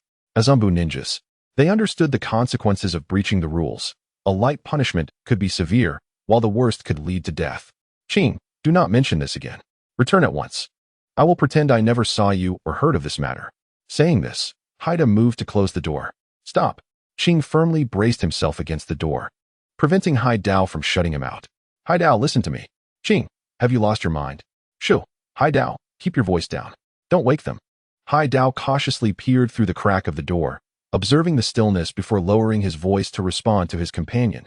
"Qing, hurry back, Qing, and cease discussing these matters. I cannot flout the rules of the Umbu. Haidao, please do not rush to conclusions. Just hear me out." "No, Qing. Do not confuse the mission. I will not partake in this. I advise you against reckless actions. This could tarnish the reputation of our entire Umbu team." Do you truly believe that if we abandon our mission to save lives and return to Konoha, it will not diminish the standing of our entire squad? Hi, Dao. You are from the branch family as well. You should understand. For those of us in the branch, the support from our clan is pathetically scarce. The progress we have made to become Umbu members is solely due to our own efforts. Just think about it. If we rescue those in need, we not only fulfill our mission, but also save our comrades. Returning to Konoha with such an outcome will enhance our reputation, and surely, you will garner support. Haidao fell silent. The evening breeze swept through, rendering the night even more chilling. The cool wind tousled Qing's hair, and the cursed mark upon his forehead added an air of mystery to the night. Fine, I will accompany you. Ultimately, Haidao gritted his teeth and made his decision. Captain, Tenyu. A series of urgent knocks resounded, jolting Tenyu from his dreams, which he had only just managed to escape. Is it Hinata? What is it? Tenyu approached the door and opened it. Upon entering, Hinata delivered a grave message. It's bad, Captain Tenyu. Qing and Haidao have both vanished. The news struck Tenyu like a thunderclap, instantly dispelling his drowsiness. Vanished. They couldn't possibly have gone to the casino, could they? Captain, I share your concern. Hinata replied, her expression fraught with anxiety. Let us not panic until we ascertain their whereabouts. We should first check the rendezvous point. They may be there. After a brief exchange, Tenyu and Hinata hurriedly exited the inn, making their way to a small tavern nestled in the corners of the hot springs of the land of hot water. After conversing with the tavern owner, Tenyu's countenance darkened. The members of his Umbu team had defied his orders and infiltrated the casino, but it did not end there. Prior to their intrusion, they had visited the tavern to inquire about the owner's capabilities, seeking his assistance to storm the casino and rescue the captives. Thankfully, the tavern owner had declined and had earnestly advised Qing and Haidao to reconsider, but they had ignored his counsel and proceeded directly to the casino. Captain, what shall we do now? Enter the casino. Tenyu's words were heavy with gravity. The mission had been set in motion. If he were to disregard orders and be slain or captured by the enemy, upon his return to Konoha, there would undoubtedly be those who would exploit his misstep. At this juncture, he had no choice but to venture into the casino to rescue his comrades. For Tenyu, the sole piece of good news was that he no longer had to wrestle with his decision. All right, Captain, I shall prepare the ninja tools at once. Let us enter the casino incognito. What? Hinata appeared bewildered. Tenyu sought to elucidate. Qing and Haida intend to rescue them. And now we find ourselves in the land of hot water. They certainly would not proceed cautiously, lurking in the casino before taking action, for they fear we might pursue them. Thus, it seems they have opted for the first course of action, storming in to effect a rescue. They evidently have not assessed the enemy's strength, boldly charging in. What fools they are. If my conjecture holds true, the best outcome for them would be capture, while the worst would see them and that scout perish together. The casino, having already faced their reckless intrusion yesterday, must certainly be on high alert. We must explore alternative approaches. Alternative approaches? What shall we do? Hinata inquired, her expression reflecting confusion. You will know in due time, Tenyu replied. Change into civilian attire and let us not draw undue attention. We shall set forth. Shortly thereafter, Tenyu and Hinata donned casual clothing and, guided by the tavern owner's directions, arrived at the casino's entrance. This establishment was situated at the heart of the hot spring district in the land of hot water, its architecture quite opulent. Upon arrival, Tenyu observed the throngs of patrons entering and exiting the casino, indicative of thriving business. Many individuals entered the casino with eager anticipation, while others emerged with despondent expressions. Cheating. This casino must be rigged, otherwise I would not have lost so thoroughly. Before they even stepped inside, the cacophony of voices could be heard emanating from within. Get out. If you cannot afford to play, do not play. Why did you not raise concerns when you were winning a few days ago? We only let you win because we were feeling generous. Now get lost. Our casino does not welcome your kind. As the words echoed, two imposing men swiftly escorted the vociferous accuser out of the casino. Thud. The man was unceremoniously thrown to the ground outside. I warn you, one may eat recklessly, but one must not speak recklessly. If you continue to slander our establishment, the repercussions will be severe. After delivering their threat, the two casino staff exchanged glances before turning and re-entering the casino. The commotion at the entrance instantly attracted a crowd, gathering around the man who had been cast out. Tenyu refrained from joining the fray. This matter was of no concern to him. Moreover, The man's quest for overnight wealth was a consequence of his own folly. Let us proceed inside. Captain, that person, Tenyu shook his head. No need to concern ourselves with him. He is merely an ordinary gambler. And I doubt he possesses any useful information. As a member of the Shadow faction, Sunflower, indoctrinated with the chilling knowledge of her education, certainly had no inclination to assist the man cast aside by the casino, a victim of his own folly. Her intention was merely to extract some intelligence regarding the establishment. However, Tenju speculated that this individual might not possess any valuable information, a notion that proved partially incorrect. At the moment he was ejected by the casino staff, Tenju gleaned a piece of crucial intelligence. He sensed a notably strong chakra fluctuation emanating from the two individuals. The pair, at the very least, exhibited the strength of a mid-level ninja. In contrast, the two guardians stationed at the casino's entrance, although they too displayed chakra, did not even reach the level of a low-ranking ninja. In the tumultuous realm of the ninja world, it is customary for casinos to employ two capable guardians at the entrance, as the presence of formidable individuals serves as a deterrent to troublemakers. Yet, this particular casino deviated from that norm, opting instead to present weaklings as its facade. This could either imply that the casino's founder was a fool, or it was a cunning strategy to feign weakness, luring adversaries into a trap for a subsequent betrayal. Considering the prior intelligence obtained, which revealed that a spy with the prowess of a Konoha Jonin was captured without resistance, one could naturally dismiss the first possibility. This establishment was indeed a den of treachery, a place where both light and dark sought to devour one another. The waters of this casino ran deep. Let us proceed inside, Tenju declared as he and Sunflower followed the throng into the casino. Upon entry, they were immediately enveloped by a cacophony of raucous sounds. Crowds gathered around numerous gambling tables, each person crimson-faced and fixated on the dice cup, seemingly placing all their hopes and dreams upon it. Roll. Big win. As the dice cup was unveiled, elation and despair erupted in tandem, both reactions punctuated by boisterous cheers. Coughing from the acrid scent of smoke that permeated the air, Sunflower involuntarily choked. Are you all right? Tenju inquired, then produced a white cloth from his pocket and offered it to her. Tie this around your face. It will help mitigate the pungent odor. Cough, cough. Tenju, you are quite young. Don't you find it overwhelming? Sunflower remarked, surprised by Tenju's lack of discomfort. In this environment, she referred to him by his name, knowing that in such a public setting, it would be inappropriate to address him as captain. I am fine, he replied. After advising Sunflower to stay close and refrain from wandering, Tenju approached a less crowded gambling table. Come, place your bets. Buy now or miss out. The gambling mechanics within the casino were rather simplistic. Each table operated on the premise of guessing the dice totals. 3 dice, predicting high or low. Naturally, there were other variations, such as guessing the exact total or anticipating identical numbers on all 3 dice. The latter, being of lower probability, offered significantly higher payouts. Tenju lingered by the table without placing a bet, observing the proceedings for several rounds with a contemplative demeanor. Tenju, what are we doing here?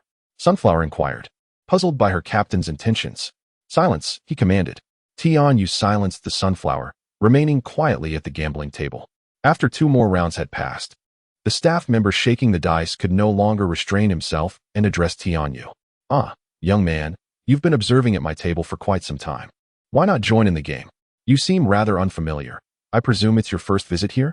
With your prolonged silence and keen observation, are you perhaps concerned that our casino might engage in underhanded tactics? Having watched a few rounds, you must have formed some conclusions.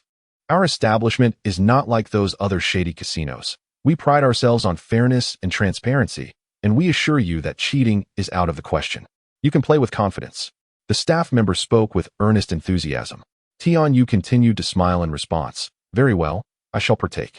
With that, he placed a wager of 2,000 taels on the large bet. Let the game commence. Hurry, let us begin. The dice cup had been shaken, and the surrounding gamblers urged the staff member to reveal the outcome. All right, let us see. The staff member swiftly lifted the cup, revealing 4, 4, and 5, a win. Ah, a splendid start. Your luck is quite favorable today. The staff member collected the losing bets and paid the winners, extending his congratulations to Tianyu.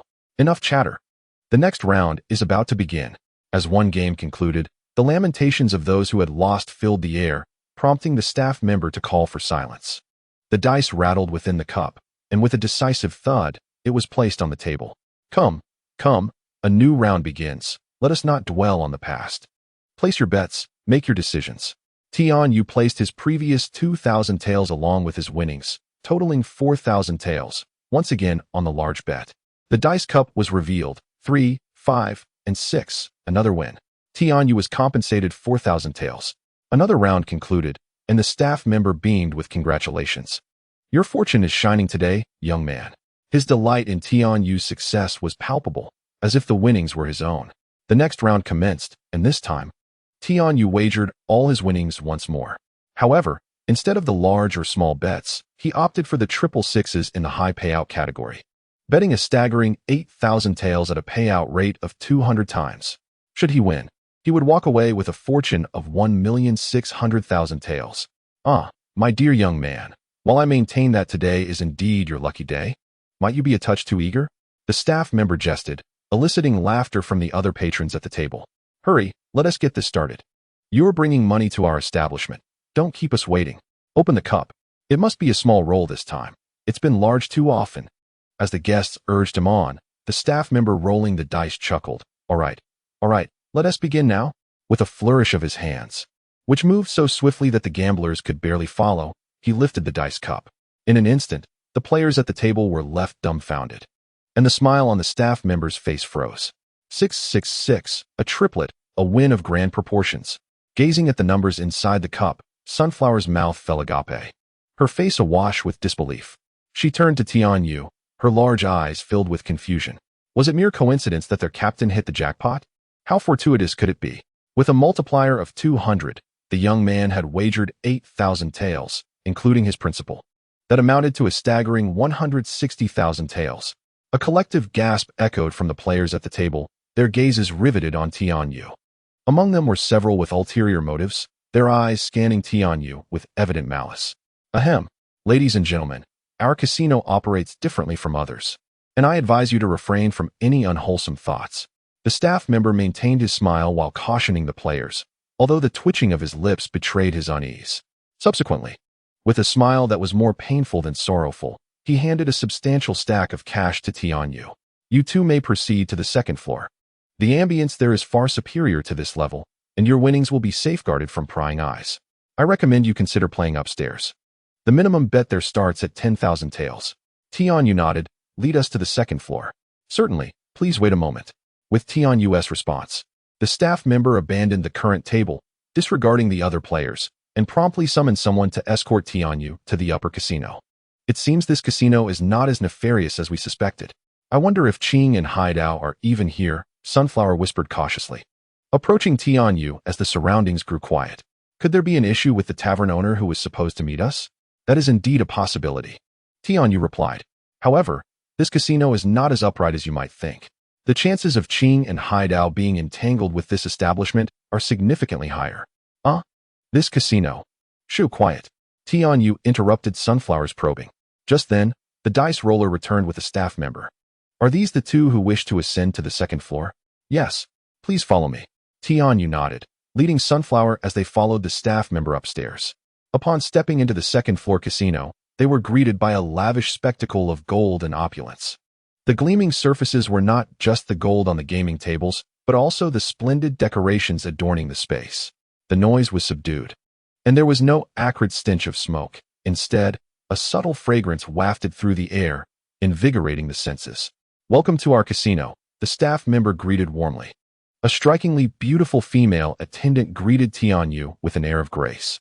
Feel free to select any gaming table to indulge in. Should you find yourself short on cash, you may present any valuable items to me for a loan. Of course, if you have other needs, do not hesitate to seek my assistance. With that, the alluring attendant cast a tantalizing glance at Tianyu. We currently require no services, Tianyu remarked, dismissively turning away from the reception on the second floor, leading Sunflower towards the casino within. The purpose of a casino is to generate profit, not to dispense it freely. It is often said that no casino operates without a hint of deception. The dice and cups utilized in these establishments are often specially crafted, enabling the roller to manipulate outcomes at will. Tianyu, being an expert in crafting, was no stranger to such mechanisms. Though merely 12 years of age, Tion Yu had created extraordinary items, from the agile shoes and Kusanagi sword to the sun wheel knife and the ice wheel orb. These creations were high-tech marvels, rendering standard dice inconsequential in comparison. Having forged countless unique devices, Tion Yu resembled a seasoned mathematician, and the manipulable dice posed no challenge akin to asking him the sum of 1 plus 1. After observing several rounds at the gaming table, Tion Yu comprehended the structure of the dice cup with remarkable clarity. His extensive knowledge of forging far surpassed that of the artisan who crafted the specialized cup itself. Thus, Tion Yu's wager of a 666 was not a matter of luck. "Let us find a gaming table to observe," he suggested, intending to discern the structure of the second-floor dice cup before proceeding. There. As Tion Yu searched for a gaming table, he spotted a person, a golden-haired girl with twin ponytails, possessing an extraordinary pair of assets. She is Sunflower, a member of Konoha Zumbu, he thought, momentarily taken aback by her striking features. Quickly, he tugged at Sunflower's sleeve, signaling her to remain silent and composed. "Let us approach that gaming table. What a misfortune. I lost again," exclaimed the golden-haired girl, her voice laced with frustration as she turned to her companion clad in dark attire and black hair. This companion was none other than Tsunade. "Tsunade-sama, we are out of money. You have lost it all." Tsunade responded in disbelief. "Out of money already? Just like that?" After a brief pause, she retrieved a ring adorned with a magnificent gemstone from her garment and handed it to her companion. "Take this to the counter and pawn it for cash." In a state of panic, her companion protested. "No, Tsunade-sama. This is the emerald ring passed down by Lord Mito. It cannot be pawned. It truly cannot." Seeing that Shizune was adamantly opposed, Tsunade could not insist on her own way.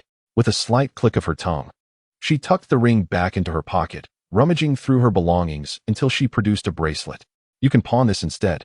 Shizune's reaction was even more pronounced. "Lady Tsunade, what are you thinking?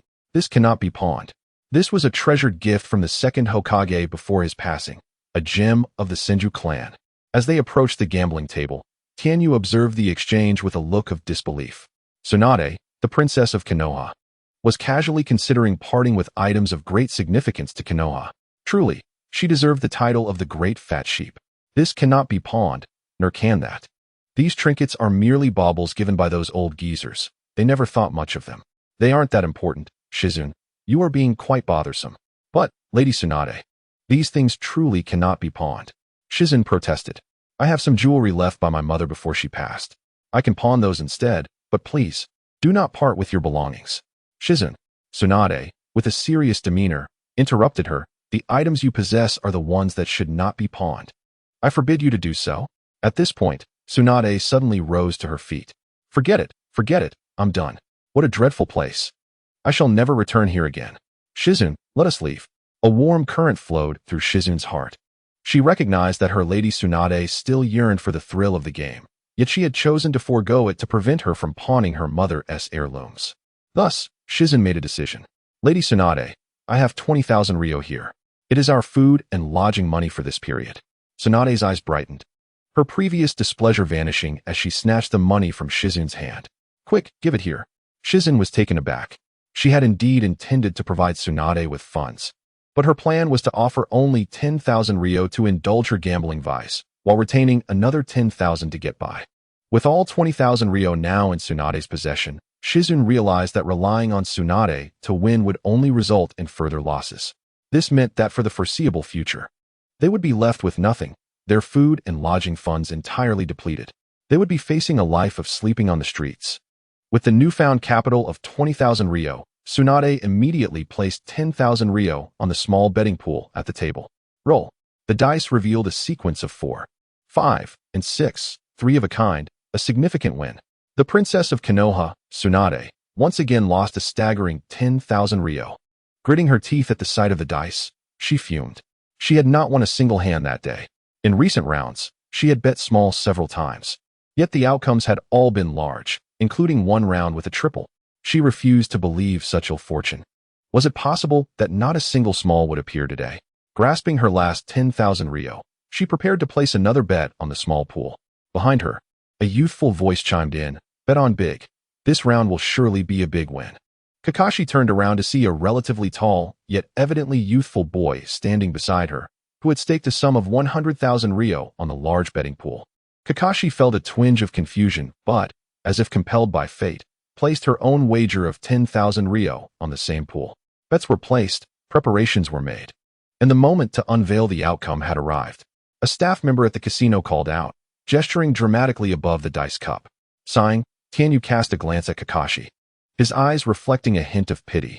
To be candid, his earlier advice to bet on the large pool was not motivated by her status as the princess of Konoha, nor was it an attempt to ingratiate himself with her.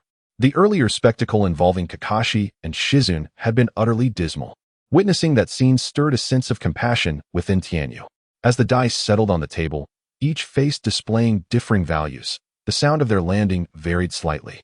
Tianyu, with his keen hearing sharpened by his elite jonin prowess, could discern the numbers within the dice cup as if he were watching a scene unfold on television. 3, 5. 5 large. However, after advising Kakashi to bet on large, the casino staff began to manipulate the cup with a flurry of confusing movements, subtly altering the outcome. Despite the staff's loud proclamation to cease betting, the faint sounds emanating from within the cup did not escape Tianyu's acute ears. The numbers inside transformed to 2, 2, 2, 3 of a kind, small. It was evident that the proprietor of this gambling establishment was intent on profit. At the betting table, the amount wagered on the small pool exceeded that of the large pool, even with Tianyu's substantial stake of 100,000 ryo. In such circumstances, despite the actual outcome being large, the house managed to secure a profit while employing underhanded tactics to manipulate the results, causing Kakashi to incur a loss. Tianyu's gaze towards Kakashi was filled with complexity. Encountering such a situation, he could only attribute it to her unfortunate luck in gambling. It was truly an unfathomable phenomenon. "Hey, kid, why are you staring at me?" Kakashi, no ordinary person, immediately sensed the scrutiny and became alert. Turning to face the source, she found the boy who had advised her to bet large. In that instant of heightened vigilance, she deemed Tianyu as someone who posed a threat to her. "Lady, your luck at the tables is quite abysmal." Kakashi responded, taken aback. In that fleeting moment, Tianyu made a slight adjustment. The betting table experienced a subtle, almost imperceptible tremor. Reveal: 3, 5, 5 large. The casino staff, momentarily taken aback, pondered aloud. How curious. I distinctly altered the outcome to small. Why isn't he changed? Could it be a malfunction? The momentary surprise faded quickly as the staff regained composure, announcing the results of the wager. We won. We won. Shizune. I finally secured a victory. Upon seeing the numbers from the dice cup, Kakashi was so elated that she nearly leapt from her seat. Fortune has turned. Shizune. Today I shall reclaim all that I lost earlier. After her victory, Tsunade's funds merely reverted to 20,000 taels. Yet, she was elated, her initial wariness of Tianyu dissipating. For it was this young man's advice that had prompted her bold wager, leading to her triumph in the game. "Do you wish to continue winning?" he asked. "Listen to me, and I shall ensure your success." As the casino staff busily settled payouts, Tianyu spoke to Tsunade, who narrowed her eyes, scrutinizing him from head to toe. "You certainly possess a great deal of confidence, young man." Tianyu merely smiled, standing silently beside her, refraining from further comment. The efficiency of the casino staff was remarkable, and a new round commenced swiftly. The dice rattled within the cup, and before long, they landed. "Bets are in. No turning back," exclaimed a perspiring dealer. Having experienced 10 consecutive high rolls, the staff were under pressure to avoid any further losses for the casino's reputation. To quell any gossip, even if it meant incurring a loss, they were compelled to produce a low roll. As he observed the patrons placing their bets predominantly on the small pool, his heart ached. Especially in this round, the amount on the big pool was minimal. Tianyu placed a wager of 200,000 taels on the small pool, and as Tsunade hesitated, he leaned closer to her ear, whispering, "Bet on the double twos, the triplet." Tsunade, skeptical yet intrigued, wanted to engage the young man in conversation. But time was of the essence as the round was about to commence. Ultimately, with a firm resolve, she staked 10,000 taels on the double twos. After all, it was his suggestion that had led her to a prior win of 10,000 taels. Should she lose this time, she would owe him nothing. The staff member responsible for the dice, upon noticing a bet on the triplet, experienced a twitch at the corner of his mouth. He had indeed arranged for 3 twos to appear. After 10 high rolls, he believed that a singular low roll would suffice to maintain some semblance of doubt among the gamblers. Thus, he had crafted a low triplet. Yet, to his astonishment, someone had the fortune to bet precisely on that outcome. Although it was the minimum wager of 10,000 taels, the odds were 200 to 1. A payout of 2 million taels, compounded by the significant amount in the small pool, would undoubtedly draw the ire of the casino owners. In a panic, he muttered, "All right, let us reveal the cup." As he spoke, he subtly altered the dice configuration from 3 twos to 2 twos and a 3. Reveal. As the cup was lifted, the staff member was left dumbfounded. 2 twos and a 2, triplet, small. His voice trembled as he spoke. "It's a win. You've won, Lady Tsunade." Shizen, witnessing the outcome, beamed with joy, her hands resting on Tsunade's shoulders as she exuberantly shook her. "Weavy, you won, with 200 times the payout." "I can't believe it." The overwhelming delight rendered Tsunade momentarily dazed. After the results were unveiled, Tianyu leisurely picked up the conversation from before the game commenced. "Place your bets with me, and I shall ensure your victory. Conversely, the casino may pursue me afterwards, and I would require your assistance. Should you decline my request, I shall not press you. This round holds 2 million, and you ought to reclaim what you previously lost, thus concluding this matter." My earlier suggestion to Tsunade on how to bet was not motivated by a desire to ensnare her on my vessel, but rather out of sympathy for her and Shizun's unfortunate circumstances. Assisting her in winning 2 million was my utmost benevolence. If I were to directly ask Tsunade for help, she would likely acquiesce. However, I prefer not to proceed in such a manner. Tsunade bears no grudge against me, and I do not wish to impose moral dilemmas upon others. Henceforth, the choice lies with Tsunade. Tsunade's response exceeded my expectations significantly. "What I lost exceeds 2 million," she stated, leaving me flustered. "More than 2 million?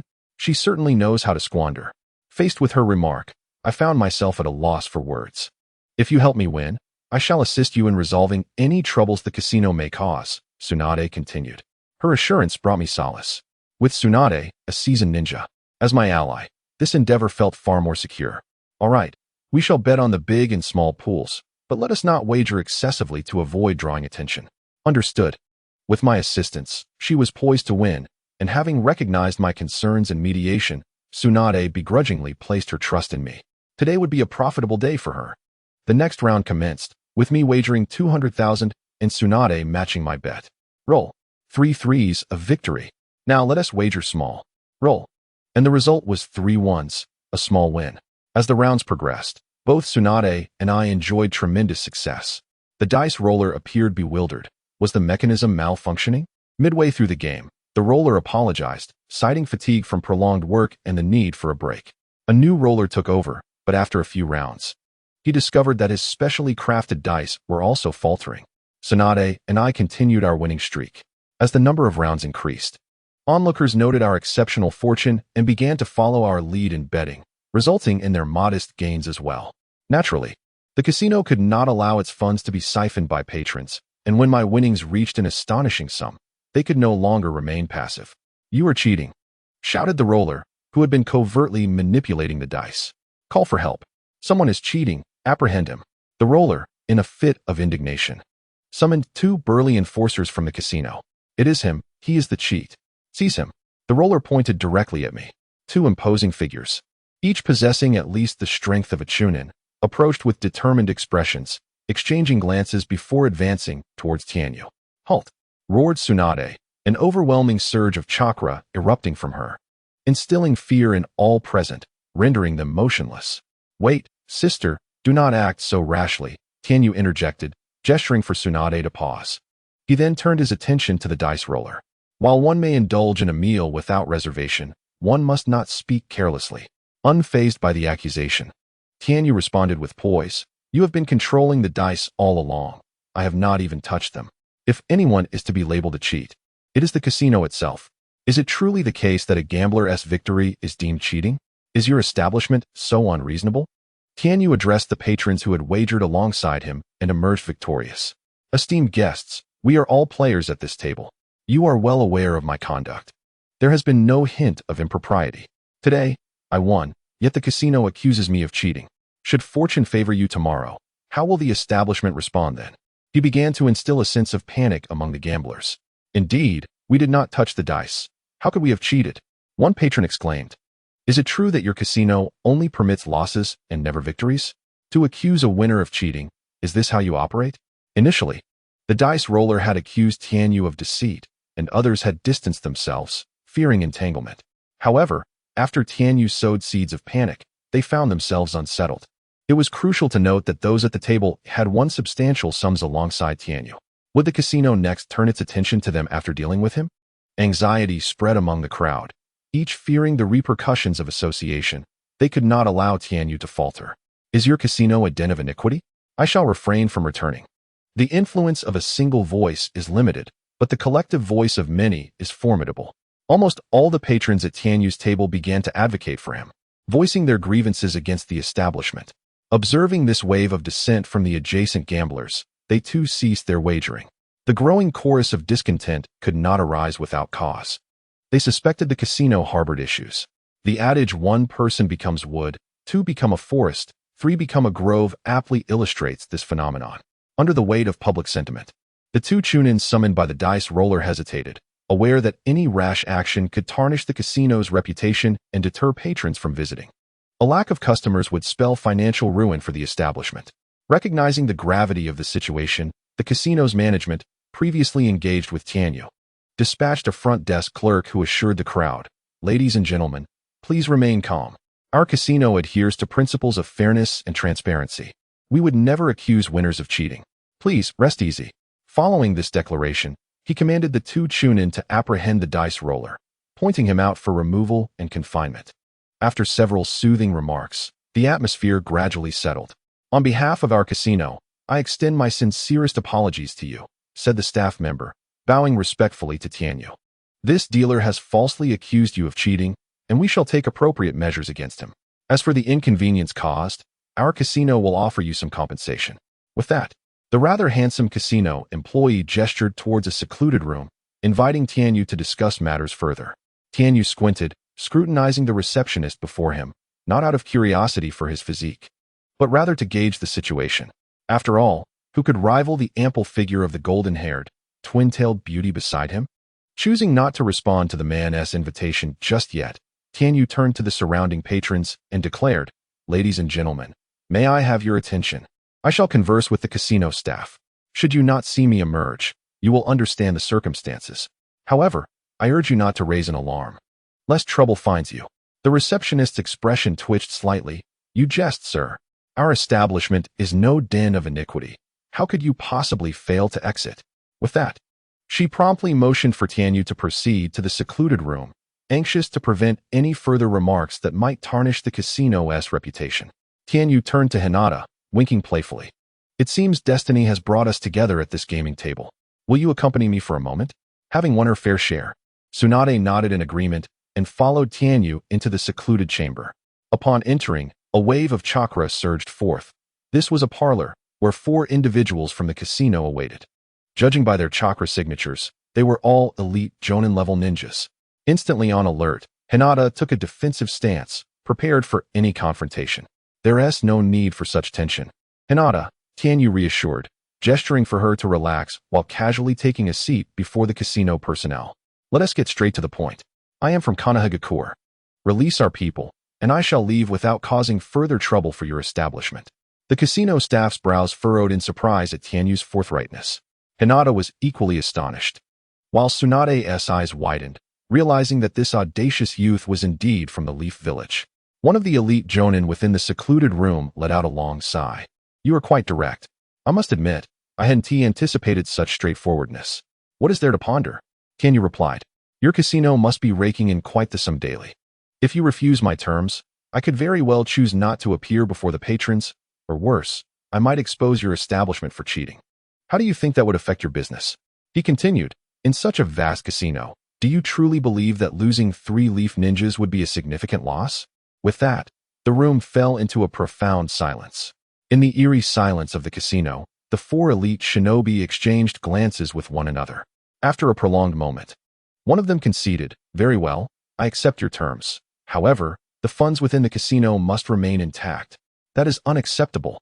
The words had barely escaped his lips before Tsunade mercilessly rebuffed him. "This money was earned through my own prowess. Why should I relinquish it? When I lost, did you ever propose returning my funds?" Hinata, anxiously glancing at Tenju, hoped he would persuade the princess of Konoha, Tsunade, to relent for the sake of their companion's safety. Tenju understood Hinata's intent but chose not to intervene. Instead, he concurred with Tsunade's stance. She is correct. This money cannot remain. The atmosphere in the room grew exceedingly tense, with both parties seemingly on the verge of conflict, ready to retaliate against one another. Once again, silence enveloped the room as time crept by in this taut standoff. Hinata was filled with trepidation, while Tsunade appeared ready to challenge them. Only Tenju remained unfazed, nonchalantly picking at his ear with his pinky finger, seemingly at ease. Very well. I agree to your conditions. You may take the people. You may take the money.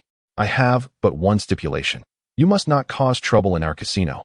One of the elite shinobi declared with a grim expression. Stopping his ear picking, Tenju extended his pinky towards the front, blowing gently upon it, and replied nonchalantly, rest assured. As long as our people are safe, we shall not cause any disturbances.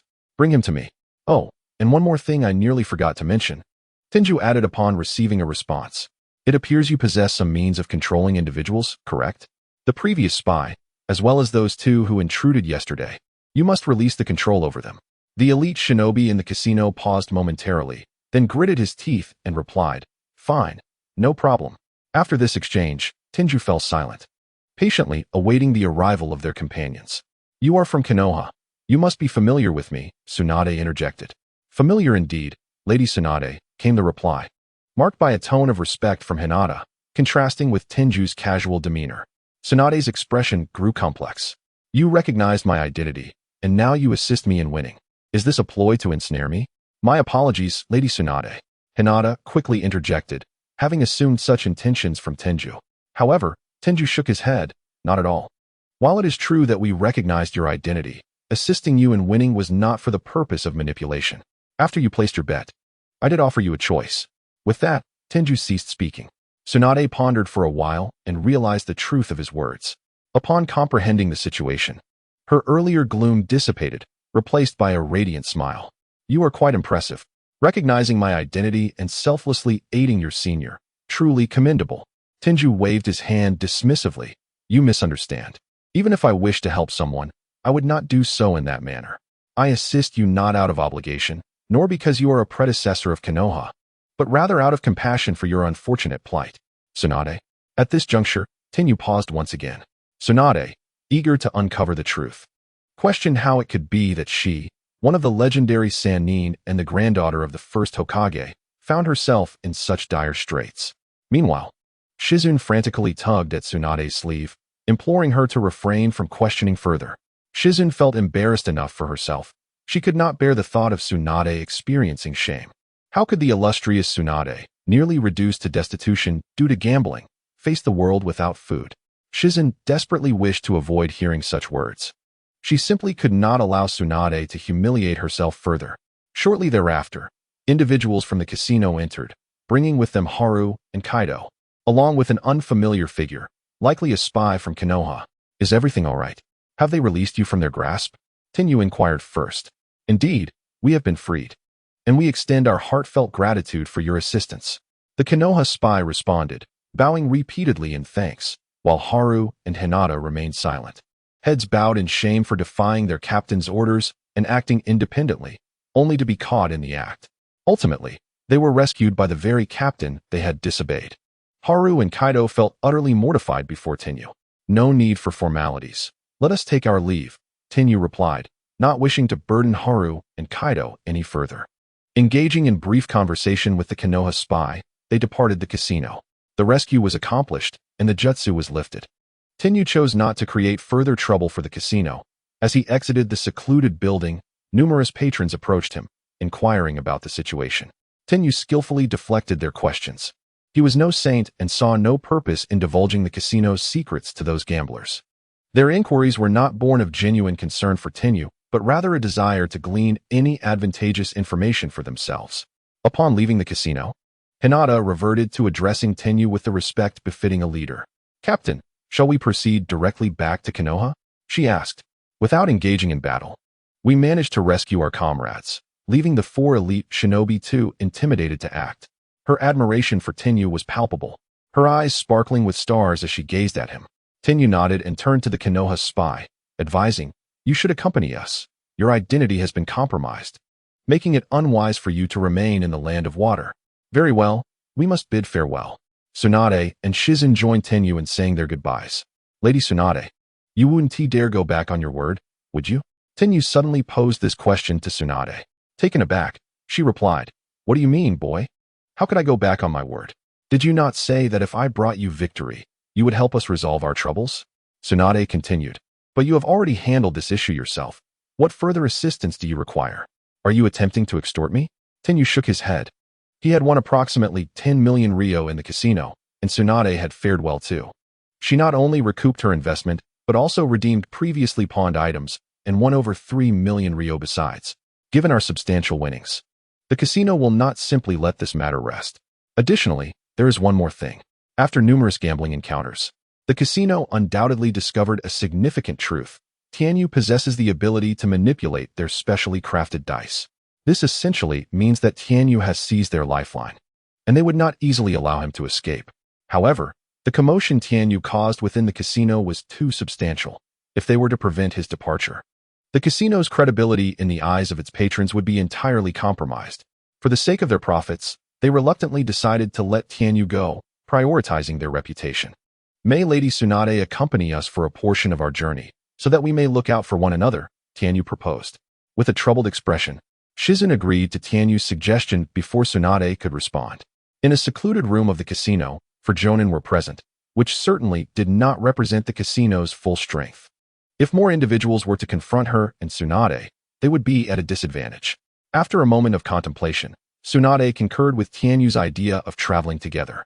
Leading a small team composed of Umbu under his command, along with spies embedded in the land of hot water who were affiliated with Konoha, the group, totaling 7, swiftly set forth towards Konoha.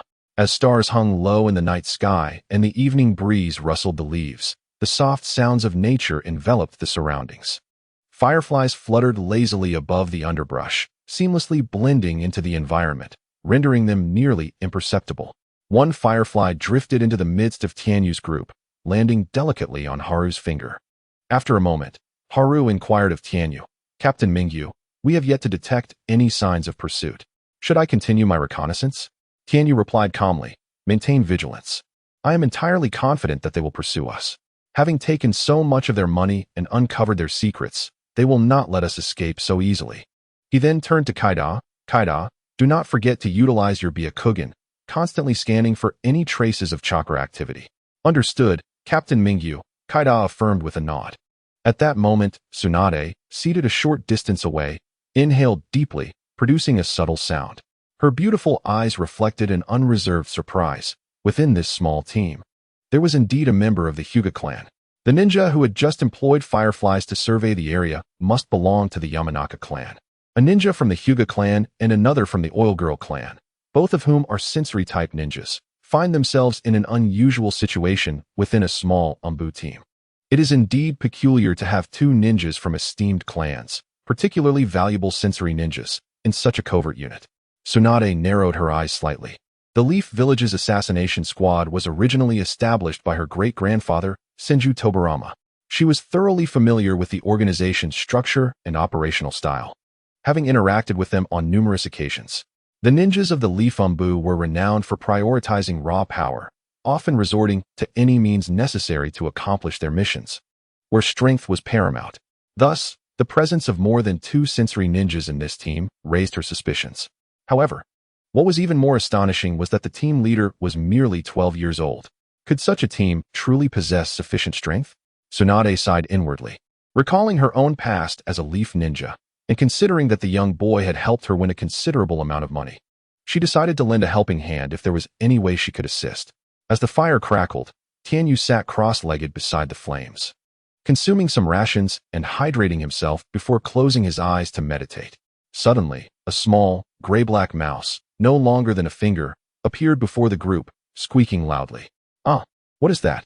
A startled scream erupted from Hiyori, causing her to leap up from the ground and instinctively seek refuge behind Tenyu. Haida hesitated for a moment, instinctively drawing a kunai from his ninja tool pouch and throwing it towards the mouse. To his astonishment, his usually impeccable aim was evaded with remarkable agility by the little creature. Do not be afraid. Tianyu reassured her, stabilizing her posture by resting a hand on her shoulder. This is my mechanical mouse, designed for reconnaissance. It is not a real mouse. Hiyori, as Umbu ninjas, we must remain calm and composed in any crisis. Why yes. I'm sorry. I've always been a bit afraid of mice, Hiyori murmured softly, clutching Tianyu's clothing in a display of childlike affection. I promise I won't panic like this again, Captain. Upon realizing it was not a real mouse, her anxiety began to dissipate. Tianyu chuckled silently to himself. After all, she was merely a young girl. Typically, those selected as official members of the Umbu had undergone rigorous trials and had blood on their hands. Yet, who would have thought that Hiyori, who showed no fear in taking lives, would possess an innate dread of mice? Mechanical mouse? Captain, what purpose does it serve? Sunflower lifted the small gray-black mouse with great care, holding it in the palm of her hand, scrutinizing it with an air of curiosity. Tianyu spoke in a calm tone. It is meant for reconnaissance.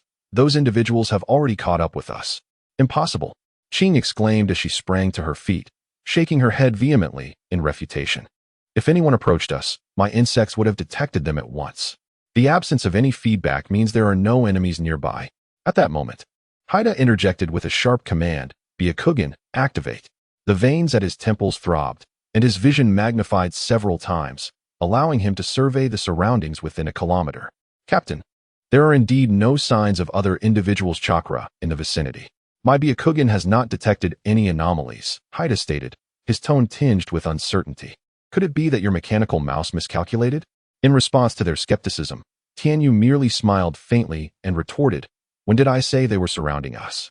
Everyone paused, bewildered by his words. Even Tsunade glanced over with a hint of curiosity. Tianyu then leisurely continued, there are many of them lying in ambush 5 kilometers ahead of us. I see, it's the Flying Stone Pass. One of the spies, who had previously been stationed in the land of hot water, suddenly exclaimed. No one knows this terrain better than us. That is the path we must take from the land of hot water back to Konoha. They must be waiting there to ambush us. Tianyu nodded with a subtle smile. Haida and Qing exchanged incredulous glances, their expressions reflecting disbelief. But Captain, the Flying Stone Pass is 5 kilometers away. How do you know? Suddenly, their voices faltered as the realization dawned upon them. Mechanical mouse. The very device that had just been displayed before them was capable of detecting chakra within a 5-kilometer radius? Understanding this connection sent a chill down Haida and Qing's spines. Terrifying. It was indeed frightful. The ability to sense chakra fluctuations over such a distance. What kind of existence could that be for a sensory ninja? Surely, only a ninja of the clan leader's caliber could possess such formidable perceptive abilities. Both fell into a contemplative silence, recognizing that their 12-year-old captain was far more formidable than they had previously imagined. Let us proceed, Tianyu said calmly. Since they have prepared an ambush on our path, it is indeed time for us to confront them. Otherwise, these individuals might truly believe we are mere soft persimmons to be squeezed. In the pitch-black night, the contingent led by Tianyu was hastily making their way through the dense jungle, shadows darting between the thick branches, leaving ephemeral traces in the air. We are nearly there.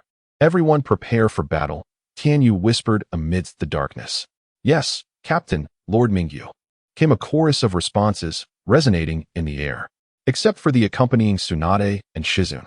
The remaining Konoha ninjas, including several scouts, dutifully complied with Tianyu's commands. Unbeknownst to them, the captain of this covert unit had acquired absolute authority during this mission. Although Tsunade and Shizune remained silent, they too were quietly readying themselves for the impending confrontation. Suddenly, a series of whistling sounds pierced the air as thousands of kunai were simultaneously launched towards Tianyu and his team. Everyone be cautious, Haida shouted, immediately adopting the 8 trigrams palm stance at the forefront of the group. 8 trigrams return heaven. This advanced taijutsu, a secret technique of the Hyuga clan, allowed the user to release a vast amount of gentle fist chakra from their chakra points at the moment of attack, performing a rotational movement akin to a spinning top, capable of deflecting all physical assaults. Coupled with the innate rotation and the exceptional observational prowess of the Byakugan, this technique was often regarded as absolute defense. Clang.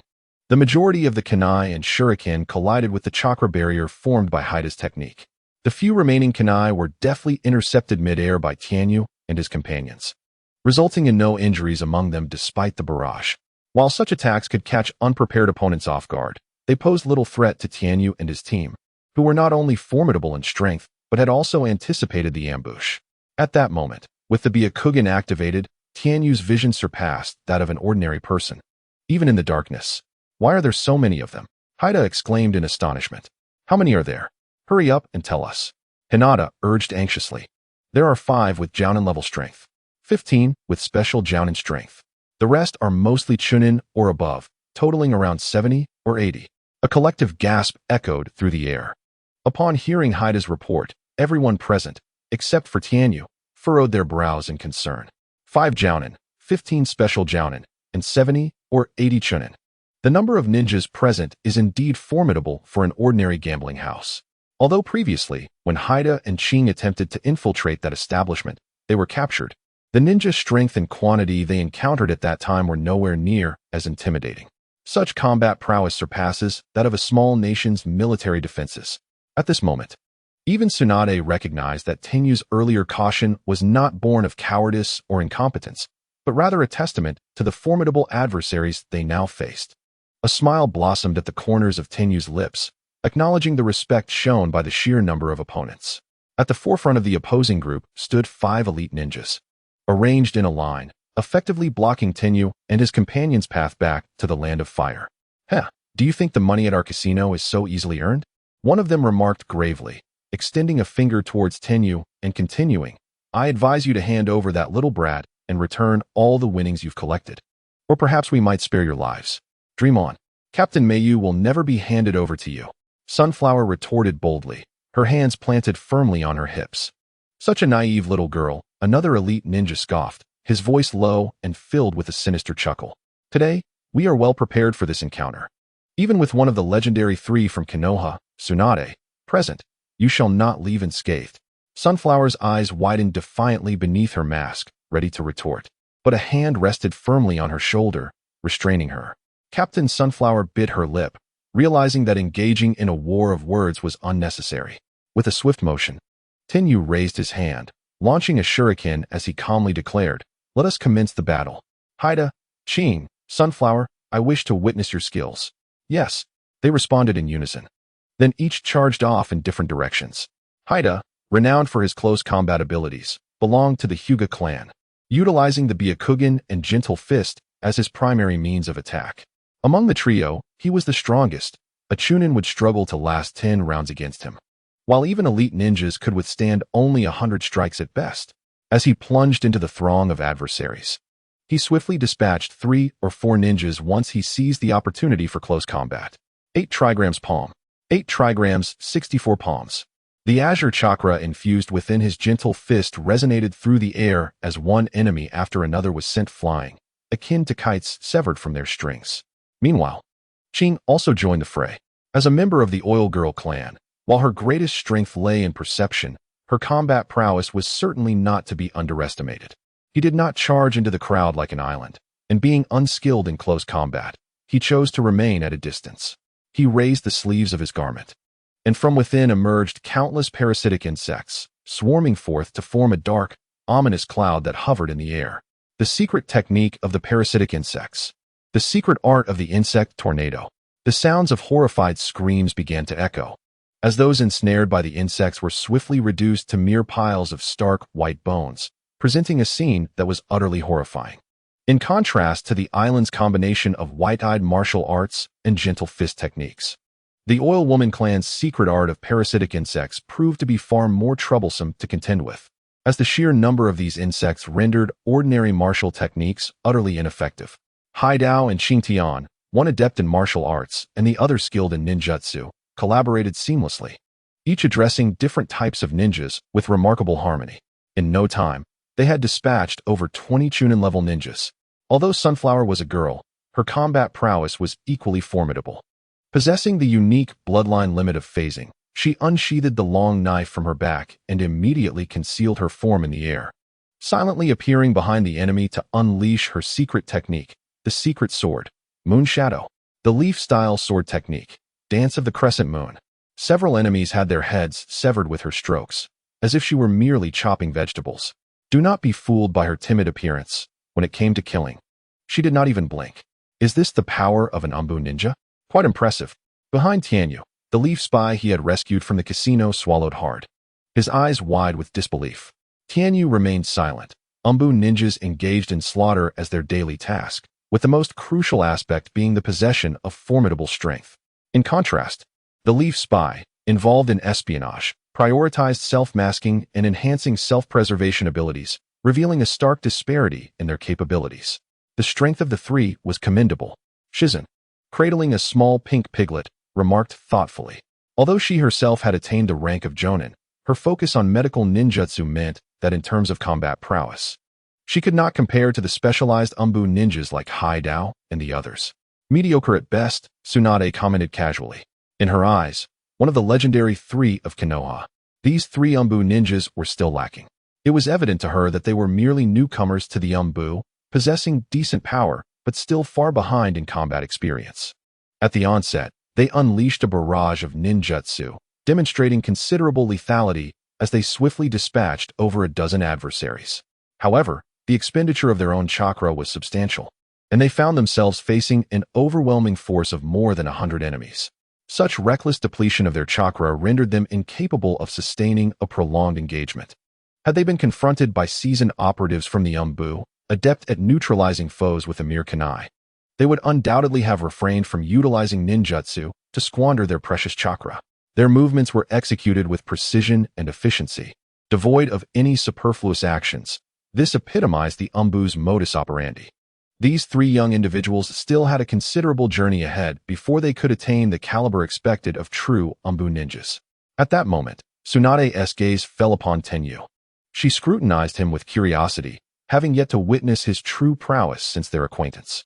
Given his young age and his selection for the Umbu as a captain, one could surmise that his abilities were commendable. Hey, kid, why aren't you joining the fray? Just standing there while your subordinates face such a multitude of enemies? They won't last long with their current approach, Tsunade pointed out, her tone laced with concern. Tenyu smiled. Have you noticed? Their style of combat won't sustain them for long. What do you mean, have you noticed? I've known all along, Tsunade retorted, momentarily taken aback. His implication was that he had recognized this situation long before. After a few seconds of stunned silence, she couldn't help but shout. Then why aren't you rushing down to assist? Why stand here like an outsider watching? Are you not afraid your subordinates might perish? Aren't the ninjas of Konoha supposed to value camaraderie above all else? Tsunade's barrage of questions fell upon him like a series of cannon shots. By the end, her tone hinted at memories she preferred to forget, imbued with a touch of bitterness and sarcasm. As an Umbu ninja, they could not learn from their experiences without first enduring the crucible of hardship. Only through suffering could they internalize lessons for future encounters, rather than engaging in reckless battles without regard for consequences. Tenyu's demeanor remained remarkably calm, as if discussing a trivial matter. Besides, they won't die. Tsunade appeared dissatisfied with this assertion. After all, they were up against three Jonin, with such a distance separating them. He wouldn't even have time to rush in for their rescue. On what grounds can you assert they won't perish? She pressed, her brow furrowing in concern. A hint of amusement danced in Tenyu's eyes as he regarded Tsunade, replying nonchalantly, because if they were to die, it would reflect poorly on my capabilities as their captain. Just as Tsunade was about to press further with her inquiries, an extremely piercing scream of terror suddenly echoed from below. A sense of foreboding gripped her heart. Something dreadful must have transpired on the battlefield. The shrill cry shattered the silence, causing Tsunade's heart to tremble violently. Instinctively, she turned her gaze towards the tumultuous scene below. There, a long knife with barbs had pierced the shoulder blade of the ninja from the Oil Woman clan, codenamed Aki. A crimson torrent erupted from the wound, and the vivid red hue evoked a primal fear deep within her psyche. Tsunade's legs weakened, and maintaining her stance became an arduous task as her pupils constricted, filled with sheer terror. Tsunade-sama. Ino quickly stepped forward, shielding Tsunade's eyes with her hand, then removed her outer garment to drape it over Tsunade's shoulders. Is it hemophobia? Tenyu glanced at the prostrate Tsunade, realizing that her fear of blood was far more severe than he had previously estimated. It was not merely the presence of blood that incapacitated her. Even witnessing the blood of others plunged her into an overwhelming dread. Lord Hayu, I shall take care of Tsunade-sama. Regrettably, we cannot assist you in the battle below at this moment. Ino raised her head and addressed Tenyu. However, as a medical ninja, I kindly request your aid in bringing your wounded ninja over here. I will attend to his injuries. Understood. Tenyu nodded. The situation on the battlefield had shifted dramatically in an instant, as the 5 enemy ninjas, each possessing the strength of a quasi-jonin, had joined the fray. Their inherent jonin prowess, combined with the support of special jonin and chunin, provided formidable defense, while Hinata's mastery of stealth allowed her to barely hold her own. However, Aki, who specialized in manipulating insects through secret techniques, found himself at a disadvantage, struggling in close combat as he was ill-suited for physical confrontations. After narrowly evading several attacks, he soon found himself overwhelmed. The one who had pierced his shoulder was among the 5 enemy jonin. It appeared the time had come for him to take action. In an instant, only a fleeting white shadow remained in the air as Tenyu's white cloak billowed around him. In the next moment, he charged towards the battlefield, positioning himself in front of the injured Aki. Upon landing, he drew his sword and struck. A torrent of chakra surged forth as Tenyu's sword cleaved downward with tremendous force. A resounding boom echoed like thunder, followed by a cacophony of cracking sounds. The very earth beneath the feet of those ninjas split in two under Tenyu's powerful strike. A colossal fissure emerged instantaneously, relentlessly expanding towards both sides. The speed of the fissure's expansion escalated rapidly, causing adversaries nearby to be caught unawares and ensnared within its grasp. What is this? Help! Lord Chuanjia, save me! The air was filled with screams of terror. There was no bloodshed, no combat, only faces contorted in horror, turning to flee in all directions. Yet, the surroundings were shrouded in chakra, and the ground trembled, rendering escape from this area impossible. As the group before him succumbed to the earth, the ground abruptly sealed itself, leaving not a sliver of a gap. Tianyu withdrew his hand, and the ground in front of him lay flat, as if that abyssal crack had never existed. All of this transpired in an instant. The shinobi they referred to as Lord Chuanjia could merely watch in shock as over 10 of his subordinates were buried alive beneath the soil. In that fleeting moment, he was rendered speechless, deprived of the opportunity to intervene, and even pushed back several meters by the earlier blade of energy that had created the fissure. The captain, initially resigned to his fate, was filled with despair and dread. However, upon witnessing Captain Mingyu take action, his heart swelled with emotion. Hibiscus Island, come to me. Yes, Captain. Yes, Captain. They immediately withdrew from the battlefield to join Tianyu, but correspondingly, the previously scattered enemies converged upon them. Yet, faced with Tianyu, who had just dispatched over 10 adversaries in one fell swoop, the foes hesitated, wary of his prowess and reluctant to charge recklessly. The battlefield fell into a stalemate. In prior combat, Island had eliminated one of their upper ninjas for special ninjas and 10 middle ninjas.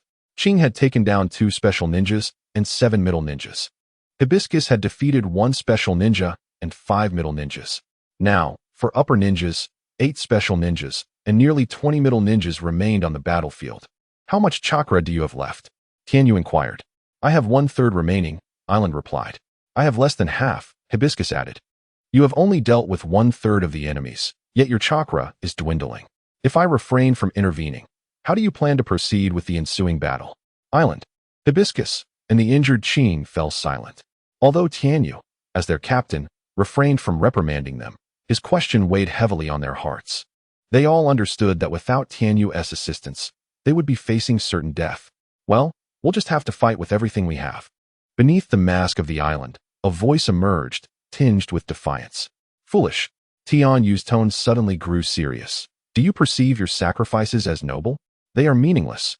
A profound silence enveloped the air once more. Tianyu understood that he had achieved the desired effect. Now, it was up to these 3 individuals to reflect upon their shortcomings in battle.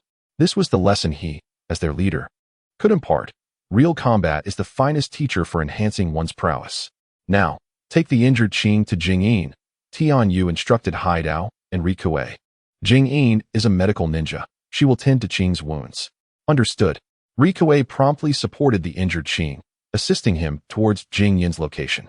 Haidao lingered, reluctant to depart, his fists clenched tightly as if struggling to contain a tempest of emotions.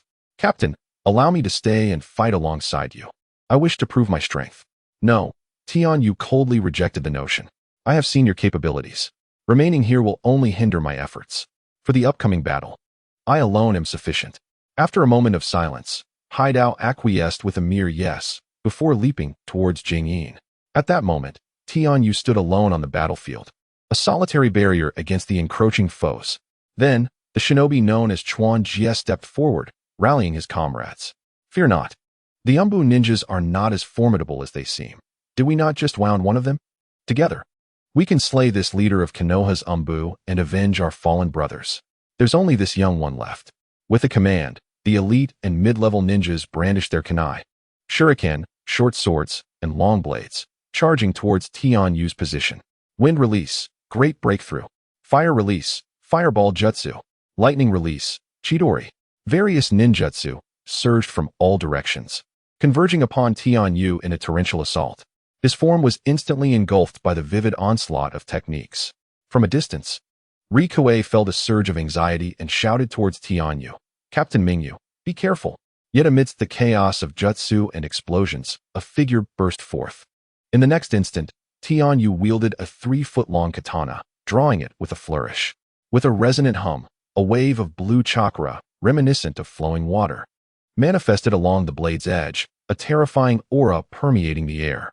Without hesitation, Tianyu swung the Nichiren blade forward, executing a powerful strike, water-breathing. Ninth form, water-flowing slash. The steps of Tianyu continuously shifted through the air as azure streams of water adhered to the blade of his sword, transforming into the sharpest water blades.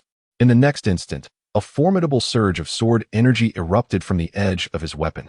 The leaves and broken branches severed by the water blades hung, suspended in midair, appearing as if time had momentarily frozen. Countless leaves floated, seemingly caught in a magical stillness. Suddenly, a cerulean whirlpool manifested in the atmosphere, slicing through the leaves with precision. The terrifying force, akin to a cataclysm, threatened to cleave the very fabric of this space with invisible water blades.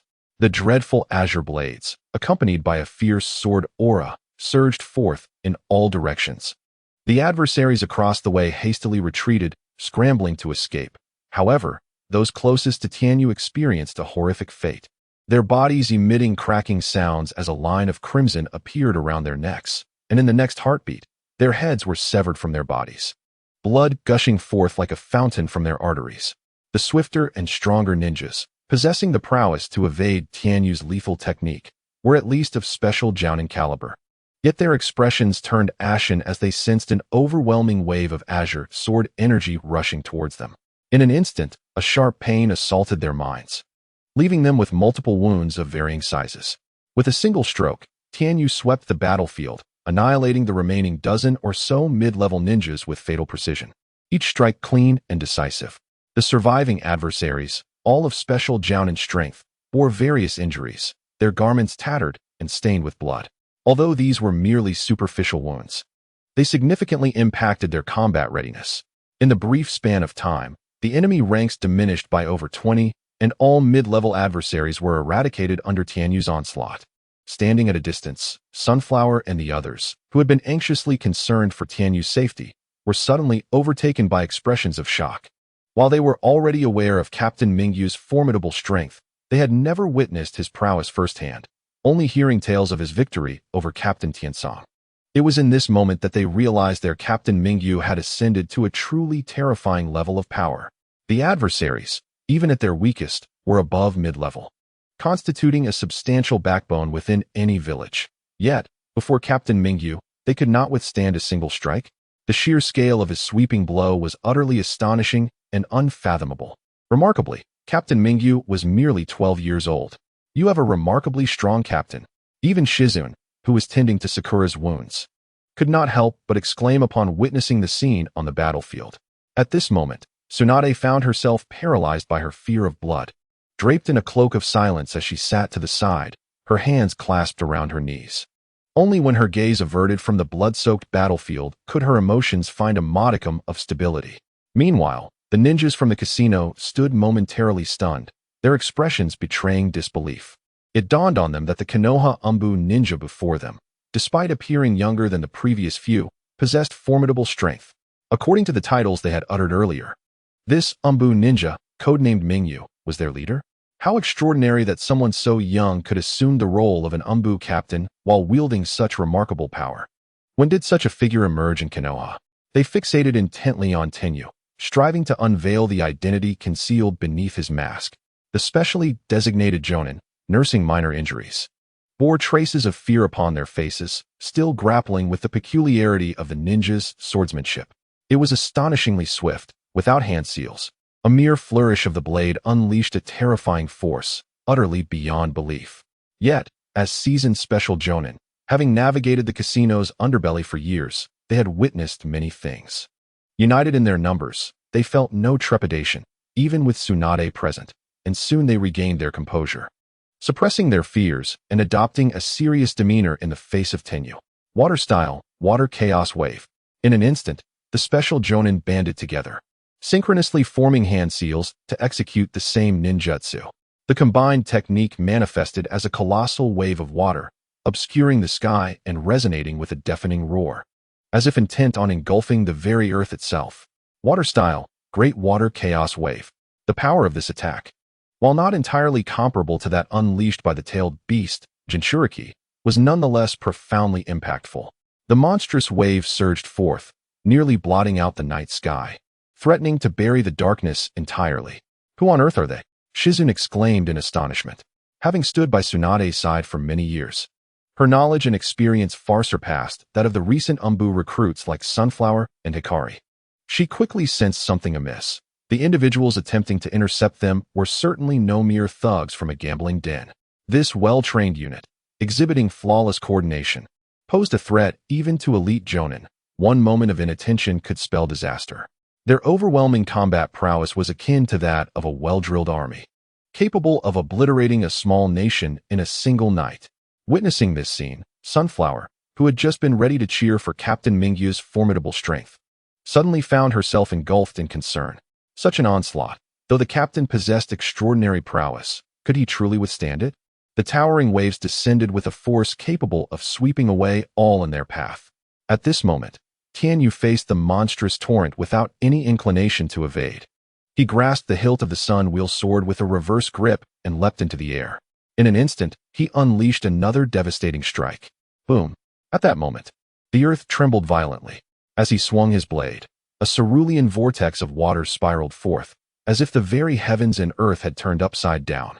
The terrifying sword aura erupted once more, emanating blue blades as thick as a man's arm, sharp and unyielding, radiating in all directions. It seemed as though the entire expanse of space was suffused with this azure sword energy. The breath of water, fourth form, tide of destruction. With a resounding crash, the monstrous torrent was obliterated by Tianyu's horizontal slash, crumbling as if it were mere dust. The deluge, sliced cleanly in half by Yuya's blade, cascaded down from the sky like a torrential downpour. Tianyu maintained his stance, and the torrents of water swiftly dissipated before him. The spectacle was nothing short of awe-inspiring. After years of honing his swordsmanship, Tianyu had attained a terrifying mastery of this water-breathing technique, far surpassing the swordplay wielded by Tanjiro from Demon Slayer.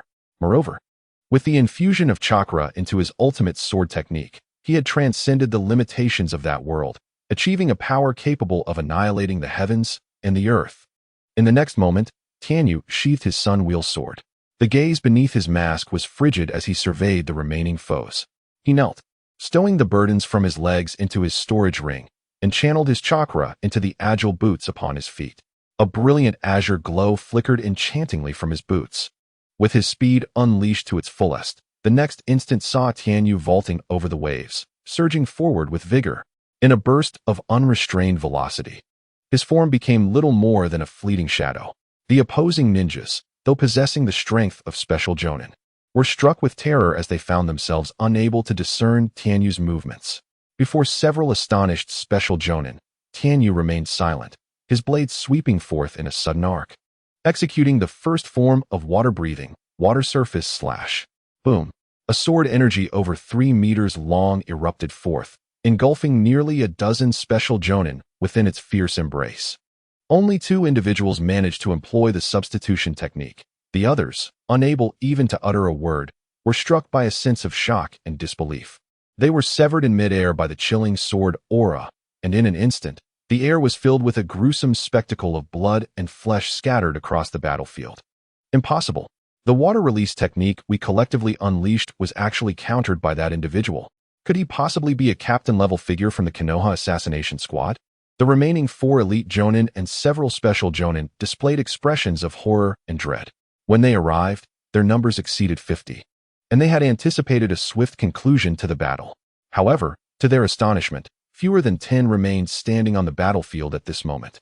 Without uttering a single unnecessary word, Tianyu flickered and charged towards the remaining individuals, delivering another ferocious slash. The azure spray of water erupted through the air, instantly cleansing the blood from his blade. Quick, defend. Earth release, earth flow wall. Earth release, earth flow wall. The few individuals still on the battlefield possessed considerable strength. Although they were astonished by Tianyu's extraordinary speed and found it somewhat challenging to cope, they were not like those worthless foes who were instantaneously obliterated without even a moment to react.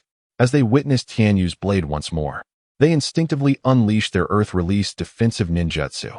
Each of them, at the very least, possessed the prowess of a special jonin, well-versed in more than 2 types of ninjutsu. Boom! The earth trembled as several earthen walls sprang forth, coalescing into a defense that rivaled the might of A-rank ninjutsu, the Earth Flow City Wall technique. It stood like an indomitable fortress in the midst of the battlefield. Crash! A wave of sword aura struck, leaving a deep gash upon the earth flow wall. Yet the structure remained steadfast, showing no sign of faltering. Tianyu's Nichiren blade was characterized by its exquisite sharpness and speed, and this colossal earth flow wall effectively countered his swordplay. Such defensive strength should suffice to withstand his sword aura, right? Fortunately, his blade was restrained by this technique. We must hasten our retreat and report this situation to our superiors. These Konoha Umbu ninjas are far more formidable than we had imagined, resulting in the loss of so many of our brethren. The individuals behind the earth flow wall finally exhaled a sigh of relief, intending to seize the opportunity to vacate the area and effect a safe withdrawal. Thinking of escaping? A faint smile crept across Tianyu's lips. Did I grant you permission? A flash of white light illuminated his hand as a massive black hammer materialized out of thin air, the very hammer Tianyu typically wielded for forging weapons, which was also one of the ninja tools he had later crafted. Infused with chakra, the force unleashed by swinging this hammer could multiply tenfold. Tenfold? What does that even signify? Taking Tianyu as an example, his physical prowess is remarkable. Despite being merely 12 years old this year, he possesses the strength to bear a weight of 1,000 pounds. When wielding a common hammer to forge, he can exert a pressure of up to 2,000 pounds. However, with his formidable black hammer, that pressure escalates to an astounding 20,000 pounds. Countless hard and challenging ores have crumbled into mere powder beneath the might of his black hammer, which he finds most convenient for crafting ninja tools. It is a weapon powerful enough to shatter even steel. At this moment, Tianyu raised his black hammer and struck the earthen wall with a single blow. 80. He exclaimed with a hint of mischief. Little hammer 40, big hammer 80. Those who understand, understand. With a resounding crack, Tianyu's hammer struck the earthen wall, causing the once cohesive earth to tremble violently. 80. He swung again, and the wall erupted with a deafening roar, revealing countless cracks, the entire structure teetering precariously. 80. With a third strike, the already fractured wall exploded into shards, unleashing a powerful force that swept across the area, engulfing those who had been lurking behind the earthen barrier, waiting for an opportune moment to flee. In an instant, the tremendous shockwave caused everyone to tremble violently, and they all coughed up blood. The next moment, Tianyu activated his swift boots and dashed forward with incredible speed, demolishing everything in his path with another strike. Boom. This time, without the protection of the earthen wall, none could withstand Tianyu's assault. Even those who desperately attempted to employ their unique life-saving techniques were crushed by the raw, unrelenting force emanating from his hammer. Sweeping all before him, no one could resist. Under this magnificent power, the ground itself cracked, spreading in all directions. This was not the effect of any earth-style ninjutsu, but rather the result of the immense force attached to the hammer. The craters created by the water-style ninjutsu immediately began to flow, draining into the fissures and vanishing from sight. The crimson on the ground intensified, resembling blossoms blooming amidst the ruins of the battlefield, with countless corpses serving as the refuse from which these hellish flowers sprang forth. Thus, the enemies who had come to ambush Tianyu faced near total annihilation, with over half of them falling to Tianyu's singular might. He had vanquished more foes alone than the combined efforts of Sunflower, Island, and Qing. This entire process unfolded in the blink of an eye, as Tianyu swept through the battlefield with overwhelming force, obliterating all who stood in his way. Indeed, on the battlefield, apart from the formidable Tianyu, there remained one adversary, the very foe who had initially wounded Qing, a seasoned jonin named Chuanjia. Among this group, he was the most powerful, able to narrowly evade the final onslaught of Tianyu's black hammer, unlike the others who had perished on the spot. Nonetheless, despite his survival, his internal organs had sustained considerable damage, making it an arduous task merely to remain standing. "Who exactly are you?" he weakly inquired, his gaze betraying a flicker of unwillingness. He could not fathom how someone of his caliber, who had danced on the edge of death countless times, now found himself at the mercy of a mere child. "Me? I am but a captain of a covert squad," Tianyu replied with a light chuckle, waving dismissively. However, he noticed the lingering defiance in Chuanjia's eyes. His response had seemingly failed to satisfy the man. It would not do to depart with such regrets. So Tianyu approached him and whispered, "Perhaps you might find interest in my other title, the Dark Reaper." Chuanjia's eyes widened in horror, as if he had just awoken from a nightmare, his complexion draining of color, terror threatening to burst from his very being. Yet, he would not have the chance to utter another word, for Tianyu swiftly snapped his neck. Silence enveloped the battlefield in that instant, as the aftermath of combat settled into an eerie stillness. Standing at a distance were Sunflower, Haidao, and the recently bandaged Qing and Silent, along with a Konoha scout. The five of them, shaken by the recent clash, found themselves momentarily speechless, lost in a daze of disbelief. After a lengthy pause, Sunflower finally stammered, "Haidao, what? What did you just witness?" Haidao sighed. "I saw the captain single-handedly eliminate all those enemies." "You saw it too? Then everything I witnessed was indeed real. I wasn't ensnared in an illusion or dreaming. The captain truly defeated them all by himself," Sunflower exclaimed, her face alight with incredulity. Qing, standing nearby, could only manage a wry smile. "We already knew the captain was formidable. After all, who could vanquish Captain Tianzo without extraordinary strength? Yet, we never anticipated his prowess to reach such terrifying heights." Haidao, unable to contain his astonishment, interjected with a mock scold, "Pa, even if you killed me, I could never have imagined that. My imagination is not so vivid. Such overwhelming strength is beyond even my wildest dreams, and yet I witnessed it with my own eyes. At this moment, I still feel as though I were dreaming. My heavens, our captain is astonishingly powerful." Sunflower's tone brimmed with admiration, as she had utterly transformed into a fervent admirer of their leader, the enigmatic Mingyu.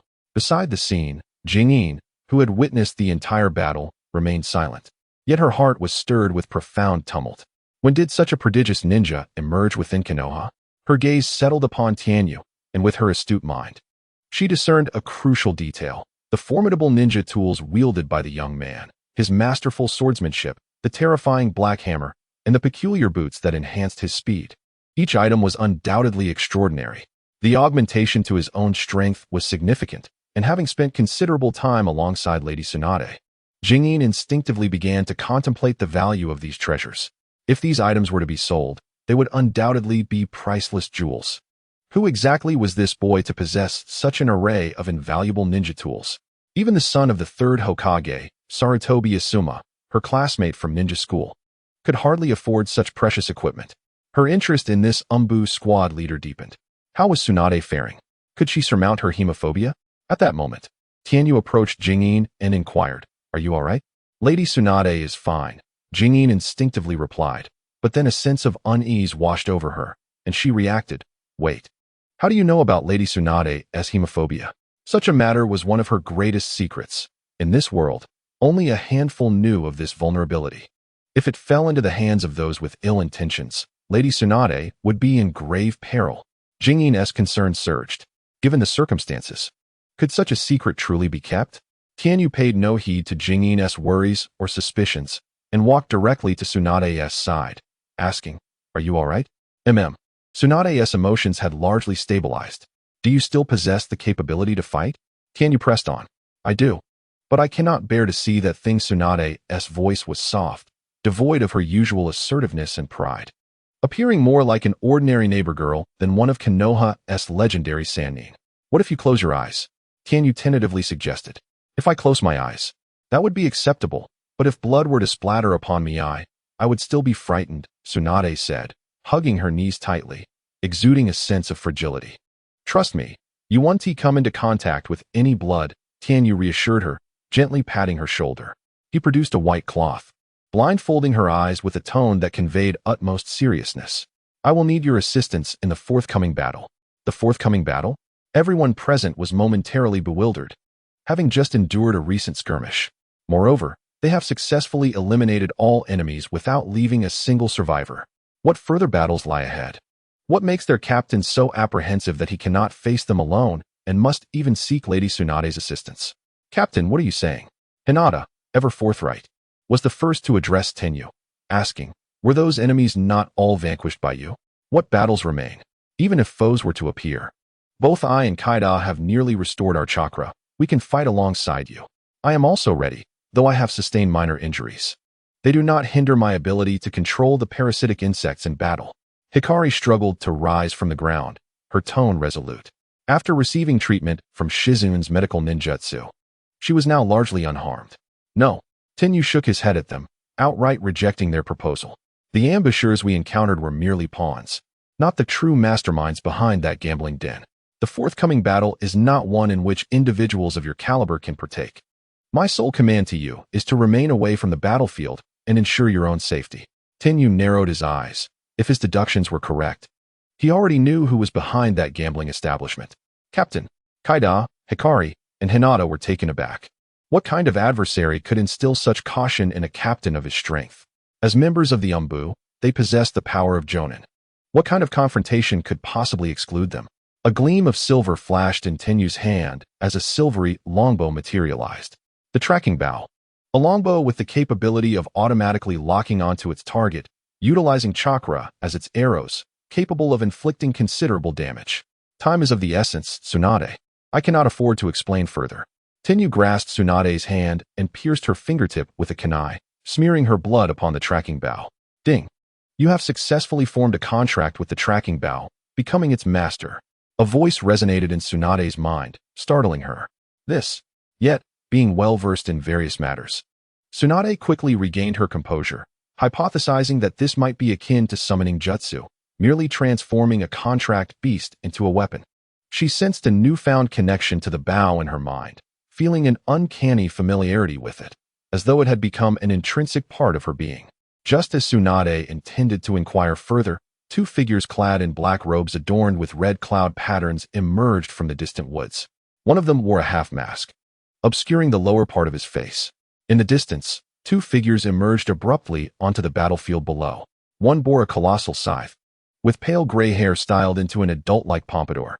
They tread upon the corpses of those who had frequented the casino, their faces devoid of any sorrow or hatred for their fallen comrades. Instead, they bore expressions tinged with derision, mockingly exclaiming, "What a pitiful bunch," unable to take down even a single opponent. It seems such strength is only fit to serve as cannon fodder, merely exhausting the enemy's stamina and chakra. Upon witnessing their attire, Tianyu realized that his earlier conjecture had indeed been correct. The masterminds behind this casino were none other than these two, Kakuzu and Haiden. Kakuzu, a member of the Akatsuki, was once an elite of the Takigakure, possessing the forbidden technique known as Earth Grudge Fear, enabling him to manipulate black tendrils of chakra to seize others' hearts.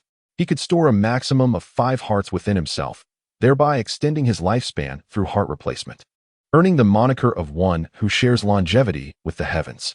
Each heart could transform into a monstrous entity, animated by the original owner's techniques. At present, his strength was at the level of a shadow. Haiden, also a member of the Akatsuki and Kakuzu's companion, was originally a ninja from the hot water village in the Land of Rivers.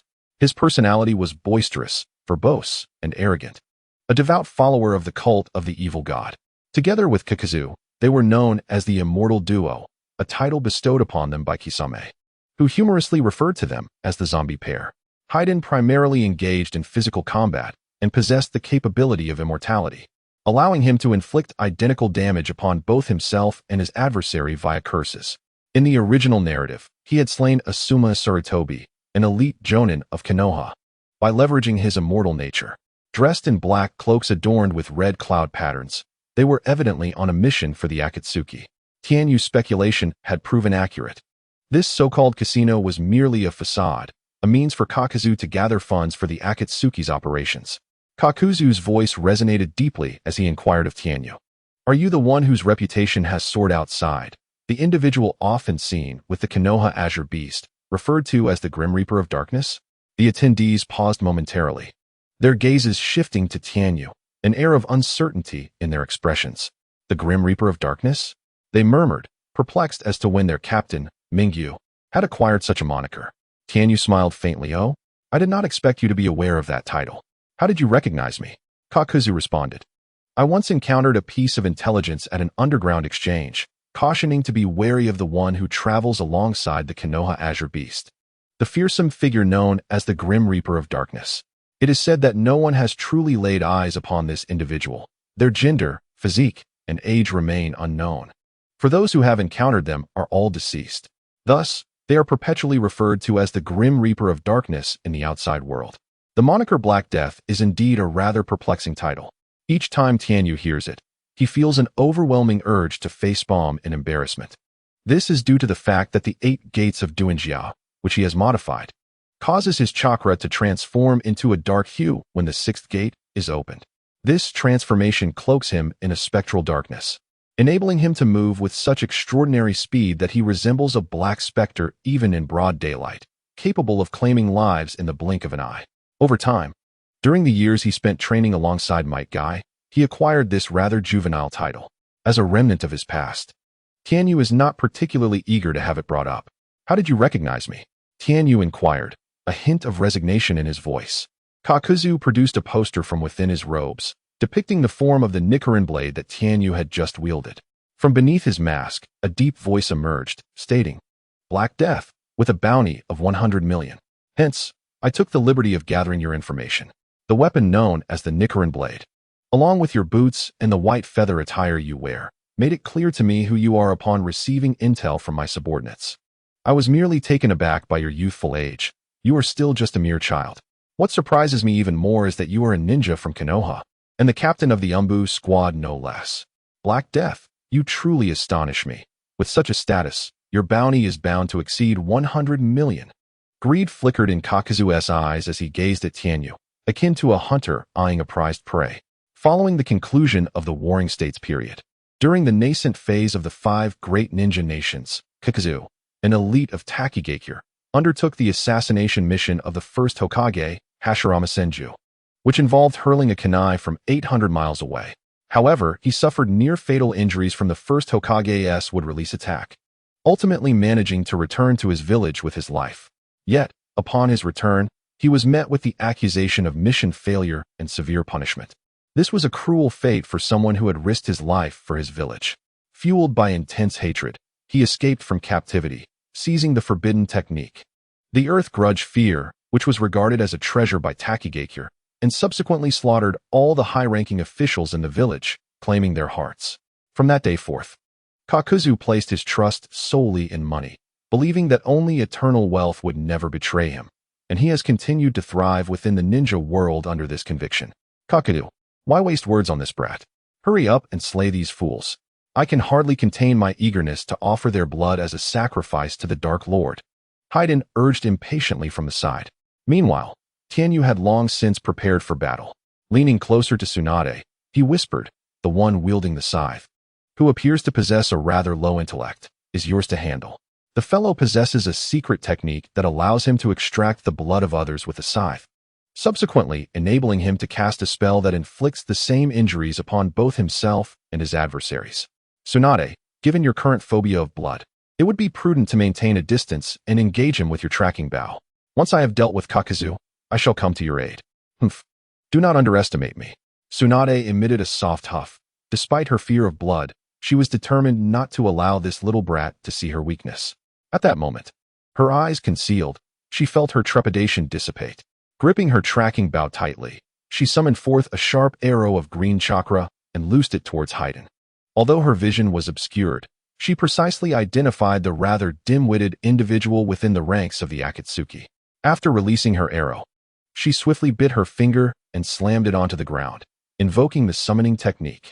A colossal slug clone emerged from thin air, instantly claiming dominion over the battlefield.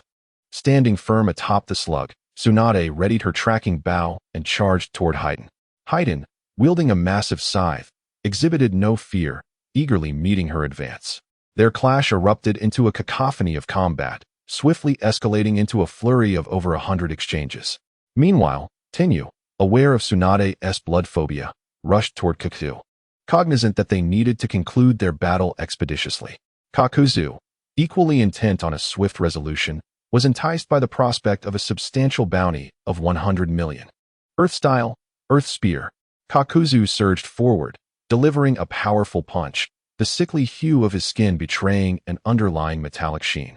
This particular Earth-style ninjutsu harnessed his flowing chakra to harden his skin, maximizing his defenses while simultaneously amplifying the destructive power of his physical attacks. It was a technique that fused offense and defense, transforming his body into a substance as resilient as diamond, capable of inflicting damage upon his foes. So, a hardened body through Earth-style ninjutsu? Observing Kakuzu's formidable blend of earth manipulation and martial prowess approaching him, Tenyu felt a surge of interest. Perfect. I relish striking hard substances. Let us see whether your skin is tougher than my hammer. Boom. At the moment the words left his lips, Tenyu brandished the unadorned black hammer, swinging it with unyielding resolve to meet Kakuzu's hardened fist enhanced by the earth-style technique. The collision of hammer and fist erupted in a sharp metallic clang that resonated through the air, sending an invisible ripple cascading outward, leaving the onlookers utterly astonished. This hammer possesses an unusual power. Upon colliding with another, Jiaodu was immediately inundated by an overwhelming surge of formidable power, akin to a tidal wave crashing upon him. Even with his body fortified by the earth release technique, he felt a sharp pain radiating from his fist. How could this be? The boy's strength was astonishing, and disbelief permeated Jiaodu's gaze, for the force he had just unleashed was genuinely formidable. Are you astonished? I have merely utilized less than 30% of my power.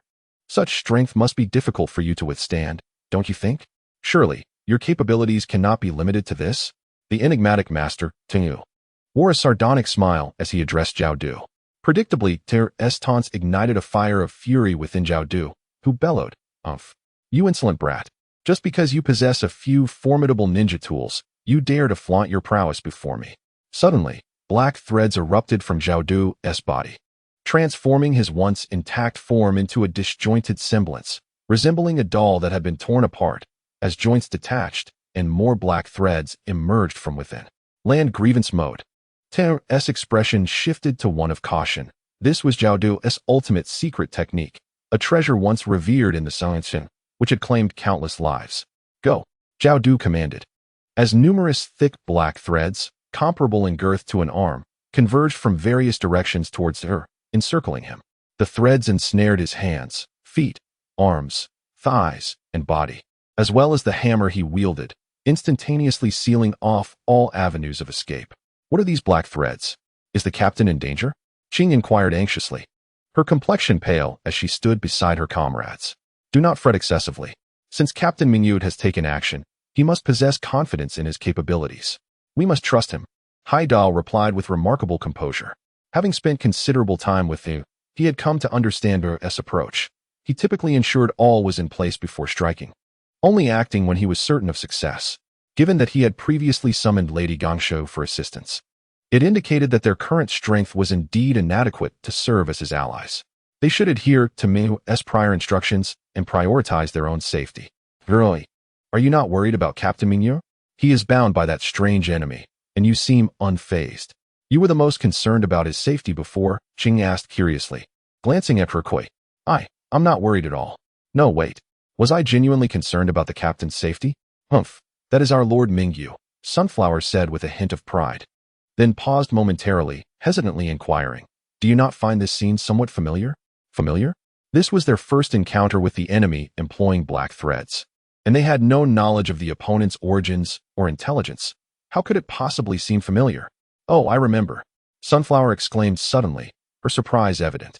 Captain Mingyu was once ensnared by Captain Tiansong's wooden ninjutsu during their battle. Upon hearing this, both Qing and Haida were momentarily taken aback, quickly comprehending the implications of Sunflower's words. During the confrontation with Captain Tiansong, Captain Mingyu had indeed been bound by his vines. Yet rather than having his chakra absorbed by Tiansong's ninjutsu, he had somehow drawn chakra from Tiansong's own body. At that moment, Captain Mingyu had intentionally allowed himself to be captured. They had all witnessed Captain Mingyu's speed. Under full exertion, those black threads could never completely restrain him, as their velocity could not keep pace with Captain Mingyu's swift movements. This meant that the current Captain Mingyu had deliberately chosen to be ensnared. But for what purpose? The answer lay with Tianyu, who was now encased in layers of those black threads, resembling a large zongzi. In his mind, the system's voice resonated. Ding! Congratulations, host. On completing the task, devour the Earth Grievance Tentacle. Task reward, Puppet Silk Forging Blueprint. Ding! New task issued. Obtain the complete Earth Grievance. Task reward, Puppet Doll Forging Blueprint. Oh, upon completing the previously issued task, the system had promptly assigned him a new one. This time, the reward was a blueprint for a puppet doll. Although he was unsure of its specific utility, he knew that the blueprints granted by the system were invariably of the highest quality. It seemed urgent to eliminate Kakuzu and acquire the Earth Grievance within him to fulfill the system's new task. Humph, little brat. Have you become utterly defenseless after having your weapon restricted? A cold smirk crept across Kakuzu's lips beneath his mask, his eyes gleaming with triumph as he gazed at Tianyu, ensnared by the Earth Grievance. Yet, in the next moment, he sensed something amiss. In Kakuzu's suddenly constricted pupils, a figure burst forth from the mass of black threads that enveloped the Earth Grievance. The severed black threads fell to the ground in an instant, and within moments, that figure had already dashed before Kakuzu. Konoha Great Whirlwind. Secret technique, Earth Grievance. Kakuzu hurriedly extended the black threads from other parts of his body to defend against Tianyu's impending attack. However, just as Tianyu's right leg was about to strike down upon the Earth's Grievance, his figure in midair suddenly transformed at an astonishing angle. He abruptly halted his descending right leg, executing a complete 180-degree turn, extending his claw towards Kakuzu's wrist. What? Kakuzu's pupils constricted sharply as he realized that the previous attack was merely a feint. By the time he registered this and attempted to evade, it was already too late. In that fleeting moment, as Tianyu grasped Kakuzu's wrist, he landed gracefully, shifting his center of gravity and rotating in midair around Kakuzu's arm as if wielding a hammer, lifting Kakuzu off the ground entirely. Simultaneously, he raised his right foot once more, delivering a fierce kick aimed at Kakuzu's heart suspended in the air. Leaf Great Whirlwind. Bang! A thunderous collision reverberated through the air. Kakuzu had only heard of the formidable Might Guy, known by the codename Azure Beast, but he never anticipated that this boy, dubbed the Black Death God, possessed such extraordinary prowess in physical combat. Caught unawares, his heart was brutally pierced by the kick, shattering it to pieces. A wave of excruciating pain surged through him, as the skin, previously hardened by earth release techniques, now shattered like broken porcelain. He was sent hurtling away from the ground, crashing violently against a distant rocky cliff, raising a cloud of dust and debris across the battlefield. Marvelous! That individual has been defeated by Captain Mingyu. From a safe distance, Sunflower leaped joyfully upon witnessing this scene, her face alight with uncontainable delight. Yet, a calm female voice beside her tempered her exuberance. Do not rejoice too soon. There is something peculiar about that individual. Even after having his heart shattered by Mingyu's kick, he has not perished. The speaker was, of course, the highly skilled medical ninja Shizune, who had assessed the situation on the battlefield in light of the recent events. How is this possible? Sunflower's eyes widened in disbelief, her expression reflecting utter incredulity. How could someone whose heart has been shattered still be alive? Shizune's words had transcended the bounds of her understanding. Cough, cough, cough. Injured? It seems I underestimated you, little leaf ninja. In the distance, an even more astonishing sight unfolded before Sunflower's eyes. Kakuzu, who had been sent flying by Tianyu's kick, coughed weakly before shakily rising to his feet once more. However, the earth release fragments on his body continuously fell away, and beneath half of his mask, his face revealed a hint of undeniable astonishment. From the nascent days of the 5 great ninja countries, Kakuzu has remained an active presence on the world stage. In reality, His age surpasses that of the venerable third Tsuchikage, Inoki, by a notable margin. Throughout Kakuzu's extensive and ancient memories, he has never encountered such a humiliating defeat at the hands of a ninja so young, nor has he had his heart shattered in such a manner. He extended his hand, feeling the indentation on his chest, his dark emerald eyes ablaze with fury akin to malevolent flames. "Damn you, little brat. I shall kill you. I will rip your heart out." Kakuzu roared in anger. You want my heart? Is that so?" A light, almost flippant laughter echoed in the air as the youth, Tenyu, stood before Kakuzu, wielding the Hino Kagutsuki blade, a mocking smile gracing his lips. "You don't truly believe you've survived this long solely due to your own prowess, do you? Considering that in your past, you had neither the courage to assassinate the first Hokage, Senju Hashirama, opting instead to flee. It would be wise for you to continue to cower, for I am not a being you can provoke at will."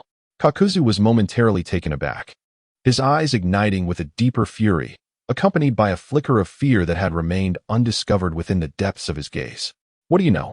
His voice trembled, his clenched fists turning pale, betraying the tumultuous emotions swirling within him. Those long-buried memories, the secrets he had concealed for years, which should have been known only to him, were effortlessly unveiled by a mere boy, exposing the scars he had hidden in the depths of his heart. Indeed, during the assassination attempt on the first Hokage, only Kakuzu had survived, not due to his superior strength, but rather because he had positioned himself farthest from the battlefield. After casting a shuriken toward Hashirama, he had witnessed his comrades being dispatched one after another by the formidable opponent. Fear had gripped him, terror had engulfed him. Thus, he chose to abandon the assassination mission and fled the battlefield. He was a coward, one who relinquished his task and forsook his former companions out of sheer fright of death. This was a matter that, if made known, would brand him as a disgrace within the ninja world.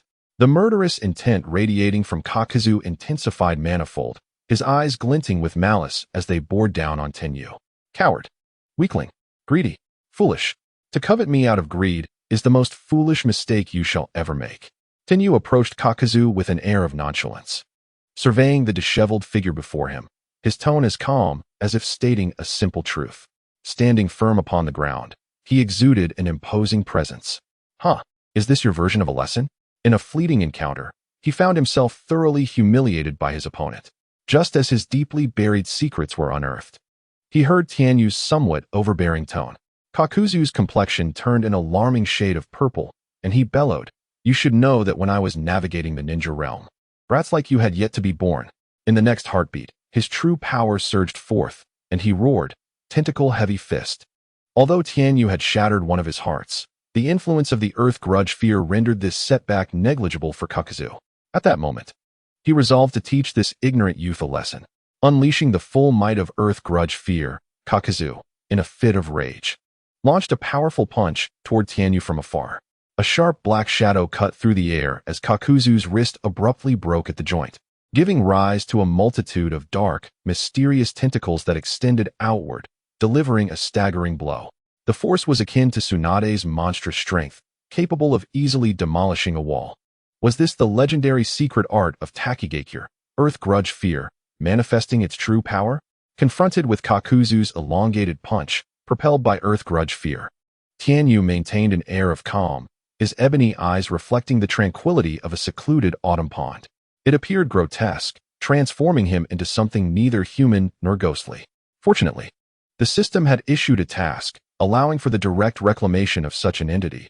Otherwise, even if Tianyu acquired it, he would never consider implanting it within himself. While Earth Grudge fear indeed offered a remarkable enhancement in power, being a once-cherished secret technique of Takigakure that manipulated black vascular tentacles birthed within the body through chakra. It was designed for long-range attacks that could bewilder opponents. Moreover, these dark tentacles could seize the hearts of others, drawing in chakra while allowing Kakuzu to utilize various elemental properties of the captured hearts, rendering him nearly immortal. Furthermore, Earth Grudge fear was exceedingly peculiar and challenging to counter. Even when separated from its host, it could maneuver freely like a living organism, altering its length and shape to adapt to any situation. In its complete form, Kakuzu concealed his remaining 4 hearts deep within the Earth Grudge fear, making them nearly impervious to Tianyu's attacks. Under the current circumstances, It could be said that Kakuzu had no discernible vulnerabilities. Yet, such formidable power was still insufficient to pose a real threat to me. A faint smile graced Tianyu's lips, and he whispered, 8 gates of the lotus. First gate, open. Second gate, rest gate, open. Third gate, life gate, open. Fourth gate, wound gate, open. With each incantation, Tianyu breached the fourth gate, unleashing a torrent of ferocious green chakra that erupted from his being, radiating an astonishing energy. The ferocious green chakra enveloping Tianyu wreaked havoc upon the surrounding air, visibly sending gusts swirling in all directions. This formidable presence was overwhelmingly imposing, exuding an aura of terror. The lethality of Tianyu had escalated to astonishing heights. A flicker of white light emanated from his hand as a deep brown leather gauntlet materialized upon his right hand. This 4-star ninja tool, the Rampaging Gauntlet, possessed wind attributes, boasting a staggering 300% critical hit rate, with a chance to trigger minor wind-style ninjutsu. With this gauntlet adorned, Tianyu's power could be amplified by threefold, propelling his combat prowess into an exceedingly fearsome realm. Come forth. At the moment his voice echoed, Tianyu transformed into a fleeting shadow and faced the incoming assault of the Earth Grudge Fear's tentacle with a heavy punch. As he struck, a tempest arose. The violent gusts, propelled by Tianyu's fist, instantly transformed into a multitude of razor-sharp wind blades. Under Tianyu's command, these lethal blades coalesced around the Rampaging Gauntlet, enveloping his fist entirely. In a flash, Tianyu's fist collided with the heavy punch of the tentacle. Boom!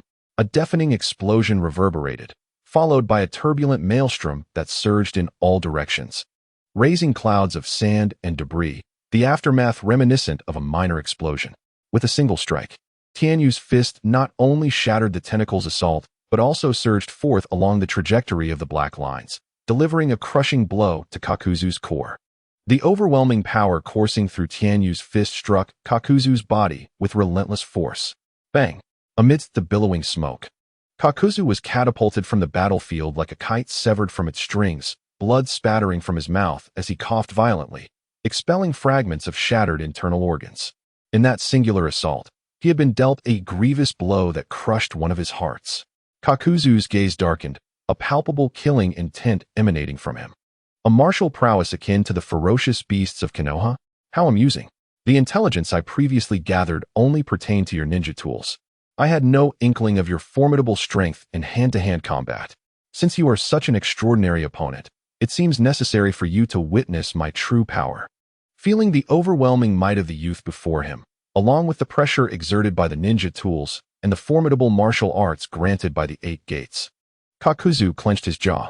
A vast surge of chakra erupted from his being, unleashing a feral roar. As Kaku suddenly bent down, a wave of sorrow surged within him, as if a terrifying monster was about to emerge from his very being, threatening to tear through the fabric of his clothing. In that moment, the spectators in the distance caught sight of Kaku's body, marred by an array of wounds sealed with black lines. Resembling a poorly crafted puppet rather than a normal human being, he was a monster. From afar, Sunflower gasped, her hands clasped over her mouth in disbelief. Witnessing him shatter a heart, only to rise unscathed from the ground. Was this something a normal human could achieve? How could a human possess 2 hearts within their body? In the blink of an eye, 3 masked creatures erupted from Kaku's back, one adorned with a blue mask, another with green, and the last with red. Each of these masked entities was distinct, yet constituted of countless dark, vein-like tendrils that twisted and coiled behind Kaku. Sunflower's words rang true. At this moment, Kaku's form had transcended humanity, rendering him no longer a mere human. His limbs were connected by black, vein-like tendrils, and he gaped wide, expelling a mass of writhing black tendrils that sent chills down one's spine. The 3 masks signified 3 distinct transformations of chakra nature, revealing Kaku's 3 hearts in a bold display of power, as if he were prepared to engage in a life-or-death struggle. Seeing Kaku unleash his most formidable strength, alongside the 2 hearts he had already shattered, he simultaneously activated his remaining 3 hearts, fully unleashing his might. Tianyu narrowed his eyes, his mind sharpening with caution. Wind release, pressure damage. At that moment, as Kaku's deep voice resonated, the creature with the blue mask on his back began to gather immense wind chakra. In an instant, A colossal storm sphere rapidly expanded and hurtled toward Tianyu, engulfing him entirely. This formidable B-rank wind technique, after undergoing Kaku's transformation of wind chakra, reached its peak lethality. The masked monster unleashed a super-dense whirlwind projectile, compressing the air into a dragon-like vortex of overwhelming force. Upon impact, it would explode instantaneously, unleashing an extreme torrent of wind that obliterated everything in its path, creating a vast whirlwind capable of indiscriminate destruction to its target and surroundings. Surely, you won't be dispatched so easily, will you? Humph, cunning little brat. If that were the case, it would be dreadfully dull, as countless dark tendrils spread across his form. Kaku regarded Tianyu, now engulfed by the powerful wind release emanating from his mask, with a tone steeped in amusement. Eliminate? How could that be possible with such a feeble technique? However, as Kakuzu's words faded, a vast chasm erupted from the ravaged ground, from which Tianyu emerged, wielding the Sunwheel Blade. For me, such a level of combat merely serves as a warm-up. Not even my barrier could be breached. This caliber of ninjutsu holds no lethal threat for me. Barrier shield. As the swirling dust gradually settled, within Kakuzu's slightly constricted pupils, he beheld a youth standing resolutely, hands clasped behind his back, holding a piece of white crystal. Before him loomed an enormous arc-shaped, transparent barrier. This barrier stone, which he had always utilized to obscure others' senses, possessed commendable defensive capabilities. Its strength was sufficient to withstand all damage from B-rank and below ninjutsu. The entirety of the ground had been obliterated by the powerful wind release technique unleashed by the wind-based monster, yet the land beneath Tianyu remained untouched. As pristine as he was, not a single scratch marred the mask upon his face. TCH, that bothersome little brat. What a nuisance. Witnessing Tianyu emerge unscathed from the onslaught of his wind release mask, and realizing he had somehow acquired an artifact capable of shielding against B-rank and lower ninjutsu, Kakuzu gritted his teeth, nearly biting through the earthbound tendrils that surged forth from his mouth. For a moment, he felt an overwhelming headache. Just how many peculiar ninja tools does this brat possess? The relentless control of various bizarre artifacts during combat sent shivers down his spine. I must extract your heart and sell both your corpse and your tools for a profit. Kakuzu's gaze was filled with uncontrollable madness, his emerald irises laced with crimson veins. Fury boiling within him towards this impudent youth, longing to slay him for relief. Wind release, pressure damage. From the maw of Kakuzu's wind-based monster mask, a massive sphere of wind chakra coalesced once more. Yet, Kakuzu's movements did not halt there. Lightning release, false darkness. A low growl echoed as the creature bearing the lightning mask on Kakuzu's back unleashed a formidable lightning ninjutsu. A dazzling beam of lightning erupted from the left, careening towards Tianyu, cleaving the very ground beneath it as it surged forth with overwhelming force. Fire release, headache. Moreover, another low growl resonated as the lightning technique was unleashed. A colossal fireball erupted from the other fire mask on Kakuzu's back, radiating intense heat capable of reducing everything before it to ashes.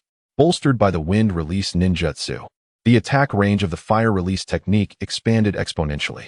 In the blink of an eye, the entire battlefield transformed into a sea of crimson flames. An inferno potent enough to consume all, engulfing the entire path leading to Konoha. The immense clamor generated by the three ninjutsu techniques captivated even Haiden and Tsunade, who had engaged in a fierce battle for over 1,000 exchanges without a clear victor. They could not help but steal glances at the unfolding spectacle. Ha ha ha. That fool Kakuzu has already had 2 hearts shattered, Haiden exclaimed, unable to contain his mirth at witnessing his comrade's downfall. Who would have thought he would find himself in such a dismal state? It's utterly hilarious. Instead of concern for his companion's predicament, Haiden's eyes sparkled with amusement, as if he had stumbled upon a delightful spectacle. Humph. Don't mock others.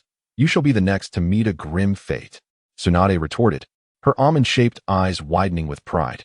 Raising her tracking bow, she unleashed another vibrant green chakra arrow aimed directly at Haiden. What a troublesome woman, Haiden muttered, hastily raising his scythe to deflect the incoming projectile. During their previous encounters, he had suffered greatly from her ranged attacks, which had consistently thwarted his attempts to draw blood and initiate the Dark God's sacrificial ritual. Frustration mounted within him, and he bellowed. If it weren't for that wretched bow of yours, I would have already offered you. foul woman, as a sacrifice to the dark god. Unfazed, Tsunade commanded the colossal slug beneath her to charge towards Haiden once more. The two figures clashed again, and the outcome remained uncertain. The three formidable B-rank ninjutsu techniques, wind release, fire release, and lightning release, each possessed the potential to obliterate a high-ranking ninja in an instant. Yet, at that moment, Kakuzu unleashed all three simultaneously, intertwining the diverse chakra types in the air to forge a more potent composite ninjutsu. A vast inferno engulfed the ground, consuming the surrounding world in a raging sea of flames. Above, arcs of blue-white lightning flickered erratically, striking the earth with unpredictable ferocity, creating deep craters in its wake. This was a composite ninjutsu of S-rank lethality. Kakuzu had once vanquished a shadow-level powerhouse with this very technique, and now he was equally confident that this small fry would perish beneath his overwhelming might.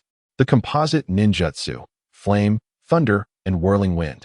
The air resonated with a cacophony of sounds, the buzzing of vibrations, the crackling of flames, and the thunderous booms of lightning striking down from the heavens. These various sounds intertwined in the atmosphere, resembling a symphony, as if countless cavalry were charging forth, rushing towards the beleaguered figures below. The jubilant flames soared into the sky, piercing through the darkness, illuminating the realm with their fierce glow.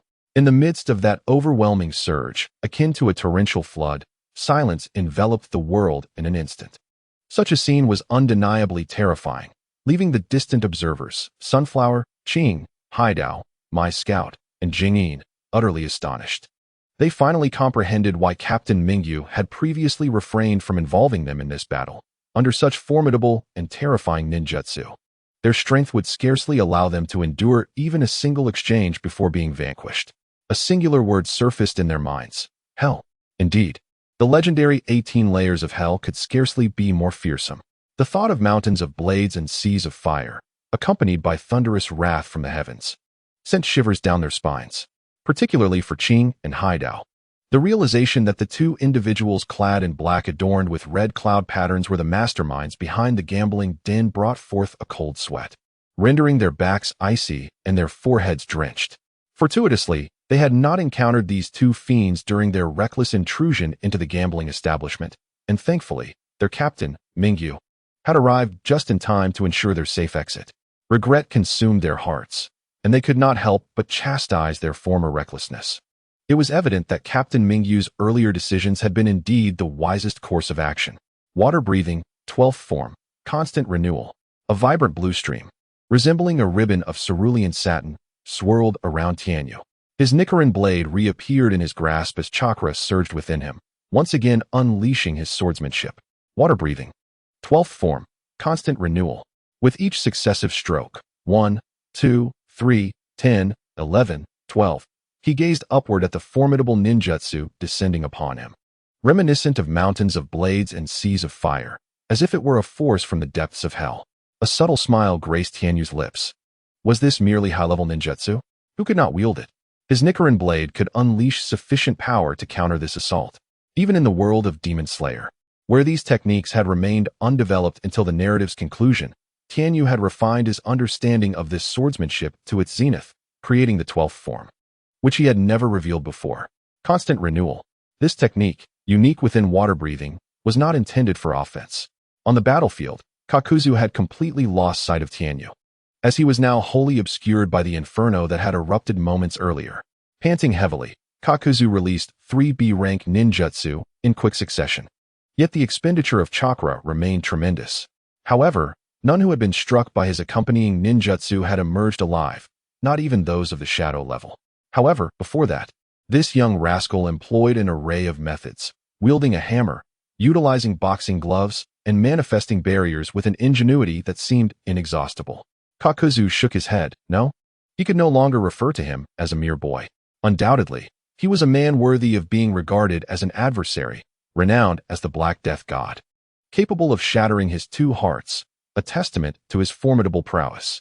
Alas, under such lethal ninjutsu, his corpse would likely be reduced to ashes. Whether to exchange his remains for riches or seize his heart now appeared an impossibility. Kakuzu sighed, feeling a tinge of regret, yet he bore no remorse. This young man's techniques were far too numerous. Were he granted another opportunity to strike, he could indeed pose a grave threat to Kakuzu. Thus, he dared not underestimate him. Unleashing his most potent ninjutsu, determined to slay him at all costs. Clang! There was neither a deafening explosion nor the rumble of thunder. Instead, a light, fluid sound reminiscent of a knife slicing through tofu filled the air. Should anyone gaze upon the swordsmanship employed by Tenju at that moment, they would surely be left astounded. For no one in the world had ever wielded a blade in such a manner. Waves of azure water encircled Tenju, akin to musical notes or ribbons fluttering in the air, spiraling around him in layers, each following a rhythmic pattern. To the untrained eye, it may seem ordinary. Yet the observant would discern that with each rotation of the blue sword energy, the flames and lightning surrounding him diminished in intensity. Indeed, Tenju had conceived the 12th form of water breathing, the sole technique not intended for offense, possessing the formidable power to deflect incoming attacks. This represented the pinnacle of his understanding in the art of water breathing. The highest virtue resembles water. It nurtures all things without contention. Yet it can quietly moisten the world and render all things formless. At this juncture, Kakuzu suddenly sensed something amiss. The conflagration born of his composite ninjutsu was capable of raging on this battlefield for 3 days and nights. Yet, mere minutes had passed, and the flames were visibly shrinking? What could be the cause of this phenomenon? A profound sense of crisis surged within Kakuzu.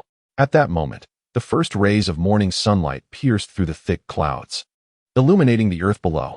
Unbeknownst to him, the inky night had silently receded, revealing a breathtaking dawn upon the eastern peaks, where vibrant hues of dawn painted the sky.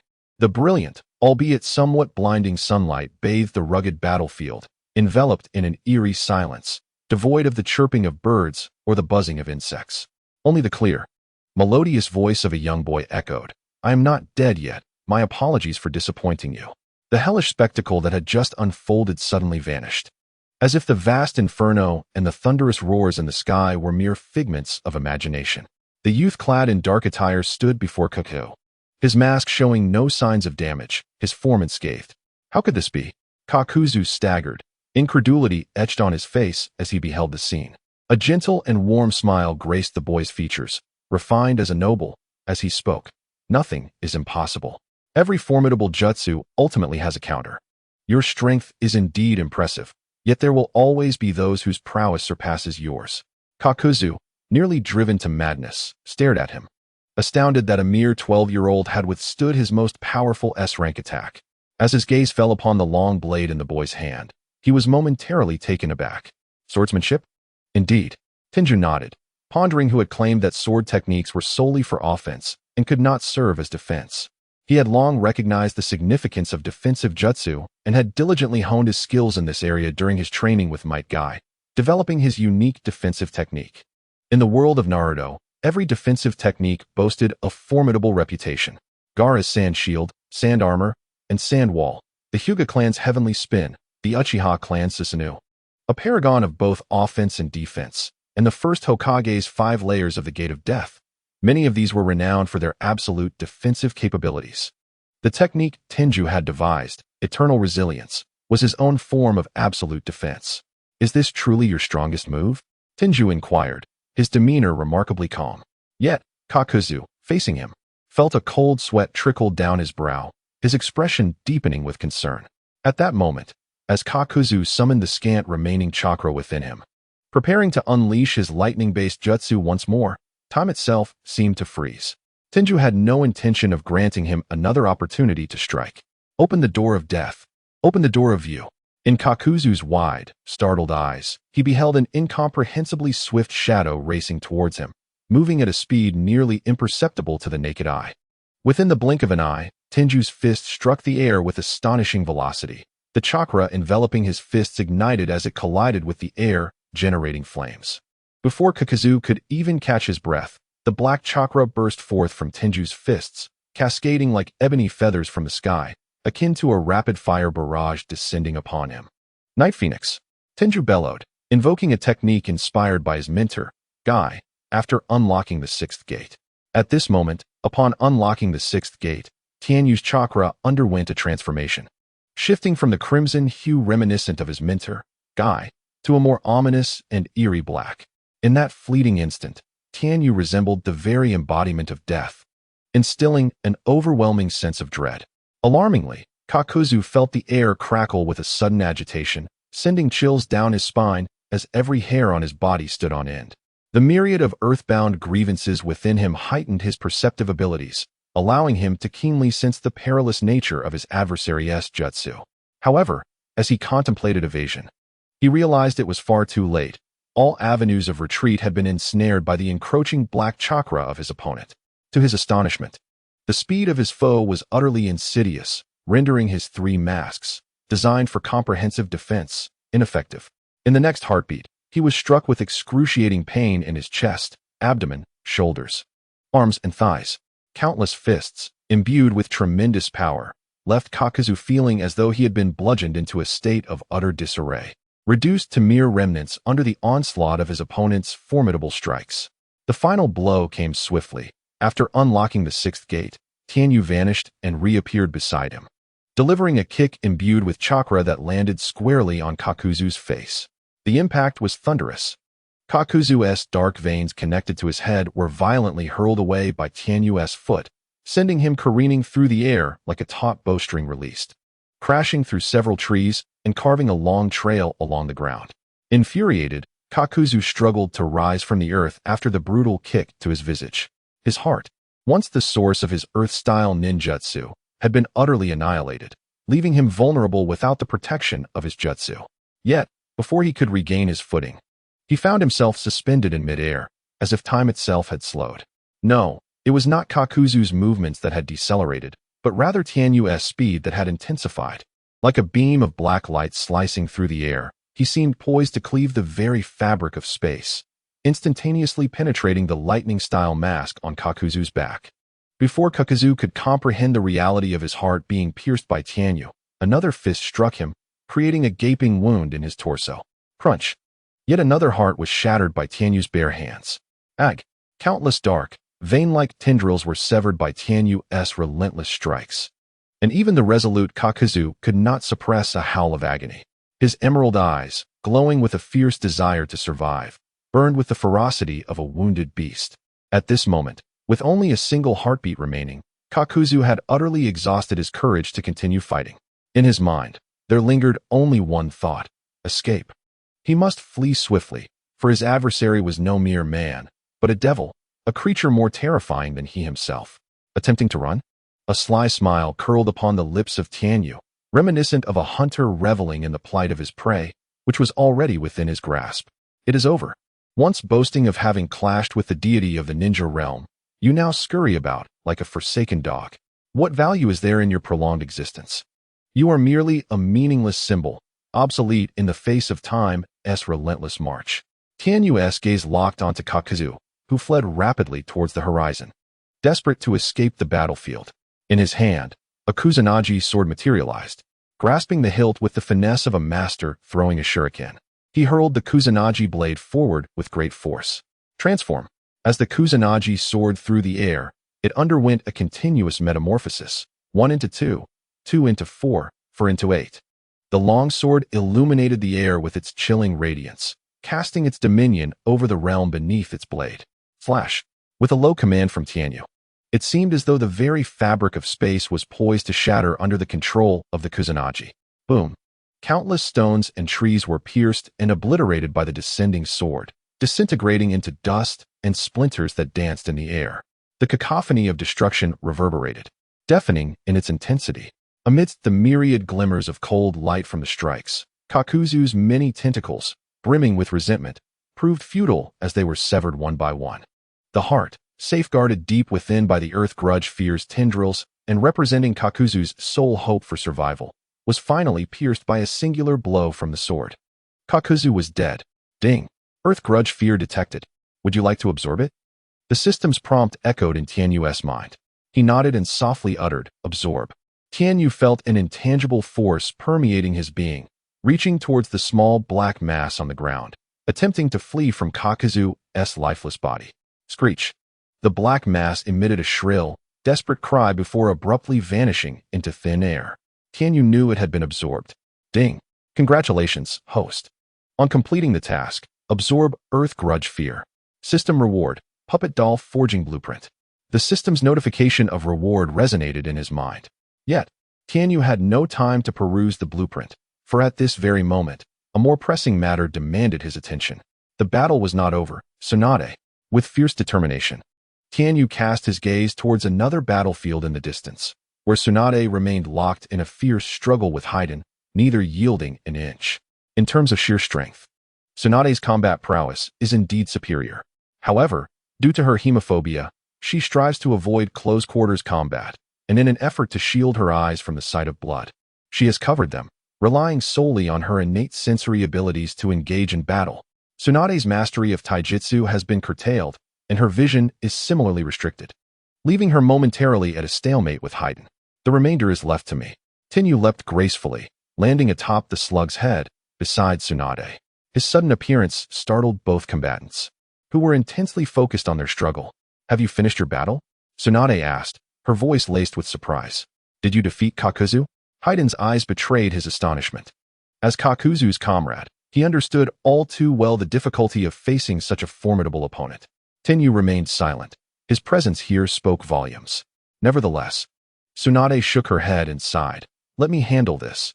You have just fought, and your chakra must be almost depleted. This Haiden is no easy foe. Chakra? That is something I have in abundance. Tianyu replied with a confident smile, twirling his wrist as a deep blue crystalline mineral appeared in his palm.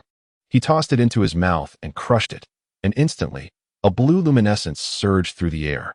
To Tsunade, Haiden, and several sensing ninjas watching from afar, Tianyu's chakra, which had previously been nearly exhausted, rapidly surged back, akin to a rising tide.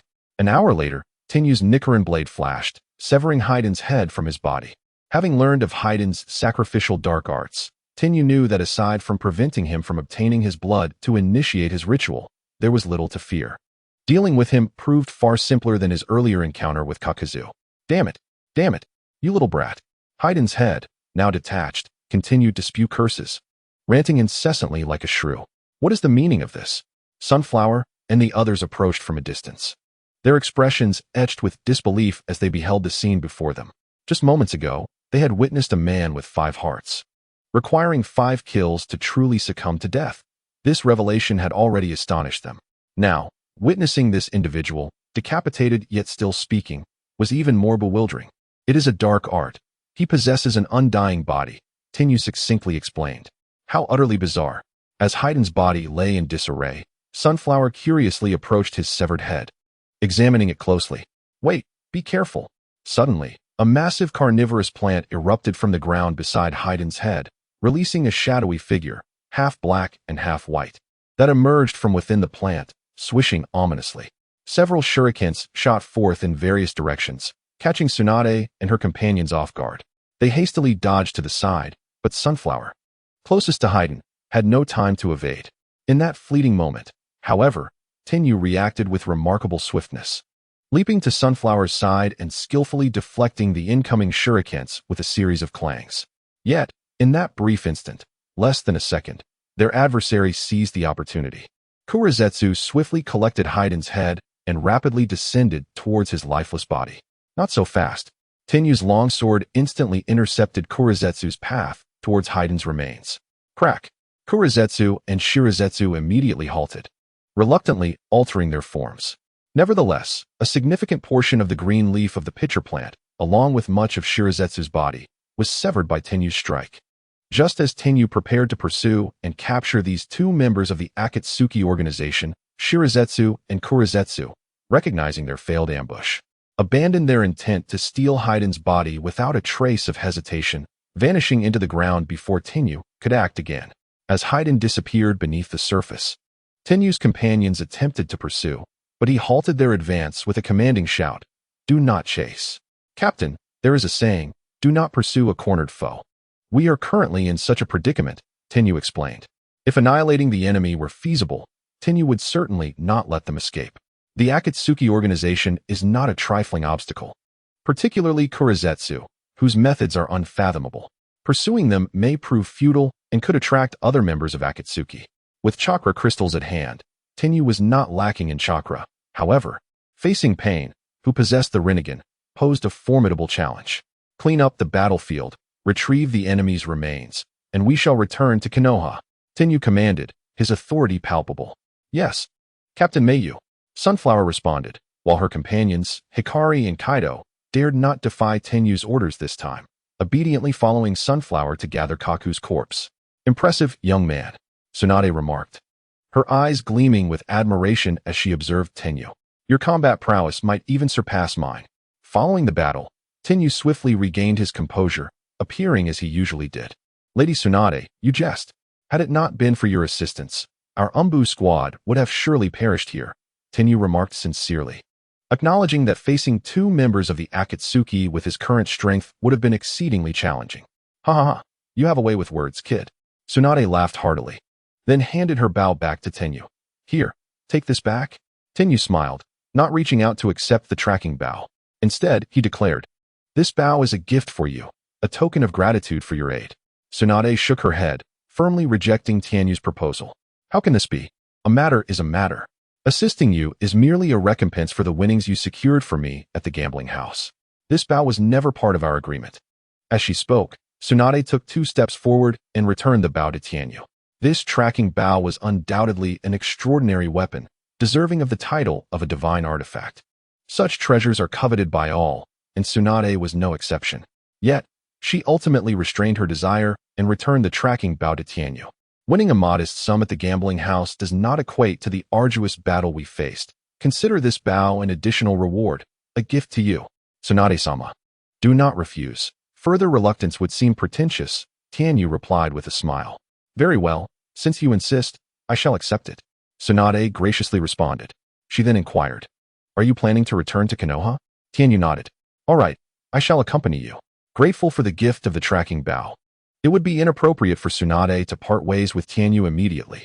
Thus, she decided to escort him back to Konoha, offering her assistance in any battles they might encounter along the way, as a gesture of gratitude for the bow.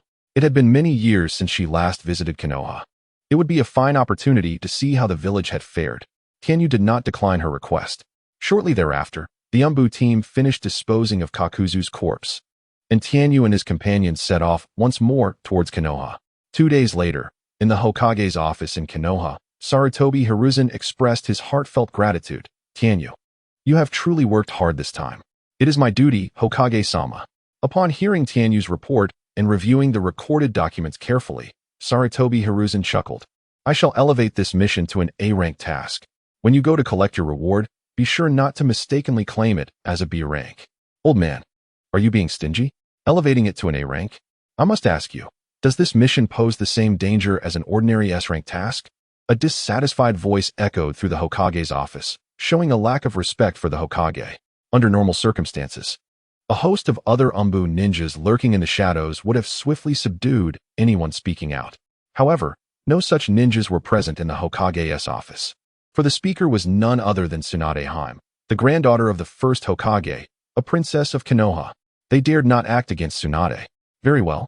Let it be raised to S rank.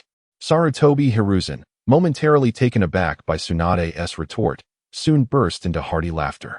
This was a trivial matter for him, and it simultaneously allowed him to save face for both Tenyu and Tsunade. What could be better? Thank you, Hokage-sama, Tenyu replied calmly. All right, Tenyu, if there is nothing else, you may take your leave. It has been many years since Tsunade and I last met. We have much to reminisce about. Yes, Hokage-sama. Tenyu was eager to exit the Hokage's office and promptly departed. As for what Sarutobi Hiruzen truly contemplated, it hardly concerned him in the least. He was utterly indifferent. It had been quite some time since he last saw Tian, and he was curious to know the extent of her progress in her training. Perhaps it was time to return and see her. The mere thought of Tian brought a knowing smile to Tianyu's lips. Having been away from home for such a long duration, he wondered how much this girl had worried in his absence, likely transforming into a clingy shadow, lingering by his side for days on end before relenting. Captain Mingyu. As soon as he emerged, he encountered the members of the Umbu squad, Rikuei, Ching, and Haidao.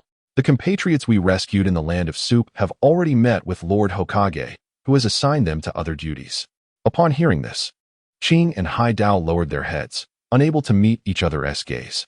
They felt a deep sense of shame towards Tianyu and were embarrassed to face him.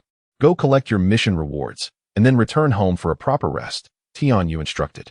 Indeed, Rikuei was the first to respond, acknowledging that without Captain Mingyu, she might not have survived this mission. The level of danger was exceedingly high, and having encountered foes with 5 hearts, as well as those who could survive decapitation, had nearly shattered Rikuei's worldview. She truly needed time to recuperate and realign her mindset. Captain Mingyu, may I visit you occasionally during my leave? Tianyu raised an eyebrow, genuinely surprised by Rikuei's request. Of course, he replied with a warm smile. Captain, Qing and Hai Dao hesitantly approached Tianyu, still unable to fully lift their heads. What is it? Is there something you wish to discuss? Upon uttering the question, Tianyu became acutely aware of their intent. During their time in the land of soup, Qing and Hai Dao, as Umbu members, had disobeyed the orders of their commanding officer and acted independently, nearly jeopardizing the entire team's return to Konohagakure. Such behavior would not be met with leniency by any captain. Moreover, Tianyu had just reported the details of this mission to the Hokage. Qing and Hai Dao's hearts raced with anxiety. Rest assured, I did not speak ill of you to Lord Hokage. I provided an objective account of the mission's events and conveyed that your intentions were for the sake of our compatriots in Konoha.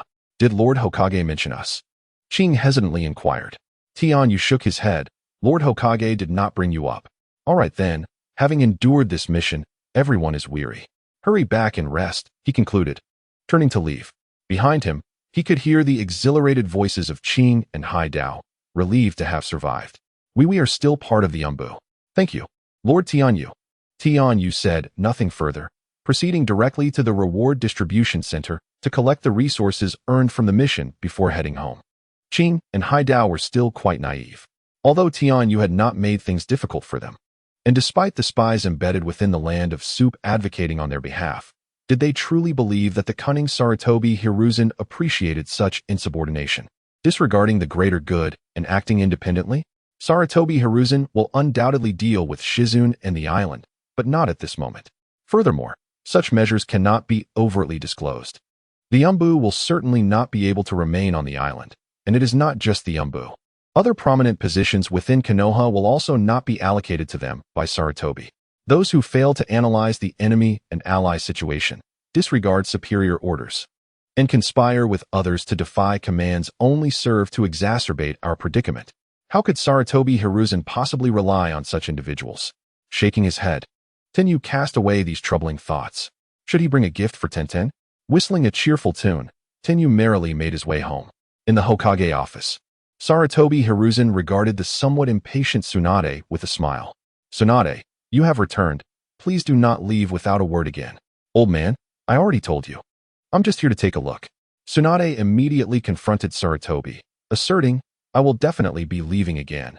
Do not entertain any notions of keeping me here. You cannot hold me back. Tsunade, as the third Hokage, my years are numbered. Who knows when I might no longer be here? Sarutobi replied, undeterred. Currently, no ninja in Konoha is fit to assume the position of the fifth Hokage. It is fortuitous that you have returned. You cannot run away again. Tsunade shook her head vehemently. No way, no way. I refuse to take that position. Whoever wishes to be Hokage can do so. I certainly will not. Tsunade, Konoha was founded by your grandfather and great-grandfather. Can you bear to witness its decline? Old man, I have said I am leaving, so cease these scheming thoughts. Tsunade retorted firmly. If you continue with this line of reasoning, believe me, I will leave right now. Observing Tsunade's resolute demeanor, Sarutobi's cheeks twitched. The position of Hokage is the highest in Konoha, the foremost figure in the entire ninja world. Could Tsunade not hold it in higher regard? All right. I shall not mention it again. After saying this, Sarutobi immediately adopted a serious expression. Tsunade, Tenyu will accompany you on this mission. Please recount the details to me once more. Tsunade raised an eyebrow. What is there to discuss? Hasn't Tenyu already reported to you? By the way, old man, didn't you just say there is no candidate for the fifth Hokage? What do you think of that kid Tenyu? I think he is quite remarkable. He is capable and strong. The only shortcoming is his youth. But that is not an issue. You are still in good health and can serve for many more years. By the time you pass on, Tenyu will be in his prime. Tsunade's eyes sparkled with excitement, and the more she spoke, the more she felt Tenyu was the best candidate for the fifth Hokage. Watching Tsunade grow increasingly animated, Sarutobi narrowed his eyes. Are you certain that the enemy was not eliminated by your own hand? Of course not. Tsunade paused, staring at Sarutobi in disbelief. Old man, do you not believe Tenyu possesses such strength? He is indeed a ninja from the Umbu. You cannot possibly be unaware of his prowess, can you? Is this truly a question you wish to pose to me? He has previously showcased his strength, yet he had never ascended to such heights before. Shaking his head, Sarutobi Hiruzen let out a deep sigh. This time, his opponent is Kakazu, an individual from the same era as the first Hokage. Although he cannot be compared to the first Hokage, he is still Kakazu, having gained some renown even when Sarutobi was still a mere child. Having lived for so many years, possessing 5 hearts along with the secret treasure of Takigakure, the Donyu. To be frank, Sarutobi Hiruzen could not confidently assert that he, as Hokage, could triumph over Kakazu. Yet, Tenju has returned from this mission bearing the head of Kakazu. This truly exceeds his previous estimations of the boy's capabilities. Even though that lad had just reported the specifics of the incident to him, he still felt an overwhelming sense of disbelief. Tsunade, are you certain you did not lend a hand to Tenju in confronting Kakazu? How could I possibly have the time? You are well aware of my circumstances. You know why I left Konoha. While Tenju was engaged with Kakazu, I was facing one of Kakuzu's companions, a monstrous being that wouldn't perish even when decapitated. I could barely ensure my own safety. Sarutobi Hiruzen thought of Tenju, this remarkable Tenju. Before he could contemplate further, Tsunade, the princess of Konoha, expressed her displeasure. Though she had departed from Konoha many years ago, this place remained familiar to her, and her princess-like temperament was quick to surface. Hey, old man. Tenju has achieved a significant feat this time. You cannot undermine his contributions. With such talent, even if you do not consider him as a successor to the Hokage, at the very least, you should promote him. The Umbu squad leader clicked his tongue in disdain. What use is a position when trouble arises? One still has to charge in like cannon fodder, doesn't he one? Tsunade had previously received a tracking bow from Tenju, which she cherished dearly.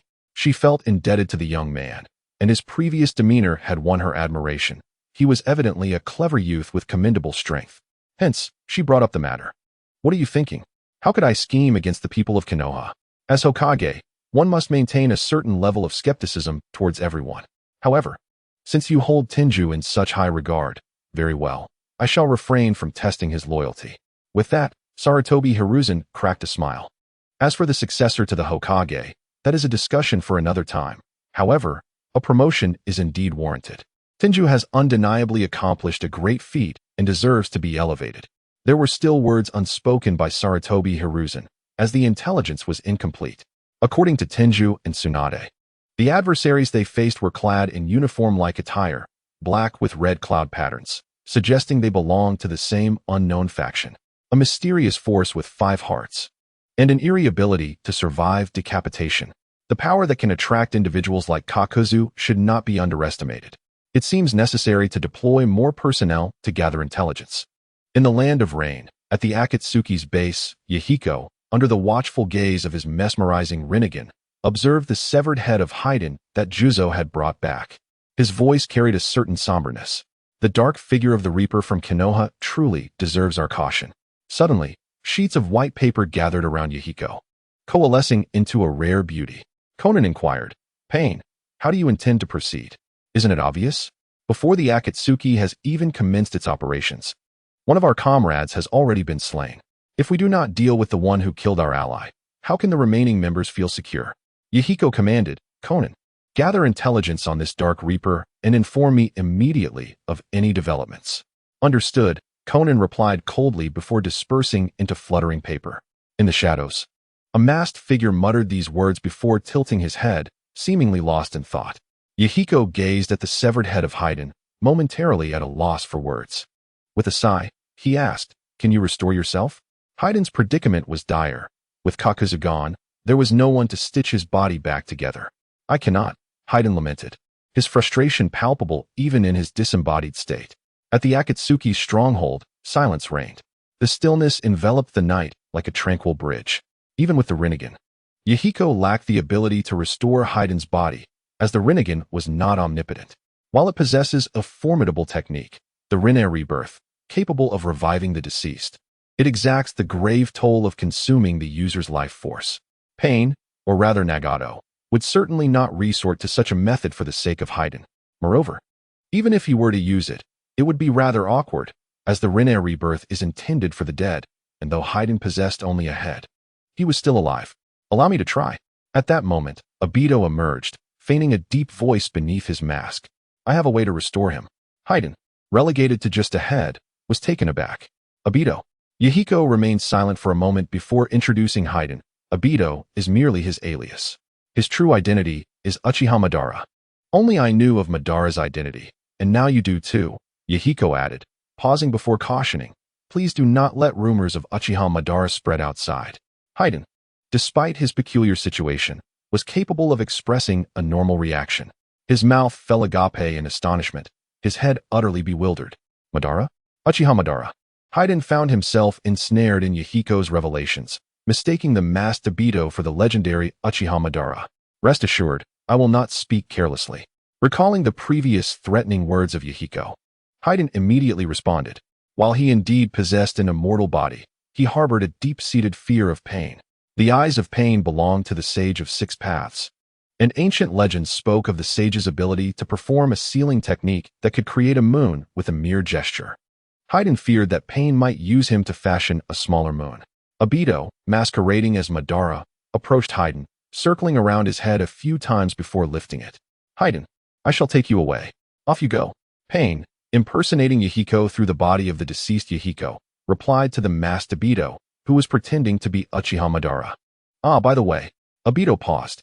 I just heard something quite intriguing. The Akatsuki cannot yet be exposed, so allow me to handle this. Pain furrowed his brow. Even the mighty Uchiha Madara could not ensure that someone would perish silently.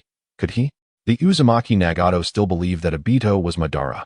Observing Pain's hesitation, a low sound escaped his lips. Obito discerned Pain's thoughts, having been obsessed with the death of comrades. Uzumaki Nagato naturally could not bear to see a companion depart from the organization he had founded without any accomplishments. You need not take action, Obito declared. Have you forgotten a certain ally from Konoha who collaborated with us a few years ago? Let him lend a hand. On the streets of Konoha, Tenyu emerged from the Hokage's office and, after a visit to the Umbu, completed the handover of his mission's details. The report he submitted left Kakashi, the current Umbu captain, astounded. Had Tenyu truly reached such a level of strength to confront a formidable foe like Kakuzu? The speed of his growth was astonishing. Or perhaps he had simply never unleashed his full potential before. Regardless of which scenario was true, both were terrifying in their implications. Captain, unless there's anything else, I will refrain from taking on missions for a while and will be on leave, Tenyu informed Kakashi, whom Kakashi nodded in acknowledgement. As Tenyu turned to leave the Umbu, a sudden thought struck him. He pivoted back, his expression grave as he gazed at Kakashi, who felt a surge of anxiety. He hastily inquired, "What is it? Is there something you neglected to mention in the mission report?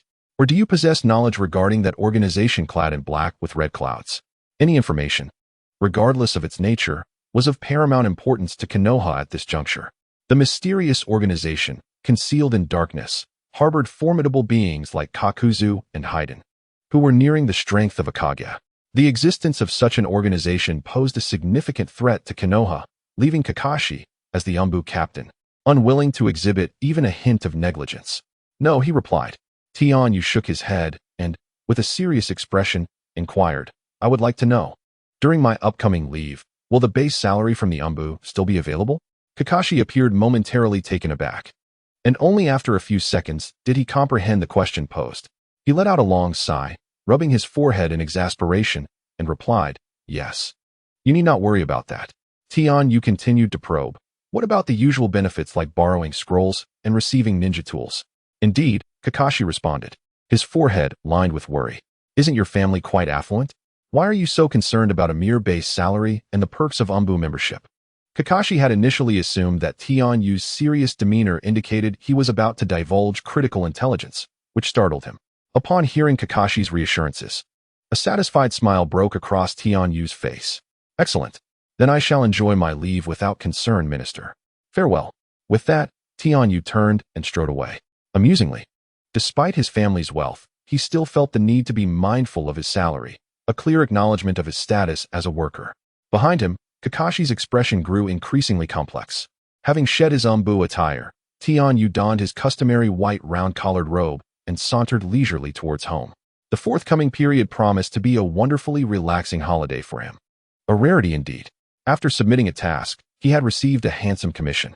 Initially classified as a B-rank mission with a reward of approximately 3 million, the situation escalated dramatically. Not only did they encounter an ambush by a team of Jonin, but they also faced formidable foes such as Kakuzu and Haiden. With Tsunade's assistance, the task was elevated from B rank to S rank. The remuneration for Tianyu's team amounted to an impressive 50 million. According to the distribution policy of the Umbu, each team member would receive 10% of the commission, while as the team leader, Tianyu was entitled to the remaining 70%, equating to a staggering 35 million ryo. This sum was comparable to the bounty on the head of Asuma Sarutobi, the son of the third Hokage and an elite Jonin of Konohagakure. Such compensation ranked among the highest for missions within the village. It must be said, being a ninja is indeed a remarkably lucrative profession. Naturally, during the commission distribution, aside from Hinata, both Haru and Kaido were flushed with embarrassment and wished to decline their share. They felt they had contributed little during the mission and had caused their leader considerable trouble. Were it not for Tianyu's presence, they might have perished in the field. Nevertheless, Tianyu insisted they accept the payment. After all, they had all risked their lives as ninjas to earn this money, and it was best to adhere to the regulations of the Umbu to avoid complications. Thus, both Qing and the island could only accept the situation. At this moment, Tianyu received a substantial sum of money, and it was the first time he had such wealth in his possession. Although he had never been financially destitute, he had only ever had a few 100,000 taels for living expenses, which was still a considerable distance from extravagance. Moreover, this money was the first commission he earned from his inaugural mission, making it particularly significant. Consequently, Tianyu resolved to purchase gifts for his family. As he traversed the bustling streets of Konoha, he commenced a rather lavish shopping spree. First, he sought a gift for his father, who had a penchant for fine spirits. He entered a medicinal liquor shop run by the Nara clan. "Dear customer, what might you be looking for? We primarily sell deer blood wine, a highly nutritious elixir renowned for its remarkable effects. Our deer blood wine is famous throughout the land of fire. For ninjas, it nourishes the body and heals hidden injuries. For ordinary folk, it strengthens health and prolongs life. Just 1 cup a day can ensure you live to 99. The shopkeeper enthusiastically elaborated. Tianyu nodded, aware of the Nara clan's esteemed deer blood wine, which he had heard of previously. "I would like a dozen, please." The shopkeeper was momentarily stunned. "A dozen? That amounts to 12 bottles of deer blood wine. Each bottle weighs about a pound, making it a total of 12 pounds. The shopkeeper, accustomed to selling by the cup or by the pair, was momentarily taken aback. "Yes, just charge it to my card," Tianyu affirmed. All right. The prospect of a transaction worth several 100,000 had the shopkeeper brimming with excitement. He had a major client on his hands. His face broke into a broad smile as he hurriedly began to assist Tianyu, not only upgrading him to the highest membership tier with a generous discount, but also arranging for home delivery. After Tianyu provided his address, the shopkeeper promptly organized the delivery. Having completed the purchase for his father, Tianyu then turned his attention to selecting a gift for his mother, who adored jewelry. In a jewelry store, he acquired a lavish ruby and diamond necklace, thus also becoming a premium member of that establishment. Finally, he considered a present for his younger sister, Tiantian, who was fascinated with weaponry and traditional kipeos. While he could procure some intriguing weapons for her, he felt these should not constitute the entirety of her gift. Therefore, he visited a tailor to commission several exquisite kipeos. Of course, he was also aware that his sister had a fondness for delicacies. As he strolled through the streets of Konoha, he bought an assortment of pastries and snacks, including tempura, sushi, grilled eel, takoyaki, sashimi, and snow crab. After leaving his address, he arranged for these culinary delights to be delivered to his home. After attending to various matters, Tianyu found himself laden with numerous gifts, accompanied by several individuals who carried the items he had sold, intending to deliver them to his residence. This group, comprising no fewer than 7 or 8 people, attracted the attention of the villagers as they traversed the path, undeniably resembling the ostentatious demeanor of a wealthy scion. However, when Tianyu, alongside Daizai and the others, arrived at the threshold of his home, he was abruptly struck with bewilderment, utterly at a loss. Such a look was rare for Tianyu, Yet at this moment, he truly felt disoriented. Glancing around, he recognized the familiar streets, confirming he had not erred in his navigation. Yet, why did the scene before him not resemble his former abode? Staring at the entirely unfamiliar entrance, an odd thought crossed his mind. Had his family secretly relocated without informing him? Surely, it could not be so cruel. After all, he was their biological son. Just as Tianyu stood at the gate, momentarily lost, the door creaked open, revealing a familiar face that peered out with evident excitement, exclaiming, "Brother, is it you who has returned? Sister." Upon seeing that recognizable visage, a wave of relief washed over Tianyu's heart. With his sister's enthusiastic tugging, he stepped into the completely unfamiliar courtyard. Could this truly be our former home? Moments ago, I even doubted whether I had taken a wrong turn. His sister, Tian, covered her mouth, her laughter ringing like melodious silver bells. Of course, this is our home, brother. Who could blame you for taking so long on your mission that you couldn't even find your way back? If I hadn't heard the commotion from the courtyard, I would have wondered how long you'd stand out there like a fool. Tianyu scratched his head in confusion. But how has everything changed so drastically? With a mischievous smile gracing her face, Tian explained, "It's because our father has completely renovated our house and courtyard." She gestured towards the distance, where a charmingly designed garden with a quaint bridge and flowing water awaited, complemented by a pond adorned with lily pads. Truly a picturesque scene. Father has acquired several plots of land adjacent to ours, significantly expanding our original property to several times its former size, now encompassing over 1,000 square meters. What you see now is merely a portion of the front courtyard. There remains a vast expanse behind the house. Tianyu nodded thoughtfully, then followed Tian as they ambled through their home. Indeed, the residence had expanded significantly since his last visit. Not only had the original structure been meticulously renovated, but the courtyard and garden had also been exquisitely redesigned. Moreover, his family had not neglected to upgrade the modest forge in the backyard, transforming it into a spacious room of approximately 20 square meters. Inside, aside from the forge itself, shelves were neatly lined with an array of ores and materials that Tianyu frequently utilized. Although he had largely ceased using such a forge, having crafted nearly all his ninja tools within his own system space, the considerate gestures and thoughtful preparations of his family deeply touched him. "By the way, sister, I've brought you a gift from my journey," Tianyu said with a smile, wrapping an arm around Tian's neck and laughing heartily. "Go on, take a look and see if there's anything you fancy." Wow! Tian's eyes immediately sparkled with delight. What young girl could resist gifts? So many delicious treats. And they're all my favorites. Today I can eat until I'm full. Without hesitation, she grabbed a small cake and took a big bite, her face lighting up with joy. Even though she could usually procure such delights herself, this time felt different. It was a gift from her brother, making everything taste infinitely better. Could this be what they call brother complex? Hee, it didn't matter. Her brother was simply the best in the world. By the way, Tian, aside from these treats, I have another gift for you. With a flick of his hand, Tianyu produced a bundle of white silk thread from his storage ring. Marionette thread. This was a 4-star grade weapon that Tianyu had forged on his journey home, guided by a blueprint awarded by the system. Although it appeared unremarkable, resembling a simple strand of fishing line, its significance was profound. This thread was crafted from a rare type of celestial silkworm silk, capable of channeling chakra and morphing into any shape under its control, making it a powerful tool for manipulating weapons. Moreover, the greatest advantage of this marionette thread was its invulnerability. It was impervious to blades and fire alike. Even Tianyu's sharp kusanagi sword struggled to sever this remarkable thread. Upon discovering this, a look of surprise flickered in Tianyu's eyes. It was no wonder this weapon was classified as a 4-star forging difficulty. Its performance was truly exceptional. However, due to the extreme scarcity of the celestial silk required for its creation, he had only managed to acquire a small bundle during a previous outing with Might Guy in a remote village. Even with his now perfected forging technique boasting a 100% success rate, he had barely been able to craft 2 strands of marionette thread. At this moment, he presented a strand of puppet silk to his sister, Tian. His own prowess was already commendable, affording him a measure of self-protection within the entire shinobi world.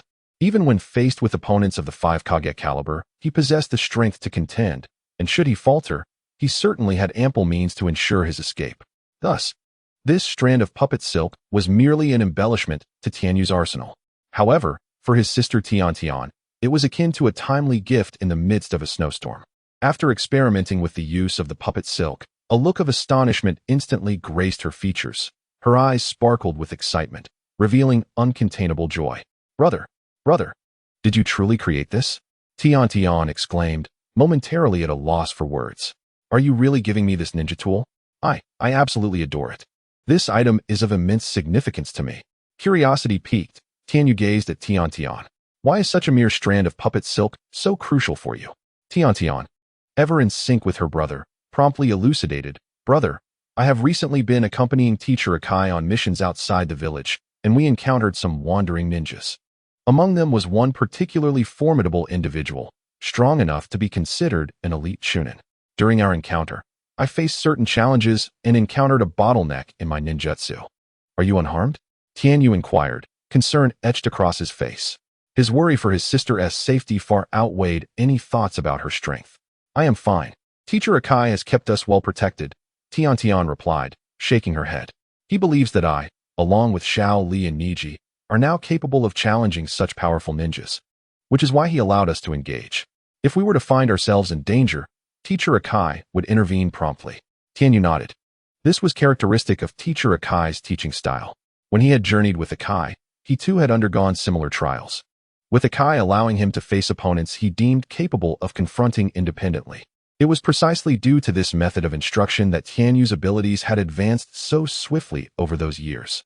However, Tian's expression suddenly dulled, and she continued, Yet, in that battle, regardless of Niji's use of gentle fist and Byakugan, or Xiaoli's intense focus on physical training, their performance in actual combat far surpassed mine.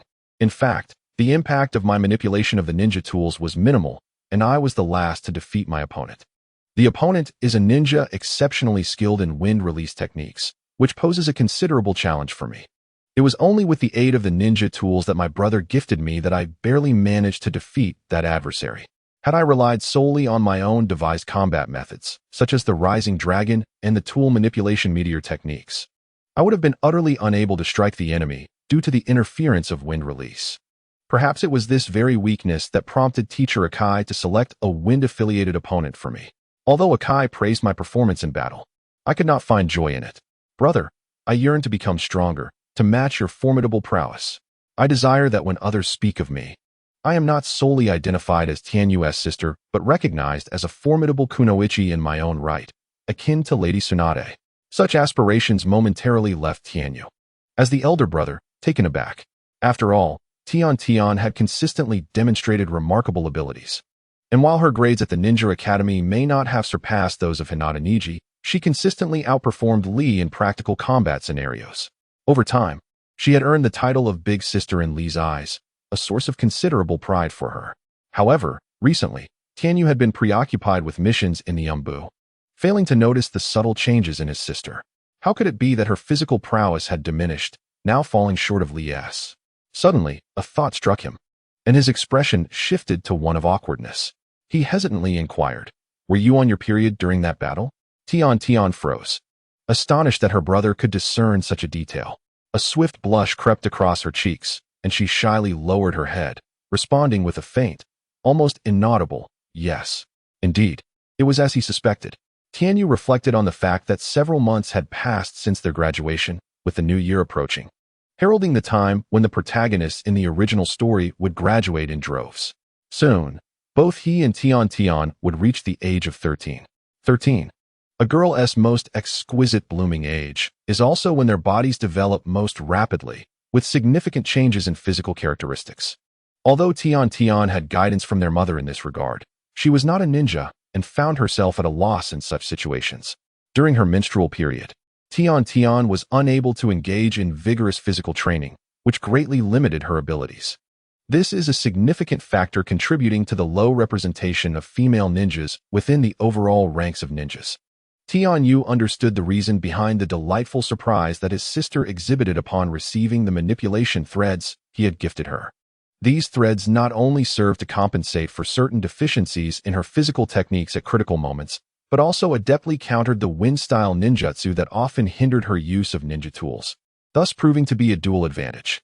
Yet, he pondered, was this truly sufficient? After a brief moment of reflection, he addressed his sister, Tian, saying, "Sister, accompany me tomorrow. I wish to take you somewhere special." Tian obediently nodded, refraining from asking too many questions, as she held unwavering trust in her brother. That evening, their parents returned home from business, visibly pleased with the gifts Tianyu had procured for them. When Tianyu inquired about the renovations of their home, his father, Tian Xiong, laughed heartily, attributing their fortune to Tianyu. He remarked that had it not been for Tianyu's efforts in securing lucrative weapon orders from Lord Hokage, their savings would have fallen short for the renovations. The profits from that order exceeded their expectations significantly. Recently, Tian Xiong had prospered immensely, emerging as the foremost weapon merchant in the entire Hidden Leaf village. Consequently, the family's wealth had reached an astonishing level, rivaling even that of the prominent clans in terms of financial prowess. The following evening, as dusk fell, Tianyu and Tian ventured out together to a district somewhat distant from their usual shopping haunts. This area was a stark contrast to their familiar surroundings, characterized by vibrant lights and a lively atmosphere. Even before nightfall, the streets were aglow, adorned with flickering neon signs. Izakayas, brothels, and gambling establishments echoed with laughter and merriment. Tipsy patrons stumbled from taverns, clutching bottles and loudly proclaiming their revelry. Scantily clad women, with flowing hair and form-fitting skirts barely concealing their modesty, stood enticingly by the street, drawing in customers and provoking the drunken men to make unwelcome advances as they made their way into the establishments. At the entrance of this district, Tian wore a peculiar expression, fixating on Tianyu as though she were encountering her brother for the first time, her demeanor cautious and defensive. "When did you become so unruly?" she questioned with a scowl. "Unruly? How could you say that?" Tianyu replied, feigning innocence as he raised his hands. "You are coming to a place like this, and you brought me along. How can you claim you haven't turned bad? Humph. Is this a suitable place for respectable people? I will tell mother when we get home." Tian pouted angrily, her expression resolute as she turned to leave. "Wait a moment." Tianyu grasped Tian's arm, expressing a hint of helplessness as he said, "This is my first visit to such a place as well. Moreover, I have brought you here not for mere amusement, but to meet someone." He silently pondered the potential consequences of allowing Tian to witness that scene. Surely, the idolized image she had long cherished would shatter in an instant. As they traversed the alley, the two of them ventured deeper into the vibrant, neon-lit district. To coax the reluctant Tian into accompanying him, Tianyu had purchased her favorite fish balls from a stall at the alley's entrance, which reluctantly persuaded her to join him in this lively locale. After walking a few hundred meters, they arrived at a branching path where a small door adorned with a curtain bore the bold character for gambling. From within, the faint sounds of raucous laughter could be heard. "Ha ha ha. Today I must make a substantial profit. Fortune awaits. Lady Tsunade has returned to Konoha after so many years. It is only fitting that I take advantage of this opportunity. Besides, her recent generosity has been quite extravagant. Are we all set? Rest assured, everything is prepared. We are merely waiting for that plump target to bite." Standing outside the gambling house, Tianyu wore an expression of exasperation. With a resigned sigh, he stepped inside. In truth, Tianyu held no fondness for gambling. During his research on ninja tools, he had thoroughly studied the various tactics employed in gambling establishments. In any game of chance, his skills would far surpass any opponent, rendering defeat impossible. Thus, he found gambling exceedingly tedious, especially since he was not in want of money. His missions were merely a means to hone his strength through practical experience and to savor the thrill of danger. Were it not for the search for Tsunade, he would never have set foot in such a place. The once mighty Senju clan's territory had long since vanished, and if there remained a single place in Konoha where he could find Tsunade, it was this largest gambling house in the village. With that thought, Tianyu pushed aside the curtain and entered, pulling Tian along with him. It was her first time in such an environment, and her demeanor reflected palpable anxiety. She timidly concealed much of her form behind Tianyu, appearing quite endearing. Inside the casino, spacious rooms adorned with tatami mats were filled with patrons, creating a bustling atmosphere around the gambling tables. Each room resonated with a cacophony of cheers and groans. "Ha ha, I've won again this time. Damn it, I've bet wrong once more. No, I must win back my money today. My luck has been abysmal. Hey, do you need something?" As Tianyu and Tian entered the casino, a rather formidable-looking middle-aged man approached them, seemingly the proprietor of this establishment. We do not permit spectators here. If you wish to observe, you must purchase a ticket. Otherwise, I suggest you leave promptly. This casino was of a rather upscale nature, requiring a basic admission fee even for those not engaging in gambling, thereby effectively filtering out individuals of limited financial means. 2 tickets, please. Tianyu produced a pouch of coins from his pocket, waving it before the man. Rest assured, we are here to partake in the games.